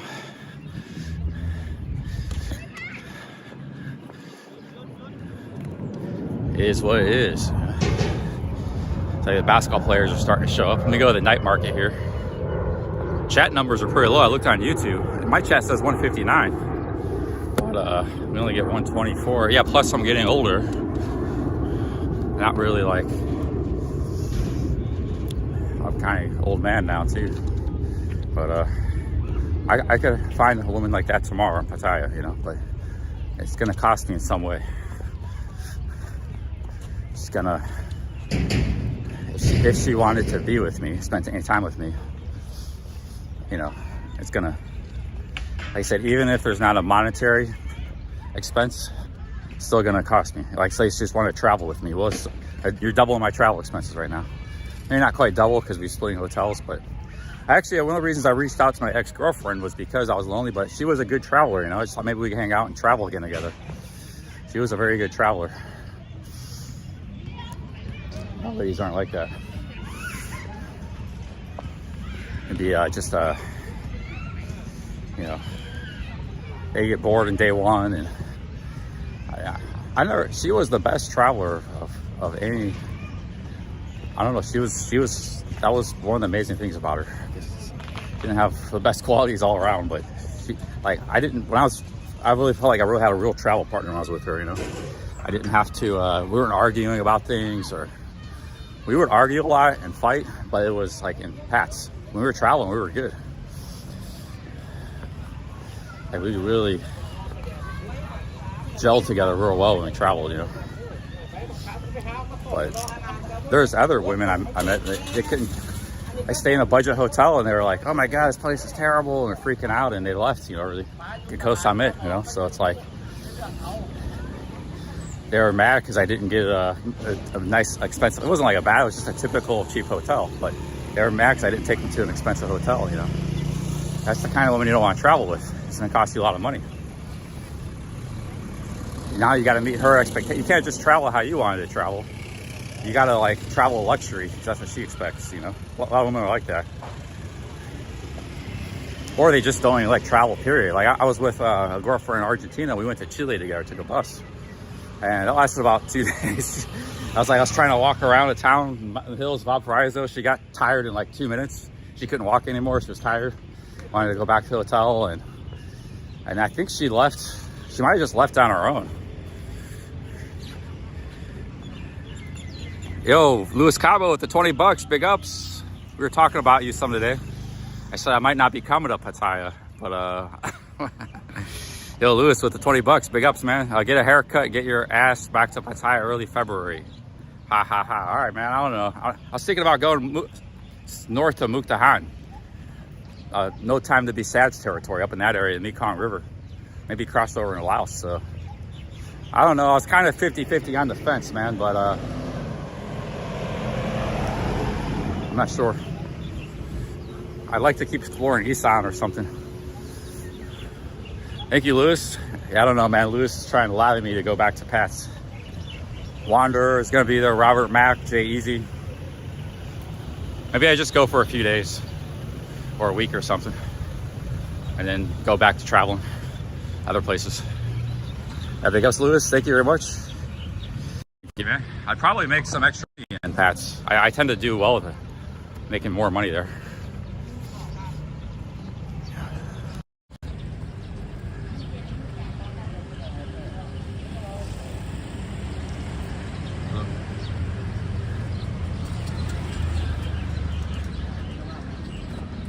There's a one of the night markets, and they got some good juice, a juice stand here, very good juice.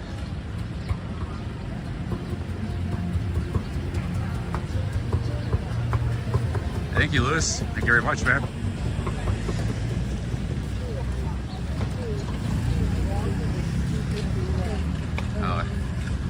Oh.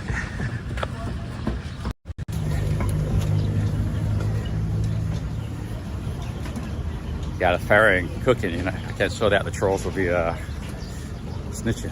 I can't film that.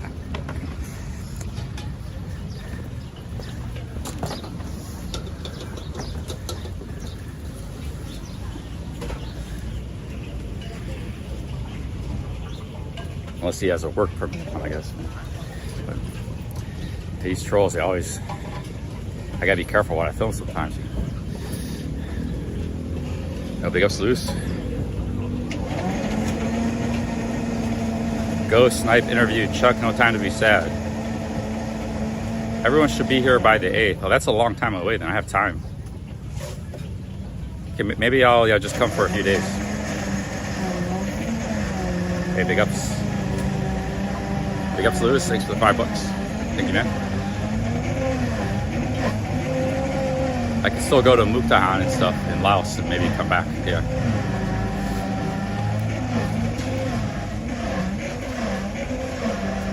Hey guys, let's get some juice here. Ready, Cap? Can I get apple, ginger, lemon? Okay. Juice, yeah. Oh, medium. It's very good fresh juice here.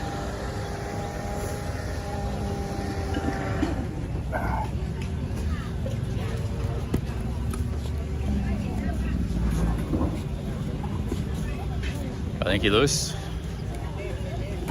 So February 8th is the target date.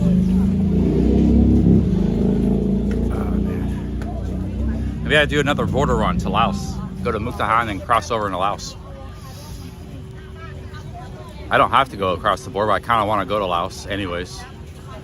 I can come back to Thailand in time for... I come back here, fly to Bangkok. Or I could go to Uban Thani and then fly to Bangkok. I had time to do all that stuff. I leave here in the next couple days. Actually, that's 2 weeks away. I got plenty of time. I don't know though. If I go to Bangkok and Pattaya, I might not want to. I'm not coming back to Isaan, so I don't know where I would go after that. I'd probably just stay there like a week or something.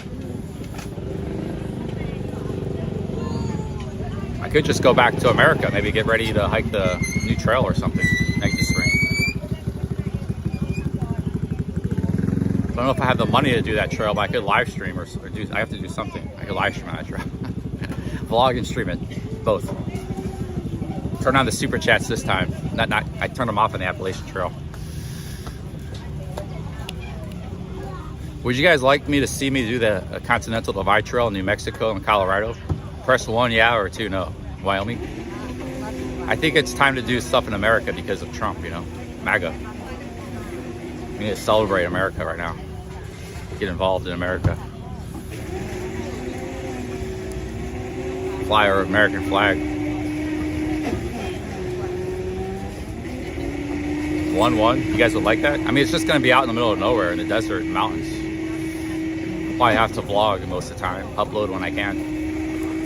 It's going to be even worse than the Appalachian Trail. Yeah, actually, Colorado could be hard because they get some big mountains. Like I saw Ivy Tat, he was like, it's like real big mountains, man. It's a totally different landscape. But I used to hike around those when I was in high school. I used to live there.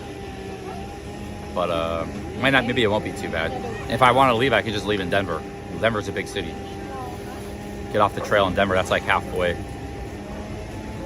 I don't know, man. Maybe I should, I don't know. I need to do something. 55 baht, okay. Cheers, guys. Got a juice here. Apple, ginger, lemon. Jeez.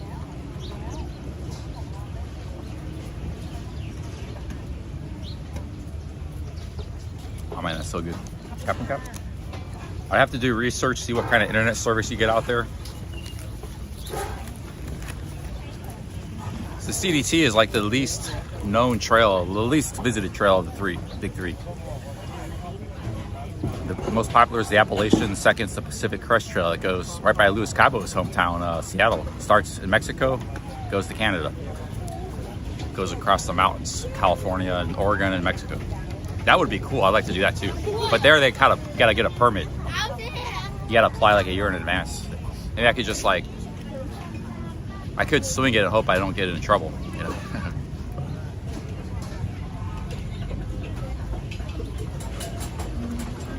Oh man, that's good juice.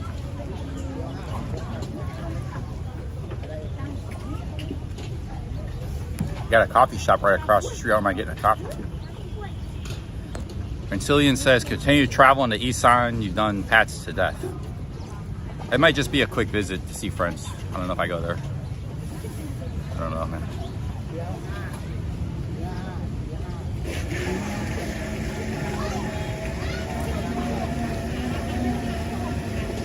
Yeah, maybe I get Starlink. Maybe Elon Musk will give it to me for free. Sponsor me. I gotta apply to Doge. Because Trump wants to build freedom cities out there, Wyoming and stuff. I'll be hiking all through those places. Hey, sponsor me, guys. Give me Starlink, man. I want to stream this place.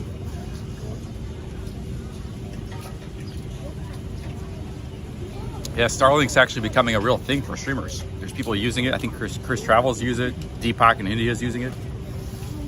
I don't know much about it, but it's a real possibility, you know. So I want to go out into the mountains and stuff and stream.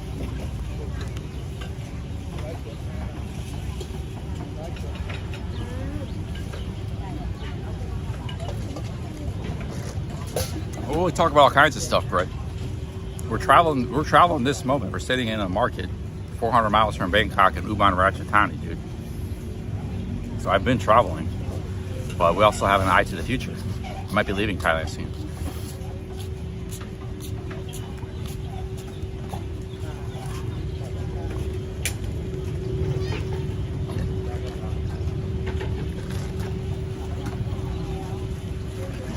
Maybe I could get Twitchy to sponsor me.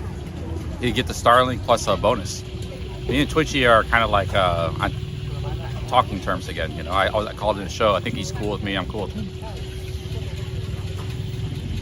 Twitchy would actually probably sponsor me if I reached out to him. I was really going to do the trail again.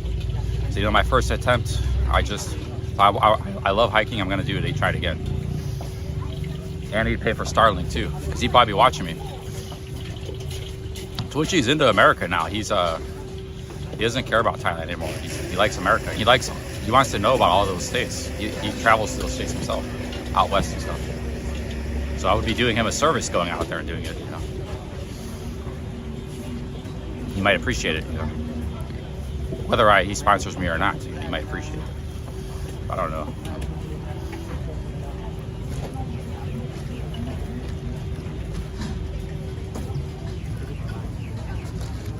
Twitchy offered to sponsor me on the Appalachian Trail. He wanted to help YouTubers do some stuff, but we had a little bit of falling out beforehand, so it was canceled, the sponsorship. I went on the Appalachian Trail anyways. But actually, Ross and Rayong stepped in and took up, but as it was a mute point because I didn't go very far in the trail, only 170 miles. I didn't take payment from anybody. I didn't have my superchats turned on. I made no money on that trail, just maybe $100 on the blogs.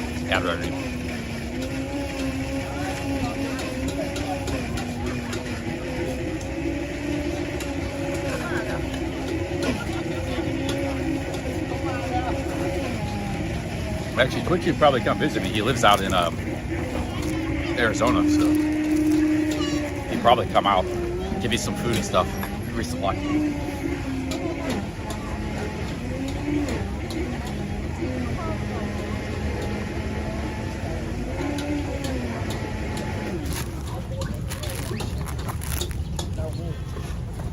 Man, it's about some of the healthiest stuff you get right there. Apple, ginger, and what was the other thing in it? Something else was in there. Lemon. Very good.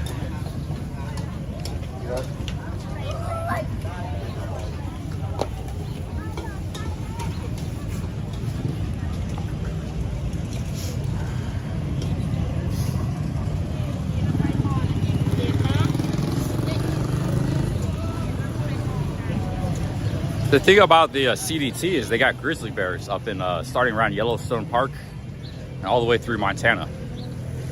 Like actual grizzly bears. That's the only part of the American lower 48 that has those. So most people just keep hiking anyways. They're not too worried about them, but people do. They, you know, even in their vlogs, they'll film them. They see them. They're out there. There's packs of wolves. The wolves probably won't bother you, but you know, you never know with the grizzly. People have died. A couple died in Canada, Alberta. Last year. They're just in their tent and grizzly attacked them. So maybe I would just skip that part, but I think that's the most beautiful part of the trail too. Montana is. That's the Glacier National Park and stuff. So Yellowstone, all that. That's like the highlight of the whole thing. Because New Mexico is mostly like desert. Although there's some very beautiful parts in New Mexico in that trail. I saw on Habitat's vlog, kind of underrated. The Gila River area, that was cool, man. There's some really cool. I would like, actually, if I just did Mexico, maybe the mountains are too big. I would like to do Wyoming and Mexico, New Mexico. Because Colorado, it's like really big mountains and snow because the mountains are so big. There's even snow there in the summer. Maybe skip Colorado, skip the grizzly bear country.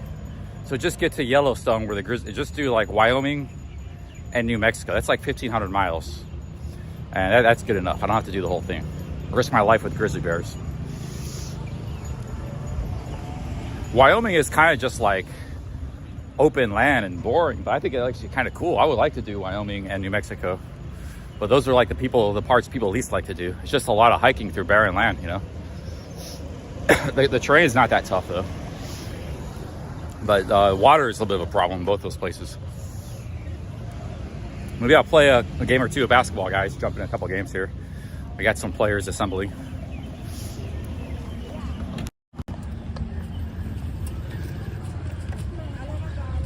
And there's not that many players here yet. I just keep chatting away.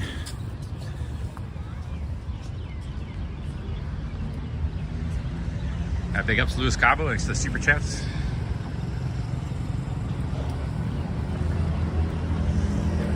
Yeah, but like at the States, you don't have to worry about grizzly bears. There's black bears. There's black bears in New Mexico. They're all over the West, but those black bears can be pretty scary. They had those on the Appalachian Trail. I didn't get to see one, but you can see them. They're around.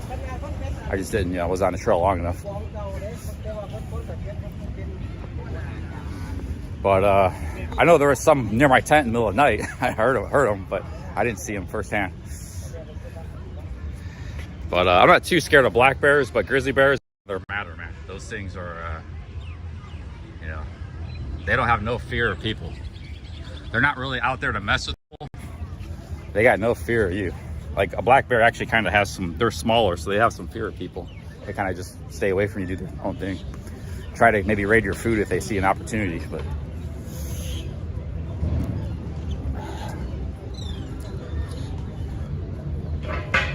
I'm actually getting kind of tired. I don't know if I got energy to play basketball.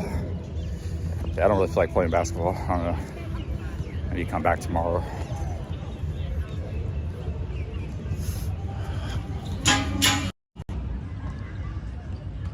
Some of these look pretty good. You'd be lucky to go beat two of them, 1-on-2. I mean, actually, if I was playing two Thai women that I seen already play here, I might not be able to go 1-on-1. They're pretty good, man.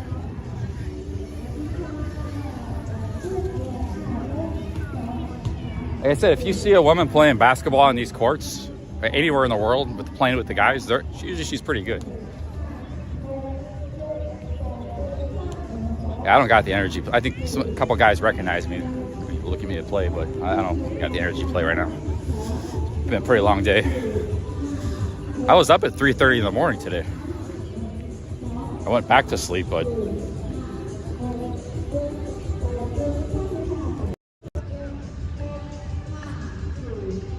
yeah, man, I want to go. They got cougars and stuff too, but wildcats.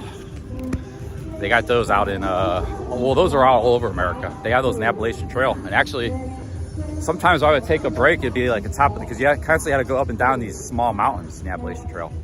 So one time, there's times I was taking a break on top of the mountain with all these boulders. It's like the perfect place where a wildcat would hang out and stalk you from the boulders. I felt like one was watching me, stalking me at one time. I was actually kind of scared. So I made it so it couldn't go after my neck. I set my back up against the protect your neck. But yeah, you're just out there with nature, man. You don't know what's out there, but it's very rare for a bobcat to attack, or a mountain lion to attack a human. Although there were two young American men outside of Sacramento in California. They were like 20. I think they got killed by a mountain lion or something, both of them. I don't know, I heard a story. Yeah, it was like, I think it was a bear. I think it was a mountain lion. So if they do go after you, that could be it. But that was just a fluke.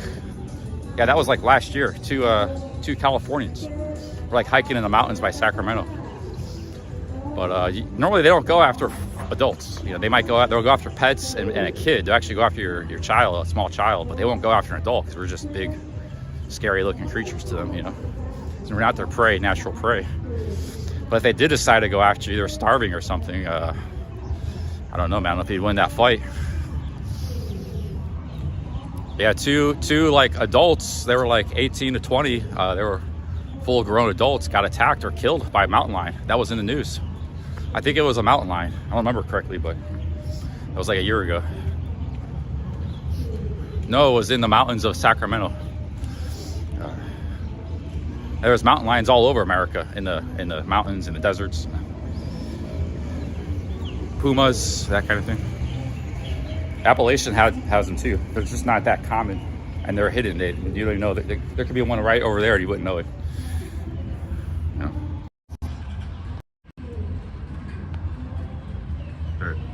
They don't show, if you see one, they're already on their way to attacking you. It might be too late. But they don't reveal themselves.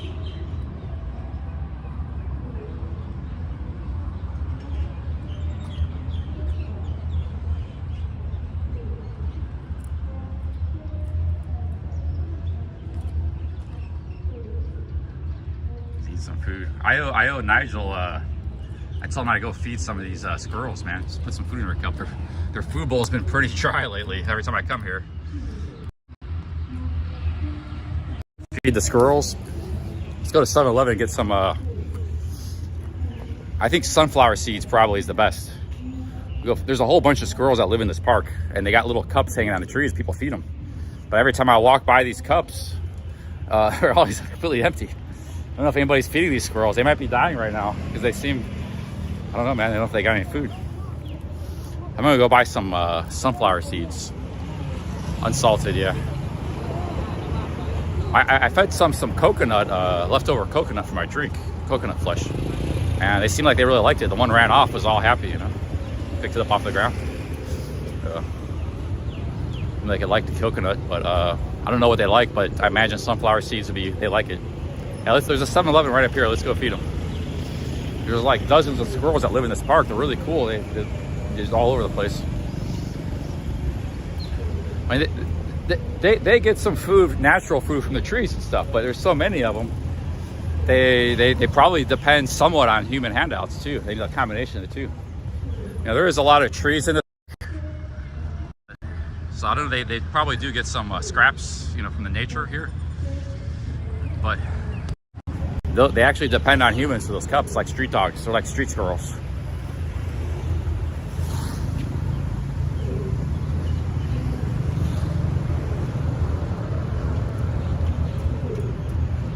So maybe we'll buy 3 packs of them and just spread out the food all around. So I told Nigel, he sent me a super chat a few days ago, go feed the squirrels. I told him I'd go do that. I haven't done it yet. So we'll go, so I saw the cup empty again, I'll go do it this time.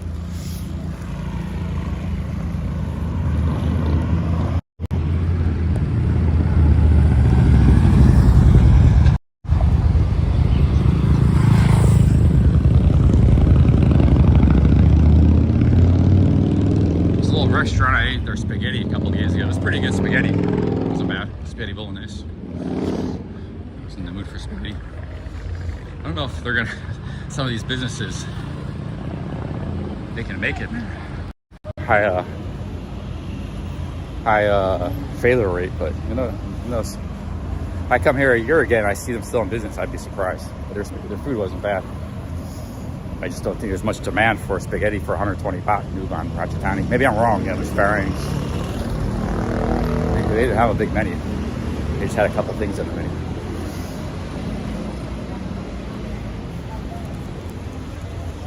Okay guys, let's go get some food for the squirrels.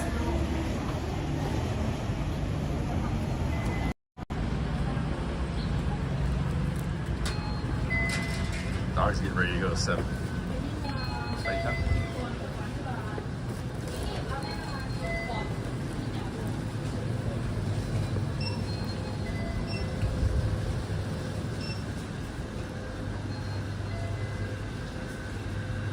Here's the nut section. So this is what we get to squirrels. I know that's noodles right here. Okay, so we get roasted pumpkin kernels. They'll probably eat any of this stuff.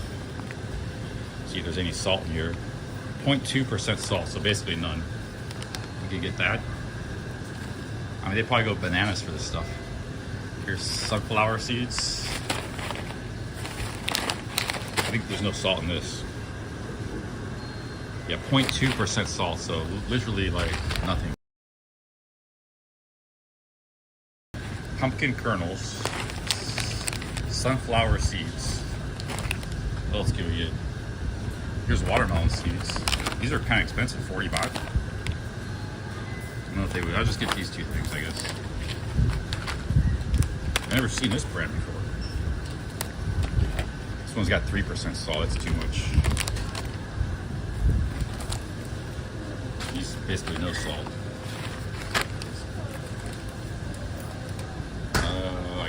I guess I'll get those things. Maybe I'll get 2 bags of pumpkin seeds. I got all this for the squirrels.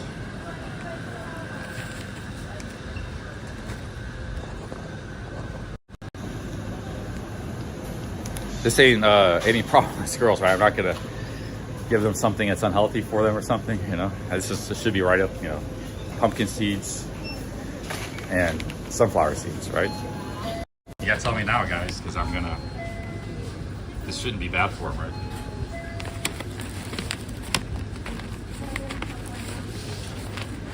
I mean, if they don't like it, they wouldn't eat it. It shouldn't be bad.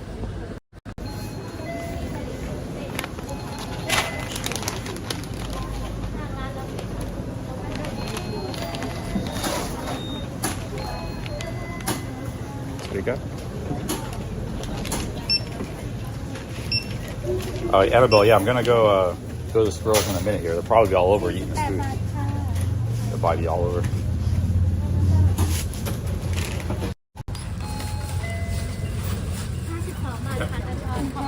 Yeah, they're different than the squirrels in America and stuff. They're nice. They're cool squirrels. They're like very sociable squirrels. Squirrels in America, you see them all over the place, but they don't really mess with. They stay away from people.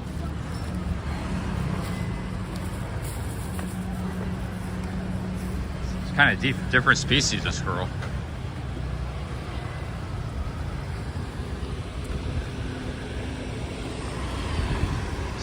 Thailand squirrels.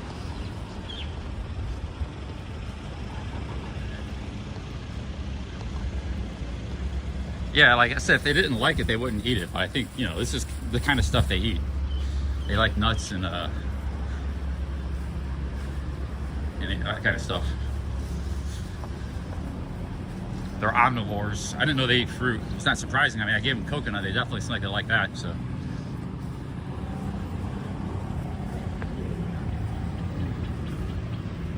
I don't think they eat meat, but vegetarian squirrels.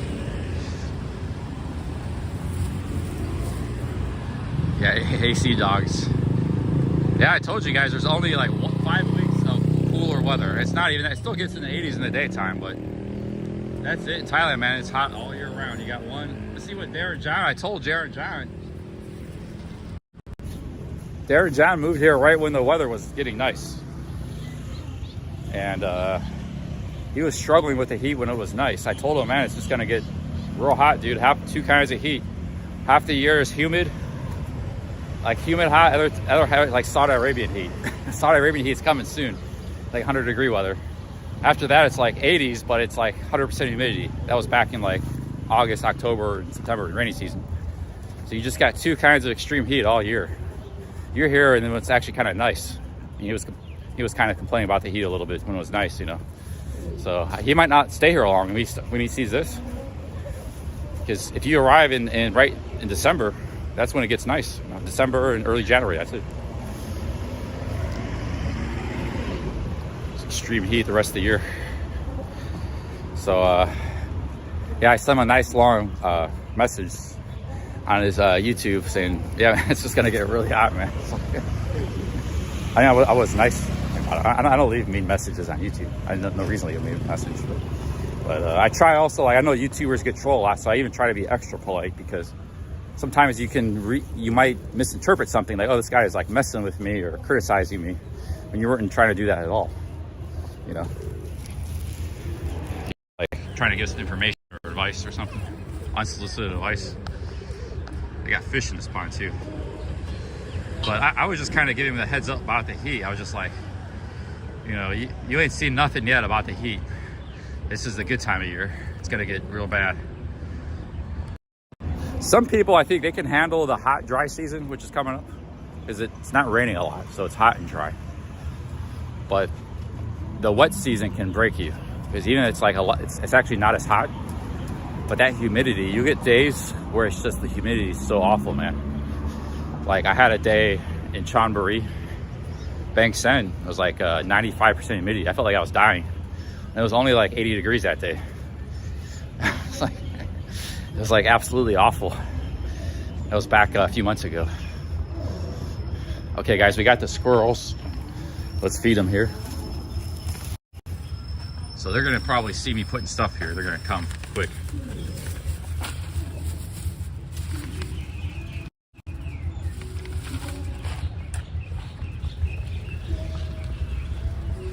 We'll just kind of spread some around here so the squirrels, there's a lot of squirrels that live here, so they all get a little bit of the action here.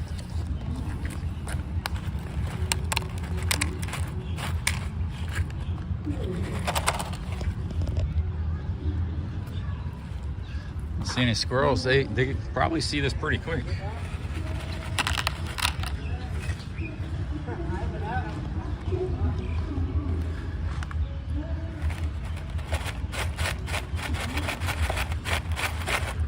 Okay, let's go to another tree. We left a few here. We'll go with some more trees because I don't see any squirrels here.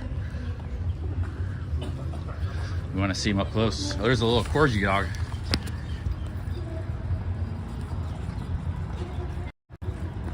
Those are cool dogs.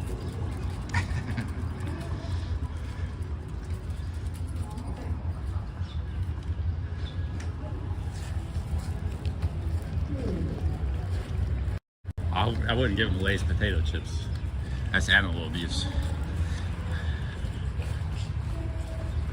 Lay's, we gotta boycott Lay's. Lay's no good.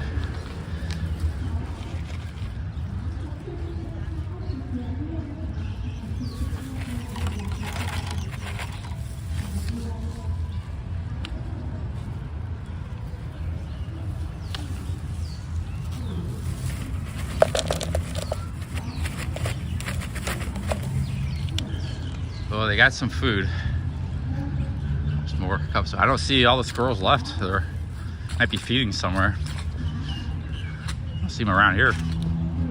We'll see some squirrels. A lot of these cups, they got holes in the bottom. So I think we should stay there.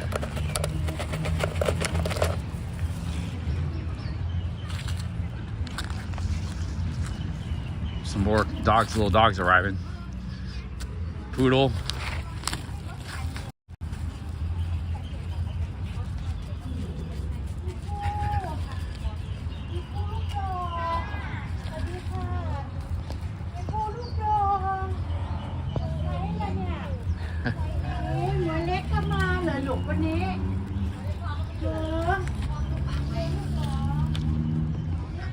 Where'd all the squirrels go, man?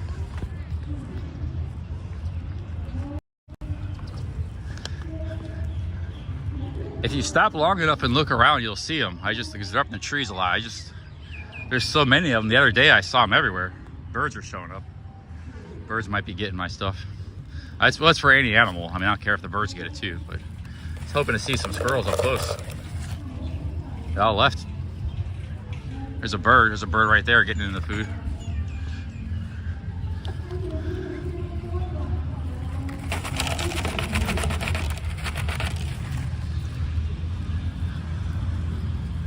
So it's for the birds, the squirrels, whatever animal wants it. We got 2 more bags. Let's put the rest here. There's a lot of sunflower seeds in this. Birds are figuring out what's going on here. They're figuring out their food. They're showing up in numbers. I'm gonna hear birds. I bet you they would love sunflower seeds. Come on. Give the rest of the birds there.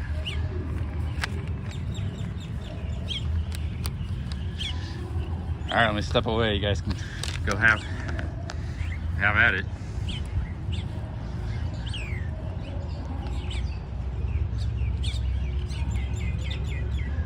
I got 2 more bags.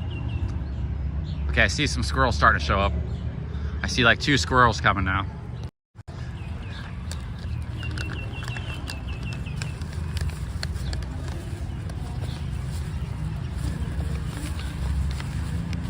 Yep, squirrels are here. They're eating.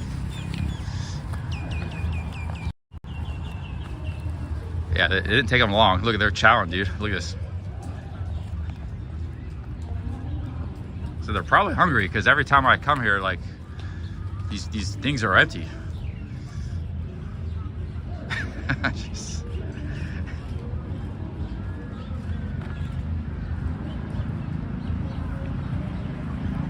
I got more where this came from, guys. We got some more here. You guys, maybe they ate it all already. Okay, looks like somebody gave them peanuts. I didn't give them that. So it looks like they're not even going for the sunflower seeds. They like the peanuts better. Let me see if they eat the sunflower seeds. We got birds over here. I think nobody wants the sunflower seeds, man. I dropped a whole bunch of sunflower seeds in that field. Don't see any birds going for it.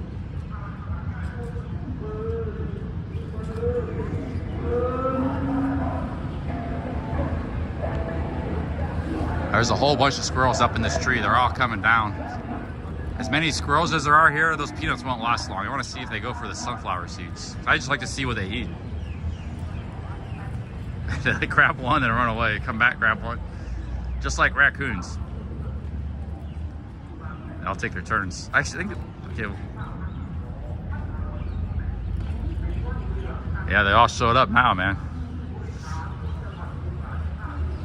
Whole bunch of them. Even the birds are starting to show up. There must be 10 squirrels right in front of me. There was more showing up. Look at this. They're coming from high and low. Jeez. The word's out in the street.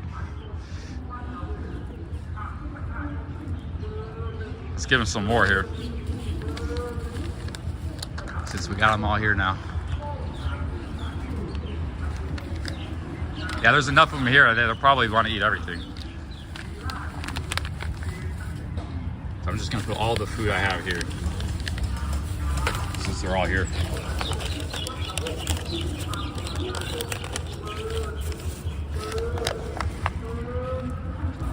Yeah, this one's getting close. You're getting a little close, dude. Take your time, bro. I'm gonna bite my finger. Those are pumpkin seeds. They probably really like, I like these. I eat these myself. They probably really like those. And pumpkin seeds. Oh, dude, the pigeon's showing up even. They're just getting in on the action.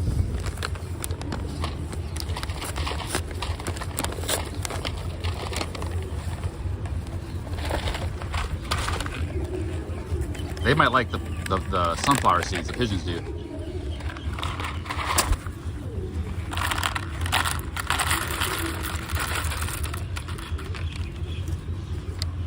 Yep, the pigeons showed up. Yeah, that pigeon wasn't scared, man. It was coming right up to my hand. The pigeons are taking over this joint. The squirrels are left. They will bully their way in.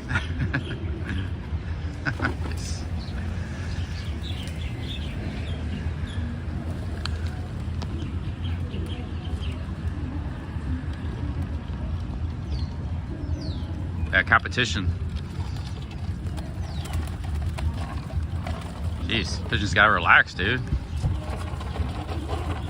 There must be a food shortage in this park. It's like, there's a lot of animals, you know. There's not enough people feed them.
I don't think they like the stuff I bought that much. They like there were some peanuts somebody else left. They like that. I don't know if they like these sunflower and pumpkin seeds. The birds might like them. I don't know if these the squirrels like them. Let me see. I'm trying to see what they go for. I'm trying to learn about them. I should have bought peanuts.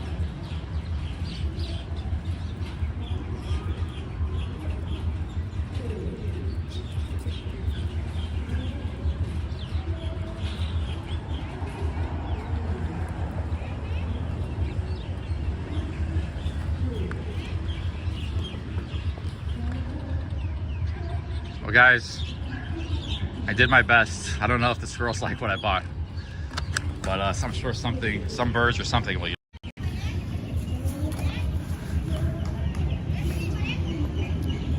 Oh man, I'm kind of tired, guys. I was thinking about going to get a burger. I had a burger yesterday. There's a place that makes really good cheeseburgers in the city. I'm just kind of really tired now. Definitely no basketball. But yeah, big ups, guys. The Chihuahua.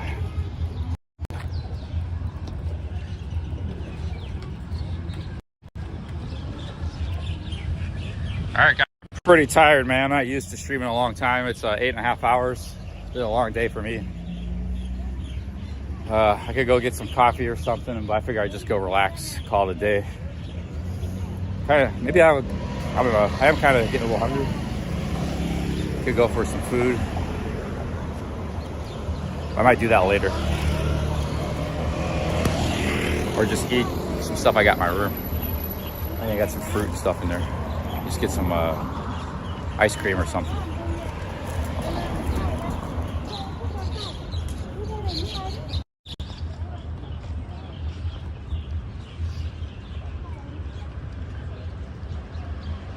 Yeah, they got a really good cheeseburger place in the city. I ate there before, but I just got their classic cheeseburger with jalapenos and pickles and had that last night. So, but I got real tired all of a sudden. I was like an hour ago, I was feeling pretty good, but sometimes you crash. I had, caffeine and sugar. Sometimes a long day, you just hit the wall. It's like I'm hitting the wall right now. Oh man. I go lay down, probably take a little nap. 30 minutes, maybe get some food later. I mean, I could keep the stream going on my nap. I used to do that in my travels in South Thailand, remember? Keep the stream going as long as possible, but I figure it's better just to close the stream. There's no point in doing all that. Like, I might not even go out and eat later. I might just like eat some fruit or something. Some peanuts and fruit. Something simple.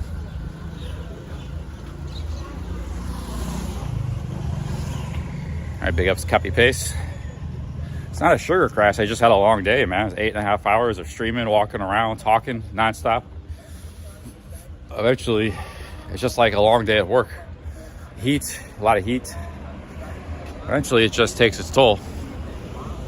And you just want to go rest, watch TV or something, Rest for the evening, due back in tomorrow.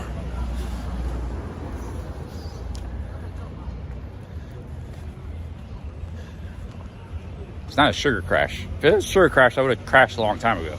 I was having sugar earlier. It's just a long day of activity,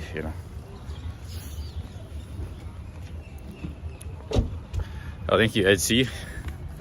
Ed LC. Might be a little dehydrated. Sometimes there's other things that happen, like you get dehydrated or something. You gotta drink a lot of fluids in this sort of heat. And I don't know if I had enough to drink today.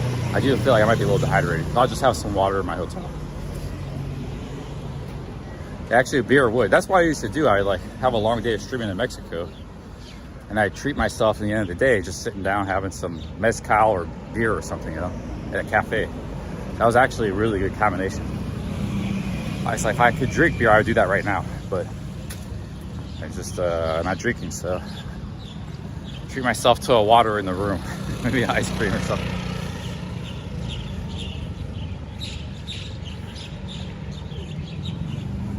I think if I start drinking again next year or something, 5 years, I'll do it in Europe or something, Like we'll go live stream in Europe, and we'll hit the pubs up in the beer halls of Germany, Czechoslovakia, England. Because if I'm gonna drink, it's gotta be quality. Mexico is also quality. High quality beer. But that's a long ways off. I don't like 0% beer that much. I don't know. What it does is like I'll drink it. It kind of like tastes good first couple sips.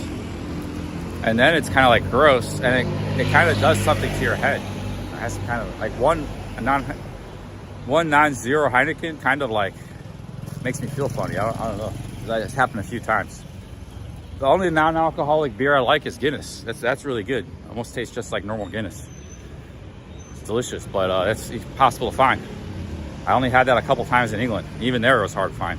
The only place where you get good non-alcoholic Guinness on tap is Ireland. It's the only place you can get that. Because the Guinness on tap is better than the Buchanan Guinness, you know.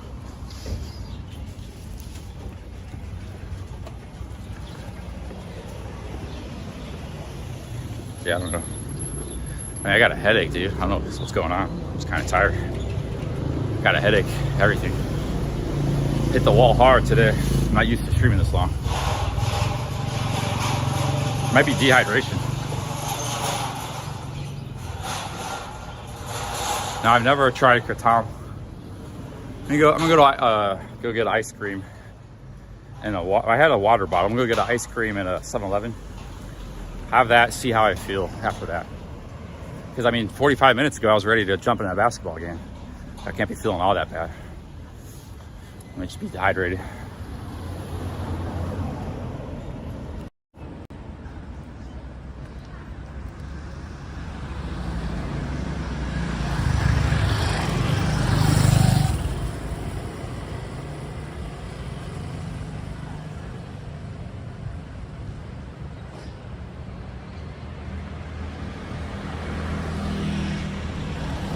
This is one of the expat hangout bars. It's called the Wrong Way. Louis Wakabo is here. This is probably where he would be going.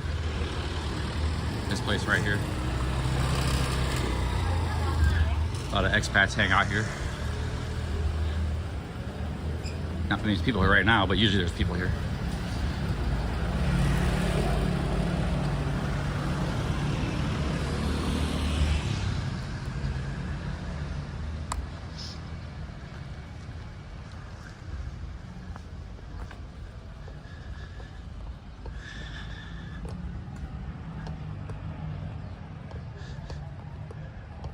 Oh yeah, I'm gonna get two things at some of them. I'm gonna get an ice cream. I'm gonna get this, they got this alkaline water drink I like with B vitamins. It's 20 baht, it's a little bit expensive, 65 cents, but I actually think it is a quality product. I'm drinking it a lot. So if I feel a little better after this water and ice cream, maybe I'll keep going a little lot longer.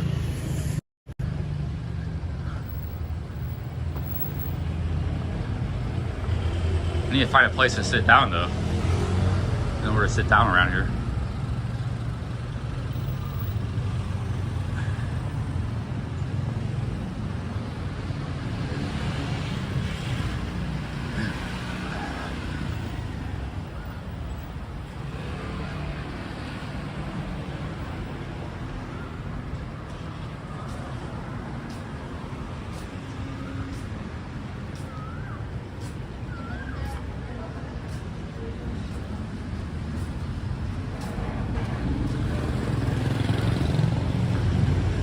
There's a 7-Eleven. Let's go get an ice cream. Oh, dude. I forgot about this restaurant. Let's go eat. I love the greens here, man. I could actually really go for that right now. Get ice water there instead of ice cream. Dude, I love the greens in this place, man. Forgot about this restaurant. Let's go get some ice water and greens here. They got the best greens.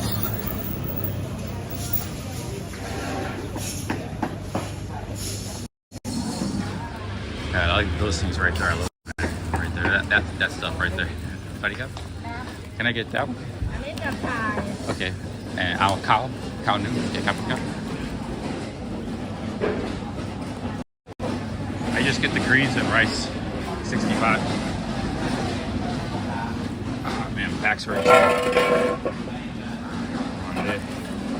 Long day. Got the spoils of shopping in my backpack. Got a lot of stuff at that mall.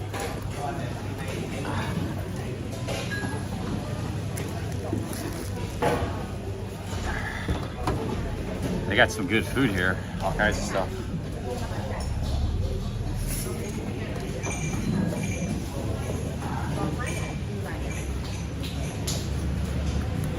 go, guys.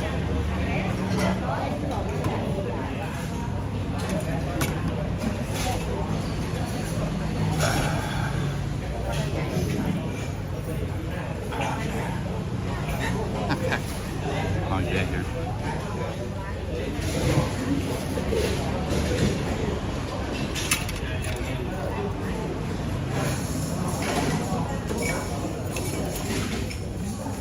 I got a bowl of rice, and I'll show you the greens. Haven't come yet. I got some greens. They got the best greens, you know. My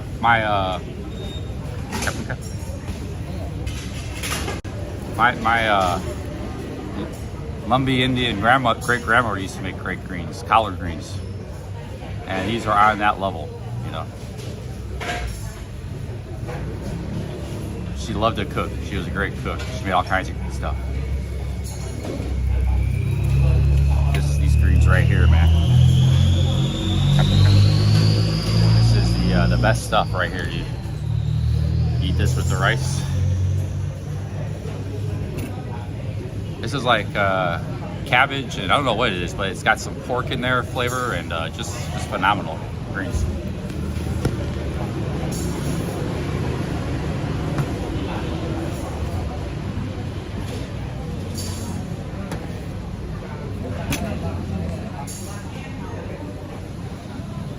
Yeah, but they got this in America too. This is indigenous American food.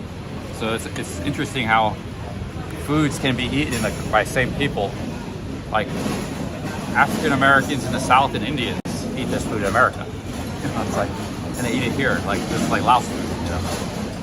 So they probably eat it somewhere in Europe, you know, like same thing for Africa. So you can see, but these greens are so similar to what my great grandma used to make in taste and everything.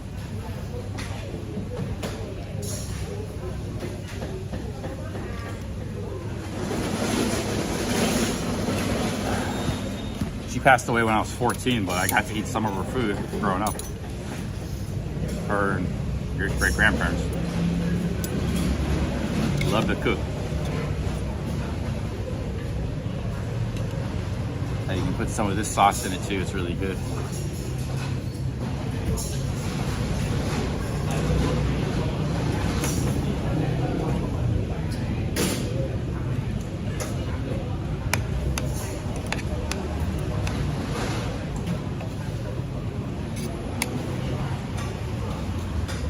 It's got little bits of pork, which adds to the flavor. America, you put a little bacon with the collard greens, bacon fat and bacon grease.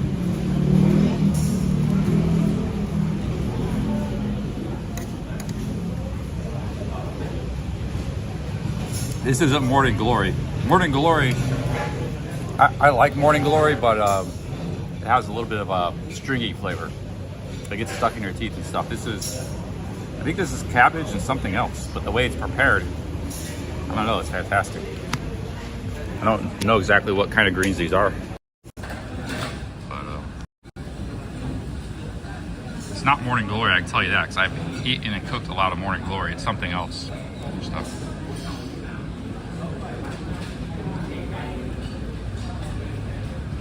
It's very soft. It doesn't like melts in your mouth. Kind of buttery flavor, whatever flavor they got here. And it's just very good, man.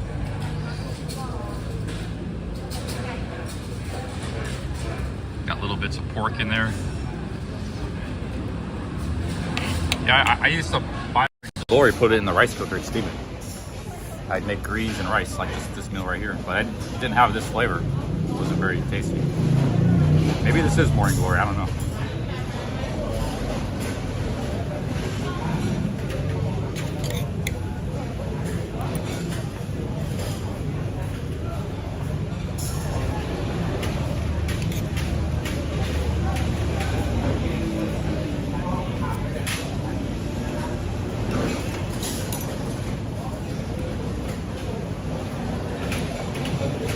Maybe it is Morning Glory, but it doesn't taste, at least cook it way better than I ever cooked it.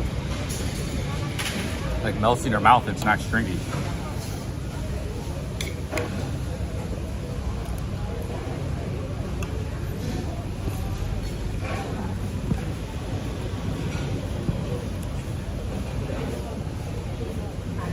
What am I doing the road trip with Kelly?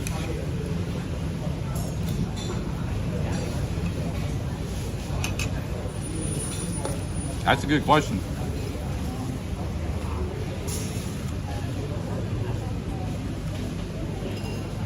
Yeah, I don't think it's more in glory. Yeah, it's thin stalks. It's something different. There's a lot of different types of greens, you know. Spinach is a green. There's all kinds of things.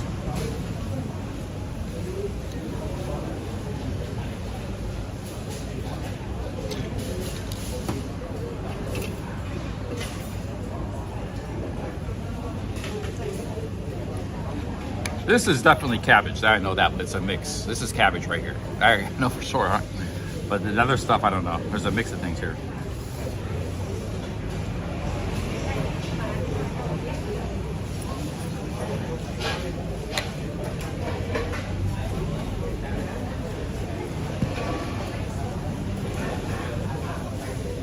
You know, there's very little pork in this, just a little bit for the flavor. That's how you're supposed to do it. You're not supposed to put a lot of bacon or pork. You just put a little bit for the flavor. That's what they do here. It's meant to be a vegetable dish.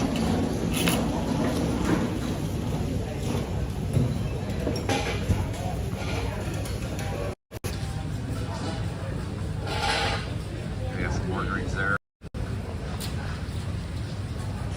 Don't mind getting a Coke. He's got a Coke here.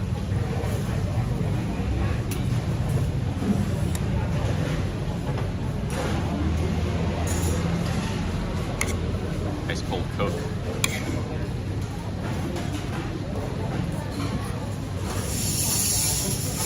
I wasn't that hungry, but I wanted to eat this again. I had this like 3 times since I've been here.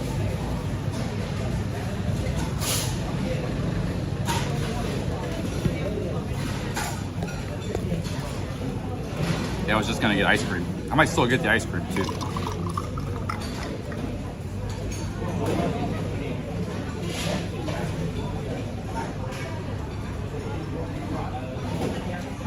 Yeah, Annabelle, I don't get sick from the food, not at all, man. Or a lady, that's a lady, but I've been eating here for 6 months. I haven't got sick once from food. In India too, I didn't get sick. But I was eating rice porridge this morning. I'm like, oh, you're gonna have to go to the toilet in 10 minutes. Nope, didn't have to go to the toilet. I was like, I knew that wasn't gonna happen.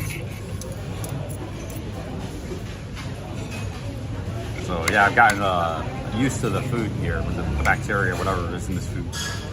I don't fear any food in Thailand. There's things I won't eat because I don't like the taste. Like I don't like chicken feet. You see like soups and stuff with chicken feet. But it's just a preference. It's not eating it because I'm scared I'm getting sick from it.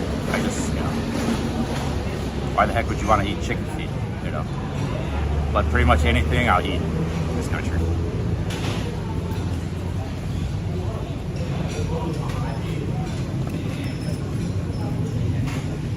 Bali's got some really good street food.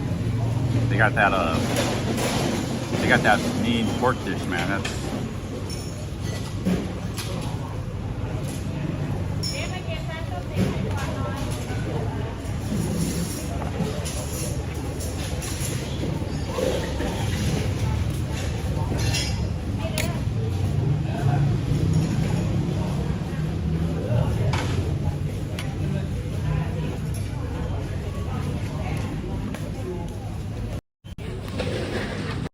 That's where they make the food right there. You see they got the ducks hanging. And you see that lady behind there, she runs this place. That big lady there, she's the master chef.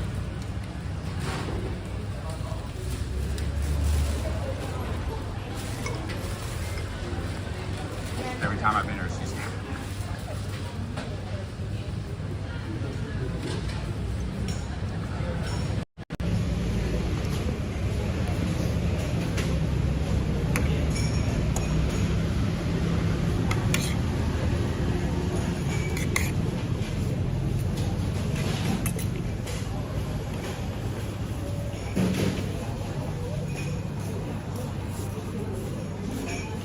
This is actually a restaurant, but it just looks rustic, you know. There's a lot of people here eating. There's 30 people here, big tables.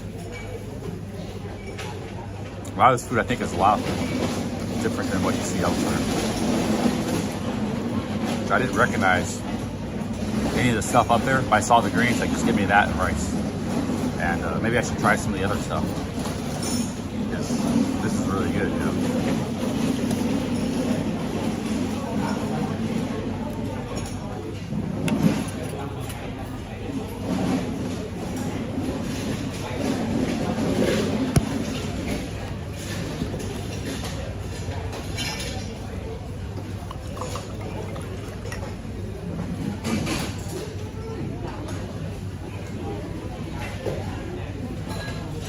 Actually, Michael showed me this restaurant, so Michael used to eat here sometimes. He said there's a place here you could eat.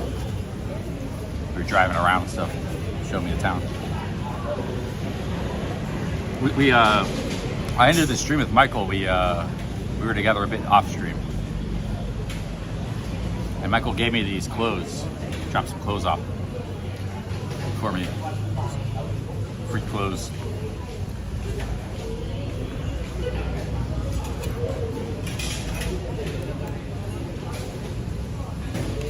So I'm good on the clothes and the dental floss sticks, everything. The only thing I might need in the future is internet. You can go anywhere in Thailand. Man, I'm tired, dude. I got a headache, man. Almost. Maybe it was that Japanese bakery. Because after that food, I did not feel that great. I was feeling pretty good all day today.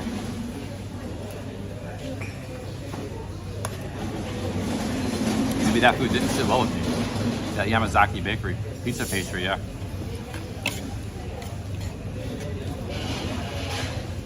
Because normally I don't crash this hard.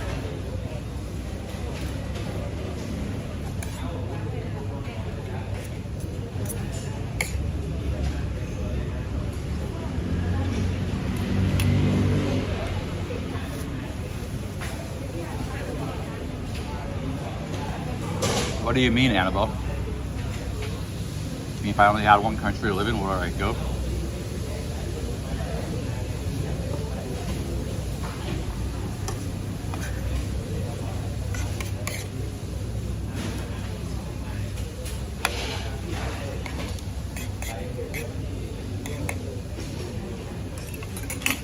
Alright guys, that's all I can eat, man. I can't finish all my rice. I wasn't that hungry. I just wanted the greens again.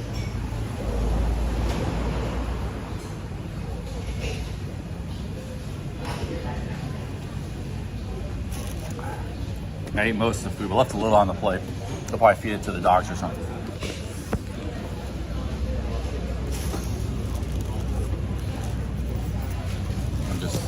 I had like 2 pastries just an hour ago. I wasn't that hungry, but I did want to eat these greens.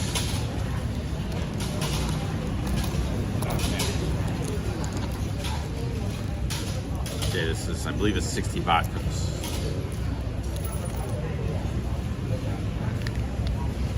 How's the air pollution? I don't know, man. It seems like it's all right, but we don't have reports.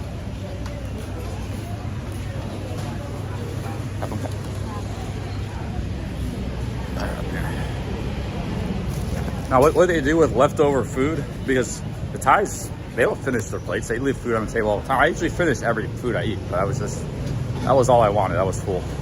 I don't want to overeat. They'll scoop it in a bucket and like give it to the dogs and stuff, leftover food.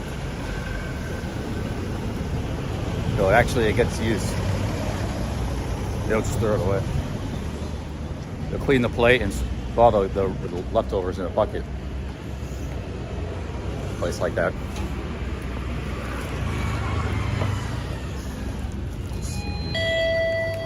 Let's get some ice cream. Still want the ice cream though.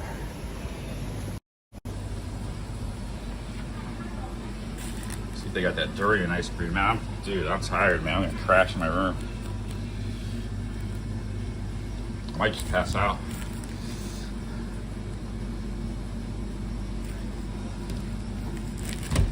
Oh shit, they got the durian ice cream. This is the first time. This is the best, dude.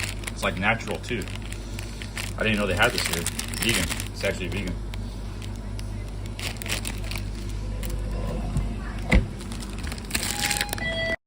Because a lot of 7-Elevens don't have this.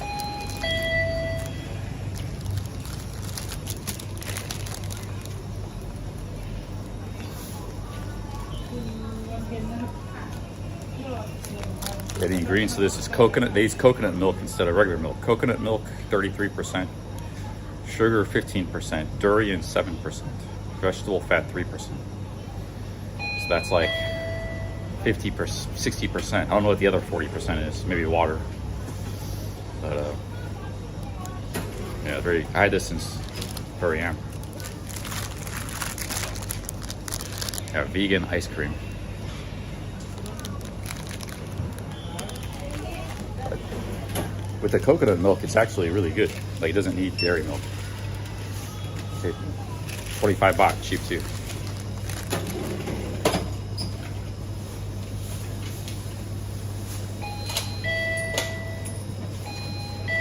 Cup. Well, it says it's only 3% vegetable oil. If it was like 40% vegetable, I wouldn't buy it. 3%, nothing, no big deal. Show you the ingredients. Yeah, it says that maltodextrin is a bulking agent, which I think is just like a neutral. Coconut milk 33%, sugar 15%, durian fruit 7%. Vegetable fat 3%, artificial colors, INS, bulking agent, maltodextrin, emulsifier. So yeah, it's pretty good.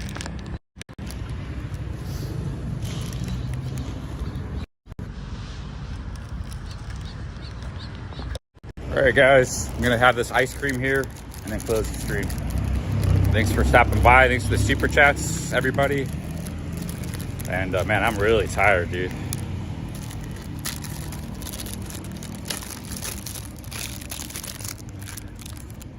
Yeah, you can taste the durian. You know, durian, even if it's only 7%, you can still taste it. It's got that coconut too. Coconut's like the perfect thing for this sort of thing because it's very neutral sort of flavor, but has that fattening taste to it.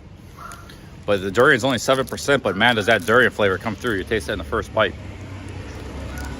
Really good. If you can find this at 7-Eleven, try it. A lot of 7-Elevens don't have this. They didn't have it in Surin, but they had it in Buriram. They got it here too, I guess.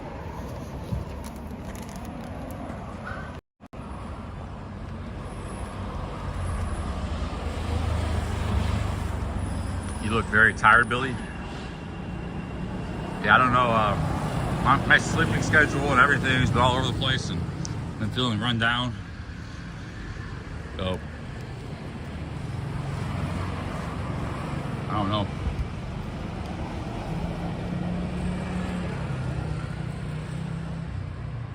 I don't know what the deal is, but if I don't feel better next couple of days, my normal self, I don't feel sick or anything, but I'm not feeling my best. If I don't feel better, I'm gonna figure something out here. So I probably just need to eat more fruit.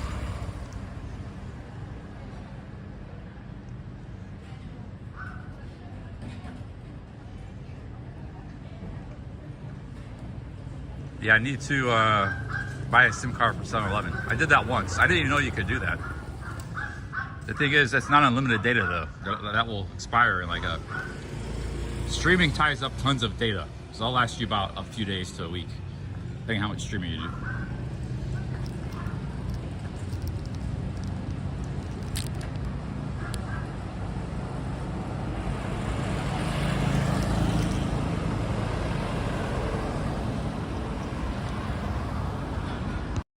Well, yeah, it'll see. I mean, it all depends. Like, it's not like what I do is the best lifestyle or anything. A lot of people wouldn't want to be doing what I'm doing. You're bored or you're not enjoying it. But if you do kind of like doing it, I don't really mind it. My life's okay. But if you're flexible on the food, you can eat anything. You can stay in cheaper hotels. You know, you can. I've been traveling for the last few months for $1,000 a month or something around there. Maybe a little under, maybe a little over, but you know, 1,000's less than what you get for Social Security. And you can't even get an apartment in America anymore for that price. I've been traveling, eating at restaurants like just now, and staying in hotels the entire time. Now, you know, the world keeps getting more expensive. I know Bangkok and Pattaya, you ain't gonna be able to really do that. It's gonna be hard to travel that cheap. But there are still parts of Asia, Isaan, parts of Thailand, Cambodia, Vietnam can be cheap, India. Yeah, you can kind of do that a little bit. Now you go to Philippines, and again, maybe it gets expensive. So, you know, it kind of depends where you're going. Philippines might need to spend $2,000 a month, you know. There's dudes living over in the Philippines cheap, but they got like a girlfriend, they're living in the hut village.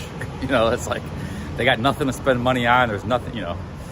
And then there's other guys that find a little cheap house or, you know, apartment or something in the Philippines. They're established there. The Philippines is not a cheap country to travel around. Like, you know, you're gonna be spending $50, $60, $70 a day. Maybe I'm wrong, because I haven't really traveled a lot in the Philippines. I've only been in a few places, but what I saw, it didn't seem that cheap. A lot more expensive than Thailand.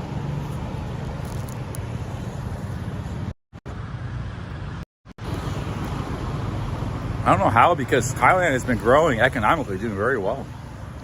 Yet they managed to keep the prices of everything low. And nothing has changed in price the last 20 years. Like every other country is getting more expensive, but Vietnam, Thailand, Cambodia, this part of the world has just stayed cheap, even though the countries have been getting better with prosperity, you know. And you saw at that mall today, it was packed. Everything in that mall was like American prices. Expensive, you know, but you don't have to go to that mall. That mall's, you know, you don't have to go there. You come out here, you know, you can buy a hat for 50 baht. You don't have to pay 1,500 baht for a hat. That's luxury stuff.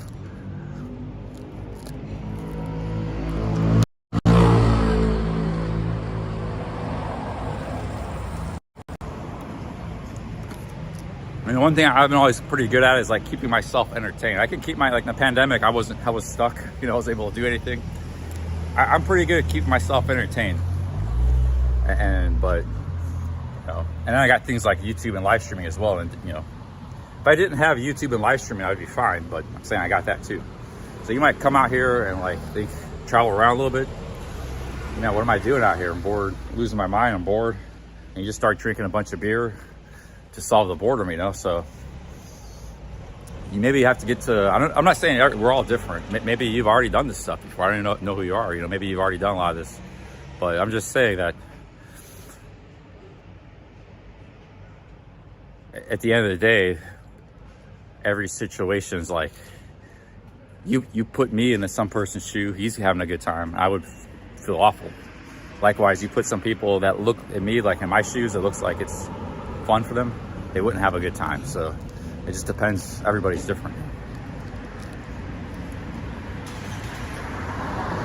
There's a lot of people that come out here. The only reason they come out here is just to drink and go in a go-go bars, and that's it.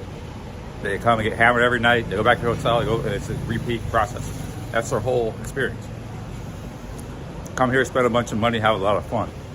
Debauchery, you know. That's the only reason they come here. There's a lot that do that.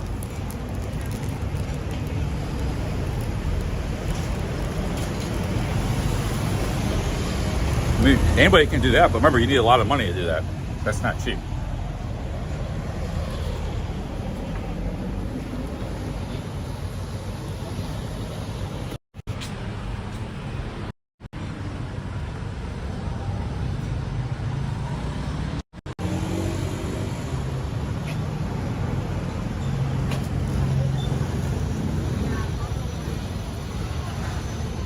You know, if you're kind of on a budget, you don't have a lot of money to spend crazily.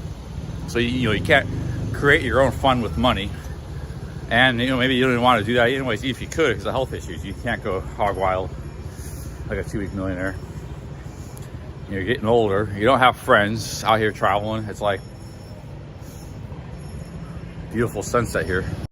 You know, it could be a little bit questioning like, what are you doing out here? But, you know, if you really enjoy travel, you just want to go and hang out, travel cheap, so yeah, you can probably do that. Maybe have a good time, you know. You can just jump around like Wanderer does, or I do. You know, Wanderer, he just jumps around. He's been traveling his whole life. He'll probably travel until he dies in his 70s or 80s, you know, doing this. So that's just the life he has. But it might, if you haven't done that, it could be uncomfortable, is all I'm saying, though. Or you might adapt to it, though. But at first, you might not be like, wonder what you're doing. You know, it's like why am I traveling? Why am I out here? You know, what am I doing? I'll tell you what, home can be a comfortable place to give up. You have to really kind of get used to this lifestyle. Hell, even a few years ago, I wasn't used to it. I wasn't that great with travel. I fell out of travel shape. I've only gotten back into it lately. All right, guys, I'm out of here, man. big ups, peace out.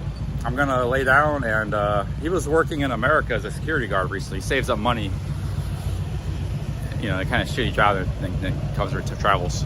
So he was working as a security guard last year. He didn't like the job though, he said. All right guys, peace out, big ups, talk to you later. Have a good one.